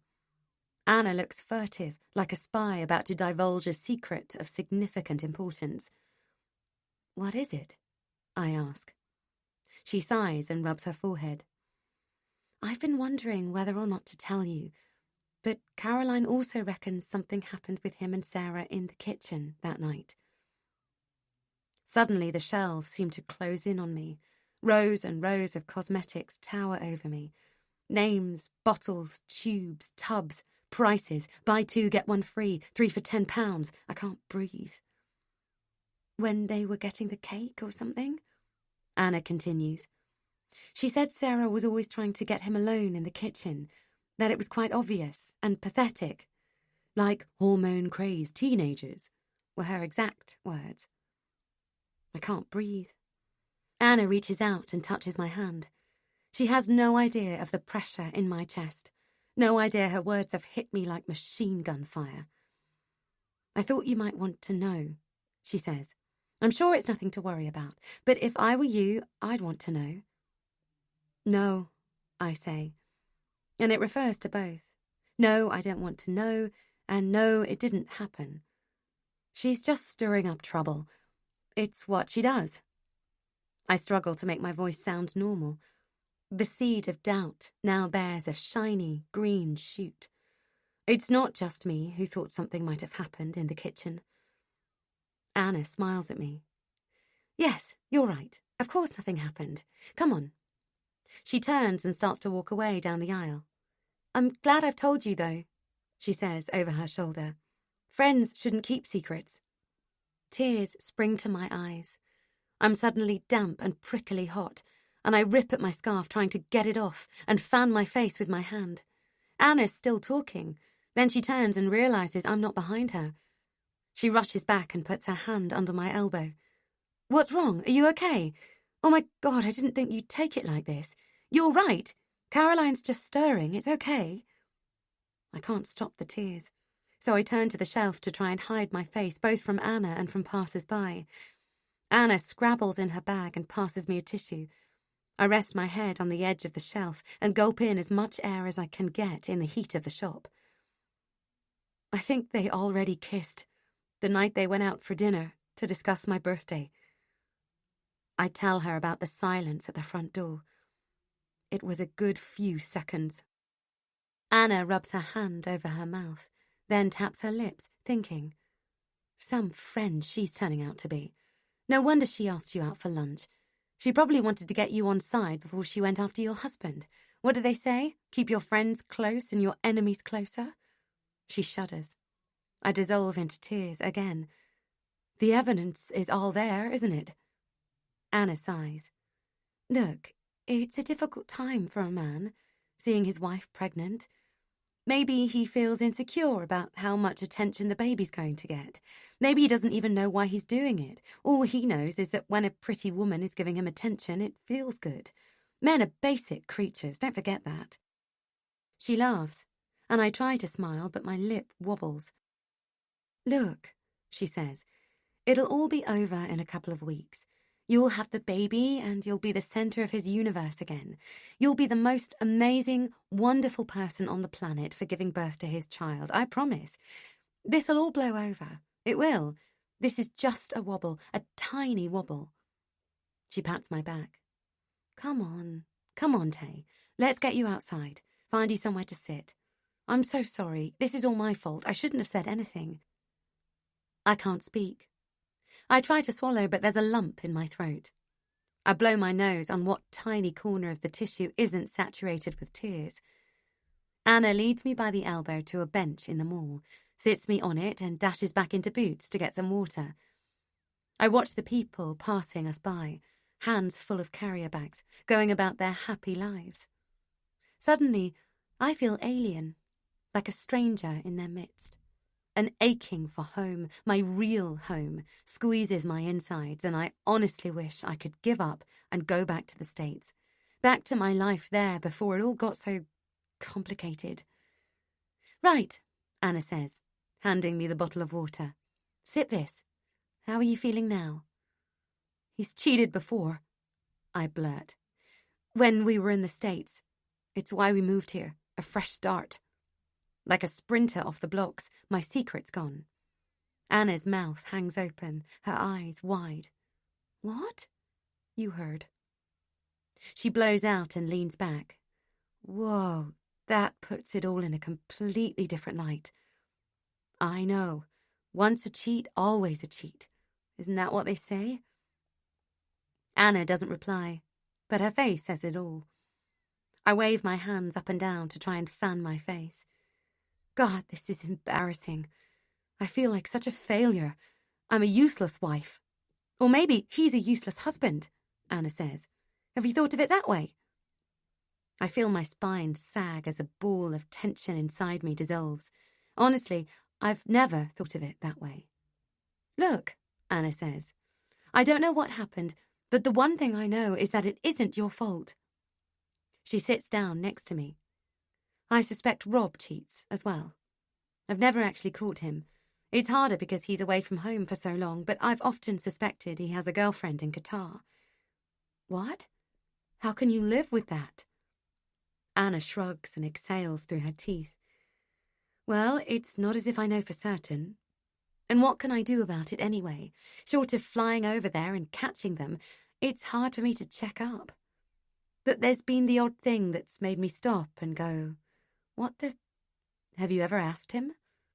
She shakes her head. I'm pregnant. I don't earn enough to bring up this baby alone. I need him for now. That's the nuts and bolts of it.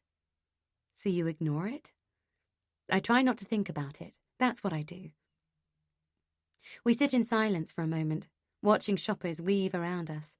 I see a woman who's heavily pregnant, her enormous stomach protruding way in front of her. She's pushing a toddler in a pushchair, and she looks happy, competent, in control. And I wonder if she has moments like this, if it's just me who's losing the plot the closer I get to giving birth. I blame myself for Jake straying, I say.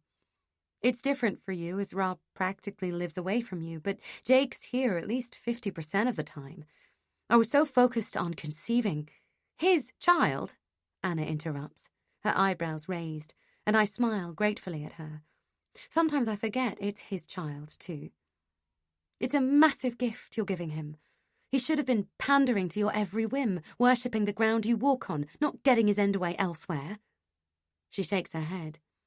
And to think of all that you went through, the ones you lost, the heartbreak.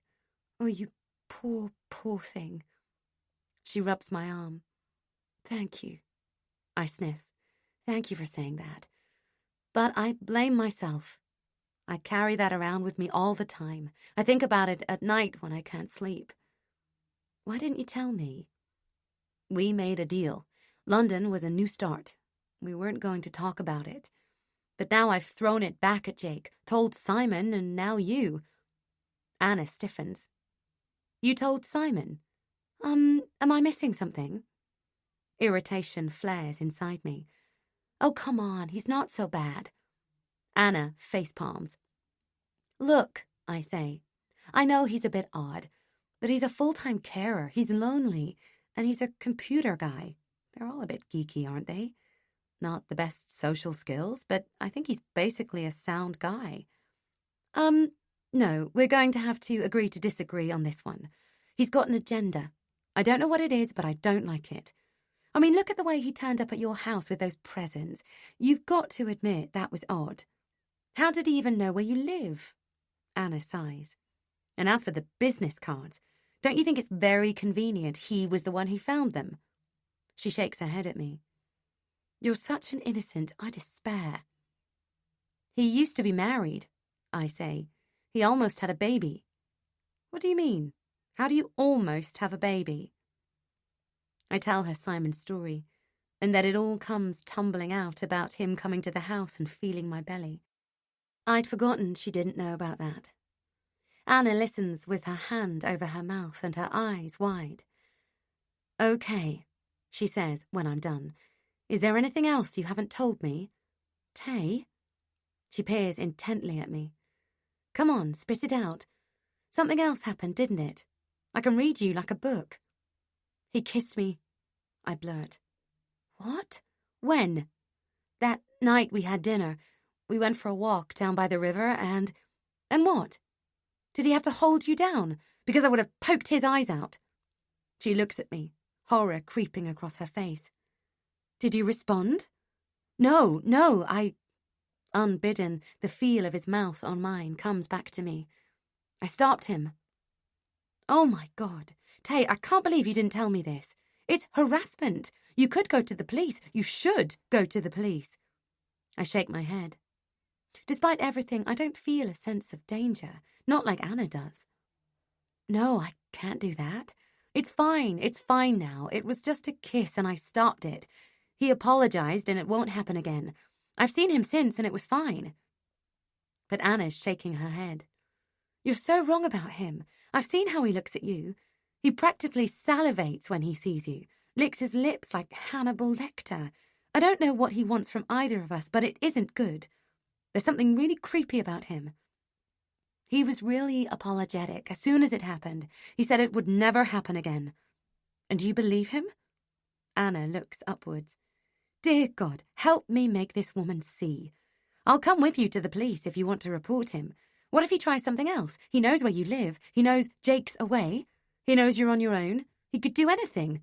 I'm not going to the police.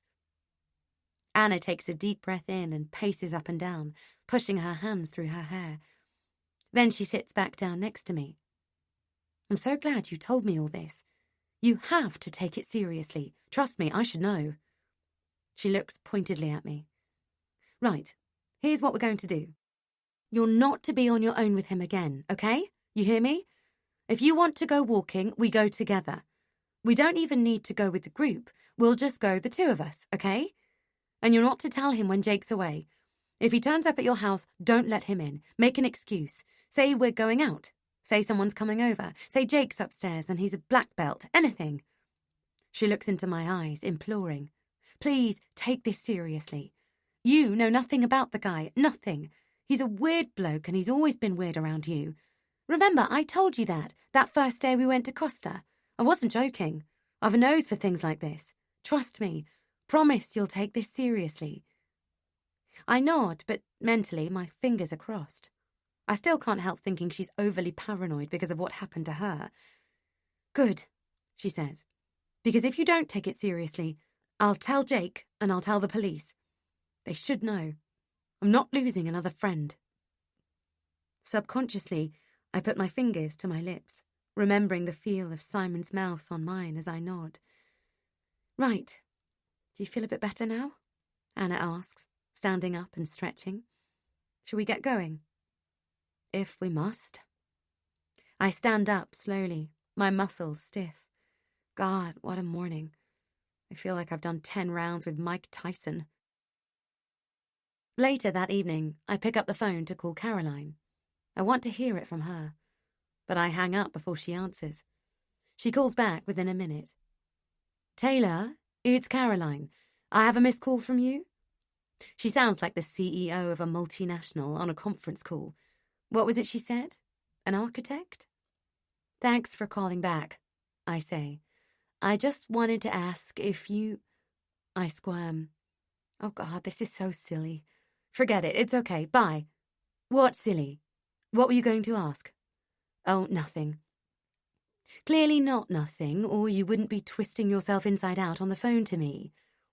She pauses, then exhales. Is this about Jake and Sarah? I sigh. Yes, you know him. Do you think there's anything going on between them? There's a silence that stretches. Then Caroline speaks. Did Anna tell you that we spoke? Typical. She sighs. Look, I don't know. What do you think? In my experience, wives with hunches are usually right about these things. I don't know. I don't know what to think anymore. Well, here's a suggestion. The only people you're going to get an answer from are Jake and Sarah, not me. And with that, she hangs up. 33. The next book club was to be at Caroline's house, a detached, white-painted Victorian pile hidden behind its own wrought-iron gates. Jake was away. It was his last trip before the baby came, and it was longer than usual, bartered with me on a solemn promise that he'd be home for the next 3 months. Anna was also away, seeing Rob as he flew back to Qatar through London. I called up Caroline to tell her I couldn't go either, and suggested we take a rain check. Is this about Sarah? Caroline said on the phone, and I heard her take a swig of wine. Because if it is, you mustn't hide away. You need to face her, show her. That's my opinion. So I'll see you at 8, okay? I took a cab. How's Jake? Caroline asks, after she's buzzed me through the gates and walked me across the hardwood floors to what she refers to as the drawing room. For all her support earlier, she looks too innocent, and I wonder what she's up to. 1 minute nice, the next minute a bitch. I get the feeling she's enjoying the car crash of my life, sitting back with her popcorn, watching. He's away, I say, and Caroline raises one arched eyebrow as she takes a sip of wine. When did you say the baby's due? 2 weeks, if it comes on time. And when will he be back? Before then, I say, with a smile that I hope says, shut up, but she doesn't. I'm surprised you let him go, she says, her voice dripping with meaning. I shrug. He was always a drifter, she says. At school, never one to settle. She stares thoughtfully into the middle distance. I never thought he would get married, actually. Men like him, they don't like to settle. She looks at me and gives a little laugh. Maybe that's why he travels so much. What are you implying? I say. Caroline closes her eyes slowly, breathes deeply in, and then opens them again.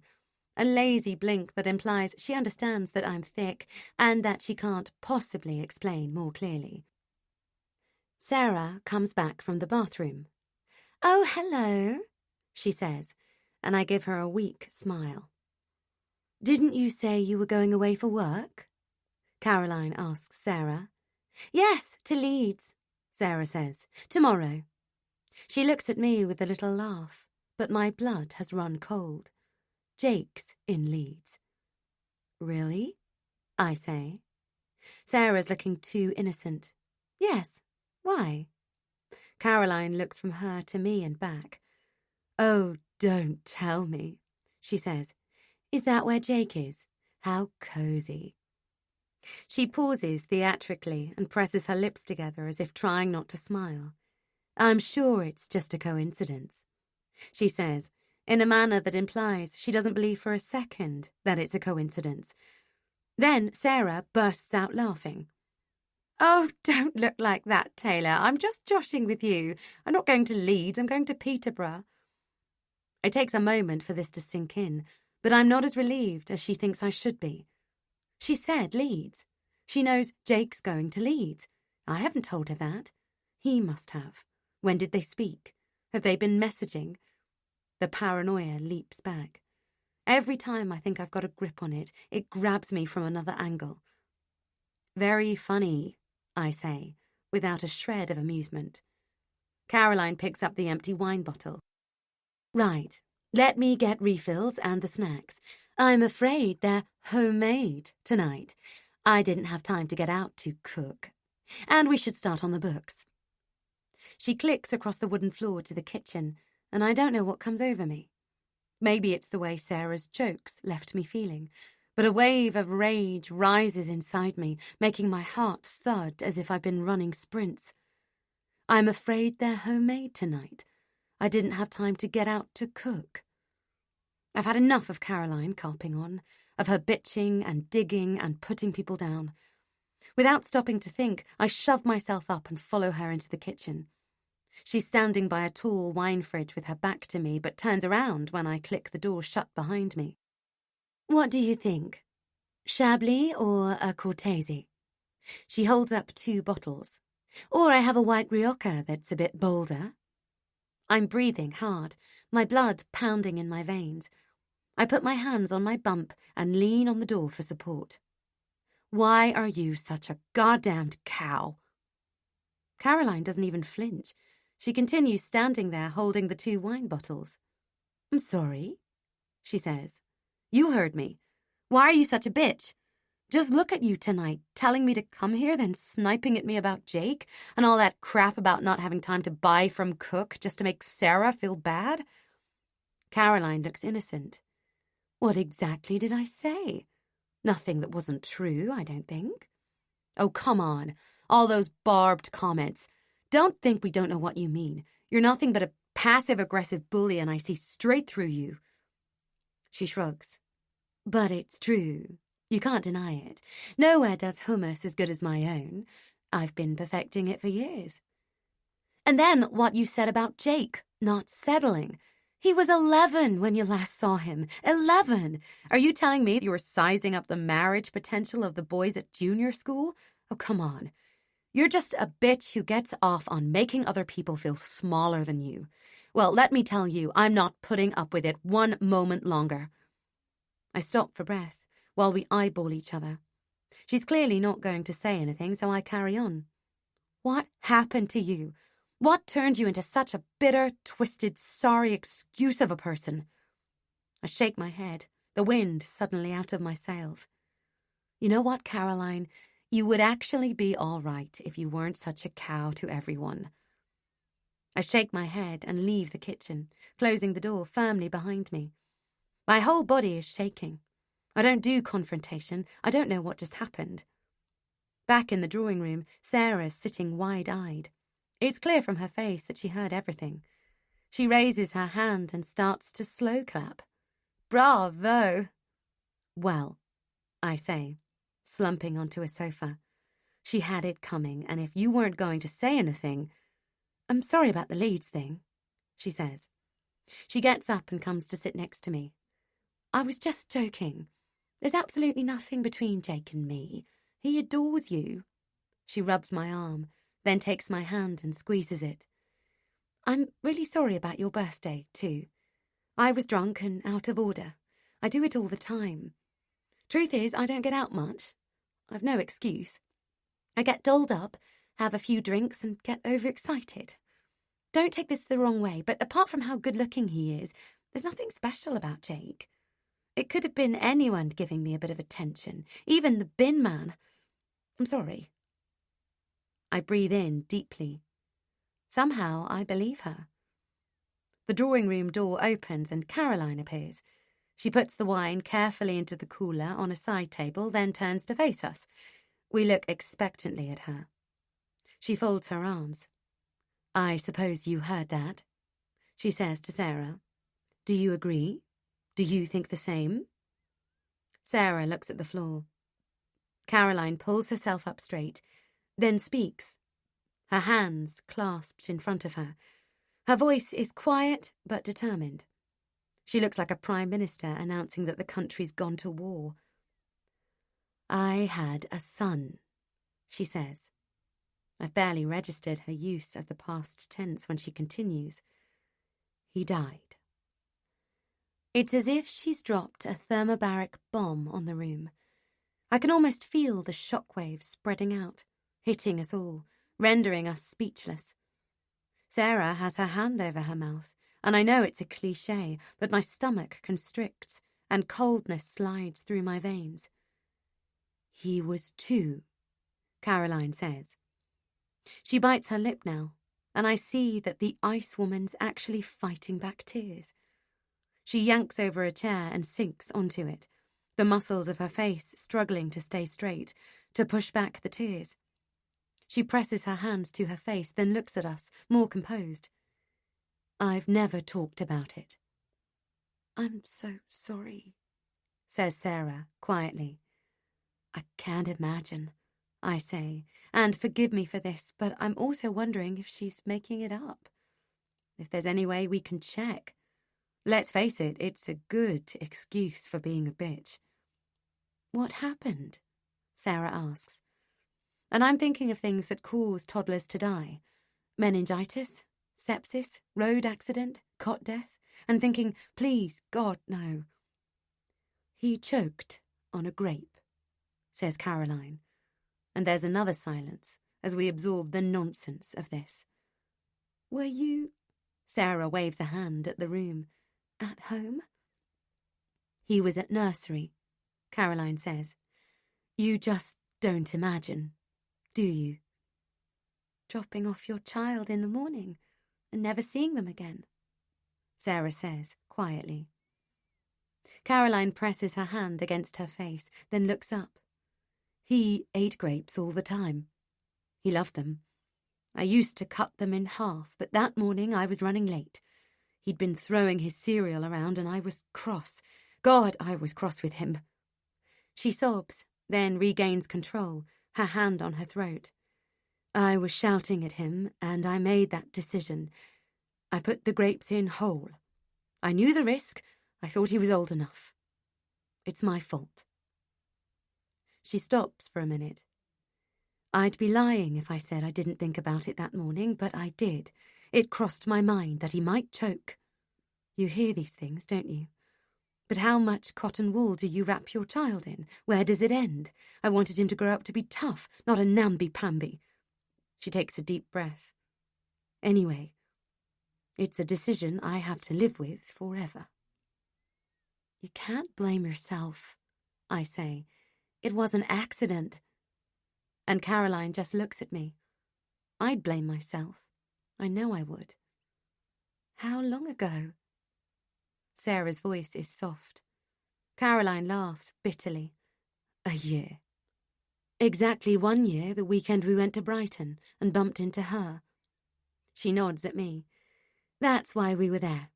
Getting away, making a break, trying to get through that weekend as best we could." I have a flashback to her drinking that champagne like it was going out of fashion, drinking herself to oblivion. No wonder they were so keen for company that night. "I'm so sorry," I say. "I had no idea." "None of us did," says Sarah. "Well," says Caroline, and her whole body seems to collapse, as if her bones are made of jelly. Her face looks different too, as if the armour has dropped, the polished perfection. She looks older. I see wrinkles now, and shadows where before I just saw makeup. "Now you know." She raises her hands in the air. "So if you think I'm a bitch, or I've got a chip on my shoulder, or I put people down, well, I'm sorry. I see only the bigger picture. I'm just trying to get through the day. Every day." We sit there in silence for a minute. In my head, I'm going over the conversations I've had with Caroline and starting to understand a little more.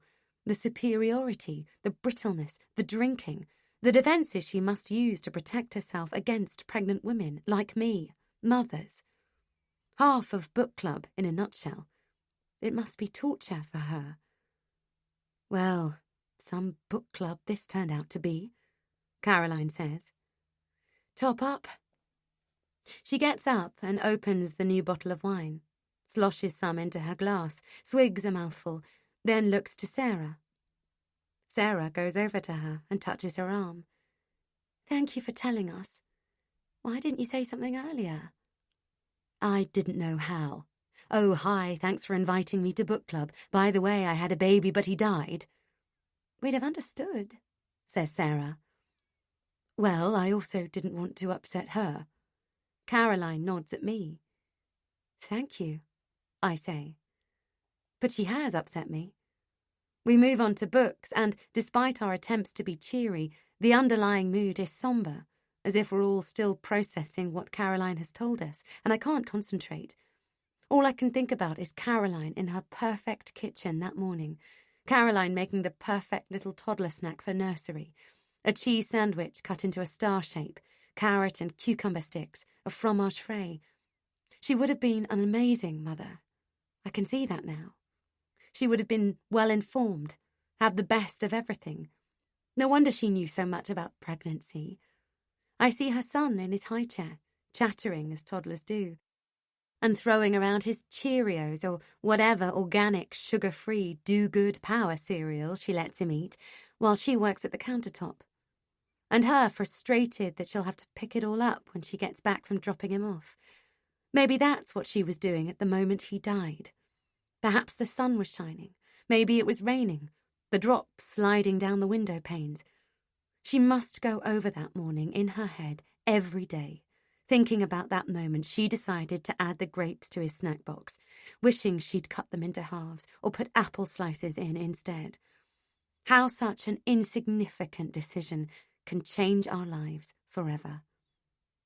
I realise that none of us even asked his name. I want to know. I do, and I don't. I can't stay here any longer. I'm sorry, ladies, I say, pushing my chair back. I'm going to have to call it a night. Sarah jumps to her feet, surprised but not really surprised. I'll drop you back. It's okay, I'll get a cab. Well, text me when you're safe indoors, all right? I will. Mercifully, the taxi comes quite quickly, and I can't get out of there fast enough. It's as if the bad luck that had cursed Caroline and Toby will rub off on me. Back home, I light all the scented candles I have and say a little prayer for Caroline's son. I'm not religious and I feel silly saying the words out loud, but I also feel they need to be said, almost like an insurance for my own baby. Then I put my hands on my belly and whisper to the baby. I tell him to hang in there till it's time to come. I tell him it's going to be confusing coming out, and that it'll be bright and cold and he might cry, but that I'll be there for him. I tell him it won't be long until he's in my arms and I can touch him and hold him. I tell him to grow up strong and healthy, to have a long and happy life. I tell him that I'll always be there for him, that I'll love him no matter what, and always try to do my best for him. I can't believe that by the time book club rolls around again, he'll be here, and I'll be a mother. Yet the thought of how he's going to go from being a bump in my belly to a live baby in my arms is a huge black hole in my imagination, a leap of faith. I can't picture how it's going to happen. I call Jake. The phone rings 8 times before he picks up. He sounds out of breath. I can't help myself. What were you doing? Just got out of the shower. Sorry, dripping wet. I tell him about Caroline's baby. I can't believe she didn't tell us that night at the Grand, I say, skirting away from telling him how her stories made me feel. I thought we got on all right that night. Jake sighs. I don't know what I'd do in their place. Talk, not talk. Who knows what goes on in your head when you lose a child? It shouldn't happen. It's one of those things that's not supposed to happen. Your children should outlive you. Suddenly, I'm crying, trying to do it silently. Tay, are you there? Are you okay? I struggle to compose myself. I'm just so worried. And another wave of tears hits me. Worried about what, hun? What, are you crying? I can't answer that. I press my free hand into my eyes and sniff. Tay, honey, it's okay. The baby's going to be just fine, and you're going to be the most amazing mummy. How do you know that? My voice is a sob, accusing. I just do. Trust me on this. Everything's going to be fine. What if he's born with some incurable congenital problem and given only a few years to live? What then? What if he's stillborn? What if we're in a car crash on the way home from hospital and the car explodes and there's a fire and we can't get him out of the car seat and we have to watch him burn to death? You've seen all those straps? I realise my voice is rising. What if... Tay, we've had the scans. We've had the tests. Everything's come back 100% normal. And look, what happened to Caroline is not normal. Things like that don't happen to the majority of people. Really, they don't. Think about the number of kids there are running about, annoying people in restaurants and clogging up the streets at school pickup time. He tuts. I know it's upsetting. Caroline really shouldn't have told you at this point. But please don't dwell on it. Everything's going to be fine, I promise you. How do you know that? How? I wail.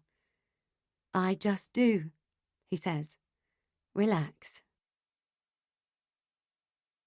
I know what you want to call your baby. Joseph. A biblical name. How sweet. I can just see you both lying in bed, him spread tactfully over the damp patch with his hand on your belly, when you say, "So, hun, have you thought about names?" And he hums and haws and then says out loud as if it's a question, "I quite like Joseph for a boy." And you cock your head and sound it out a couple of times. Then you say in your chirpy little way, "Yeah, I like it. My parents are religious, they'll love that. It's perfect. And we can call him Joe." And he gives you a squeeze and you say, "What about for a girl?" But while you're mulling over Emily, Jasmine, and Sophia, he's not thinking about girls' names. He's remembering that kid, Joseph, at school.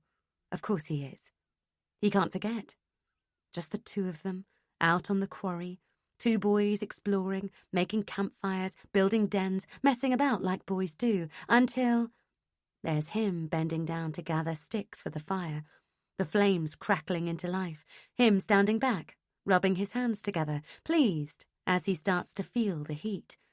Then a scrabbling sound behind him, a scream, and Joseph dangling out over 100-foot drop, his face blue-white with terror, his hands rigid knots clinging to the root of a tree.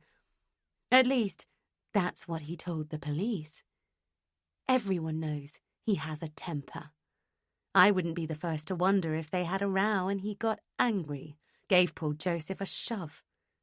I suppose we'll never know. But with Joseph dangling, what can he do? He's only 12. What can anyone do? He lies down flat, inches to the edge, and drops his hands down to Joseph. "Take my hand," he shrieks. And for a second or two, he gets Joseph's hands in both of his, and it's a stalemate. But ultimately, Joseph's bigger than him, a strong boy, muscular, and he starts to slide towards the edge. Either he lets go or they both go down. It's a tough decision when you're 12. It's no secret what happened out there at the quarry. But you don't know about it, do you? He hasn't told you. And I bet you haven't Googled him, his school, the news from his hometown that year, have you? You haven't checked news stories that involve the name Joseph. You haven't Googled anything except cots, prams, and pushchairs in that poncy car. Of course you haven't. Why worry your pretty little head? Not everyone's as thorough as I am. Oh, and there's one more thing. It's not just the name of your soon-to-be-born child. It's his email password, too. Joseph87. And his bank password.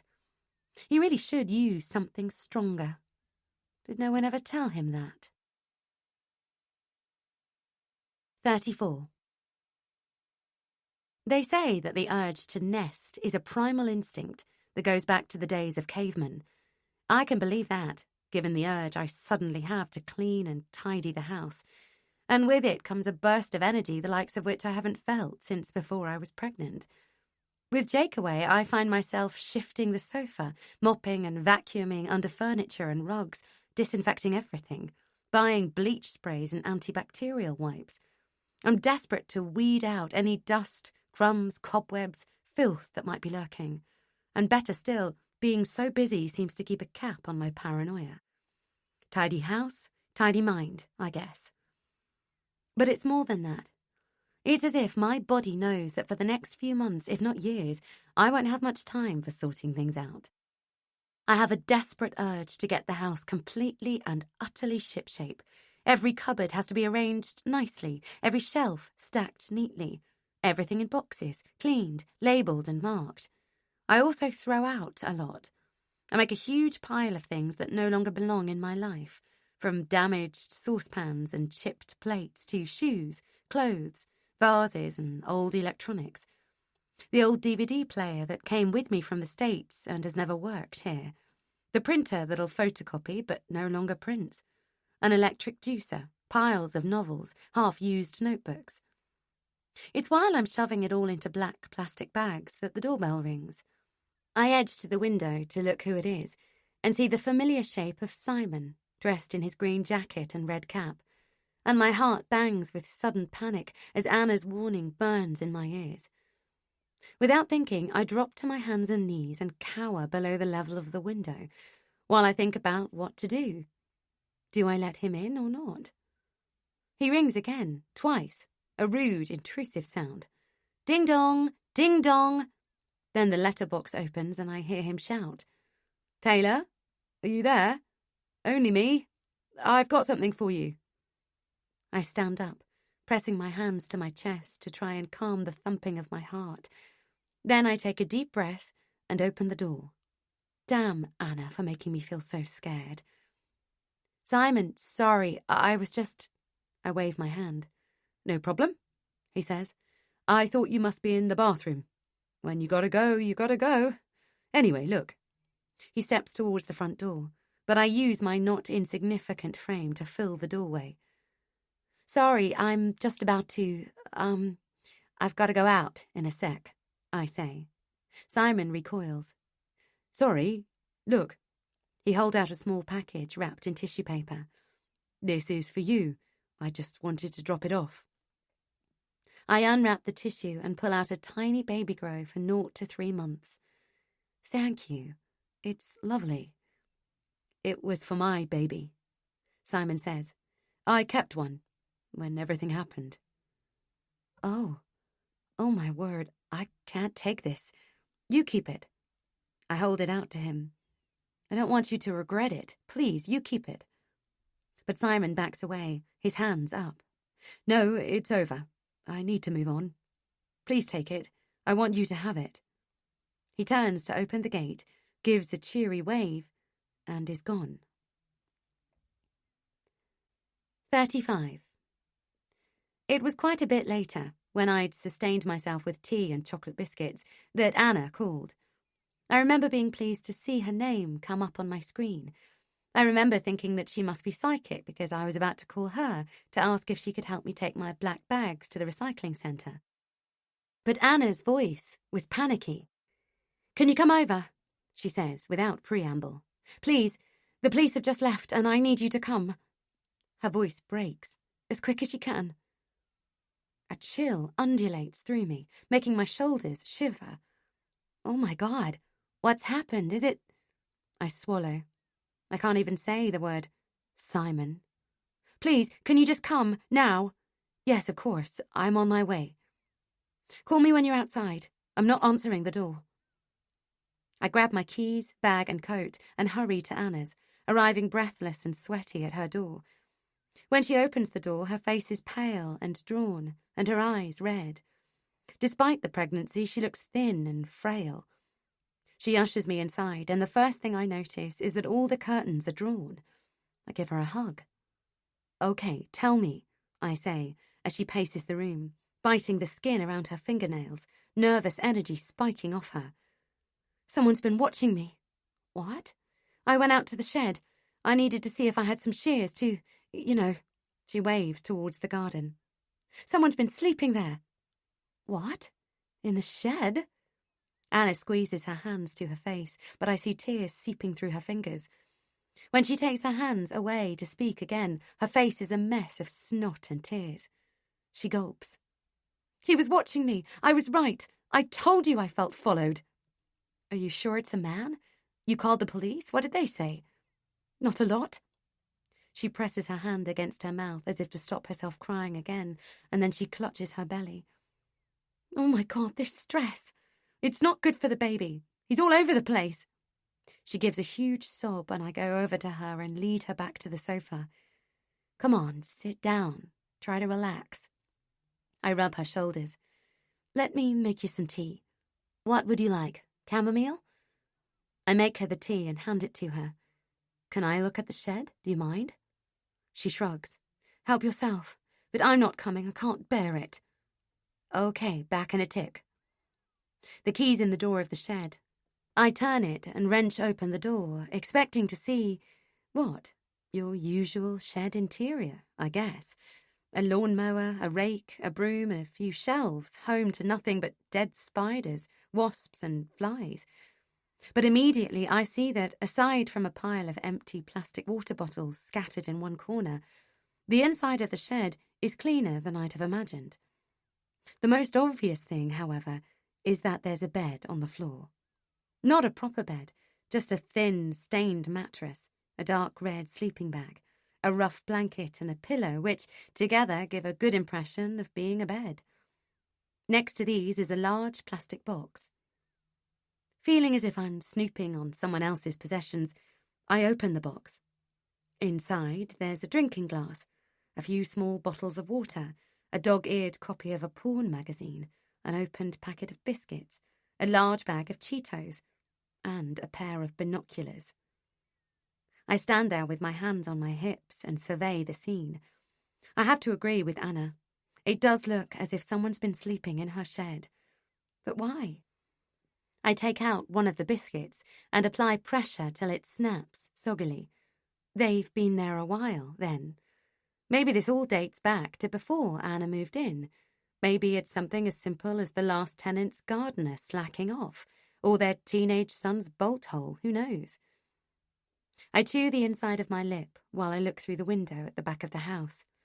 You can see into the kitchen window and, if you look closely, through to the lounge diner. Upstairs, you've got the nursery window with its curtains just visible, and the small frosted window of the bathroom. Next door's house is identical. The whole street has the identical back view, except one, which has a small conservatory patched on, like some sort of glass blister bulging on the brickwork of the house. Yet suddenly I'm aware of all the unseen people who could be watching from the back windows of their houses, and it gives me the creeps. I stumble back up the path and into the house, locking the back door behind me and taking out the key. Do you think it's Simon? Anna says, as I drop the key on the dining table. It can't be, I say, blowing out through my lips. He can't leave his dad alone without a carer. How do you know? Anna snaps. You're so bloody trusting. All you know is what he's told you, and you're such a sucker. You've never met the dad, have you? You don't even know where he lives. There might not even be a dad. It's a great alibi at surface value. It can't be him because he never gets out. Come on, Taylor, wise up. But I want to tell her about the baby grow. What a sweet thing that was to do. But I know she'll shoot me down. How did he know where you lived? She demands. That day when he came round to give you the presents. I shrug. Maybe he asked the walking group. We filled out those forms, remember? I realise as I say it that it sounds a little stalkerish itself. God, if you'd been through what I have... Anna's shoulders heave. It's not something I can ever forget. She exhales, trying to get a grip on her emotions. I'm sorry, but Simon's a weirdo. It wouldn't surprise me if he turns out to be a paedophile. I'm sorry to say it, but it's what I feel. He's got that creepy look about him. She shudders. I don't know what his game is. Maybe he likes little boys. Maybe he's befriending us so he can be close to our babies as they grow up. Maybe there's more to why his wife left before she had the baby. Maybe she knew something about him. She pauses. And what about that anyway? Having your pregnant wife leave you? It's got to leave you damaged, especially if you're slightly off your rocker anyway, stuck at home being a full-time carer. You'd go crazy. She pauses again. Mind you, we don't even know for sure that he is his dad's full-time carer. He's got a job. I thought he never went out. He works from home. Doing what? Running a paedophile ring? He's a forensic hacker. Anna jerks back. What in God's name is that? Oh, he helps companies tighten their online security by trying to hack into their sites or something, I think. Anna folds her arms. And you're telling me you think this guy is normal? I think you've just answered the question about how he got your address. That gives me pause for thought, to be honest. I stare back at Anna and she holds my gaze. Do you see now? She asks. Do you see why I'm so worried? So what now? How did you leave it with the police? She gives a bitter little laugh. They're making inquiries. I gave them Simon's details, FYI. Oh, don't look at me like that. It's innocent till proven guilty, remember? They're not going to say, well, thank you very much for that, Mrs. Jones. We'll pick him up now and throw him in jail. They'll just investigate. Go and have a chat. See if there's anything to link him to the shed. But I'll sleep easier for knowing they've checked him out. She pauses. And they also said that, just for my peace of mind, I should move out for a bit, rather than be here on my own. I've been looking at hotels. There's the Holiday Inn Express. Stay with me, I blurt. Really? Yes. Obviously the baby's due in 2 weeks, but while Jake's away, you're very welcome. It's the least I can do. Anna smiles. On one condition. I'm the one on the sofa. I open my mouth to protest, but she holds up her hand. No arguments. And so Anna moved in with me. I didn't tell Jake about what was found in her shed. Looking back, I don't know why. It just didn't seem that relevant. I guess, deep down, I thought she was being melodramatic, and honestly, I was embarrassed for her. I suggest we share my bed, and we try it, but with both of us, with our bellies and our maternity pillows, we're squeezed in like sardines. Anna says, trying not to fall off the edge. Not ideal, is it? We can top and tail, if you like, I say. So she shifts, so her head's level with my feet. Any better? I ask, raising my head to look at her. She looks back at me and says, It's fine if you're used to sleeping with elephants. And it's as if it's the funniest thing anyone's ever said. I get the giggles and then I can't stop laughing, clutching my stomach and gasping for breath because there really isn't much room for air in my lungs. At least that's how it feels. Elephant keepers would probably find it quite comfortable, Anna says. Ow! Ow, stop it! I laugh till tears run down my face. Then Anna gets up, and each time I get a grip on myself, she does an impression of an elephant, waving her arm around like a trunk and trying to trumpet, Hello, I'm Taylor the elephant, which sets me off again. Finally, I manage to haul myself up to sit on the edge of the bed. So, how about I sleep downstairs? But Anna won't have it. No, you're more pregnant than I am, not to mention taller. Absolutely no way you're sleeping on the sofa. Maybe it's all the laughing. Maybe it's the stress of the day. Or maybe it's just that the baby's ready. But it's later that night that I go into labour. 2 weeks early. 36. Most little girls imagine their wedding day, don't they, when they're growing up? They put on white dresses, frilly veils and plastic slip-on high heels and walk about singing, Here comes the bride. Not so many imagine what it'll be like the day they give birth to their first child. And I was no different. I hadn't given much thought to what it would be like to give birth until I was actually pregnant. And even then, I didn't have a concrete birth plan. Ultimately, I was willing to follow the baby and do whatever had to be done to get him out safe and well. And I'd be lying if I said that as the due date grew closer, various scenarios, forceps, vacuum-assisted births, or even emergency C-sections hadn't played out in my head. But there was one constant in all of them. Jake. For all his faults, in every scenario, he was there, holding my hand as I screamed and writhed.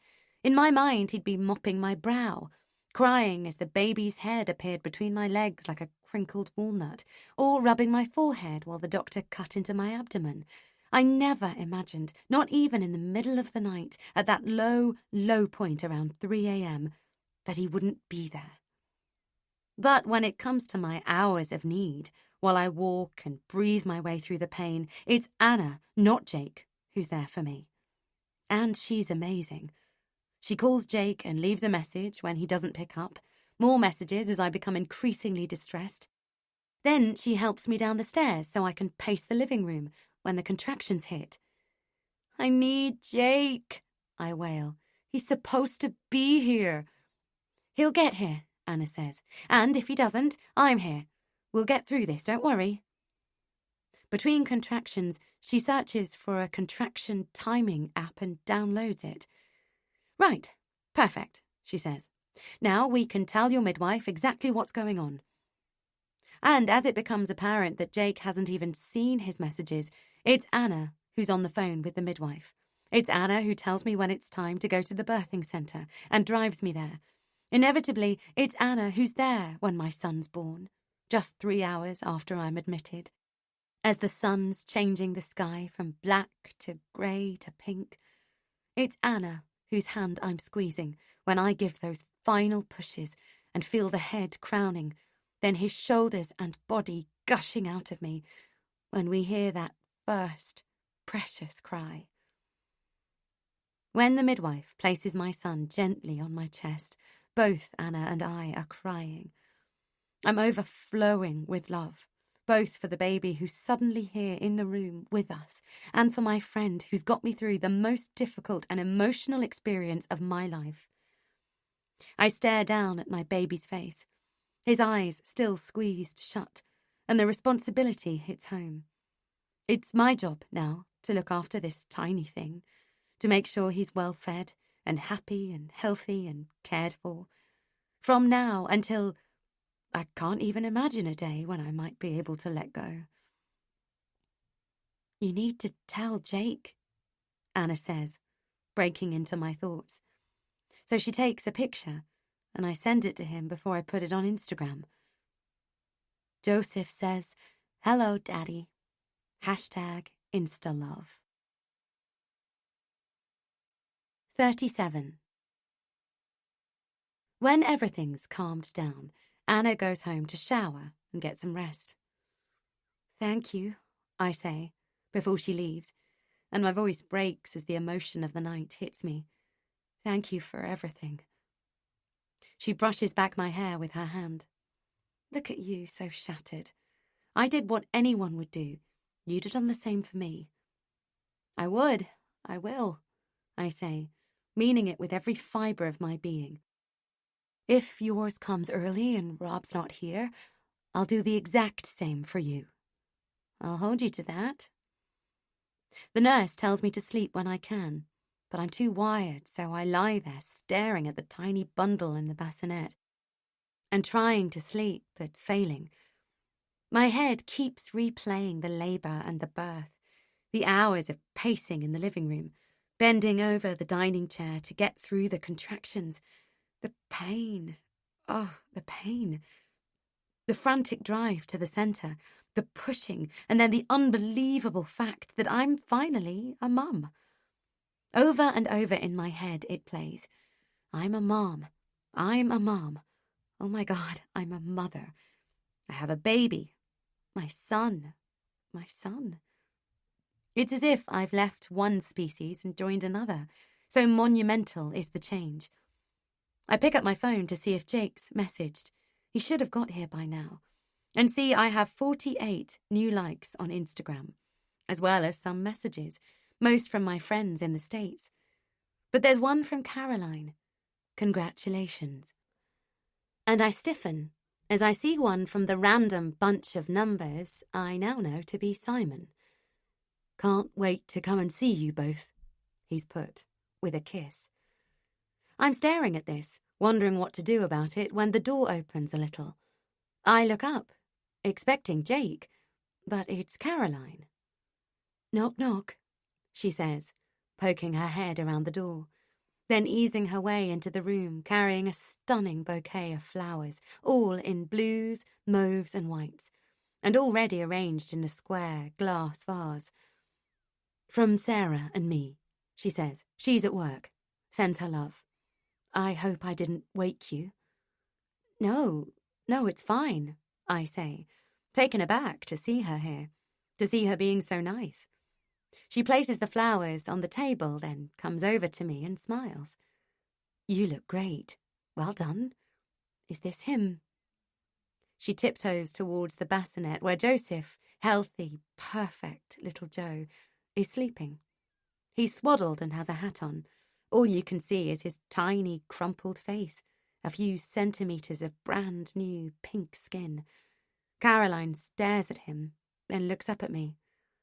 "He's beautiful. Congratulations." "Thanks for coming. It means a lot." I smile at her, thinking about how difficult it must be for her. "Would you like to hold him?" Her eyes widen, and I see her chest move as she breathes in and out, her jaw also clenching and unclenching. Then she says, "Really? I'd really like that. If you're sure, but he's sleeping." Maybe it's my hormones, but suddenly I'm overwhelmed with the desire for her to hold Joseph. I hope it heals her.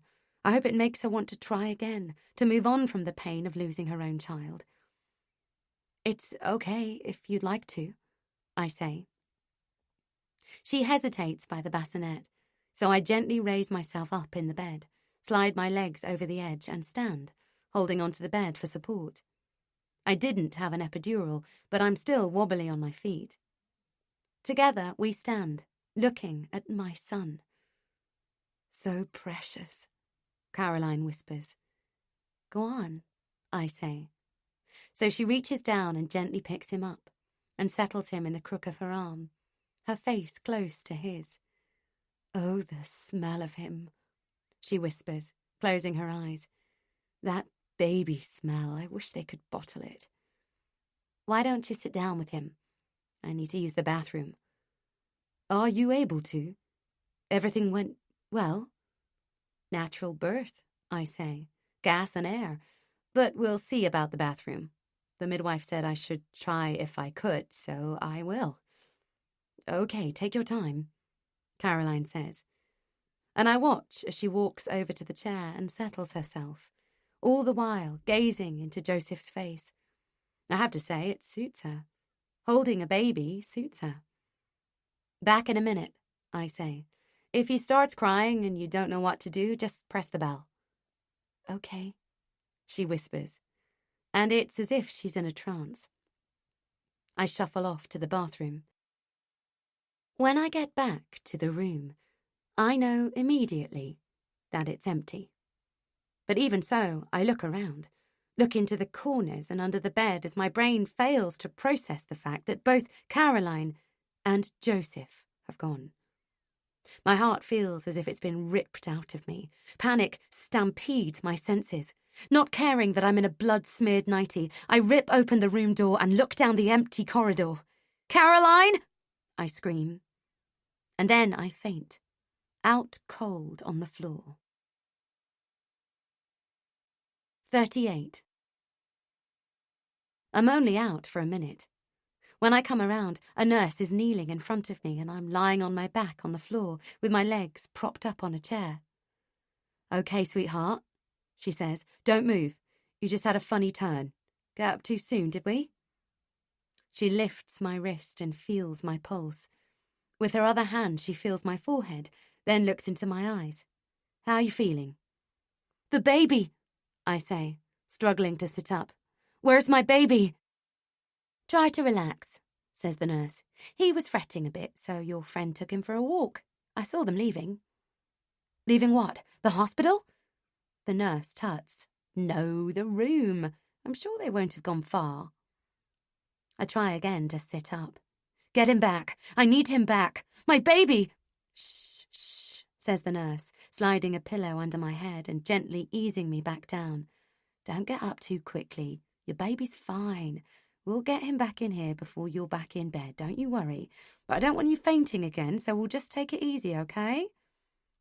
Bit by bit, she helps me up, and then back into the bed. But all the while, my eyes are on the door.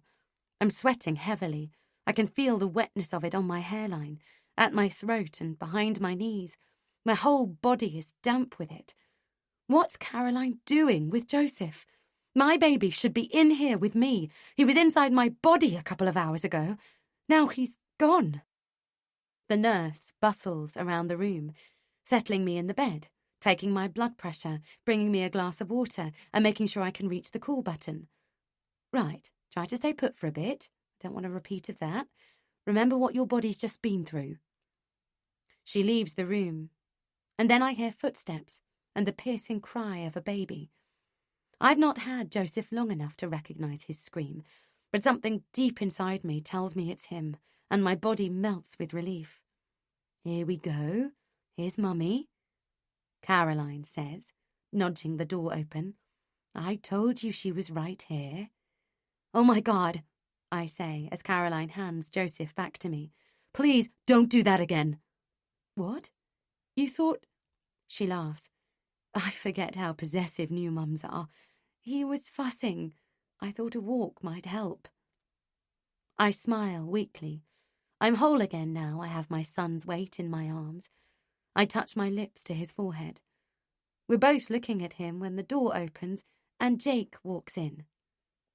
Hello, hello, he says to all of us.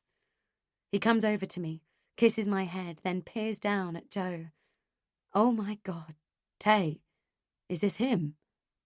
No, it's her pet llama, Caroline says. 39. Having a baby wasn't as easy as I thought it would be. Nothing had prepared me for the huge responsibility I felt towards him. When he'd latch on to feed and I looked down at his tiny face and he looked back with those bright little eyes that looked like they knew all the secrets of the universe, I felt he was relying on me 100% to take care of him, to feed him the right food, to keep him the right temperature, to make sure that he thrived. And I'd be lying if I said I didn't find it overwhelming. He cried a lot. After those first couple of days, Joe found his voice, and boy, did he use it. He didn't sleep much, either. His little naps between feeds barely long enough for me to shower, get something to eat, and tidy up the house, let alone get some rest myself. I was jealous of the mums on my online forums whose babies slept for 3 or 4 hours at a stretch. What were they doing that I wasn't? Why was my baby so fractious, so demanding, so unreasonable? And then there was the exhaustion. I'd never known anything like it. Days lost in a haze of tiredness. There were times when I went upstairs and forgot why I was there. Days when I found my mobile phone in the fridge. Days when I woke up and cried with the bone-tired misery of having to get up and do it all again, having been up the best part of the night. Joe had colic in the early days. Every feed would be followed by screaming on his part, his face twisted in pain. I didn't know what to do. I felt like screaming back. Sometimes I did. There was pain, too. No one told me about that. Not just the physical tension in my shoulders from holding a baby, but the agony of the early days of breastfeeding. I got mastitis and lay alternately shaking and sweating with fever until the antibiotics kicked in, my infected breast huge, red and throbbing like a beacon. I expressed milk using a double electric machine, my breasts sucked dry like a cow. In those early days, my sense of self was stripped to the bone. The person I was before Joe was born ceased to exist, and a new me, a shattered, careworn mother, evolved. The learning curve was steep, sometimes so steep I thought I'd fall right back down to the bottom. Did Jake notice any of this? I doubt it. He wasn't travelling, but he did go back to work after a week, and once again I found myself marooned at home. Only this time I wasn't bored. How can you be bored when there's a baby in the house? But something was missing. There was an emptiness inside me that I couldn't explain, an emptiness that wouldn't go away. And I honestly think that Anna quite possibly saved my life. I don't mean to sound overly dramatic, but she came over every morning, soon after Jake left, and she made herself indispensable, helping me with housework and making sure I kept up with the laundry. I expressed milk, and she took Joe out for long walks so I could sleep during the day. Despite her own worries, she kept Joe and me in a bubble of safety and support. She became my backbone, my moral support, my cheerleader. Everything, with hindsight, that Jake should have been. Do you know much about postnatal depression? Anna asks me in the living room one day. She's folding muslin cloths and baby grows at the dining table while I'm doing a bit of ironing, and Joe is, for once, asleep in the bassinet I keep in the living room. Anna's got a serious look on her face. Not much. Why? She says. I was reading up about it the other day, and please don't take this the wrong way because I want to help, but I wonder if you might have a touch of it. Really? Yeah. You're not yourself. You seem down. You've lost your confidence. I've no idea what I'm doing half the time, that's why. Anna shakes her head. It's more than that. You've lost all interest in life. You never want to go out. Because I'm exhausted. But you won't even take Joe for a walk in the park. It's so lovely to get out, get some fresh air. It'd do you no end of good, maybe help you sleep better at night. But you don't even want to do that. Anna smiles to soften her words, and I focus on the ironing. I'm doing one of Jake's shirts, trying hard not to put tram lines down the sleeve, even though I'm seeing double. Anna's right. I don't feel myself, but I'd put it down to tiredness. I sigh. I know I've been a bit subdued, but I don't think I'm depressed. I'm hardly sitting about sobbing, am I? And it's not as if I want to kill myself and throw Joe out the window. I'm just tired. Really tired. Like you can't begin to imagine. You have all this to come. Anna looks at me in a way that makes me wonder what she sees. I know I've been skimping on the makeup lately, so the black bags under my eyes are more obvious than usual, and my hair needs a wash, but what else? Maybe you should get a blood test or something, Anna says. You look like a corpse, and I tell you that as a friend. You're also not eating. Don't think I haven't noticed. You're living on coffee, tinned soup, and toast. I've just had a baby, I say. I think I'm a bit anemic and I'm not getting any sleep. Of course I'm exhausted, and I don't have time to cook like I used to. So yes, our diet is a bit hit and miss at the moment. No, but above that, you look drained, washed out. Anna looks thoughtful. When will your mum be able to travel? My mum had fallen and fractured her leg the day after Joe was born. With her entire leg in plaster and instructions to keep it elevated as much as possible, her planned trip to stay with me had to be put on hold. I sigh. I think that one's not going to happen for some time.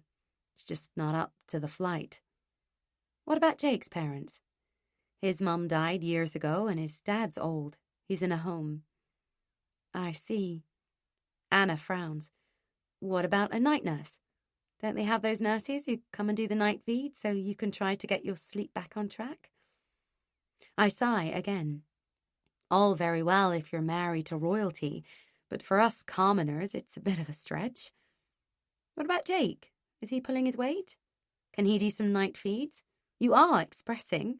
He could help out. He does occasionally on the weekends. But I feel guilty keeping him up all night during the week, as he has to get up and do a full day's work, especially as he does so much driving. At least I'm at home so I can sleep when the baby sleeps. All very well in theory, says Anna, but you don't, do you? I've seen you. As soon as he nods off, you're off doing the housework or catching up on the washing or something, and he doesn't sleep for that long, considering. Joe stirs, and we both look over towards him, our tiny dictator swaddled in his blue dotty blanket. So much disruption for one so little, I say, when it becomes apparent he's not waking up after all. But you love him, Anna asks. Because sometimes... Of course I love him, I snap. But he completely rules the house. Everything revolves around him. It's like he's the sun and we're the planets. Good analogy. I let my head loll back on the sofa and close my eyes, feeling my eyeballs roll up ready for sleep, my head already heavy. Why don't you go and see your parents? Anna breaks into my micro-nap. What? Take him to the States? Why not? I hadn't thought about it. Flying all that time on my own with a baby? Jake can't get any more time off. Not enough to go to the States anyway. I'll come with you. You couldn't. Why not? I have no ties here with Rob in Qatar. I can do my work anywhere. Besides, I could really do with a break before my own baby comes. I look at Anna, searching her face, and she looks back, eyes shining. She's sitting up really straight now, smiling, and I can see that she's plotting this trip in her head already. We could do it, she says.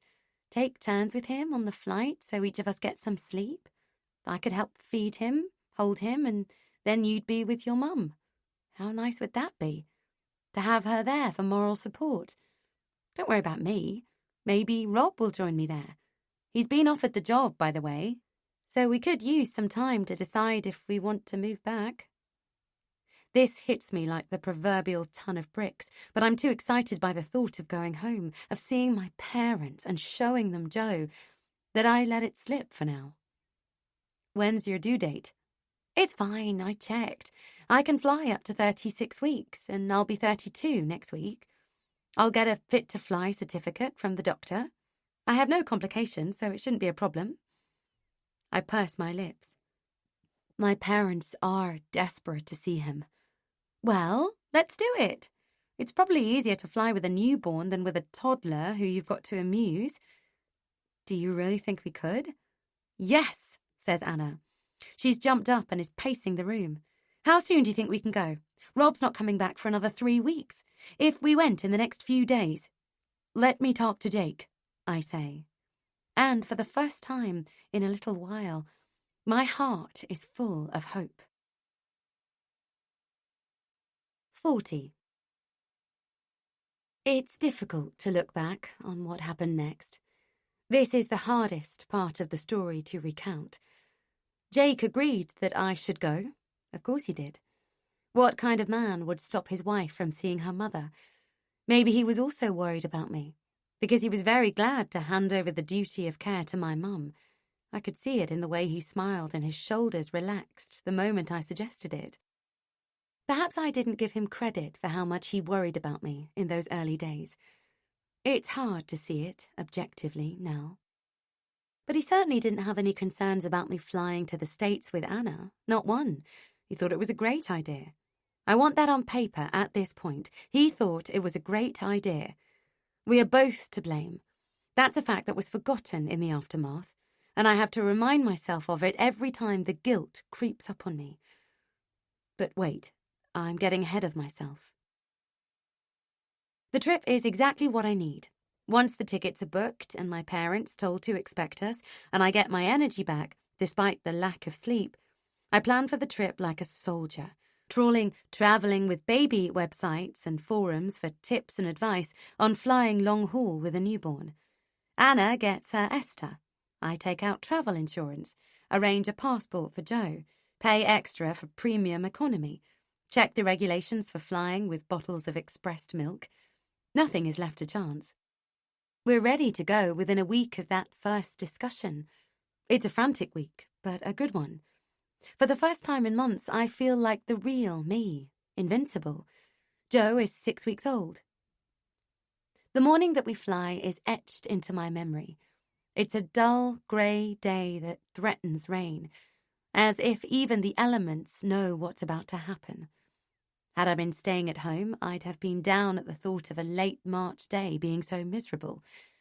As it is, I can't wait to be up high in the bright blue of the atmosphere, looking down at the clouds as we hurtle towards the sunshine of California, of home. Before he leaves for work, Jake pulls me into his arms and holds me tight. "Look after yourself," he says. and look after our son. He kisses me longer and harder than usual, and it squeezes at my heart. I don't want to leave, but I do want to go. I'll message you when we're through passport control, I say, and I wave at the car until he turns out at the end of the street. Anna and I take a taxi to Heathrow. It comes at 10:15 a.m. Plenty of time. I don't want there to be any rush, any stress. The driver helps me fix Joe's rear-facing car seat into the cab and load the luggage. Anna, giddy with excitement, Instagrams a picture of the cab. She and I both have backpacks stuffed with nappies, wipes, muslin squares, blankets, spare baby clothes and rattles for our hand luggage. We're at the airport before 11 a.m. The driver helps us haul the bags out of the cab and load them onto a trolley. I tip him. "Cheers, love," he says, and Anna starts pushing the trolley towards the terminal while I carry Joe in his car seat. I don't know if it's nerves or excitement about being back in an airport environment, the smell of jet fuel hanging in the air, but my insides flutter and cramp, and I realize I need the bathroom. I spot one right there, inside the terminal doors, and hand Joe to Anna. "Sorry, won't be long," I say. But I'm wrong. I don't mean to go into too much detail. Let's just say that my stomach was loose with nerves. I wash my hands in hot water and dry them with paper, but I'm impatient to get going, so I'm running my hands down my jeans to finish the job as I walk out of the bathroom looking for Anna. I'm going to describe what happens next in detail, because I've gone over it so many times, told Jake and the police so many times.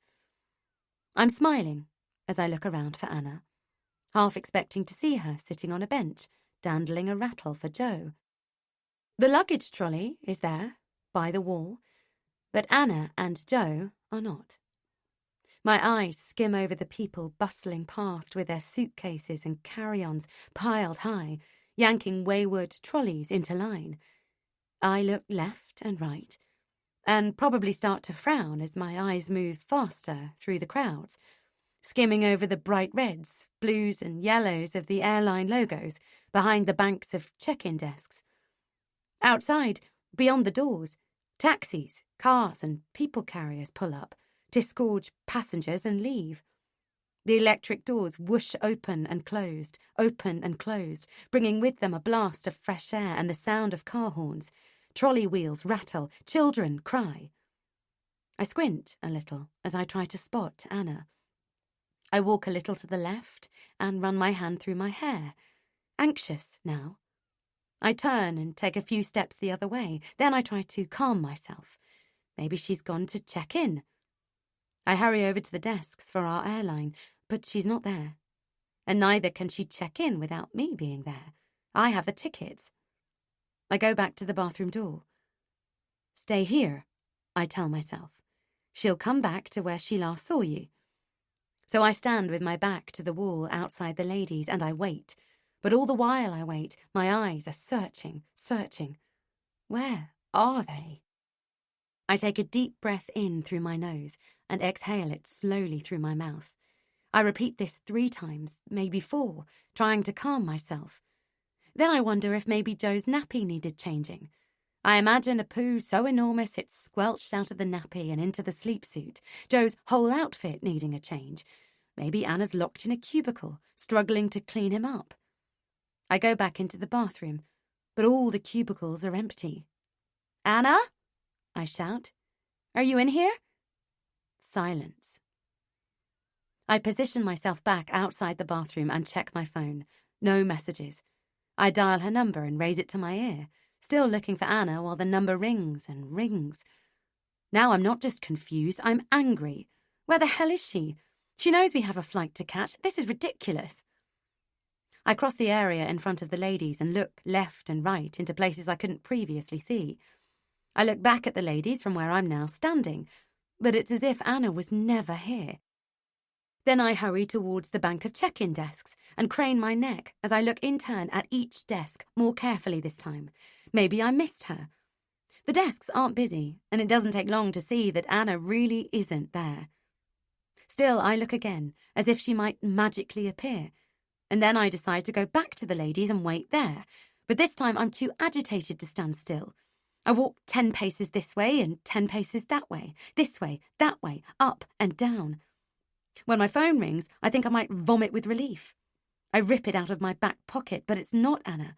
It's Jake, just checking we reached the airport okay. "I was worried about you," he says, and I hear a smile in his voice, relief that we've arrived safely. "I can't find them. Anna and Joe, they've gone." The words explode out of me with a sob. "What do you mean, gone? They'll be somewhere. They've just gone to the bathroom or for a walk or something." "No, you don't understand. I've looked everywhere. They've been gone ages. They're nowhere. Something's happened." I'm clutching at my head with my spare hand, trying to come up with a scenario that explains why my friend and my baby have disappeared out from under my eyes when we have a flight to catch.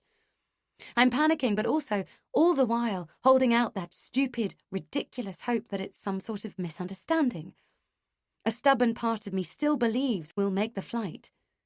"Calm down," Jake says firmly. I can tell from his voice that he's gone into management mode. "Taylor, come on, think logically. When and where did you last see them?" I talk to him through sobs, my eyes darting left and right across the concourse.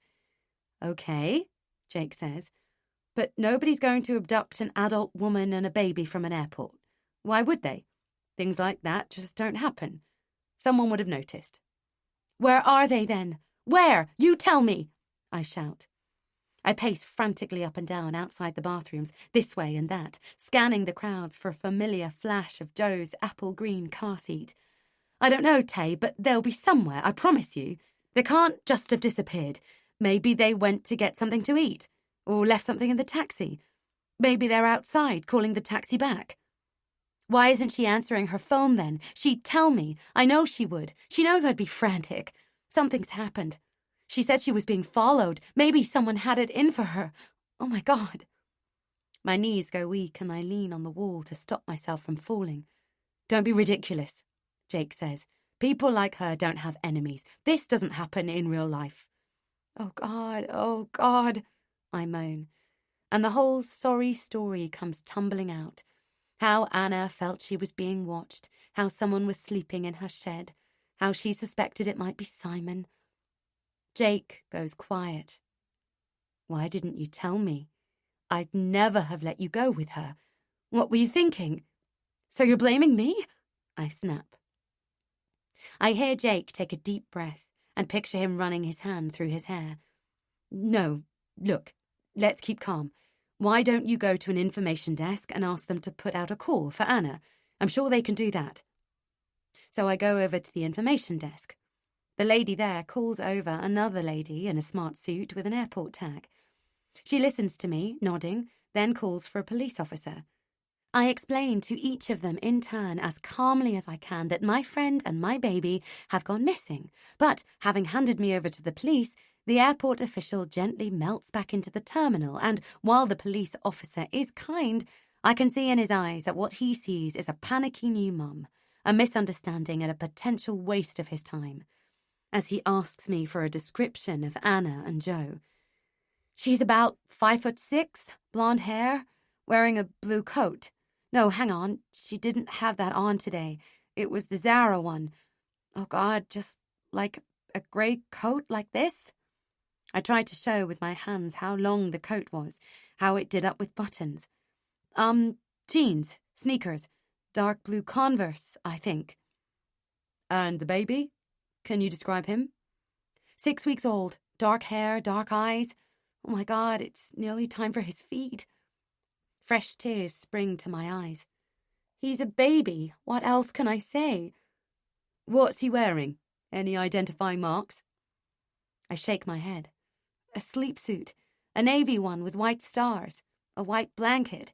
He's in a car seat, at least he was. A maxi cozy, you know, the newborn car seats that you carry?"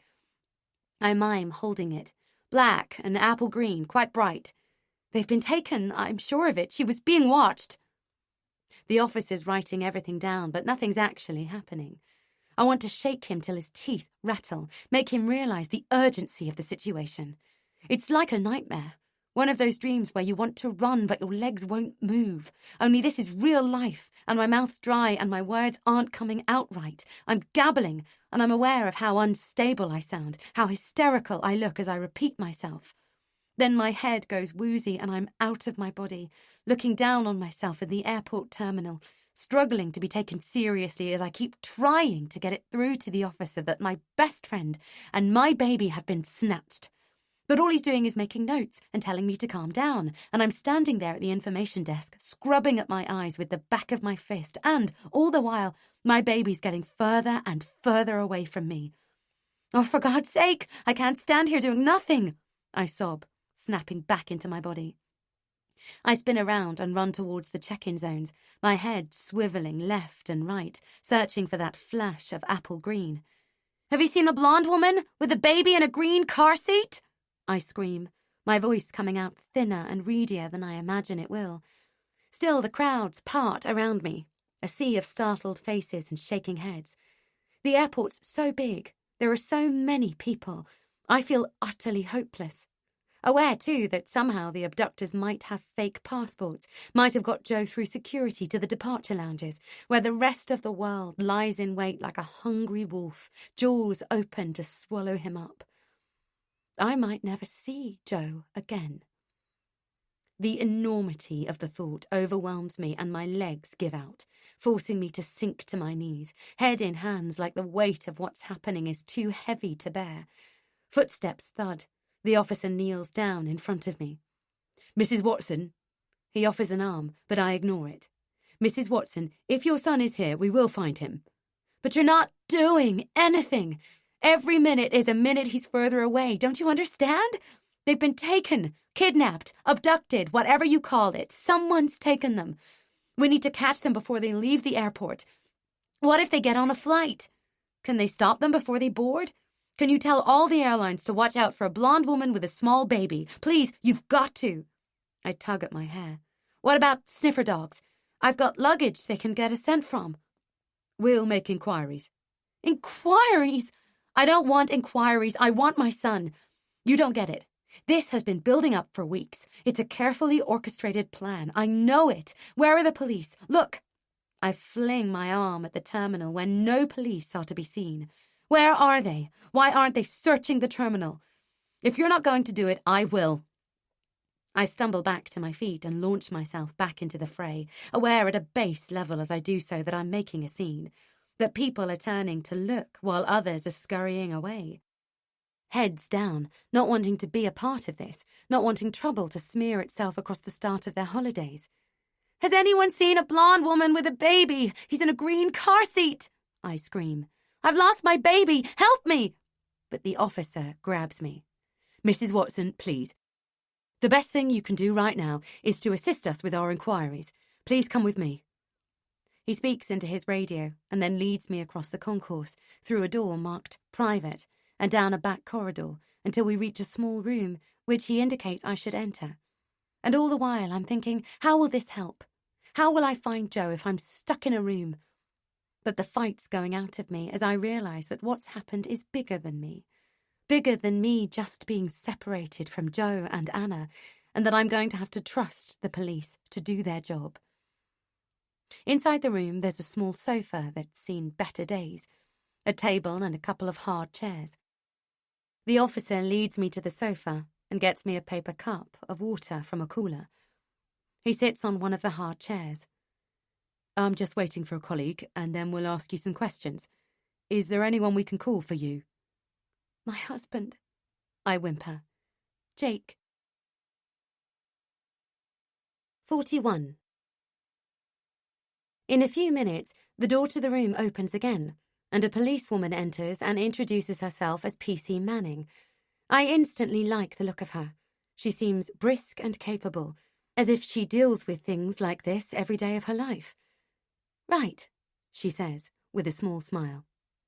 I know this is a difficult time, but in our experience, a positive and constructive parental response in the first 24 hours is critical to success in finding missing minors. 99 times out of 100, it's some sort of misunderstanding. But we need all the help we can get from you. Do you think you can do that? I nod. She brings one of the chairs over and sits so she's facing me.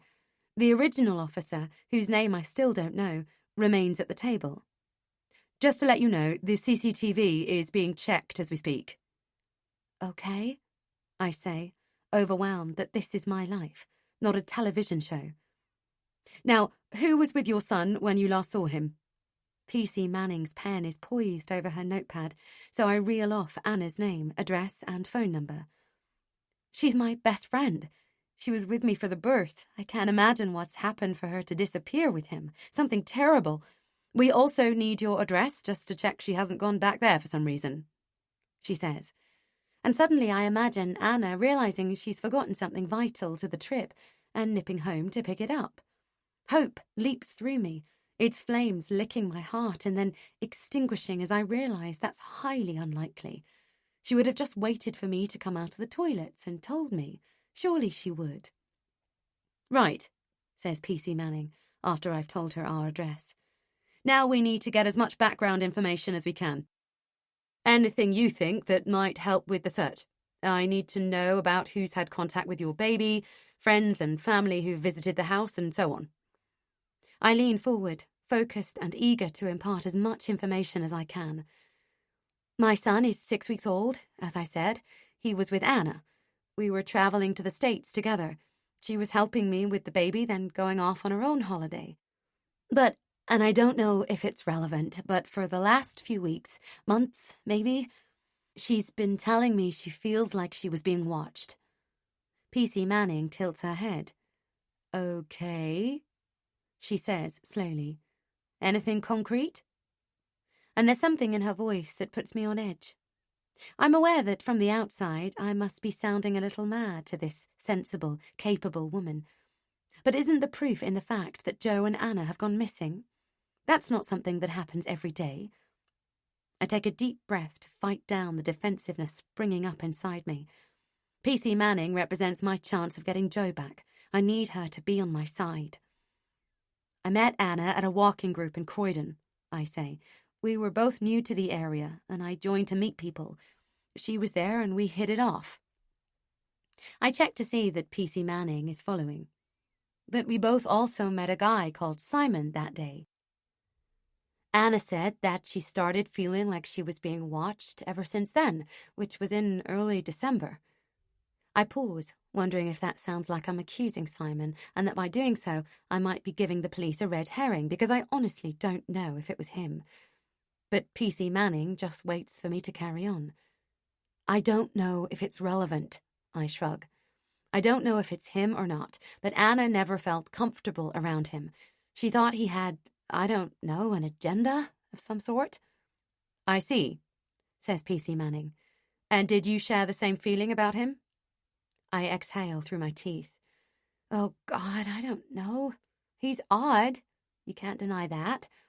But I thought he was harmless, just lonely.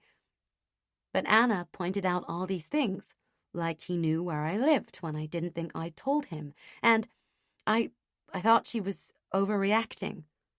She'd had a bad experience in the past and was suspicious of everything, so I didn't take her that seriously. I shrug. Maybe she was right. Okay, I'll get his details and we'll make some inquiries. Anyone else you can think of? I start to shake my head, but then I remember how Anna felt Caroline had something against her too, so I mention that. She'd have a motive for taking Joe, I say, ice suddenly running through my veins as I remember her taking him from me at the hospital. She lost a child about a year ago.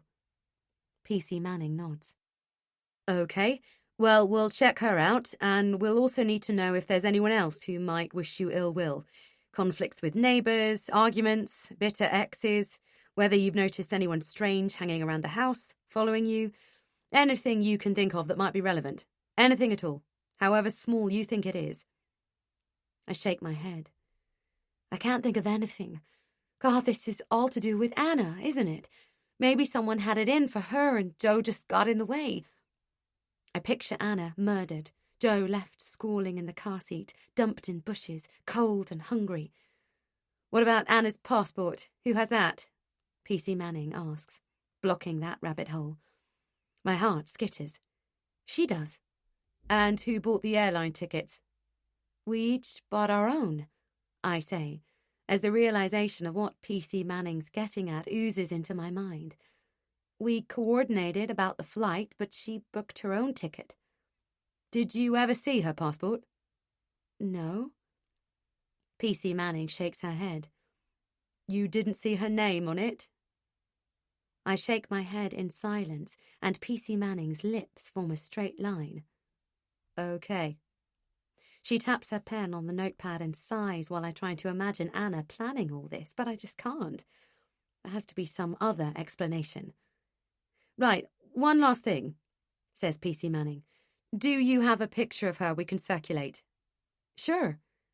I take a few deep breaths and start to scroll through the camera roll on my phone, realizing with the surety of lead sinking that I don't actually have a single photo of Anna. Not one. I go to her Instagram account, but nothing comes up. "I can't find it," I say, stabbing at the phone with my finger. "It's not loading." It takes me a minute to comprehend why it's not loading. Because the account no longer exists. I flick to Facebook and type Anna Jones into the search window, but her familiar avatar isn't there, and her page doesn't come up. I stare at the screen, uncomprehending. "What is it?" PC Manning asks. "I can't find her Facebook or Instagram." I try Twitter, but it's the same story. Anna's been wiped off social media. I look up at the officer. "There's nothing," I say, shaking my head. "Absolutely nothing. Everything's been deleted." 42. They find Anna's phone in a bin close to the toilets. A uniformed officer brings it in for me to identify while I'm still with PC Manning. She puts the phone on the table and asks me to ring the number to confirm, but I hardly need to. I've seen Anna's phone with its crack at the edge of the screen and its aqua and red watermelon case lying on the dining table so many times, it's as familiar to me as my own. "It's definitely hers," I say as it rings. "So what does that tell us?" "It doesn't rule out anything," says the officer. "As I'm sure you appreciate, we need to investigate all angles." He pauses, and I know that they already feel that Anna's the guilty party here. "Someone else could have deleted her social media," I say, hopefully. "Whoever has her." They both look at me straight-faced, and I realize how silly I sound. Fear spikes at my insides. "Can I speak to my husband?" I ask. "I believe he's with CID," PC Manning says. "At least they were on their way to see him." "What do you mean, see him?" "Sorry, they need to talk to him too, just to see if he can shed any more light on things." "What? You think he—" I shake my head. "We've had our differences, but no way." "It's just procedure," says PC Manning. "He might remember things that you don't. We don't think anything at this point. We're just trying to gather as much information as we can. It's a stressful time, but please bear with us."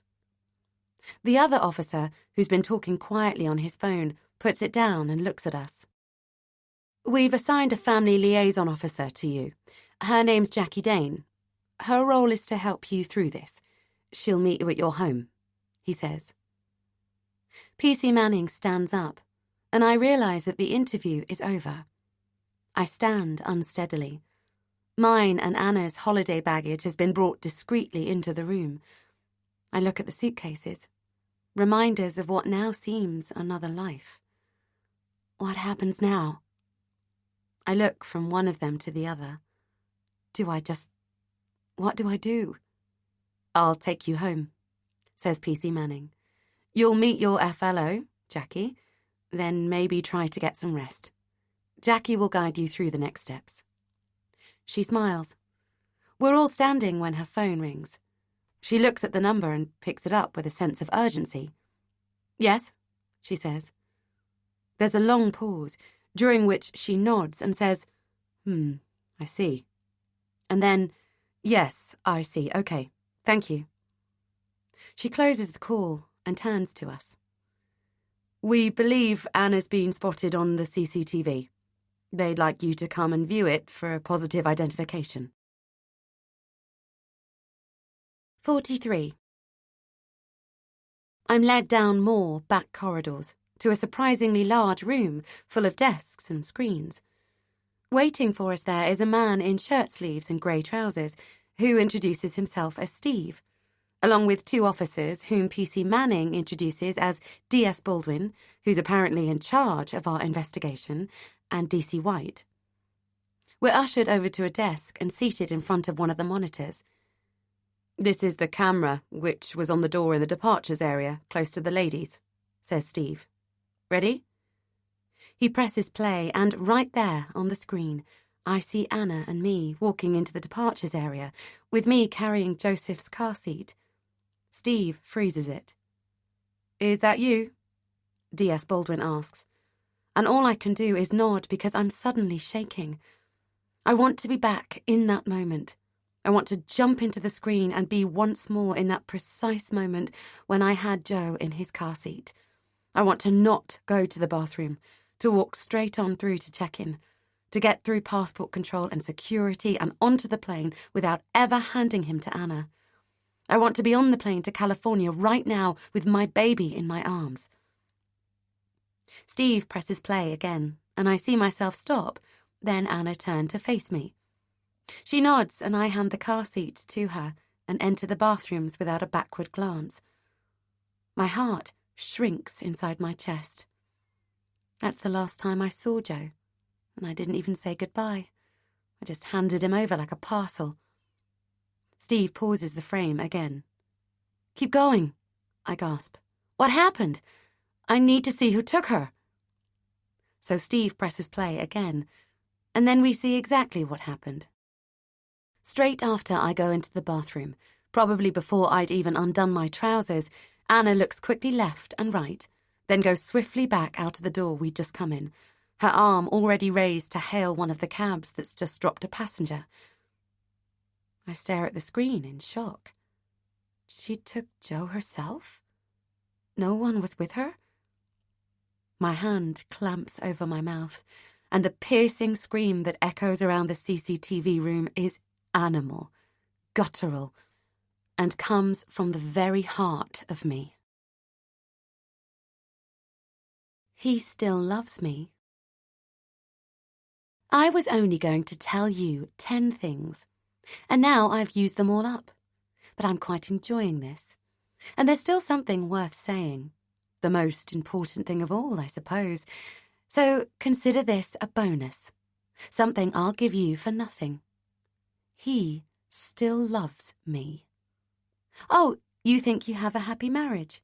You think he's the one for you, the man you trust to father your children. But I hate to break it to you, sweetie pie. You're living in La La Land. Oh, come on. Don't look at me like that. You don't believe me? Let's take a look at Croydon. Nothing against it, of course. It's my home, and I love it. It's got art, culture, and open spaces. But you left Santa fucking Monica in California, zip code 90401. You left the beach, and you moved to Croydon.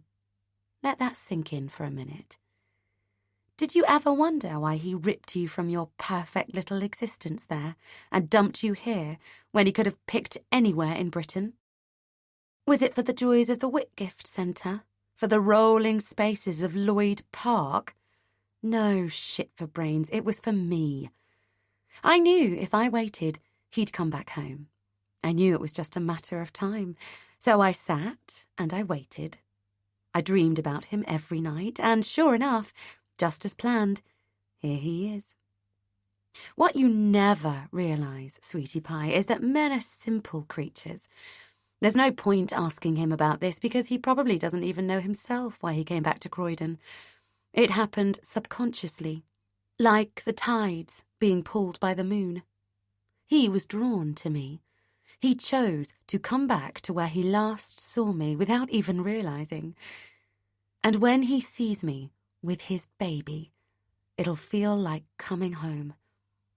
He'll know then why he did what he did, and he'll come to me and be with me. We'll finally be a family, me, him, and Joe. And you, my sweetie, you'll finally see what you've been up against. You'll see the monster that's always lurked under your marital bed. You'll let him go. You'll go back to your Yankee Doodle friends and your Yankee Doodle family. You'll get over this, and everyone will live happily ever after. One day, you might even thank me. 44. Denial comes after the scream. There must be a reason, I say, biting my lip as I shake my head. Something must have happened. She wouldn't just take Joe for no reason. I lean back in the chair, thinking. Maybe she forgot something. Maybe she went to get it and, I don't know, got into a car accident or something. Have you checked the hospitals?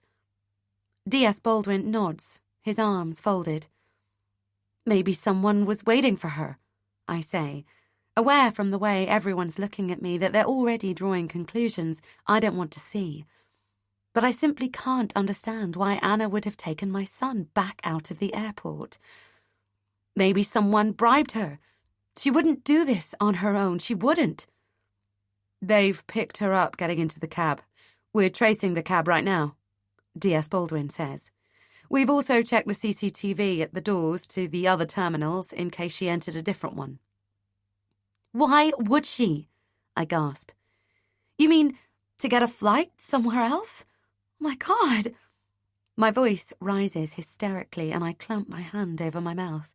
My mind a maelstrom of babies snatched to order, of paedophile rings, and the drawn faces of Madeleine McCann's parents who never got their happy ever after. Let's take this one step at a time, says P.C. Manning.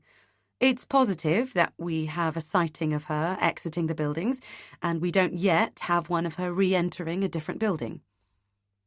My hands still clasped over my mouth. How could this have happened? Why did I leave Joseph with Anna? Because I always did? Because I trusted her? Because she made you trust her? Says a little voice in my head, and metaphorically I jump on it with both feet. But I can't stop my thoughts. What if I hadn't gone to the bathroom? What if I'd run straight to the doors when I came out, instead of standing outside like a lemon? Would I have seen her getting into the cab? Would I have seen the back of her head in a cab as it drove off? How long did it take for her to get the cab? Did I miss her by seconds? My insides twist at the thought that the decision I made to stand outside the bathroom and wait could have cost me my baby. We'll get to the bottom of this, says D.S. Baldwin. But for now, it's best for you to be at home. She might try to get in contact with you there. Suddenly, I see things in a different light. Whereas I'd wanted to remain at the airport because that's where I felt Joseph was, now I suddenly realise that home is exactly where Anna will look for me. Let's go, I say, grabbing my bag. What are we waiting for? She's right. We need to be at home. And that's it. P.C. Manning leads me back down the warren of back corridors to the original questioning room, where I collect the luggage, and then we troop back into the hustle and bustle of the airport, where all the noise suddenly starts up again. Announcements, children shouting, babies screaming, people rushing to check in, clutching see-through baggies, checking their pockets and bags for liquids before they go through security. A mass of humanity hugging, crying and kissing their loved ones. We head towards the terminal doors and the car park. Just a minute, I say. I thread back through the afternoon crowds, over to the spot where I last saw our son. But all I see is people going about their daily business, catching flights and going on holidays. And I don't understand how they can, when my baby has been taken from this very spot. In the distance, I see the information desk I went to when I realised Anna and Joe were missing. The same lady still behind the counter, still smiling her customer service smile. It seems years since I approached her, hoping, believing I'd get Joe back quickly. It was here. Right here, I say. This is the bathroom. I look around, shaking my head. Then I turn and look at the door through which we've just watched Anna exit with Joe. Doors that will be imprinted on my memory for life. If I'd only... I can't finish the sentence. PC Manning touches my arm. Come on. But I can't find the words to explain how it feels to stand on this spot. This spot where I last had Joseph with me, breathing air that he might have breathed himself. Leaving means accepting that he's gone. It makes it real. I'm no longer just separated from my son at the airport. Leaving means admitting that there's nothing more I can do, that my 6-week-old baby has left the airport without me.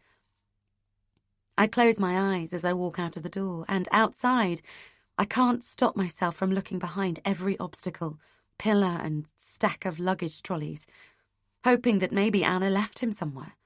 Did she put him down before she got into the taxi? She wouldn't take him. Come on, says PC Manning gently. I can't believe he's not here. We'll find him. We have a strong lead. We make our way numbly to the squad car as cars and buses stream past us, picking up people and moving on. He could have been in any of these cars, I whisper. Oh God, why did she do this? There's got to be a reason why. 45. The journey home seemed to take forever. PC Manning tried to make conversation, explaining that Jackie would have to have a look about the house to glean any extra information. She said it was just procedure, and the fact that she said that put me on the defensive. I remember that. I remember thinking, are we suspects? And wondering how Jake was taking to being questioned. When PC Manning stopped talking, I slumped in the back seat, staring out of the window, hoping against all the odds that I'd see an Anna-shaped figure with a baby in the street. All the while in my head, there was a tangle of thoughts. Did she really take him? Why? There must be a misunderstanding. We'll laugh about this one day when I have my baby back. Hope is a cruel thing. I let myself picture Joseph back in my arms, the warmth of him snuggled against me, the milky, soft scent of his skin in my nostrils. If I get him back, I'll be such a good mother, I promised an invisible God. If I get him back, I won't hand him to anyone. I won't trust anyone. I'll be the most hands-on, goddamn tiger mum anyone's ever seen. I'll be his bodyguard, his champion. He'll sleep in my room. I'll watch over him 24/7. I noticed at that point that Jake wasn't in any of those images. I remember that, too. It was the first time I'd entertained the thought that we, as a couple, might not survive this. Though I had no idea, of course, how badly things would actually turn out. Just, please, God, let me get my baby back. That's what I thought all the way home. Outside the house, I fiddle about, hunting for the keys, reluctant to go inside and face the reality. PC Manning heaves the luggage out of the boot while I stand on the street, unable to process the fact that it was only a few hours ago that Anna and I left from this very spot, with me so excited to be going to see my parents. I walk slowly up the path and unlock the front door. I can hear voices in the front room, a female one, and the low rumble of Jake's.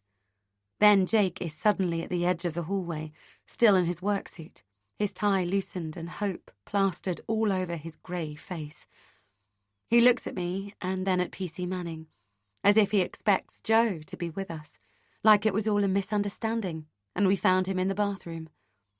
I shake my head, my fist full of balled tissues, and Jake's face crumbles as he turns away. Behind him, there's a woman, burly and solid, with peachy cheeks and one of the kindest smiles I've ever seen. "Hello," she says, holding out her hand. "I'm Jackie." Jackie will be your family liaison officer, says PC Manning. She'll stay with you to support you over the next few days, hopefully until we find Joseph. Please try not to worry, says Jackie. We'll get you through this. I'm here to help in any way I can.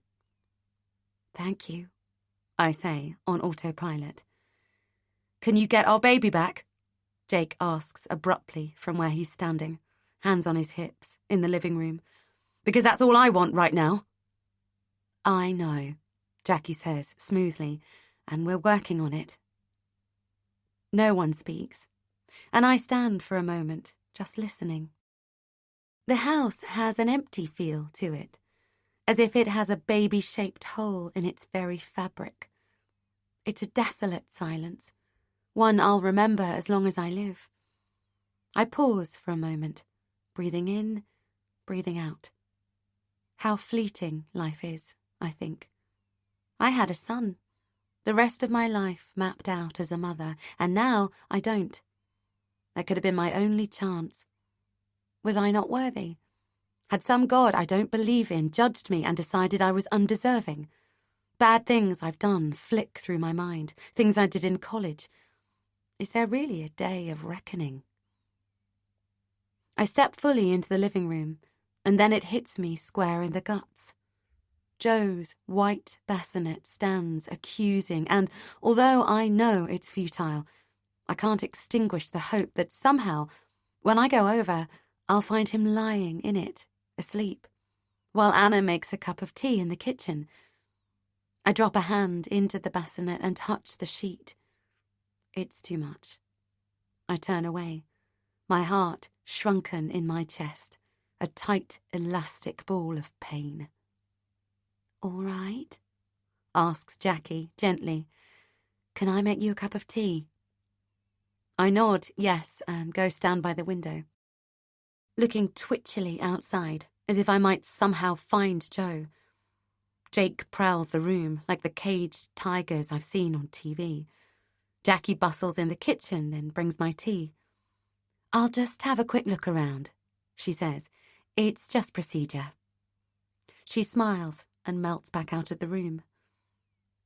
They said that they saw Anna take him back out of the airport, on the CCTV, Jake says. I saw it. So you're definitely sure it was her? I nod. Sure. But how? Jake spins to face me. How did you let this happen? I look at him in disbelief. What? Let it happen? I went to the bathroom and... Couldn't you have waited? He says. You'd only just left home. If you'd have waited... He breaks off. I step back. You're blaming me? Well, you can't blame me, can you? He says smoothly. I never even met the woman. She was your friend.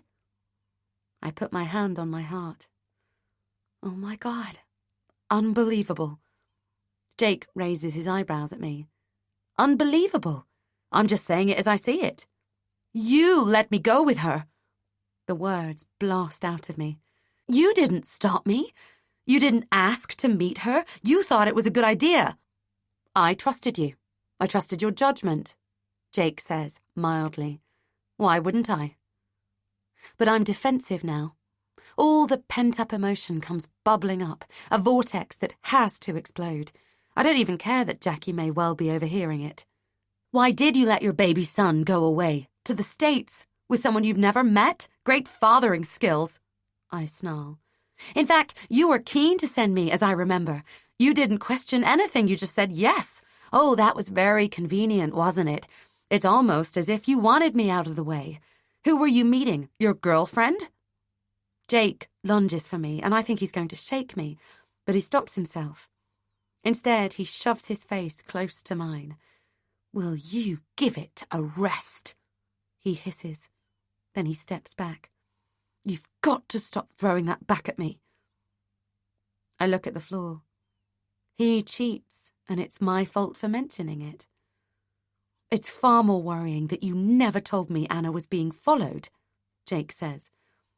That Jackie woman mentioned it? I look down. Why didn't you tell me? Oh, I know why, he says pompously. before I have a chance to answer. Because if you told me that, I'd never have let you go away with her. Am I right, or am I right? No, What? You what? He shouts. Tell me, because I'm dying to hear this one. I didn't want to worry you. I break off and take a deep breath. Why should I explain myself to him? The police were on it. I thought she was being a drama queen. I knew it was your last trip. I shake my head. Why hadn't I told him? It didn't seem that important. Jake forms a fist and slams it into the palm of his other hand. Not that important. If I'd known, if you'd thought to tell me she had a stalker living in her garden, we might still have our son. He wipes spit from the corner of his mouth and glares at me. My heartbeat quickens. We didn't know it was a stalker. Honestly, it looked like whoever it was long gone. The police didn't seem too concerned. There's evidence that someone's been sleeping in her shed, and you don't think it's a reason for concern. He forces the breath out of his lungs in exasperation. I keep my voice steady. Jake, please, don't be like this. She called the police. They came. They said it didn't look that recent. It might have been before she even moved in. It might have been the last family's gardener. And if you weren't too busy to meet her before you let me fly halfway around the world with her, she might have told you about it herself. So, all's well that ends well, hey? Everything turned out fine, did it? Don't try and throw it back at me. We both know you're the one at fault here. Jake comes over and brings his face close to mine, glowering, and in that moment, he looks like a complete stranger. So where's my son? Jake snarls. He springs back up, goes over to the back window and looks out at the garden. He could have been in our shed too, right there, sleeping at the bottom of our own fucking garden, watching our every move. He could have seen you naked. How'd that make you feel, Tay, honey? Wanking as he watched you. Stop it! I bet it was your mate Simon. Jake grabs his jacket and keys. He had a thing for you. Any idiot could see. Where are you going? To ask him out for dinner. What do you think? Where does he live? Tell me. I don't know. I never went to his house. Anyway, it wasn't him. I'm sure it wasn't him. He just wouldn't. Says the woman who let her best friend abduct her baby. Stop it! I slam my hands over my ears. He scoffs out loud. Did it ever occur to you that your friend, Anna, might even have pretended she had a stalker to give us a red herring when she took our baby? Did it? How easy was it for her to put a few things in her garden shed? Would have taken half an hour, max. Then there's a convenient suspect when she and our baby go missing. God, she was a sicko. Of course she didn't do that. This isn't some American crime show, it's our lives. But even as I say the words, I'm wondering if he's right. Everything I've thought about Anna to date has been wrong. I can't get past the fact that she deleted her social media accounts. That tells me more than anything. It tells me what I don't want to know. Jake and I stare at each other, each locked in our own vortex of desperation. I steady myself on the wall and try to take a couple of deep breaths. Upstairs, I hear the floorboards creak as Jackie moves around. Jake returns to his pacing. I stare at the floor, noticing the intricate details of the carpet. We remain in our positions, both of us stuck in a tableau, grieving parents of snatched baby. Jackie comes back down, holding Joseph's little hairbrush, a few of his hairs stuck in the super soft bristles in a sealed baggie. DNA, she says, if we need it. I'm going upstairs, I say. I'm allowed, aren't I? It's not a crime scene. It's fine, Jackie says. But just to warn you, CID will be over later to do another interview, and I'll be liaising with them regarding the press release. We'll need a photo of Joseph, and, if you have it, the car seat he was in. The clothes, too, if you have a picture of him wearing them. But she has a change of clothes for him in the bag, I say. Okay, well, The more you can give us to go on, the better. I turn to the stairs, and as I climb them, clinging to the banister for support, an irrational hope grows in me that I'll turn the corner and find Anna in the armchair, shushing me as Joe sleeps peacefully in his cot. But of course the room is empty, and I take it like a sucker punch in the abdomen. In the cot, the blanket in which I'd swaddled Joe last night lies abandoned, testament to my excitement to get to the airport. On the mattress, a few of his dark hairs are stark against the white sheet. I grab the blanket and bury my face in it, inhaling the smell of my son while my heart constricts. And then I lift out the mattress, put it on the floor, and lie down on it, hugging my knees and the blanket and pushing my face against the sheet that my baby was lying on just this very morning. It's cold to the touch now, the warmth of his little body long gone. Almost instantaneously, I feel the familiar tingle in my breasts that means my milk's letting down. I ignore it for a minute, but it's too uncomfortable, so I haul myself back to my feet and go back downstairs to get the sterilised bottles and tube for the pump. Jake's on the sofa. "What were you doing up there?" he asks. I turn and face him so he can see the wet patches on the front of my top. "What does it look like?" He shuts his eyes and runs his hand through his hair. "Sorry, it's just..." I take everything back upstairs and connect my breasts to the pump like an automaton. Then I sit in the chair and let the tears stream down my face while the rhythmic sound of the pump's push and pull fills the room, and the milk I've made for Joe is sucked out of my body. I wake much later, slumped in the chair. It's dark outside, and the nursery curtains are still open. It takes a minute for me to come to, a moment in which my son's asleep in his cot, before my brain processes where I am and what's happened. The heating's gone off, my neck's stiff where my head's fallen sideways, and my breasts are still exposed, although the suction cups are in my lap and the machine's off. I stretch slowly, then tidy everything up. From the landing, I see no lights in the house, just shapes highlighted in the sodium yellow bath of the streetlights. I creep down the stairs with the pump parts and milk bottle in my hand, fully expecting to find Jake asleep on the sofa. But he's not there, and there's no sign of Jackie either. Relieved, I switch on the light, blinking until my eyes get accustomed. Then I throw out the milk as it has sat out for hours, wash the parts of the pump and leave them to sterilise. Then I make some toast, suddenly aware that I'm ravenous. In the sink, a dirty bowl, spoon, plate and knife give evidence that Jake's eaten too. Back upstairs, I look at him, asleep in our bed. His mouth's slightly open, one arm flung above his head, and he looks as if he has no cares in the world. Ironic, I think, that he suffered from insomnia when he had nothing to worry about, but now our son's gone, he's sleeping like the figurative baby. After the way he's been today, I don't want to be anywhere near him. I take my things downstairs and make a bed for myself on the sofa.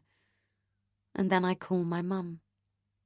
It's one of the hardest calls of my life. 46. Birds wake me the next morning. Sparrows so close they must be on the windowsill itself. They're chirruping out their little lungs, loud as any alarm, and for a moment I'm in a world where my son isn't missing. Then the memory of the previous day's events floods back with a force that crushes me. I lie on the sofa for a few minutes, not moving a limb as the horror of what's happened washes over me all over again, effectively pinning me to the sofa. If I don't move, maybe it's not true. But eventually I realise I have to face the truth. I reach for my phone and my heart jumps. There's a message from Jackie telling me to call her when we wake up. Still lying down, I click her number, my breath coming fast. "Any news?" I say, the moment she picks up, and I'm simultaneously hoping for good news and steeling myself for bad news, honestly not knowing what to expect. If they had him, they'd just bring him here, wouldn't they? Unless an image of a tiny baby in a hospital bassinet springs into my head, and I push it back out. "Some good news," says Jackie. "We've traced the cab." "Okay. But it seems Anna didn't go far. She asked to go to Red Hill Station, which is where the driver dropped her off. And from there she could have got the train to... Well, there's a sighting of her on the station CCTV going onto the northbound platform. So she could be right here, in Croydon? We're studying the CCTV of every station that train went through, but there's been another development." "What?" I can hardly breathe. "Have they found Joe?" "No, not that. But we need to speak to you this morning. When you're ready, CID need to come over and get some further detail on your relationship with Anna." "Okay. Can you be ready in an hour?" "Yes, of course." "Perfect. Well, we'll see you then." It's a long hour till Jackie arrives, with D.S. Baldwin and D.C. White. They fill the hallway and I back nervously into the living room, where I've done a quick dust and tidy up and plumped up the sofa cushions, feeling as if I'm hosting some sort of bizarre coffee morning. "Please, sit down. What can I get you?" I ask. "We're fine," says D.S. Baldwin. "Just a few minutes of your time." I pull over a couple of the dining chairs and everyone finds a place to sit. Jake and I are next to each other on the sofa, me with my hands in my lap, him with his arms folded. And then we wait, expectantly. "We wanted to ask you about your relationship with Anna," says D.S. Baldwin. "Okay," I say. "Anything specific?" "If you could take us through how you met her, how long you've known her, and so on." So I go through it all again, and they listen attentively, throwing in extra questions. "But neither of you had ever known her previously?" D.S. Baldwin asks, when I get to the end. "No, I'd never met her before." "She wasn't an old friend from school or anything? You know, dyed her hair, lost weight?" I shake my head. I honestly have never met her before. "Long-lost relative? Old work colleague? Think hard, it's important." "Nothing," I say. "I've never met her at all," says Jake. "She was her friend." "You weren't aware of her on social media before you met her?" "No, why do you ask?" "We searched her house and found certain items that led us to believe she knew you previously." My heart quickens. "Like what? What did you find? Not..." They'd tell me if they'd found Joe, wouldn't they? "We'd like you to come and take a look. Are you ready?" Jake and I look at each other. "Yes," I say. But I'm thinking about the times I've been in Anna's house. What could it be that I hadn't spotted? Or did she leave something since she packed for the holiday? What could it be? We all get up and troop outside. It's only a walk to Anna's, but Jackie insists on driving us in her car. "What have they found?" I ask her as she looks for a parking space outside Anna's.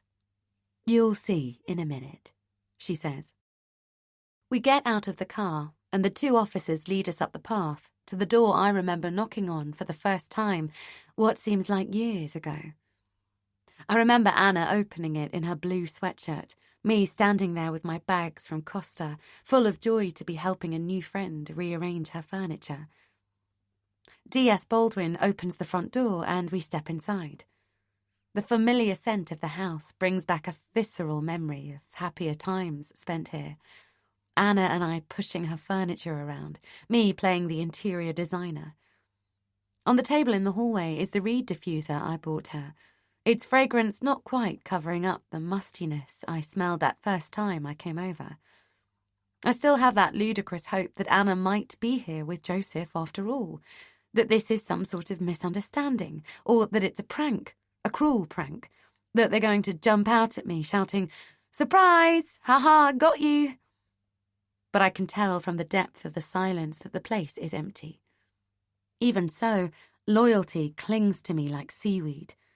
It feels wrong to be in her house without her knowledge. We go into the living room, and I'm struck, as always, by how similar to our own living room it is, from the positioning of the furniture to the colour scheme. She really took my advice on board. I look through towards the kitchen, wondering what it is that they want to show us, but there's nothing there. It's a home that's been closed up for a couple of weeks while the occupant goes on holiday. Everything's spick and span, no taps dripping, the heating on a low constant. I shiver. "Right," says D.S. Baldwin. "I presume you're familiar with the layout of the house?" "Yes," I say. "I came over a good few times. As I said, I helped with the interior design." "And you went upstairs?" "Yes, into the bedroom, but not the nursery. She was keeping that private until her baby was born." D.S. Baldwin nods, his lips a thin line. "Okay, well, that's the room we need you to look at." "The nursery? I saw a picture of the cot she wanted on Instagram." "I'd like you to see it on your own first, if you'd like to lead the way," D.S. Baldwin says. So while Jake remains downstairs with D.S. White and Jackie, I walk nervously up the stairs and open the door to the nursery, where I stop in my tracks, unable to take in what I'm seeing. It's not a nursery at all. 47. The room looked like some sort of a control centre. That's the only thing I could think of as I stood, stunned, in the doorway. I'll never forget that moment. Not as long as I live. It was like looking at an air traffic control centre. There was a chair and a long desk covered in equipment. There was a huge computer screen angled towards the chair, a stack of iPads and a digital SLR camera with a long lens on the desk. On the other wall, there was a bank of bookshelves with lockable doors. The curtains I'd seen that day from the bottom of Anna's garden were closed, and the air was stale. On the desk, there were used coffee cups, cereal bowls, and plates with fetid remains of food. I was so shocked I didn't even notice the pinboards on the wall. Not to begin with. "Oh my God," I say. "What is this?" But D.S. Baldwin indicates that I should go further in. On the floor, there's something I don't immediately recognise. It looks like a flesh-coloured mound of rubber. I pick it up, then drop it like a dead squid, as I realise what it is. A prosthetic pregnancy bump. It's not big, maybe made to look like 3 or 4 months, and is attached to a flesh-coloured bodysuit. My mind can't compute it. "Why does she have this? She was pregnant," I say, and D.S. Baldwin shakes his head. "It seems she wasn't." "Maybe her bump was too small," I say. "Maybe she wanted to make it look bigger." But my subconscious is putting the pieces together, and I don't want to know. I can't even begin to imagine. I think about the bump picture she posted on Instagram. They looked so real. "Have a look at those," D.S. Baldwin says, nodding towards a pile of scrapbooks on the desk. I pick one up and gasp as I flick through it. I recognise every single picture. There's our house, our car, our road and our front yard in Croydon, our apartment block in Santa Monica, and shots of our road there from both ends. A picture of the beach, maps of the area. Some are my own Instagram shots, some have been taken by someone else. Some look as if they've been taken from a distance using a long lens. One is of an empty box of pills I'll never forget. I look up at D.S. Baldwin, flustered, the book between us like it's glowing. "What is this? How does she have all these pictures?" "We were hoping you'd be able to shed some light on that." "Well, some are social media. They were out there in the public domain, but not all of them. Some of these are... Oh my God. Who took these? Her? My eyes flick to the long lens camera. I put the scrapbook down and pull out a ring binder folder, my heart thumping a rhythm so crazy I feel I might explode. D.S. Baldwin watches closely as I flip through the pages, and nausea rises as I realize what I'm looking at. It's a printed record of my Twitter account. There's me announcing my pregnancy, me chatting about where to go on honeymoon, a few pictures I tweeted from Mexico, an exchange of tweets between me and Renault regarding issues I had with the new car, places I've eaten, people I've seen, things I've done in the UK. Anna's found and printed every single tweet. Not just printed, but laminated. I look up at D.S. Baldwin, appalled. She's been following me. It certainly looks that way. Can you think of any reason why she might? No, Feet thump up the stairs and Jake bursts into the room, then stops on the threshold, just as I did. I'm standing motionless in the middle of the room, the folder still in my hands. What the? He says, as his eyes sweep over the room, then stop on the rubber mass on the floor. He steps further into the room, picks it up and turns it the right way around. It's a pregnancy bump, I say, prosthetic. Wasn't she pregnant? I thought she was. Jake goes over to the wall and stares at one of the pinboards that I haven't yet reached. What the hell is this? He asks D.S. Baldwin. Who put this here, you or her? We found this here, he says. We haven't touched it. I go over and stand next to Jake, craning my neck and standing on tiptoe to make out what he's looking at. It's a collage. Scores of laminated photographs pinned together without any space between them. I know before I even absorb the images what they are. The images from my Instagram and Facebook accounts. Every single one. Bile rises and my diaphragm contracts. Clamping my hand over my mouth, I run to the bathroom, rip up the toilet lid just in time to throw up. I reach for some loo roll and wipe my mouth, then rest my head against the coldness of the seat for a few moments. Breathing hard before I get up slowly, rinse at the basin and go back to the bedroom. Jake doesn't even ask if I'm all right. He turns on me, his face twisted in anger, and I'm suddenly glad for the police presence in the room. Jesus, Taylor, where did she get all this? Have you put all this online? I stand there, taking his words like punches. You put our whole lives on display. Look at this, and this. He jabs a finger at the picture he took of me ice skating on our first date at the Rockefeller Center in New York. Then at the picture I took at the top of Chichen Itza on our honeymoon. At the snap of the first positive pregnancy test I got, one I'd posted before I miscarried that first time, before I learned to be a little more circumspect about these things. You put this up. His face is pinched. Do we not have any secrets? Nothing that's sacred? Does the whole world know everything about us? There's a reason I don't do social media, and this is it. He shakes his head slowly at me, and a pit opens up at the bottom of my stomach. Suddenly I see it through his eyes. I'm sorry, I just didn't. My voice fails and I just mouth the words. What? Think? You didn't think? I go over to Jake and try to touch him, but he throws me off. Jake, please. This is all your fault. All of it. All your stupid fucking oversharing has got our baby stolen. Jake snorts. Yes, your friend took our baby right from under your nose, and it's all your fault. Do you see that now? Look, he shouts, jabbing at the first ever picture I took of Joe, the one I hashtagged InstaLove and posted after I sent it to Jake. Even this, our son had barely been alive 2 minutes and you put his face on fucking social media. What's wrong with you? What are you looking for? Some sort of validation? Likes? Am I not enough for you? Jake, oh my God, you practically handed Joe to a psycho. No one's going to have any sympathy, not least the police. God, Taylor, you let her in, you.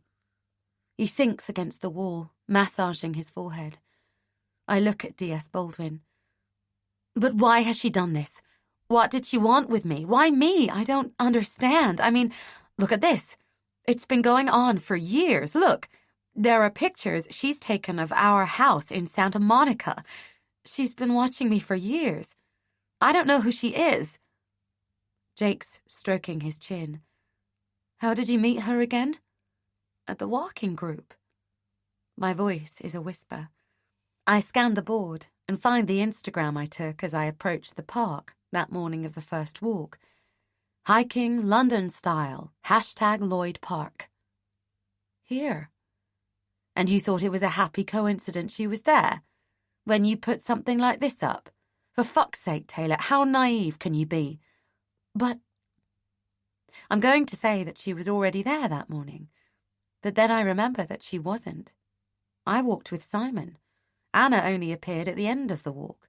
Long enough, I realise, with a lurch, for her to have seen my Instagram post, got herself ready and got to the park by the time the walk finished. But what? Jake says. His voice is cold, his eyes hard, flashing anger and, worse, disappointment I know is aimed at me. Nothing you can say is going to change this.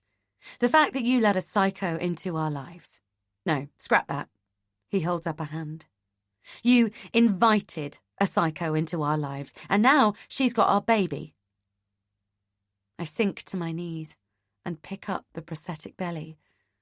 She wasn't pregnant, I say, more to myself than to Jake. No, and there probably is no husband either, Jake says. But I saw his photo. Photo?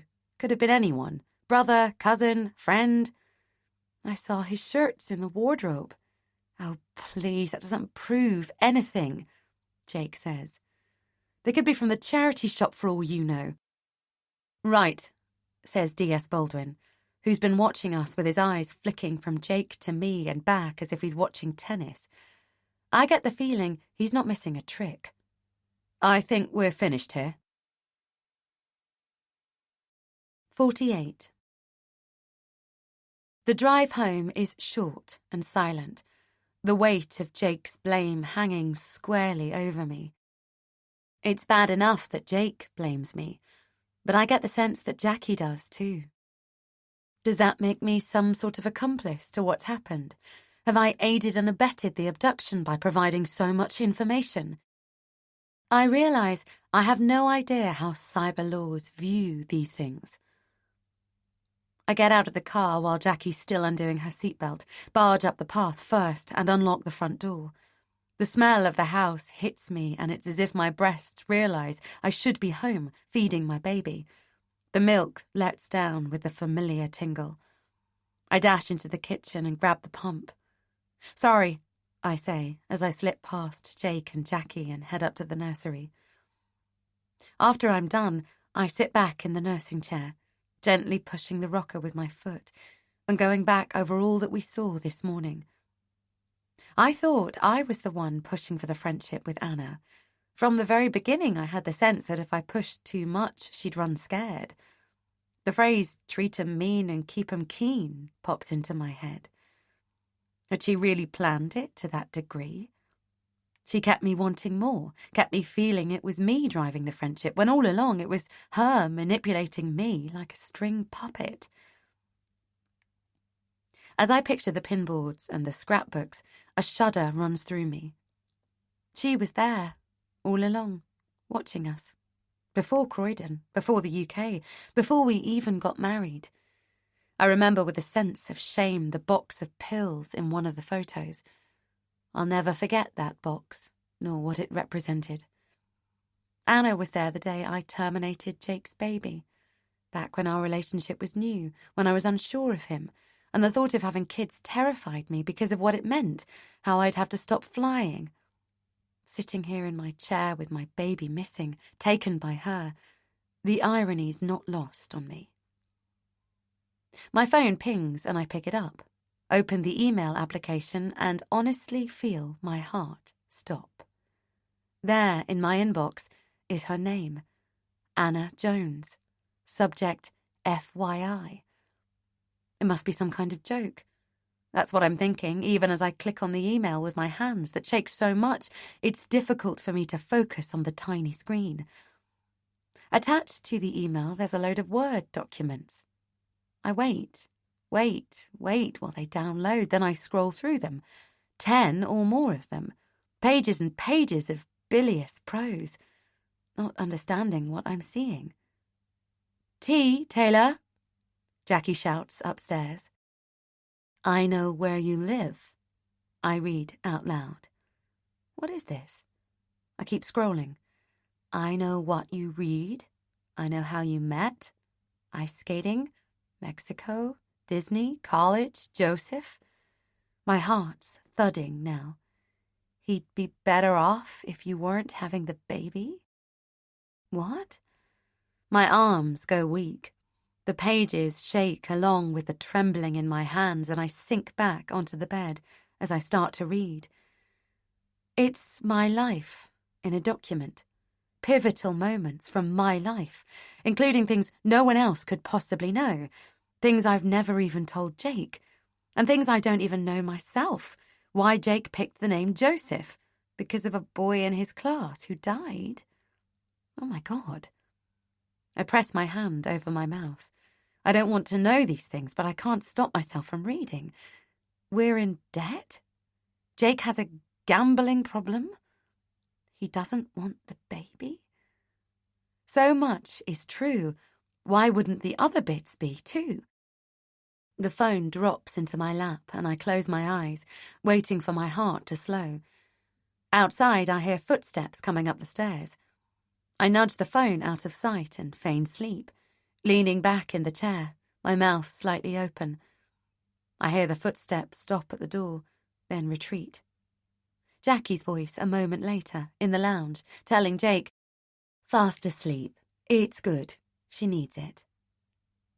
I pick up my phone and read the document one more time, more slowly this time, trying to calm my breath, trying to take in more detail, trying to find 2 and 2 and make them add up to 4, trying to figure out why Anna wrote this and why she sent it to me. He still loves me. I shake my head in despair. They never even met. Did you ever wonder why he ripped you from your perfect little existence in the States and dumped you here when he could have picked anywhere in Britain? Was it for the joys of the Whitgift Centre, for the rolling spaces of Lloyd Park? No, shit for brains. It was for me. But he doesn't know her. And when he sees me with his baby, it'll feel like coming home. We'll finally be a family. Me, him, and Joe. How can he not know her? Is she even crazier than we thought? Is this some sort of online obsession? I sit and think for a long while. Then I close the document and walk carefully down the stairs. 49. I find Jake and Jackie in the living room. Jake on the sofa and Jackie at the dining table, both nursing cups of tea. They each look at me as I enter the room, and I have the sense that life's about to change, that what's said now will never be able to be unsaid. I think of my baby, my son, hidden somewhere without me, and draw strength from the thought that I might finally be on the route to getting him back. But before I pass the email to the police, I want to ask Jake a few questions. "Hey," I say carefully. "Good sleep?" asks Jake. "I was exhausted," I say. Maybe I sound defensive because he says immediately, "I'm not accusing you." I sit on the sofa and hug a cushion to me. "I was just thinking about the name Joseph. Do you remember who suggested it? Was it me or you?" "I think I suggested it and you loved it," Jake says. "Yeah, I think you're right. What made you think of it? Is it a family name?" He shrugs. "No, I just liked it, I guess." "Did you ever know any nice Josephs?" I always find once I've known someone with a name, I always think of them when I hear that name. He shrugs again. No, don't think I did. Oh, I say, my voice deliberately flat, willing him to hear that there's a lot at stake here, willing him to understand that he's being questioned, willing him not to lie. So you never knew a Joseph. What is this? Jake's voice is sharp. 20 questions? No, I never knew anyone called Joseph, all right? He picks up his phone and checks something on the screen.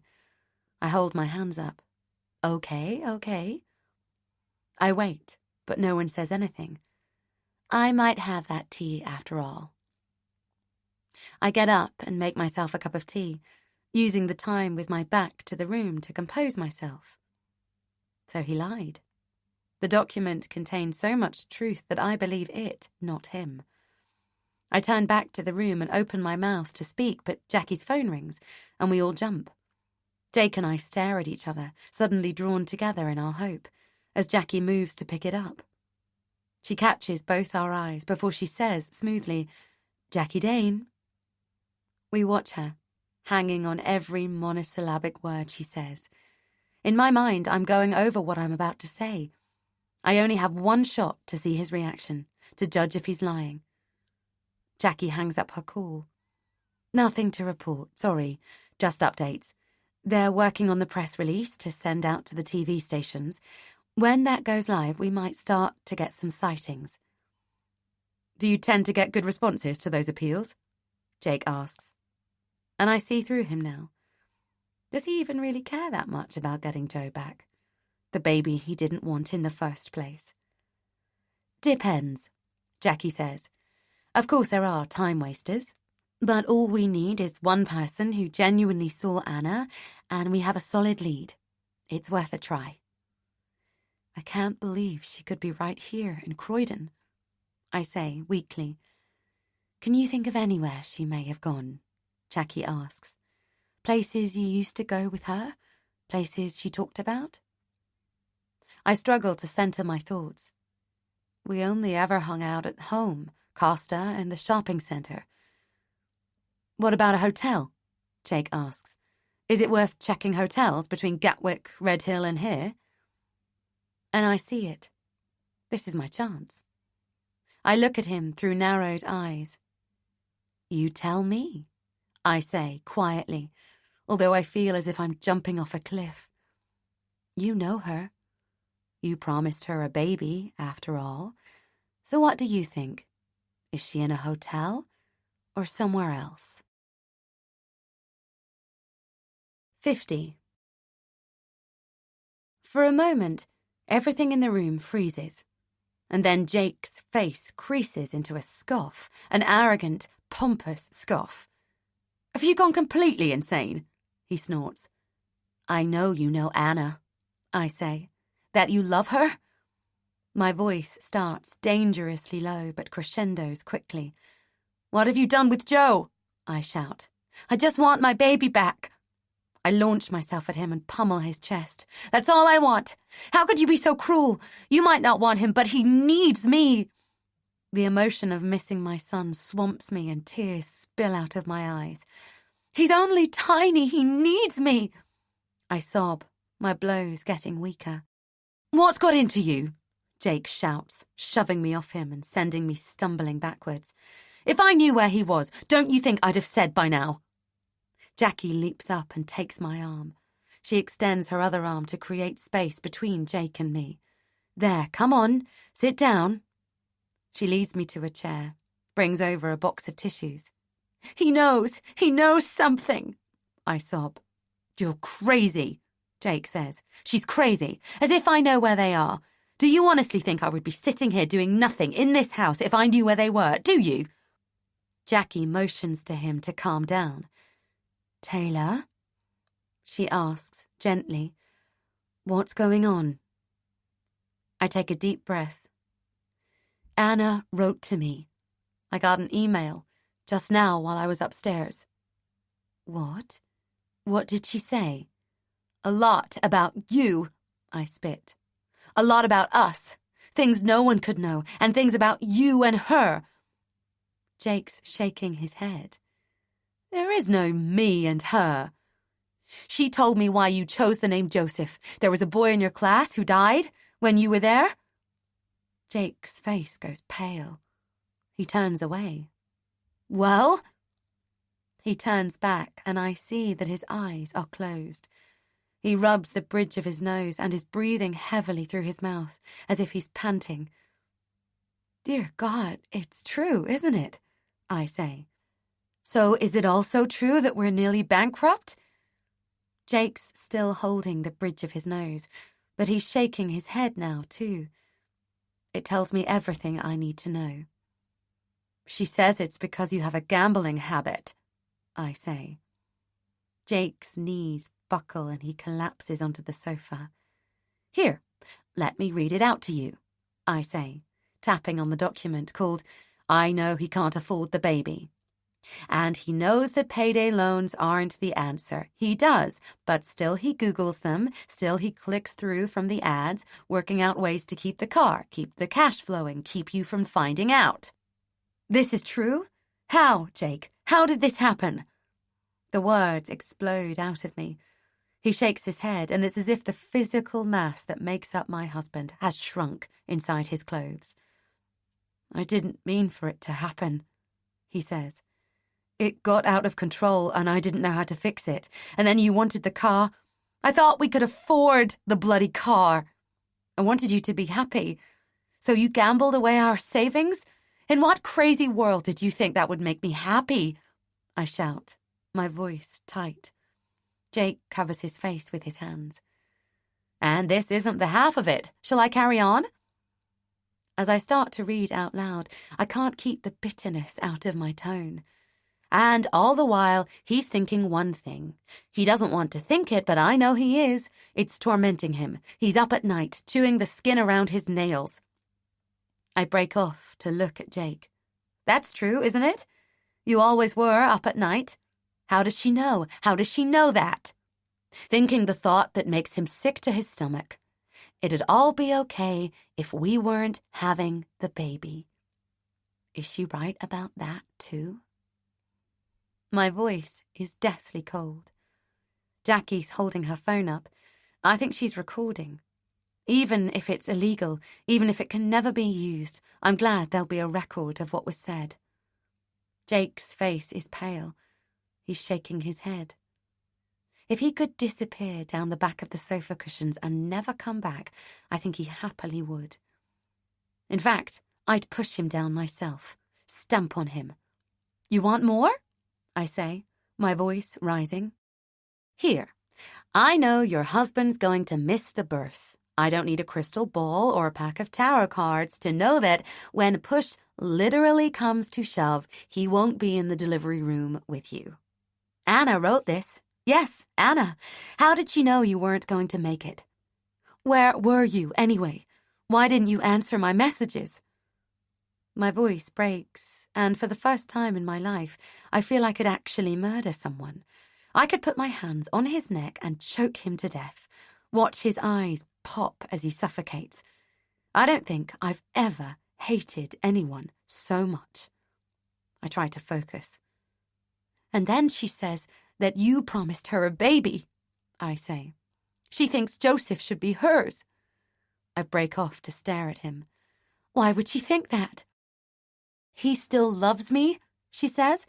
Did you ever wonder why he ripped you from your perfect little existence in the States and dumped you here when he could have picked anywhere in Britain? Blah, blah, blah. No shit for brains, it was for me.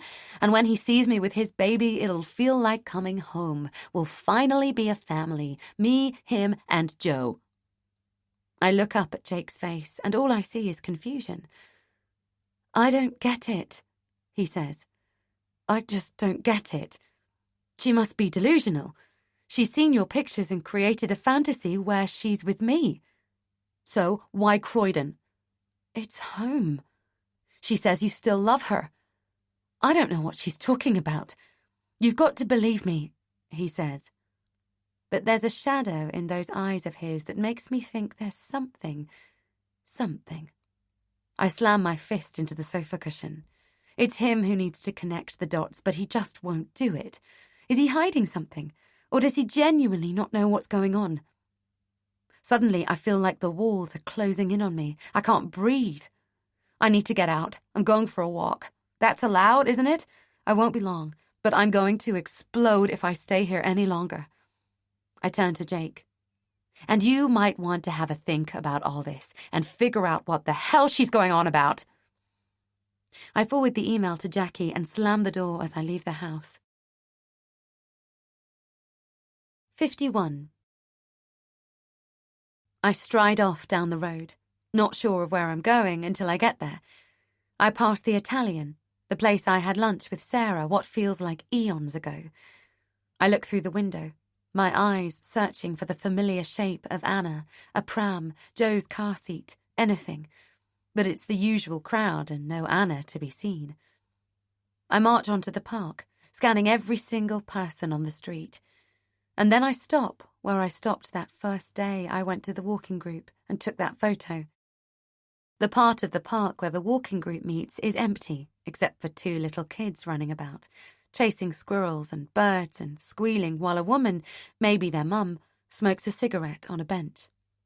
She's on her phone, not watching the kids, the eldest of whom can't be more than 5 years old. They scamper further and further from her bench, and she's still unaware. I watch them for a bit, fury still thrumming in my veins. How careless she is. Anyone could snatch her kids, and she wouldn't even notice. Anger courses through me. I want to go over and shake her.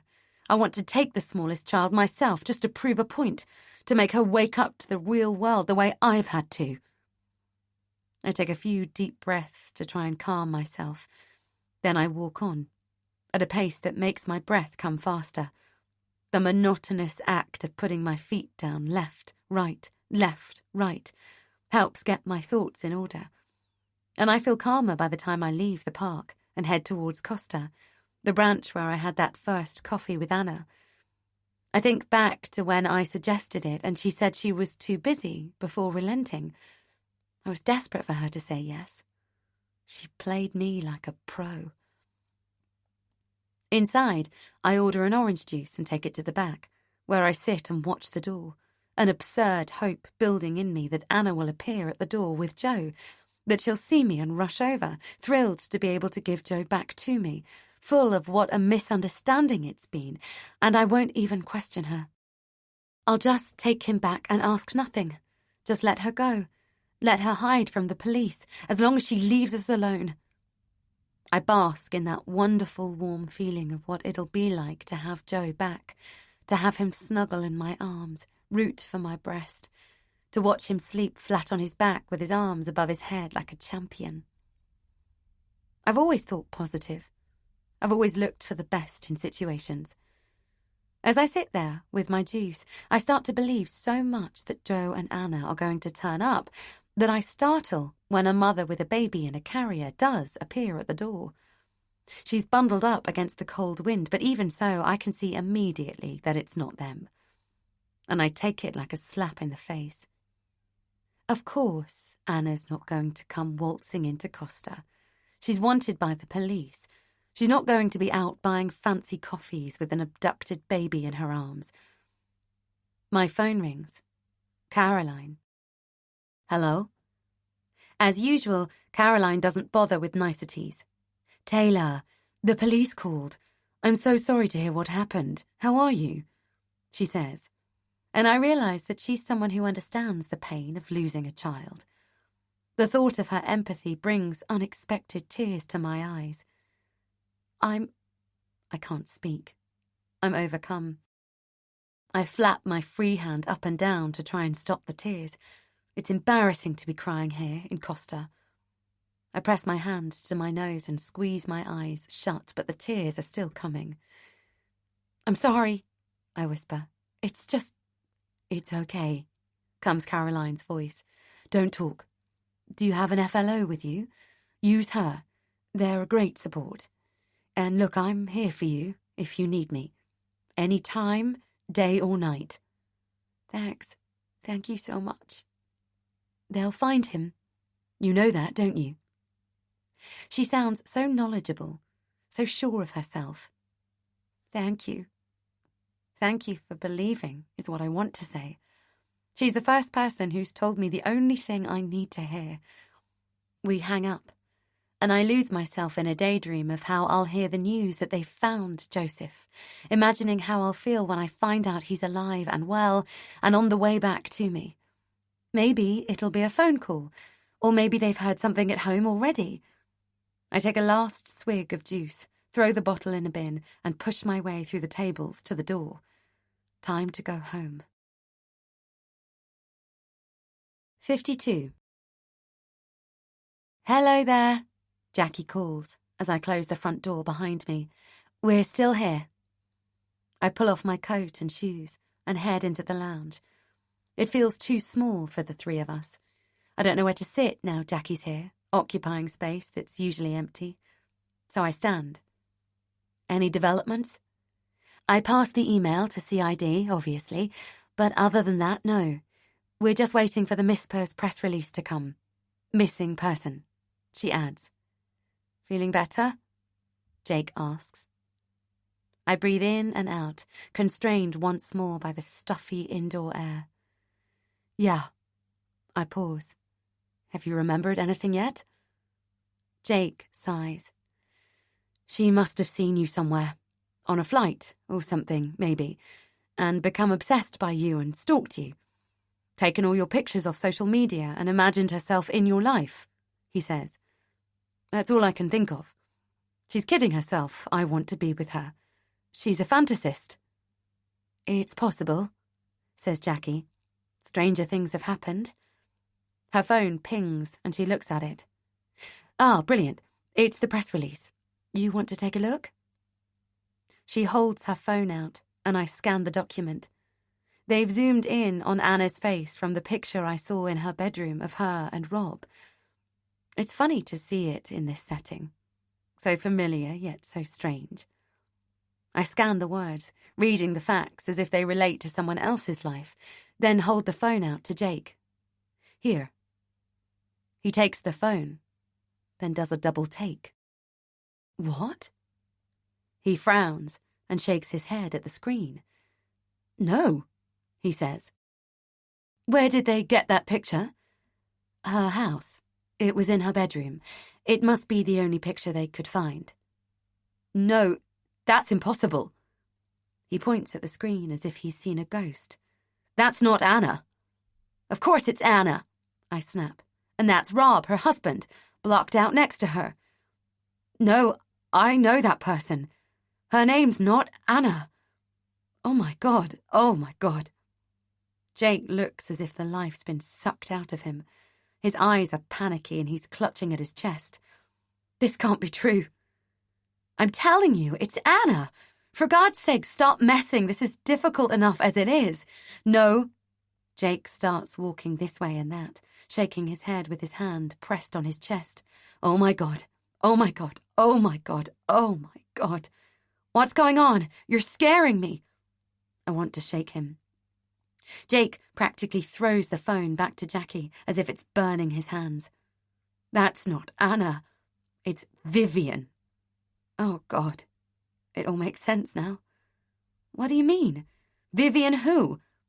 It's Vivian Watson, Jake says. He looks at me and his eyes are empty. Watson, as in Mrs. That woman is not Anna. It's my ex-wife. 53. I take a step back from him. You have an ex-wife? Jake closes his eyes. His head's buried in his hands. Jackie looks from one of us to the other. Then Jake snaps his head up and looks at me, somehow accusingly, as if this is my fault, and, for some reason, I think of Keanu's eyes. He couldn't look further from Keanu at this point. Untrustworthy eyes. That's what he's got. Debts, gambling, lies, affairs, an ex-wife. I don't know my husband at all. Jake takes a deep breath, then exhales it. When he speaks, his voice is absolutely dead, as if the worst thing that could happen in the world has just happened. Yes, I know I should have told you, but I didn't want to dignify it. If I didn't admit it, I could move on, pretend it never happened, never mention it again. It's almost as if I feel all my organs collapse inside myself. Such is the downward pull in my abdomen. But I inhale and control my exhale to beat down my anger. I want answers and I want my son back, and yelling isn't going to get me either. How long for? Not long. Too long. How long, Jake? He shakes his head. Couple of years. When did you split up with her? I feel like an investigator. Around the time we met. Before or after? I ask. By the end of the session, he knows what he wants. To marry you, Anna wrote. It's important, I say. Jake shakes his head. I don't recall. It's not so black and white. But when I met you, I knew you were the one for me. Viv was a mistake. The shortening of her name hits me like a punch. It wasn't working out. I'd been looking for a way out for ages. And then I trotted into your life and you thought you could just forget everything? Well, clearly not. Our son's missing. Your ex-wife has our son. It wasn't like that, Jake says. And I notice the dull details of our living room. The fact that the surfaces could do with the dust. The soft furnishings I'm usually so proud of, now looking so mundane, so pedestrian here, in the midst of this drama that doesn't belong in my life. I want to shake Jake and scream. How was it then? Tell me! But I know that's not going to get me back my baby. Yes, Joe's my baby now, not our baby. Of this, I'm sure. After we get Joe back, there is no more Jake and me. Can you think where she might have gone? Jackie says. The main thing here is that we've identified her, and now we need to find her. But Jake ignores her. He runs his hand through his hair, clutching at his scalp. Oh, God. She wanted a baby. She was obsessed by the idea. But that was years ago. And you never had one? It seems ridiculous, I have to ask, but 5 minutes ago I didn't know my husband had an ex-wife. Of course not. So she's taken Joe because he's yours? Is that what this is? I still can't process the fact that this is Anna, my friend Anna, we're talking about. Oh my God, she was so insecure, so needy. She wanted something that would love her unconditionally. I suggested we get a dog. It became an issue. She started tracking her fertility. He looks at me, and I realise with a thud in my chest that I did exactly the same thing. I'd realised by then that she had a few screws loose. I'd realised I'd made a massive mistake. I was going to leave her anyway before I met you. She didn't like that. He gives a bitter laugh. She made my life a misery. How? Can I just interrupt? Jackie says. I'm afraid we're going to have to get CID back. They'll need to ask you some more questions about this. Sure, says Jake. This Vivian woman, your ex-wife, Jackie says to Jake. You were saying she made your life a misery? What sort of thing did she do? I don't know what I expect him to say. Small domestic struggles, maybe. Long silences. A sex ban. Jake sleeping on the sofa. She started harassing me, he says. Proper mad stuff. Late-night phone calls. Attention-seeking texts pretending she was about to kill herself. Putting stuff through the door. Emails. Popping up outside my office.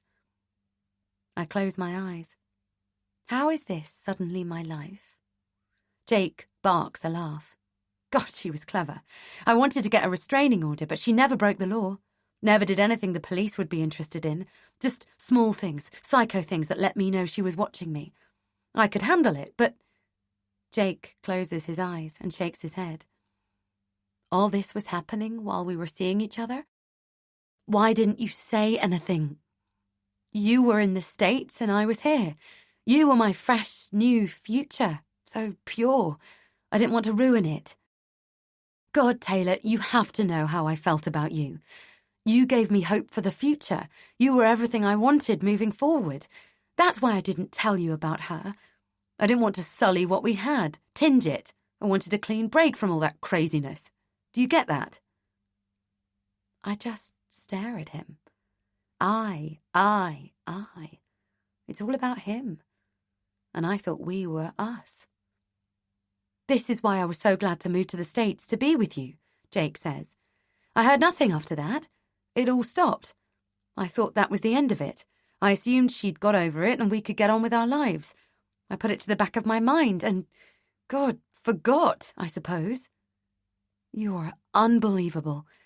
Didn't you think you owed it to me to tell me you were being stalked by a psycho ex-wife? Jake snorts. I didn't want it hanging over us. It was a mistake. Fix it, move on. I didn't want to have to explain it to you. None of your business. But now it is. I close my eyes and massage my temples. And you didn't think to mention any of this when Joe went missing? I didn't know Anna wasn't Anna. It's your fault. You were never here. She's the one who bailed on your birthday, Jake shouts, and a bubble of spit flies from his lips. I was supposed to meet her then, remember? That shuts me up as I think back to the excuses.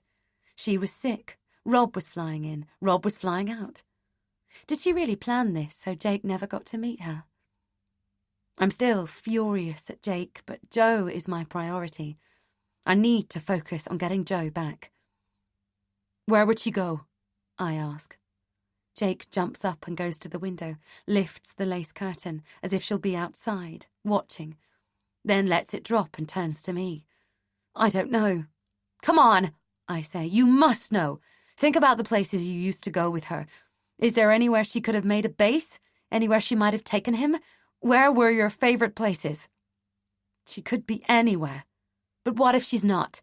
What if she's right here under our noses? We used to live not far from here. A rented place. I doubt she's there, but suddenly I feel a flicker of hope. Now we know what we're dealing with. Maybe we have a better chance of finding Joe. Is it worth a look? I ask Jackie.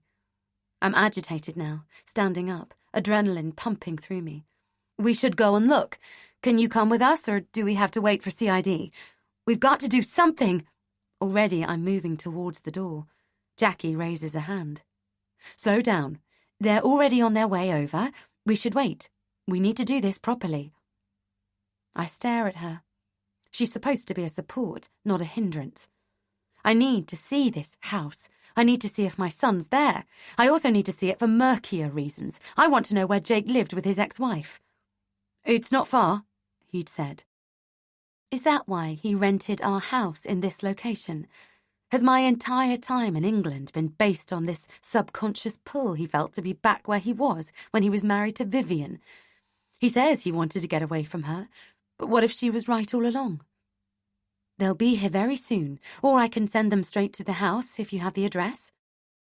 Yes, I say. Please, if he's there, I want him back. You can do the questions later, please. So Jake gives Jackie the address, and we listen while she tells someone on the phone. I guess we just wait now, Jake says. I'm going upstairs, I say.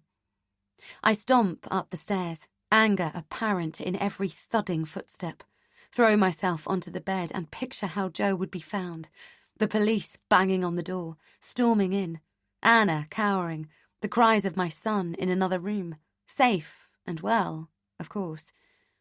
The detectives scooping him up and bringing him, squalling, to me, lying on the bed in a fetal position. I feel the familiar pricks of my milk letting down. Please let him be there. Please let him be there. Please let him be there. 54. He wasn't there. Looking back, it would have been too easy. How neat it would have been to find him in the first place we looked. The house was apparently occupied by an Asian family now, any trace of the car crash that was Viv and Jake long gone. The police told us all this with apologetic faces before getting down to the business of interviewing my husband about his psychopathic ex-wife. While I waited, I planned my future in my head. I'd get Joe back, and then I'd go back to the States. I'd divorce Jake on the grounds of unreasonable behaviour. I mean, no judge could possibly argue that this web of lies and deceit, which led to my baby being snatched, was reasonable. I'd stay with my parents until I got my feet on the ground again, and then I'd carve out a new life, and hopefully, one day, a new love, for me and Joe, in California. Thank God, I remember thinking, that we don't have a joint bank account. His gambling debts, I hope, will remain his and his alone. Funny how lies can make you care so little for someone you thought you loved. I come down when the police arrive. It's D.S. Baldwin and D.C. White again. They nod and I take a seat at the dining table, a silent witness to the interview. They take Vivian's details, then they ask Jake, just as I did, for any leads, and I watch as my husband paces the living room, trying to come up with a list of places he and Vivian used to go, places that meant something to them. There's a notepad in front of me, and I pick up the pen lying next to it and start doodling. Boxy, angry doodles with lines and lots of hard shading. For God's sake, I'm thinking, how difficult can it be? Think back to when you first started going out, D.S. Baldwin says. Who did she know? Did she mention any family, friends, colleagues? Where did she work? Who did she talk about? Her parents lived in Bristol, but she didn't have much to do with them when we were together, Jake says, tapping his head. She used to go to her grandmother's sometimes. What was her name? Do you have a number for her? Granny Sue, it was. She lived somewhere in North London, I think. Acton? God, I had her number in my address book. I'm sure I did. Jake goes off and comes back with his old address book. Here it is, but maybe she's no longer with us. She was old, as I remember. In her late 70s, even then. Anyone else? Jake struggles through a few names, but isn't sure about any of them. I can picture faces, he says. God, I just can't remember the names. My memory... Where did you used to hang out with her? D.S. Baldwin asks. Jake runs both his hands through his hair, a pastiche of a distressed man. We didn't go out a lot. She didn't like sharing me with other people, even strangers in restaurants. That's how mad she was.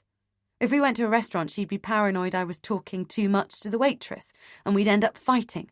It was too stressful. We hung out at home, watched movies, got takeaways. Love's young dream, I say under my breath. He whirls to face me. I told you she was nuts. And you married her? We stare at each other, both accusing, both angry. It's him who looks away first. How about hotels? D.C. White asks. Did you ever go for weekends away? We camped, he says, his voice flat. She's not going to have gone back to a campsite, is she? He walks to the window, lifts the curtain and stares out. Then he turns back to the room and perches on the window ledge, stroking his chin. The rain's got harder. The sky's an unrelenting, heavy grey. I can't bear to think of my baby in a tent in this weather. Oh, God, anything's possible with her. Jake presses his fingers to his temples. We used to camp down in Kent. There were a couple of farms there where you could pitch up. She liked horse riding. Near Maidstone they were, I think. I remember driving down the A20, and sometimes by the beach, near New Romney. Did she like any of them enough to go back? Were any of the holidays particularly special? He closes his eyes. I don't know. Who knows what goes on in a mind like hers? Have you got any photos? He laughs, a bitter bark. She kept them all. Would you remember where they were? He shakes his head. Not without seeing pictures. Seen one campsite, seen 'em all. Could you find them online? Jake tuts, but D.S. Baldwin asks for the iPad and calls up a map of Kent campsites, and Jake tries to remember all of the places he went with Vivian. After nearly an hour, there are 5 he's almost certain about. We'll look into it, says D.S. Baldwin. We've got a few leads to go on here.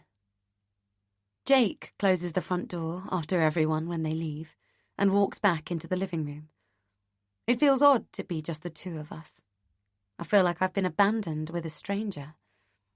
I look about the living room, noting escape routes to the front and back doors, then realise how absurd I'm being. Jake buries his head in his hands. We're never going to find her. She's created a new identity before. What's to stop her doing it again? She could be anyone, anywhere. We sit in silence for a minute or two. Blame hangs in the air. Me blaming him blaming me. You can't believe Anna was Vivian, Jake suddenly says. I can't get my head around the fact it was her you were spending all that time with. What was she like? I shrug. She was all right, actually. I can't deny it. I liked her. She made you like her. She's clever like that. She knew everything about you, and she made herself into something she knew you'd like. Shame slides over me. Isn't that what I'd done to try and get her to like me? Look at the way I'd offered to help her design her living room, knowing that she'd just moved in. She must have given something away, Jake says. She was always round our house. You knew her for 3 months. You stayed with her. And she gave nothing away in 3 months. Nothing that made you suspect. No, I thought she was my friend. Oh, please. Jake scoffs. Friend? If you weren't so desperate for friends, none of this would have happened. She saw you as an easy way in. You know that, don't you? He shakes his head. God, you were such a soft target. Hang on. You can't go throwing this back at me after what you've done. You cannot seriously blame me for this. He holds up his hands. Sorry, but God, couldn't you see she was a fucking nutcase? And couldn't you fucking see that gambling was never going to solve our financial problems? We glare at each other. Quits. I'm sorry, he says. I'll sort it out, I promise. I'll talk to the bank and come up with a repayment plan, all right? I don't care if I have to work till I'm 100. I'll pay the money back, okay? I snort. How did it happen? I just don't get it. Jake shakes his head. I don't know. Bored, hotel rooms, an ad on a website. It looked like fun. I had a few wins. Got too confident. He laughs bitterly. I guess that's how they sucker them all in. I can't believe you fell for it. You of all people. We lapse into silence. I put my face in my hands as if I can wipe it all out. Open my eyes and find it was all a dream? Jake sits on the sofa, staring at nothing. What did you talk about with her? He asks, after some time. Did she talk about me? I close my eyes like, do I really need to answer this? She did, didn't she? He says. What did she ask? Nothing can be worse than what's already happened. My eyes are still shut, and I've got my hand over my mouth. I honestly feel as if I'm going to throw up again. What is it? You've got to tell me. She wanted to know about our sex life. My voice is a whisper. Jake spins his head to face me. What? You heard. She asked you about our sex life and you didn't think that was odd? Jake speaks slowly, as if he's explaining to a child.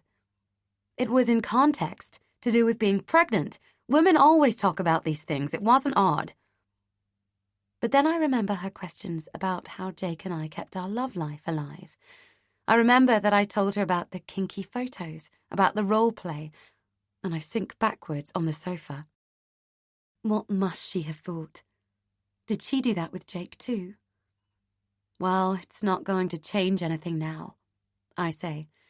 What you need to do is figure out where she might be. Jake slams a fist into a sofa cushion. I don't know. I don't bloody know. He lets his head slump down, and I realise that he's crying. More than 24 hours after our son was taken, my husband actually cries. I file that thought away for the divorce court. 55. I don't know how either of us got any sleep that night, but somehow, I guess, the body takes what it needs, even in times of stress. I was convinced there was no point in going to bed, but did so just because what else was there to do? And the next thing I knew was Jake shaking me awake. He was crouched over me, his eyes sunken and lined, and thick, dark stubble making him look like some sort of runaway, his hair all over the place. Even though he was dressed, there was a rancid smell of sweat coming off him. I remember recoiling. "What? Have they found him?" I ask, jolting awake. "You got an email from Vivian. It's on the iPad." I'm too shocked to worry about the fact he's been going through my email. "What?" I'm upright now, rubbing sleep from my eyes. "What does she say? Is Joe okay?" He thrusts the iPad at me and I read, "I know you'll get over this. Yeah, I get that sounds harsh, but don't forget the main thing here. I know you." I stop and look at Jake. He raises both eyebrows at me. "You've read this?" I ask, and he nods. I look back down at the words, finding my place again. "Sometimes, as I watch you floundering about in your pathetic life, worrying about pathetic Sarah coming onto your husband, I think I know you better than you know yourself. Actually, not sometimes, always.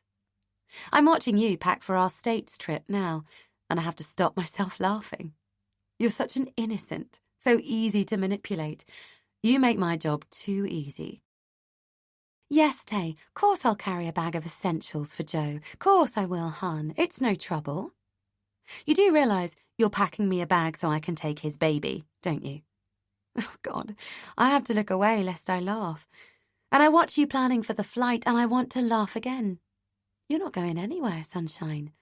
There'll be no flight for you. But the thing is, Jake's baby should always have been mine.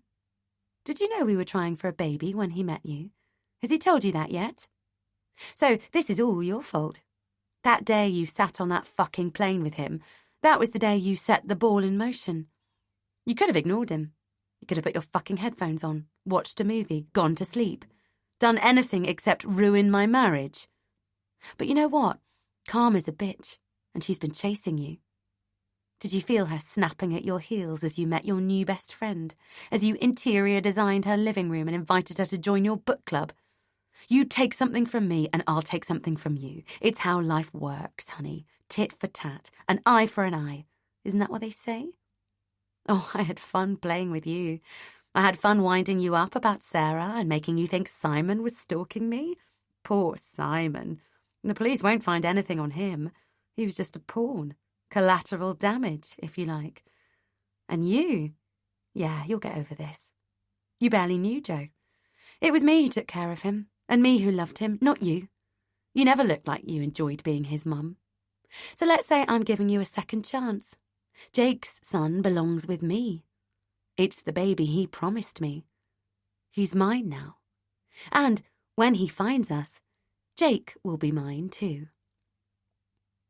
She wants you to find her, I say, dropping the iPad on my lap. Come on, think. You've got to know where she is. She wants you. Jake is striding up and down the bedroom, a parody of a man thinking. At the window, the curtains are growing lighter as the first rays of the sun spider towards the horizon. Nearly dawn. And then the iPad pings and another email comes in. The name Anna Jones right there on my screen. I open it and my heart stops.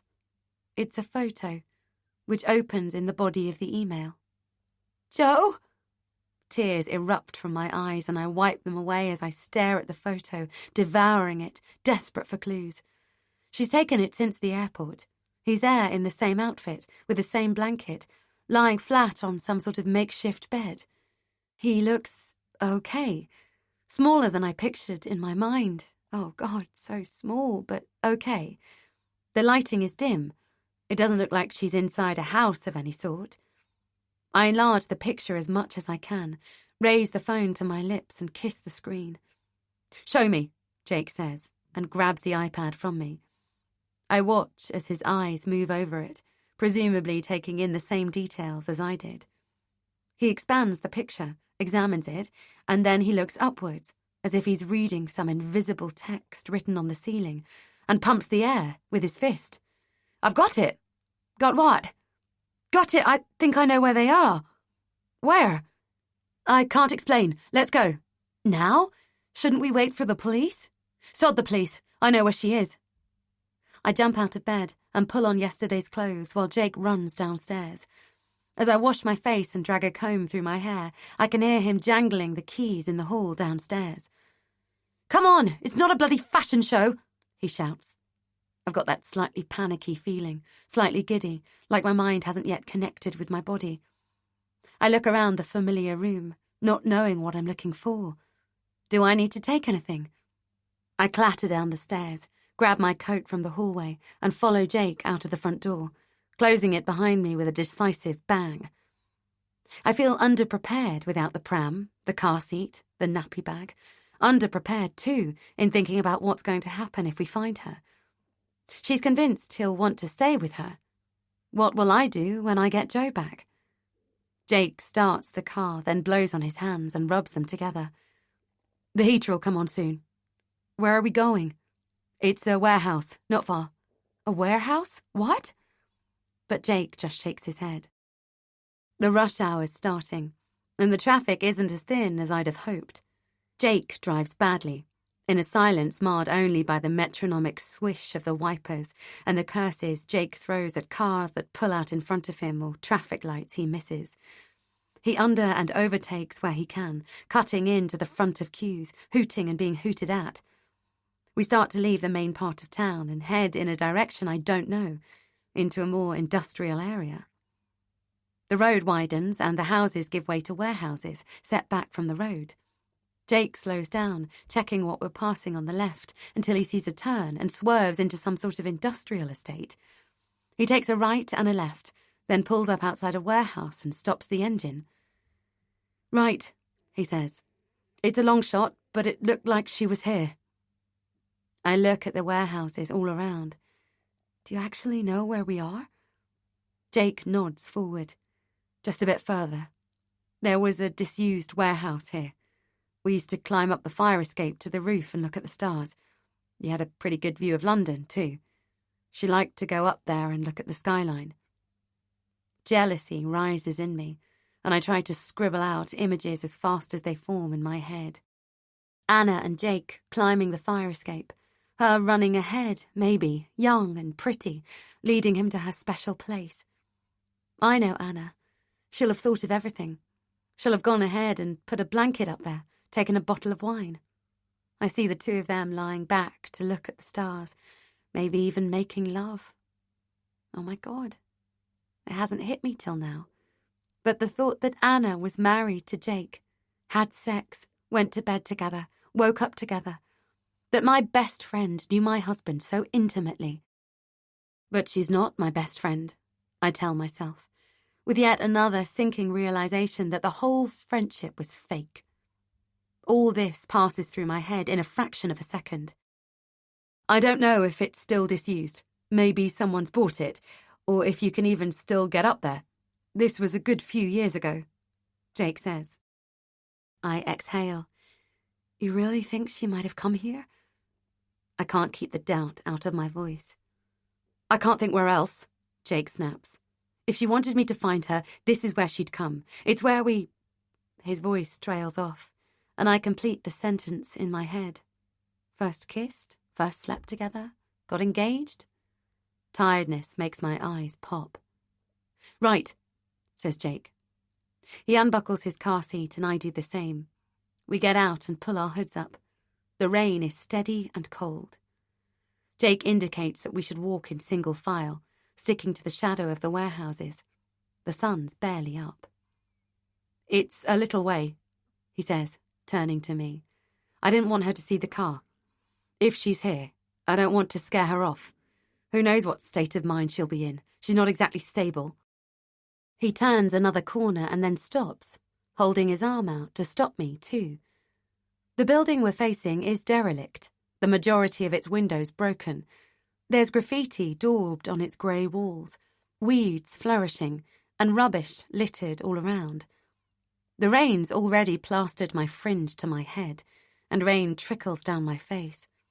I wipe it away with my hands already stiff with cold. Is that it? I mouth.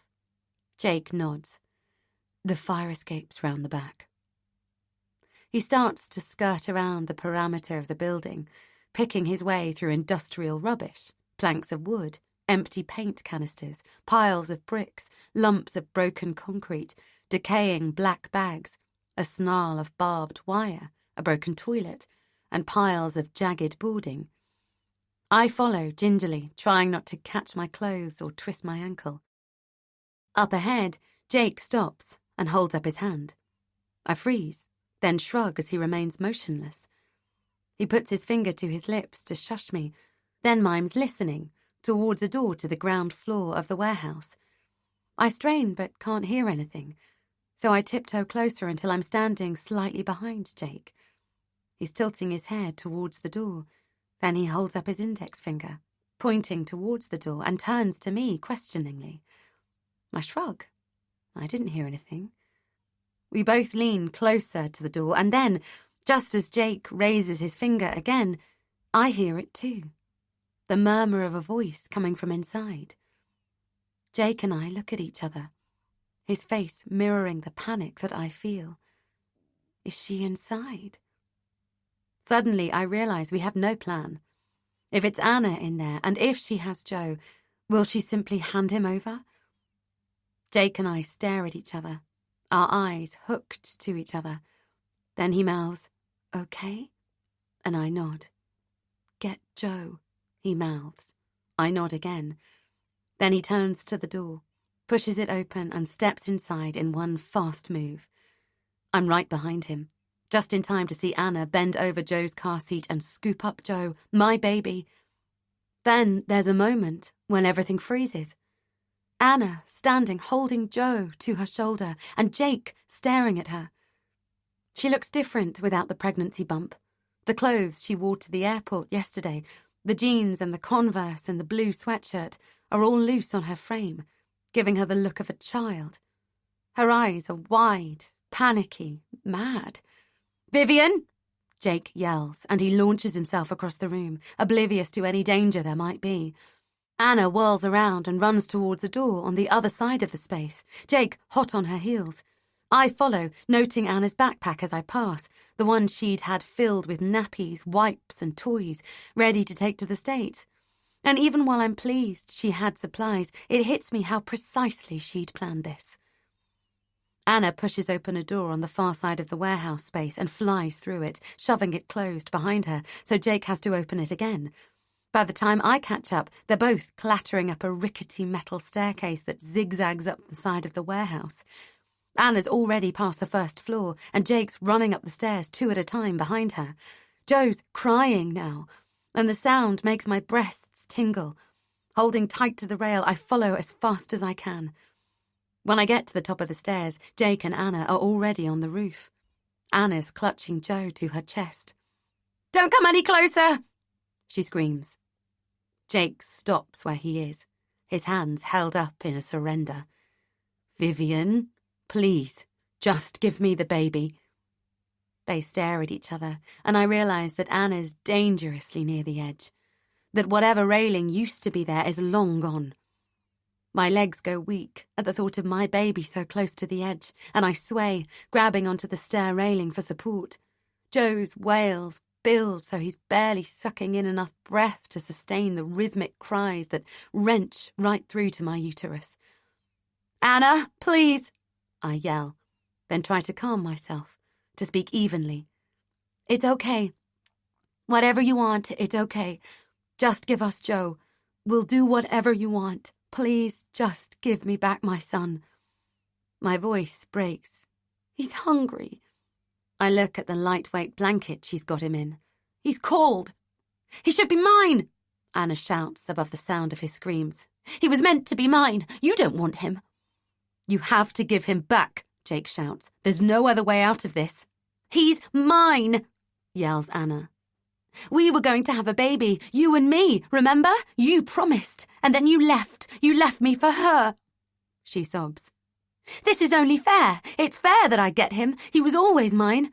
I was there for the birth. I was there for that pathetic bitch. I've looked after him ever since." She strokes Joe's head, then speaks in a baby voice that makes my skin crawl. There, Jojo. Mummy's here. Give him back, I yell. Why should you have him? It's me he loves. It's me who looks after him. It's me who feeds him and rocks him and takes him to the park. You don't love him. You don't want him. Please, Vivian, you have to give the baby to Taylor. Jake's voice is calm as he edges towards Anna, but she steps back, closer to the edge of the roof. Stop! I scream at Jake. She'll fall. All I ever wanted was your baby, Anna shouts. All you had to do was give me that. We were so close, and then she spits the word, came along. The wind picks up and Joe screams louder, his blanket now almost saturated with rain. Anna's hair is plastered to her face, and she looks so slight, I worry a sudden gust might blow them both over the edge. You stopped me. You denied me the one thing I wanted. Well, now I've got him. He's mine. Your first son. He belongs with me. He always did. Vivian, no, you're wrong. You'll go to jail for this. Give us the baby and get on with your life. If I can't have him, then neither can you. She takes a step towards the edge, and I realise with a certainty that almost stops my heart that she's planning to jump with Joe in her arms. I launch myself across the roof towards her at the same time as Jake does. Stop! Jake screams. He's not mine! I stumble to a halt just behind him, confused. Of course he's Jake's. But his lies hit the jackpot because it works. Anna turns away from the edge for a fraction of a second, and Jake seizes his chance. I can't have children. We used a donor. Anna's frozen, her face white. She holds Joe out in front of her. He's screaming non-stop now, at the top of his lungs. What? Anna says. What did you say? She gives Joe a little shake, and I whimper. He's not my son, Jake says, edging closer. You're lying. He looks like you. Look at him. She shakes him again. It's the truth, I shout. But I know everything about you. You never went to a fertility clinic. I'd have known. Anna stares at Joe's face as if trying to identify his father, and, in that split second, Jake pounces towards her. There's a tussle, both of them on the edge of the roof, and I try to move, but my limbs are frozen. I'm unable to look, but equally unable to look away as Jake wrestles with Anna. Then suddenly he has Joe in his hands, and he screams, "Grab him!" And he turns to me, and I'm there, my arms shooting out to grasp my son, but Anna's trying to grab him back, and instead she gets hold of Jake's jacket and swings him towards the edge of the building. Jake whacks her hand off him, but she grabs his wrist, and it's in a moment that seems to freeze forever in my mind that they struggle on the edge of the roof. Then Jake shoves Anna, and she falls backwards, clutching at him as she goes. And the last thing I see is her arms cartwheeling in the air as both of them plunge over the edge of the building. Then almost instantaneously comes the sickening crunch of their bodies hitting the ground below. I sink to my knees on the wet roof, clutching Joe to me, keening. But he's hungry. He's rooting for a nipple, so I open my clothes, snuggle his wet little body under my jacket and let him latch on. He feeds hungrily, his body still convulsing as his sobs die down, his little fists opening and closing. I stroke his forehead with a finger and touch my lips to his skin. There, I say. It's all over. It's all over now. 56. And in a way, I was right. In one way, it was all over. It didn't take me long to tie up the loose ends in London, to work my way through the red tape surrounding Jake's death, to sell the house, to get the shippers in and fly back to the States. But in another way, it took much longer. Although I decided I was leaving Jake anyway, although he'd broken all the trust I'd ever had in him, there were still days when I woke up in the morning and, in that halfway days between sleep and wakefulness, forgot all that had happened and reached out for him in bed, his absence sucker-punching me. You can snatch away the person, I suppose, but it takes longer to dissolve the emotional bonds of a marriage, no matter what wrongs were done. I've come to terms now with the fact that my marriage was doomed from the start. But that doesn't stop me thanking God that it was that doomed marriage that brought me the light of my life. My son, Joe.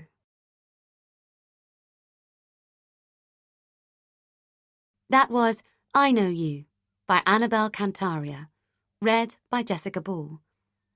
This programme was produced by ID Audio, an audiobook from HQ, an imprint of HarperCollins. Text copyright 2018. Production copyright 2018 by HarperCollins Publishers. All rights reserved. Annabel Kantaria asserts the moral right to be identified as the author of this work. Thank you for listening.